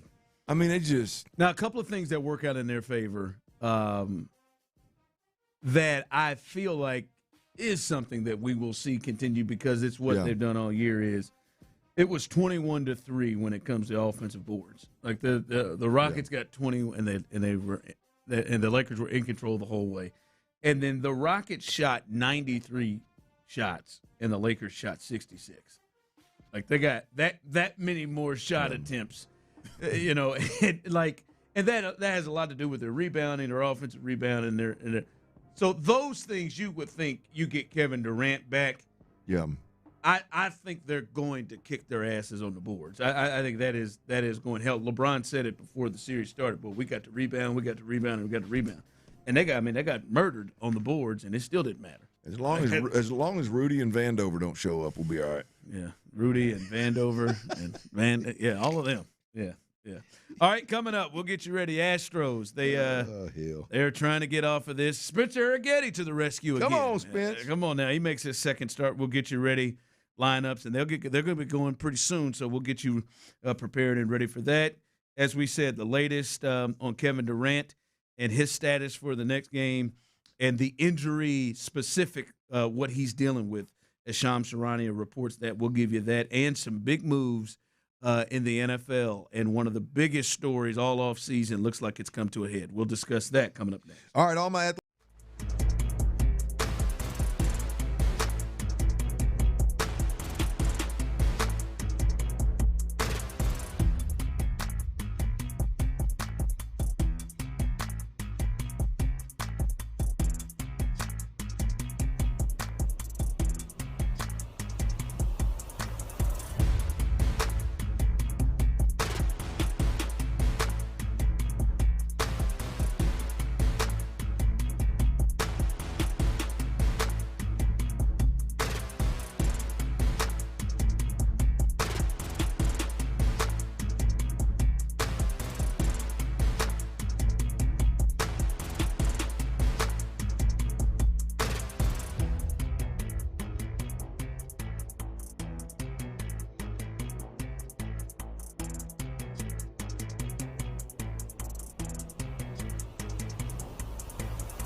Light on? Take the guesswork out of your warning lights with O'Reilly Veriscan. It's free. Ask for O'Reilly Veriscan.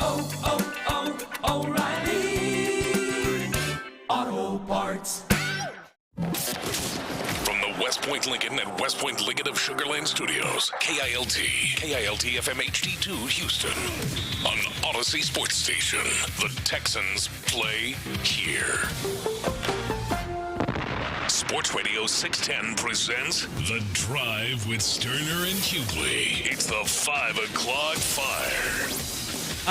It is 5 o'clock. Congratulations. Hopefully you're off work. Luckily for you, old Dirty Show T-Mill, a.k.a. Psycho T, have the latest. And the latest is the Astros. They are fresh off of this sweep by the St. Louis Cardinals. They've now lost 4 in a row. And they are trying to break that schneid. And the last time they were in a similar situation, Clint, they turned to Spencer Arrighetti for his first start, and he turned in a gem and everything they needed. 6 innings, 10 strikeouts, 1 earned run, and they got a dub. He gets the ball, and they are going to get started here in the next 10 minutes or so. So we will keep you updated, abreast, all of that. There it is, Tyler. With what the Astros are doing in this series in Cleveland, but Clint, they need Arrighetti again. The projected starters for this series: Arrighetti, Weiss, and Lampert again. Those are the 3 starters coming up. A little roster move as well. Nick Allen goes to the 10-day IL. Clint, Christian Javier has been taken to the 60-day IL. They sent J.P. Francis ass on down to AAA. He's out of there. And Brayton Shoemake, will be brought up as an infielder, whoever that is, number 28. He is going to be brought up to the Astros. So the injuries continue to to happen. Nick Allen out. Christian Javier moved to the 60-day IL, very similar to Josh Hader, and this is where they are. But they definitely need to get a W, Clint, moving forward. And last time Spencer Arrighetti was a help to that. Yeah, where's Dubon at? What's going on with Dubon? He all right? Yeah, no. Look, Spencer Arrighetti is in Atlanta. Again. Spencer Arrighetti's one that I'm a fan of. I'm pulling for all of them, but I'm pulling for Spencer Arrighetti. I think he's a guy that's got staying power, even when you don't have all these injuries, and even when it's not a mess and your organization appears to be backsliding in a major way. I think he's got staying power. I've always enjoyed watching him play and watching him pitch, and I hope he can stack a day two or start two on the season, similar fashion to start one. Yeah. I'm looking around, Tyler. These people are annoyed. Here we go. We finally got a lineup. Some of the places, they just didn't hell with it putting a lineup. They just don't even care anymore. I mean, some of the sources that I roll to generally have the lineup 7 minutes before the game starts. Correa is leading off at short. Alvarez is the DH leading the world in everything. Altuve at second behind him. Christian Walker at first. Paredes at third. Trammell in center. Yainer Diaz is catching. And old Harris gets a start in right field tonight. Right field. He was in left field last night. In right field tonight. It's Bryce Matthews in left field tonight. So Cam Smith gets a night off. Cam Smith gets a night off when we desperately need an outfielder. We got old Harris out there. That Harris, he did get into two of them yesterday at the plate. There you go. Just hit him right at folks. Yeah, that's right. So hey, man, give him a shot. Hell, by the way, another. Now it would have been a hell of a catch, but first time navigating that left field wall in Dyken Park the night that old 3-run base clearing thing that went on. I think that was the one that cleared the bases, or maybe it wasn't. But anyway. Yeah, Joe just said it's just a day off for Cam Smith. Other news. Hell with it, man. Business as usual, man. Don't worry about it, man. No worries whatsoever, man. Just keep bringing up randos and throwing them out there. Put Cam Smith on the bench. Said randos. Don't worry about it, man. That ain't no big deal. This may be the one in lineup. By the way, some other news and notes from Joe. Imai threw a bullpen session today in Houston. According to the Astros, Josh Hader will throw a live BP tomorrow in Sugar Land. As will Cody Bolton, Joe Espada said. Jeremy Pena ran today. Espada said Joey Loperfido is in Cleveland and will do some baseball activities. So that is the latest news from the Astros. As they what time did Imai have dinner though? I mean that's probably more key. I think they've they're starting to get adjusted to that. You think he ate at the ballpark or the hotel? Good Lord, I hope not the hotel. He's getting adjusted now. We gotta fix that. No, he wants to eat at the hotel, T. Yeah, that's what he's used to, I think. Or the house. Yeah, he's used to wherever he needs. It's them dome dogs that these boys are they're feeding them in the locker room. You're feeding them there. He said they're feeding them there. They probably got a nice spread too. He's used to that. They better. I ain't never been nowhere where they force you to eat.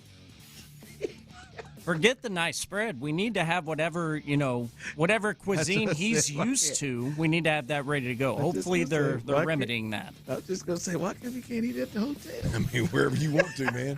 18 million ship, says man. you can have it brought to you wherever you want, cuz. All right, so that's the latest. Spencer again. Come on, man. They got to have you. Hey, good luck, Spencer. Them corner outfielders you got out there, Bub, ain't played much. That's right. Strike them all out. That's what you need, baby. 10 last time. 5 o'clock fire. All right. We told you a little bit about Kevin Durant. Here is Shams Charania, a little bit more detail here. Kevin Durant's status for Game 2 is up in the air. According to Shams, his understanding is Kevin Durant is dealing with a deep bruise in his right patellar tendon. The Rockets, they are optimistic that Kevin Durant is going to be able to return as soon as Game 2, but it remains to be seen. Now, there was video of him playing. There was something on his knee that he had on that injured knee. That sucker needs to put 2 knee pads on, man. Just big old volleyball knee pads. Come out there tonight. Everybody get y'all some space. Apparently, if you don't know, the injury occurred in practice last week where he went knee to knee, and it must have been a hell of a knee to knee, man. What would you? That took him out the game. And what would you do if KD rolled out there tonight with just big old school volleyball knee braces on tomorrow? Yeah, just on that one side. Just that'd be nice, man. Hey, man, he's scared, man. He wants this thing protected. Hey, just imagine. I mean, he's missed this game, already game one, and they've got him as a game-time decision. Just think about when this occurred. I would imagine it probably looked like he tore his knee up. I'm just thinking, of the pain that he was probably in. You're bringing up a good point. You know what I mean? Everybody in practice probably pooped themselves. I bet when he went, if you look at how long he's, like how he is out for a playoff game and game time decision, this probably wasn't just a slow limp off after they knees. He probably went down. He probably thought he hurt himself. Probably a scream, a grasping at the knee. Help me to the training table. Oh, I bet. Help me to get in here and test this thing out. Jerk around on it. See if I tore anything up. Yeah, okay, there you go. Yeah. There you go. Let fill away in there. That doesn't help either. Always a good test. Yeah, just to check it out. All right, gut feelings, guys. You think he plays tomorrow? Yes. Yes. Yeah. I mean, surely they feel some level of what we feel, and are like, hey, man, this is. I mean, you go down 0-2. To LeBron and the Lakers, even as they are, this team, you're done. I don't think they're done. If Kevin hadn't played. Cooked. If they go down 0-2 and Kevin's played, and he plays Tuesday, then I feel a little different. You think adding Kevin to that group is enough to win 4 or 5? Against this group, yeah. Against the Lakers, yeah. I don't feel good. You're way too confident. Hey, but if they now if Kevin is hampered, and he's not able to come anywhere close to himself. Yeah, I think Kevin just completely changes the entire thing. Just makes it easier, and everybody goes back to their spots. I mean, Reed Shepherd felt like I gotta get it going tonight. Mm-hmm. It's 20 attempts. Reed led the team in attempts. I guess he just said, "I'm gonna keep shooting these threes. They're right here." He shot a couple of them from the logo. 6 for 20 out there, man. Jabari's probably the one who misses him the most. Jabari hit the side of the backboard one time. Yeah, he did. That could have changed. That could have really made things interesting. I think that would have made it 8 or something like that. He missed one. It either went right back to him or they kicked it back to him, and he confidently went up for another one and hit the side of the backboard. I said, God. Yeah, it did. But no, KD's. I think he'll play. Meanwhile, old Vandover's over hitting up Maness. Yeah, he is, and that is not his shot at all. He's about a 19% shooter after just putting them away. Jabari hit the side of the back. I couldn't believe LeBron passed it to him. I just said, "What are we doing?" Someone texted in and said they got to get KD them old Akeem knee pads. He did ask. I just want to see them little old bird legs out there with some big old thick pads on top of his knee. Well, those might have to be custom made to the size of his knees to get up there. They have to be elbow pads. Because the Keys will slide right on off. They'll slide right down. Those same ones he had, they'll slide right down his. All right, Katie, that's the latest deep bruise in the patellar tendon. That is what has. Whose knee was it? Good God. Vanessa? It had to be somebody tall, know who right? It was Vanessa. God, man, Vanessa knows. I want to know the name. And I'm going to do some real bench watching this next game. See who's trying to stay away from Kevin. I'm going to pull the off the record and see if I can get a name. Go ahead and do that. Off the record. Get a name. And just let us know. I know who it was, and you wouldn't be surprised. Let's go, Rockets. 5 o'clock fire. All right, Clint. Big news, and I wonder how big a deal this is to you. There was some movement this weekend, and we'll get to another move. But the latest move is the New England Patriots, according to Adam Schefter, that no matter what happens at this week's draft, A.J. Brown to the Patriots is still on the table and tracking to happen on or after June 1st, per league sources. The two sides have discussed the deal, but neither have been willing to commit until after the June 1st deadline when A.J. Brown's $40 million salary cap charge would be split between this year and next year. So that is what's holding it up. But according to Adam Schefter, there is a thought and a belief that A.J. Brown will get traded to the team that represented the AFC in the Super Bowl, the New England Patriots. How big a deal? Because I know how you feel about an A.J. Brown and kind of what he has done and how things have happened in Philadelphia. But what's your thoughts on how big this potentially is for the Patriots? Well, look, I think it makes some of what we saw last year become very real. I find it hard to believe that with what Drake May was working with, that the what was it, yards per attempt and completion percentage? I think he took, two that he led the league in. I think something along those lines.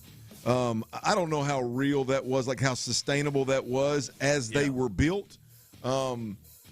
This makes it very, very sustainable. I mean, when you've got a guy, you got the run game that they had, you've got a mobile quarterback that can use his legs to keep defenses honest, and an arm that can definitely stretch the field. That's proven that within Josh McDaniels' system, he can complete a high percentage of balls.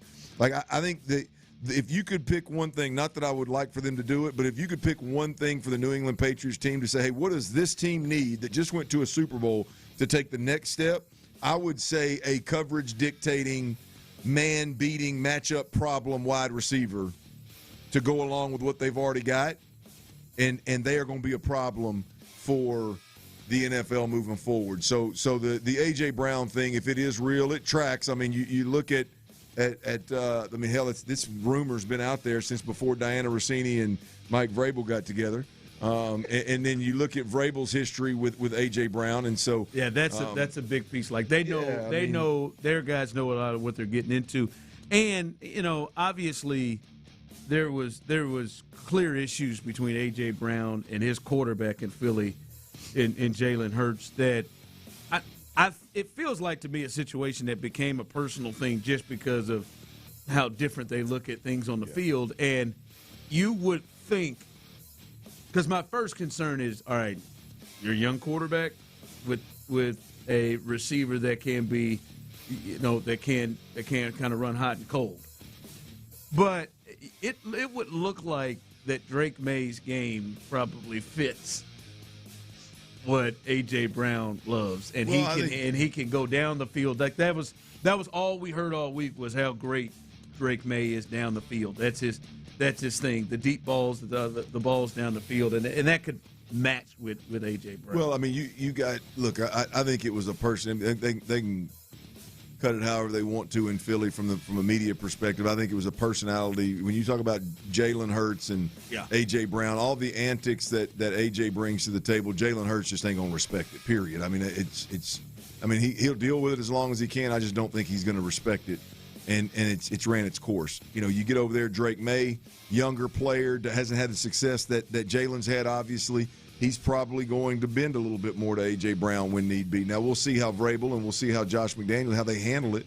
But I think anywhere A.J. Brown goes, it's going to be 3 years. It's going to be enough of his mess for anybody. But it's going to be a damn good 3 years. So you're willing to climb that mountain. Yeah. So that is a move to look at in the AFC. That move there. Also, Trent Williams, Clint, a 2-year, $50 million extension with the 49ers. A lot of people were wondering where he would go. Maybe a possibility here. He re-ups up with the San Francisco 49ers and stays there. All right, there was not only that move with A.J. Brown and potentially going to the Patriots, which all signs are showing. There was another move in the AFC. And, Clint, I'll point blank and ask you this and the people. Is this move by the Patriots and this move in their off seasons by the Patriots and the Bengals, have they put themselves in the same category of the Texans? Have they put themselves above the Texans? We'll discuss that and T-Mill's best bets. We're going to get this Monday curse off. I don't know if we ever will. We're going to do it, man. You can't – if you're going to believe that, ain't we're gonna not stop going trying. To. You got to believe, man. You got to believe. That's coming up next. All right, y'all, look, boost your energy, lose weight, increased confidence. Hey, bring that heat back to the bedroom, y'all. It can all happen when you find the right TRT.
Presented nationally by Liberty Mutual Insurance. Only pay for what you need. The Drive is powered by Mokaram Injury Lawyers. Heard in an accident? Call Mokaram Injury Lawyers at 281-222-2222. Sports Radio 610 presents The Drive with Stoerner and Hughley. To start this road trip, and he hits it to left field pretty well all the way back, and that ball's off the top of the wall and gone. The new mustache on the first swing. Christian is going to stop at second base, and now he realizes it's a home run. A 2-run shot with a new look for Christian. Yeah, he thought he got pulled over at second base. All right, that's Todd Callis and Blum. As the Astros are in Cleveland, we told you they were starting a little bit after 5 o'clock fire, and they come out giving Spencer Arrighetti a lead. He got the first 2 out, and then and walked on 4 pitches,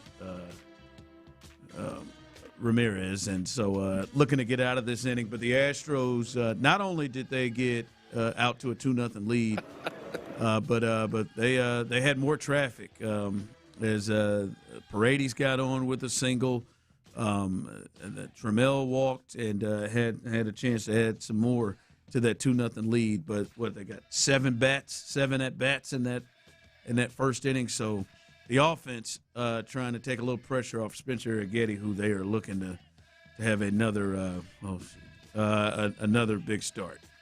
We'll keep you updated. What is going on here? Oh, we'll keep you updated here as. Looked like my man was just running out there between the bases. He's finna drive one of them corner outfielders. Yeah, he was. So we'll keep you updated. Astros lead 2-0 here in the first inning. So looking to end this 4-game losing streak and get over this damn sweep from the Cardinals. All right, T-Mill's best bets coming up here in just a bit. Clint, I did just talk about the A.J. Brown news to the Patriots. And the Patriots, they've already made some other moves this offseason, Clint. They wanted to get better in terms of their interior offensive line, and Elijah Vera Tucker was one of the top names. They gave him a 3-year, $42 million deal to solidify the interior offensive line for them. Draymond Jones they added as an end. And we just talked about A.J. Brown, but they also added Romeo Doubs, who was one of the top free agent wide receivers out there, and Kevin Byard, who was an All-Pro last year, first-team All-Pro safety last year. Kevin Byard, he is also added to this team. So their skill position is now Stevenson and Henderson in the backfield in year 2 for Henderson, which he was showing to be a real problem. And now they look like they've revamped it to A.J. Brown, Booty, Romeo Doubs, Hunter Henry. That is a like, I know a lot of people don't like the Patriots to get back to where they were last year and thought a lot of it was schedule driven, and I think there is real fairness to that thought. They are a better offense. Like, they're a more explosive offense, and their young guys have year 2 around them. And then Clint, the Bengals made a big move to go along with their offseason. They make the trade to bring in Dexter Lawrence. They had already made moves to bring in top free agents defensively on that team. That's the 4th free agent or 4th addition they've added to this defense. That was a big-time addition. So they have improved, Clint. Would you say these teams are now on the level of the Texans, or would you say maybe they have passed the Texans with these moves? Oh, no, I think they've passed the Texans. Oh, you do? Yeah, with these moves. Now, I don't think either one of these things. Look, I think the Bengals, obviously, as inconsistent as there is with a quarterback like they have and weapons like they have, you never know what you're going to get. But I don't think anybody's counting the Bengals out, especially if we're talking about preseason going into a year. If they can rebuild a defense and protect their quarterback a little bit and he can stay healthy, they're going to be extremely dangerous, and they're going to be a contender. We've already seen them make a run to a Super Bowl, albeit several years ago. We've seen Joe Burrow make that run. So I think they're right there in line with the Texans, and I think the Patriots I damn sure don't believe that they are a Super Bowl favorite after going to a Super Bowl level team, but they're definitely on the tier with the Texans. And just two different paths here, right? Two different ways of doing business. The Texans kind of sit steady and just no real flash moves and put stock in different areas. And these two teams said we got to go get game changers, difference makers right now in order to take the next step. So, but look, I would say that these two teams are I'd say in line or maybe a step ahead of the Texans, given the Patriots last season. Yeah, the Patriots are somewhat Texans. As long as Will Campbell is a left tackle, I'll take my chances. You took him last year. It didn't work out too well for you. Yeah, I mean he could get better, but it was rough. Or they could win in spite, like they did last year. Like they did last year to the tune of the Super Bowl. Well, they won't catch people off guard. Now their schedule is going to be more difficult, but they do have the Jets and the Dolphins 4 times. I think the weather and quarterback health in Denver helped them more than anything. I'll be the first one to say that I don't believe that they are I don't view them like I typically would view a team that just made a run for a Super Bowl. I'd be hard pressed to minimize them. It's pretty easy for me to look at the whole picture with New England and go, I got some doubts. But they start loading up this offseason where them doubts can go away real quick. And they've added some help on the O-line. And you looked at it and you're like, oh, man, how in the hell they make it with them weapons? Now you look at these weapons. A.J. Brown, Dobbs. They are a force offensively and defensively. They're going to play good defense. The Bengals, if there are two things. They can keep Joe healthy, and then any semblance of a respectable defense, that's a team, I don't care what people say, the Bengals with that offense, and Joe is right, that's a team that concerns you in the AFC. That is if you're an AFC contender and they got a defense that can be middle of the pack, you're concerned. Well, you look at the teams that, based on last year in the AFC, are right there with the Texans. You look at New England; they're adding all kind of firepower, right? Not firepower, but adding folks and they are one of the best in the game, right? You look at Denver, added an absolute game changer in Waddle. You look at Buffalo. I don't know what you think about DJ Moore, but adding him, that's a pretty damn good player. I don't know how it's going to work out by himself with Josh, but that's Josh. They're getting better. They're better, no doubt, right? And so you start going down the list, and then, oh, by the way, got to believe Lamar's going to be back. Got to believe that Pat and Andy going to be back to some degree. Kenneth Walker. You look at what's going on out in with the Chargers. I mean, at some point, they added Mike McDaniel to their as a play caller. Yeah. So I mean, I don't know. I think there's a lot of folks around the Texans getting a lot better, at least taking the approach of signing big-name proven players that move the needle. The Texans haven't done that on the offensive side of the ball. We'll see. Now, in fairness, they have not signed A.J. Brown or Waddle, but their offense in spots should be better. The Texans. Their offensive line should be better. Their O-line should be better. The run game should be better. Yeah. But they didn't. But what you're saying is they're – a lot of those teams brought in big time potential game changers. Ron, those teams brought in guys that you get to the second round of the playoffs and you're Buffalo and you're playing Denver and it's a nail biter. DJ Moore's is probably going to make a play for you. Good. A.J. Brown's going to make a play for you. Right, you look at obviously we talked about the Bengals wide receivers. They're going to go make plays. I mean, like in those moments, do you have that's the kind of move that I would like to see. We just hadn't seen that yet. Yep. All right, let's go to Tyler Milner on a Monday. T Mill's best bets again. If you need to catch him, got playoffs tonight. If you need to catch him, go to at T Mill Real Deal to find out what he's got. But what you got? Let's see if we get off this Monday schneid, baby. I feel like we've been saying that for months because we have. Yeah. Jinx. 3 bets. Jinx, owe me a Coke. 3 bets around the NBA playoffs tonight. 1 bet in each game going on this evening on a Monday night around the NBA. First one for you, I got the Raptors plus 10. Now, I think the line for this game between the Raptors and Cavaliers is about 9.5. I teased it up a little bit to double digits. Raptors plus 10 as they're going to be in Cleveland taking on the Cavs. Next, I'm on an over. The Atlanta Hawks in New York taking on the Knicks. I am on the over, which is 216.5 points for that one. And then thirdly here, your final pick tonight. It's a player prop within the Nuggets T-Wolves game.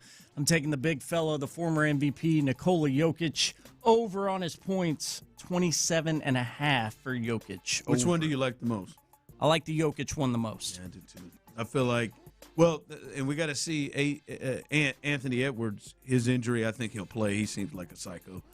I think he'll get out there and play, and we're probably going to get a huge effort from the Timberwolves because, Clint, I do think the Timberwolves are in big trouble, even though they've actually come back against this team. But I think they're in big trouble if they go down 0-2. So that means you probably see a big game from Jokic. So I like that, 27.5. That is a high number, but I could see him being real dominant. And for some reason, he's not alone. There are a lot of people who do this. Luka does too. And I almost feel bad for him. They're just get off on getting to play against Rudy and just trying to dominate Rudy Gobert. And he's another one that loves to do it. Anytime he sees Rudy across him, he just annihilates his ass.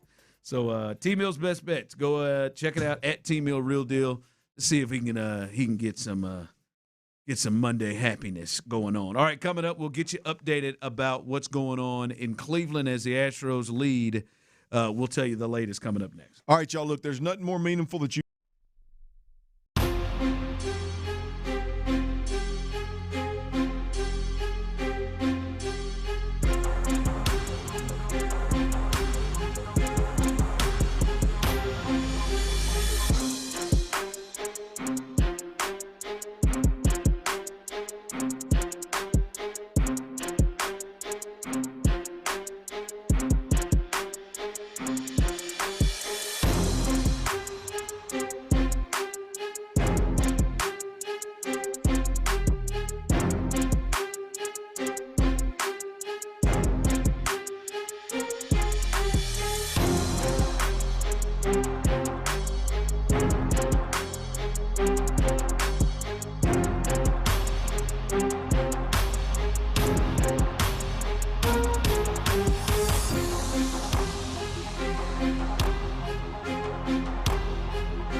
Dial 877-WEBNOW1 for a free digital consultation with AmericanEagle.com. The Sports Radio 610 text line is energized by Base Power. Save money and switch today at basepowercompany.com/610. Sports Radio 610 presents The Drive with Stoerner and Hughley. That ball hit hard into left field, down for a hit. Matthews will charge. Bryce's throw is spiked a little bit and will be cut off by Paredes. Bryce, who's thrown the ball well from the outfield and learning that position, spiked that throw. And that'll be an RBI single for Rhys Hoskins to make it a 2-1 game.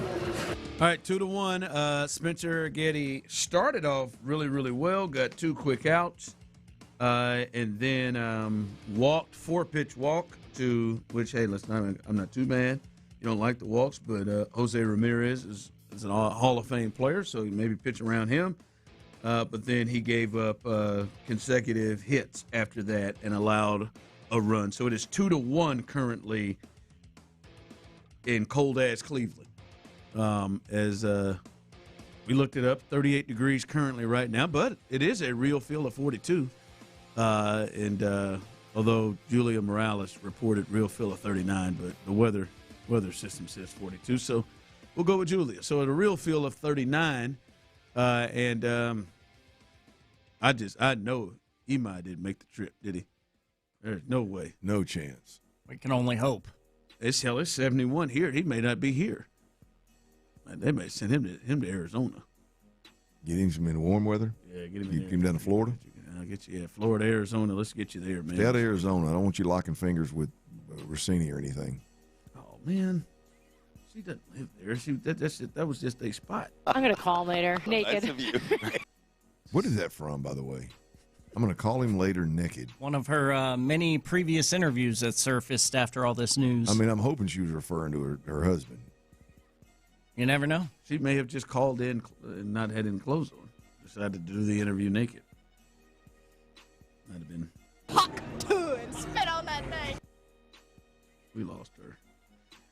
I mean, not to death, but just to her, Mike Vrabel. her 15 minutes of fame. We lost old Hawk Tua. I think she's out there podcasting. Is she? Mm-hmm. Good for her. She's still hanging in there? I remember she was at a table in Cleveland making big-time money. Well, Spencer Getty has now hit somebody, so here we go. Starting off right as hopefully he can. It's cold out there, Ron. Get out of there. Yeah, he snapped that one off into old buddy's foot. Yeah, he did. That probably hurt old buddy. Well, I'm glad he's got more equipment on than Jake Andrews, so he'll be all right. Don't worry about it. Well, first off, we definitely know that Imai is not in Cleveland. He threw a bullpen session today in Houston, so damn sure he's inside. He may not leave. He may not leave the friendly confines of the stadium to not go outside here. 39, he ain't dealing with that. Can we please talk about how much equipment these baseball players are wearing? Did we already do that? Yeah, You expressed your annoyance with that, and then they drop it, and common courtesy to just hand it to the ball boy. I watched Christian Walker walk and flip his bat and his elbow pad and both of his gloves and his shin pad and everything right there in the dirt, and the guy standing right behind him, man. I don't really have a major problem with it. Now, I have seen them take some cats and say, "Okay, man, you got too much on." Well, I mean, I've seen them hit them. You got too much on. You got to come on. Well, I think it's just all of it. Like to run to first base, whether you get a hit or you walk, and then take off 5 articles of equipment and hand it to somebody, and then get the little mitt back so that you don't jam your little finger sliding to second base. I think it's a little bit much. You think the mitt's too much? All of it's too much. I mean, it's like protect themselves. But then we're watching. I'm sitting there watching the Astros yesterday, and I'm not sure. Old buddy took one off the elbow, and he lifted his elbow up to meet the pitch. But I'm not sure that pitch didn't catch part of the black. I'm not. I mean, if it was off the black, Ron, it was 1-2 inches. Yeah. And my man just took it off the elbow and tried it to first base. Even the announcer said, "Yeah, he leaned into that one, didn't he?" Like that is the real problem with it. The other thing is I'm just annoyed. I mean, you shouldn't be able to lean into a pitch and take it off the elbow like that with a pad on. With the pad on? You just shouldn't be able to do it. I just don't understand it. I'll be honest. If I ranked them, it's the elbow pad, number 1. It's the oven mitt to steal second base or to steal base is a slide protection. That's number 2. I can probably live with the the shin guard after, you foul one off your front foot right there. Shin, yeah, that's shin and elbow. I'm good with. Because you get hit in the elbow, but that's. Well, get your ass out of the way. I mean, you're trying to sometimes. Sometimes that thing comes a little hard. You get hit in that elbow one time. I feel like this. I think them old boys sit in there like that. No, there are some. I think they sit in there tight just because they know that thing's protected now, Bub. Get out of the way. There are some Brady Andersons, but some of them get up in there and just get themselves drilled. I think if you want to stick your elbow out there and get that free pass, you'd ought to hurt a little bit. Yeah, stick your elbow. Yeah, that's different. Like Craig Biggio made that an art. Craig had a lot of armor. Barry Bonds used to have a ton of armor. I know that got you off right there. That got you baseball horny right there. I know it was somebody. Tell them what it was, baby. Tell them what it was. It's hit the ball where it's pitched, baby. That's it. That lefty up there, get a little ball telling away from the hitter, and he just pushes it in the left field. Put this nice little single out there. Now you got runners on first and second. Coming up behind us, Texans All Access, Mark Vandermeer, John Harris.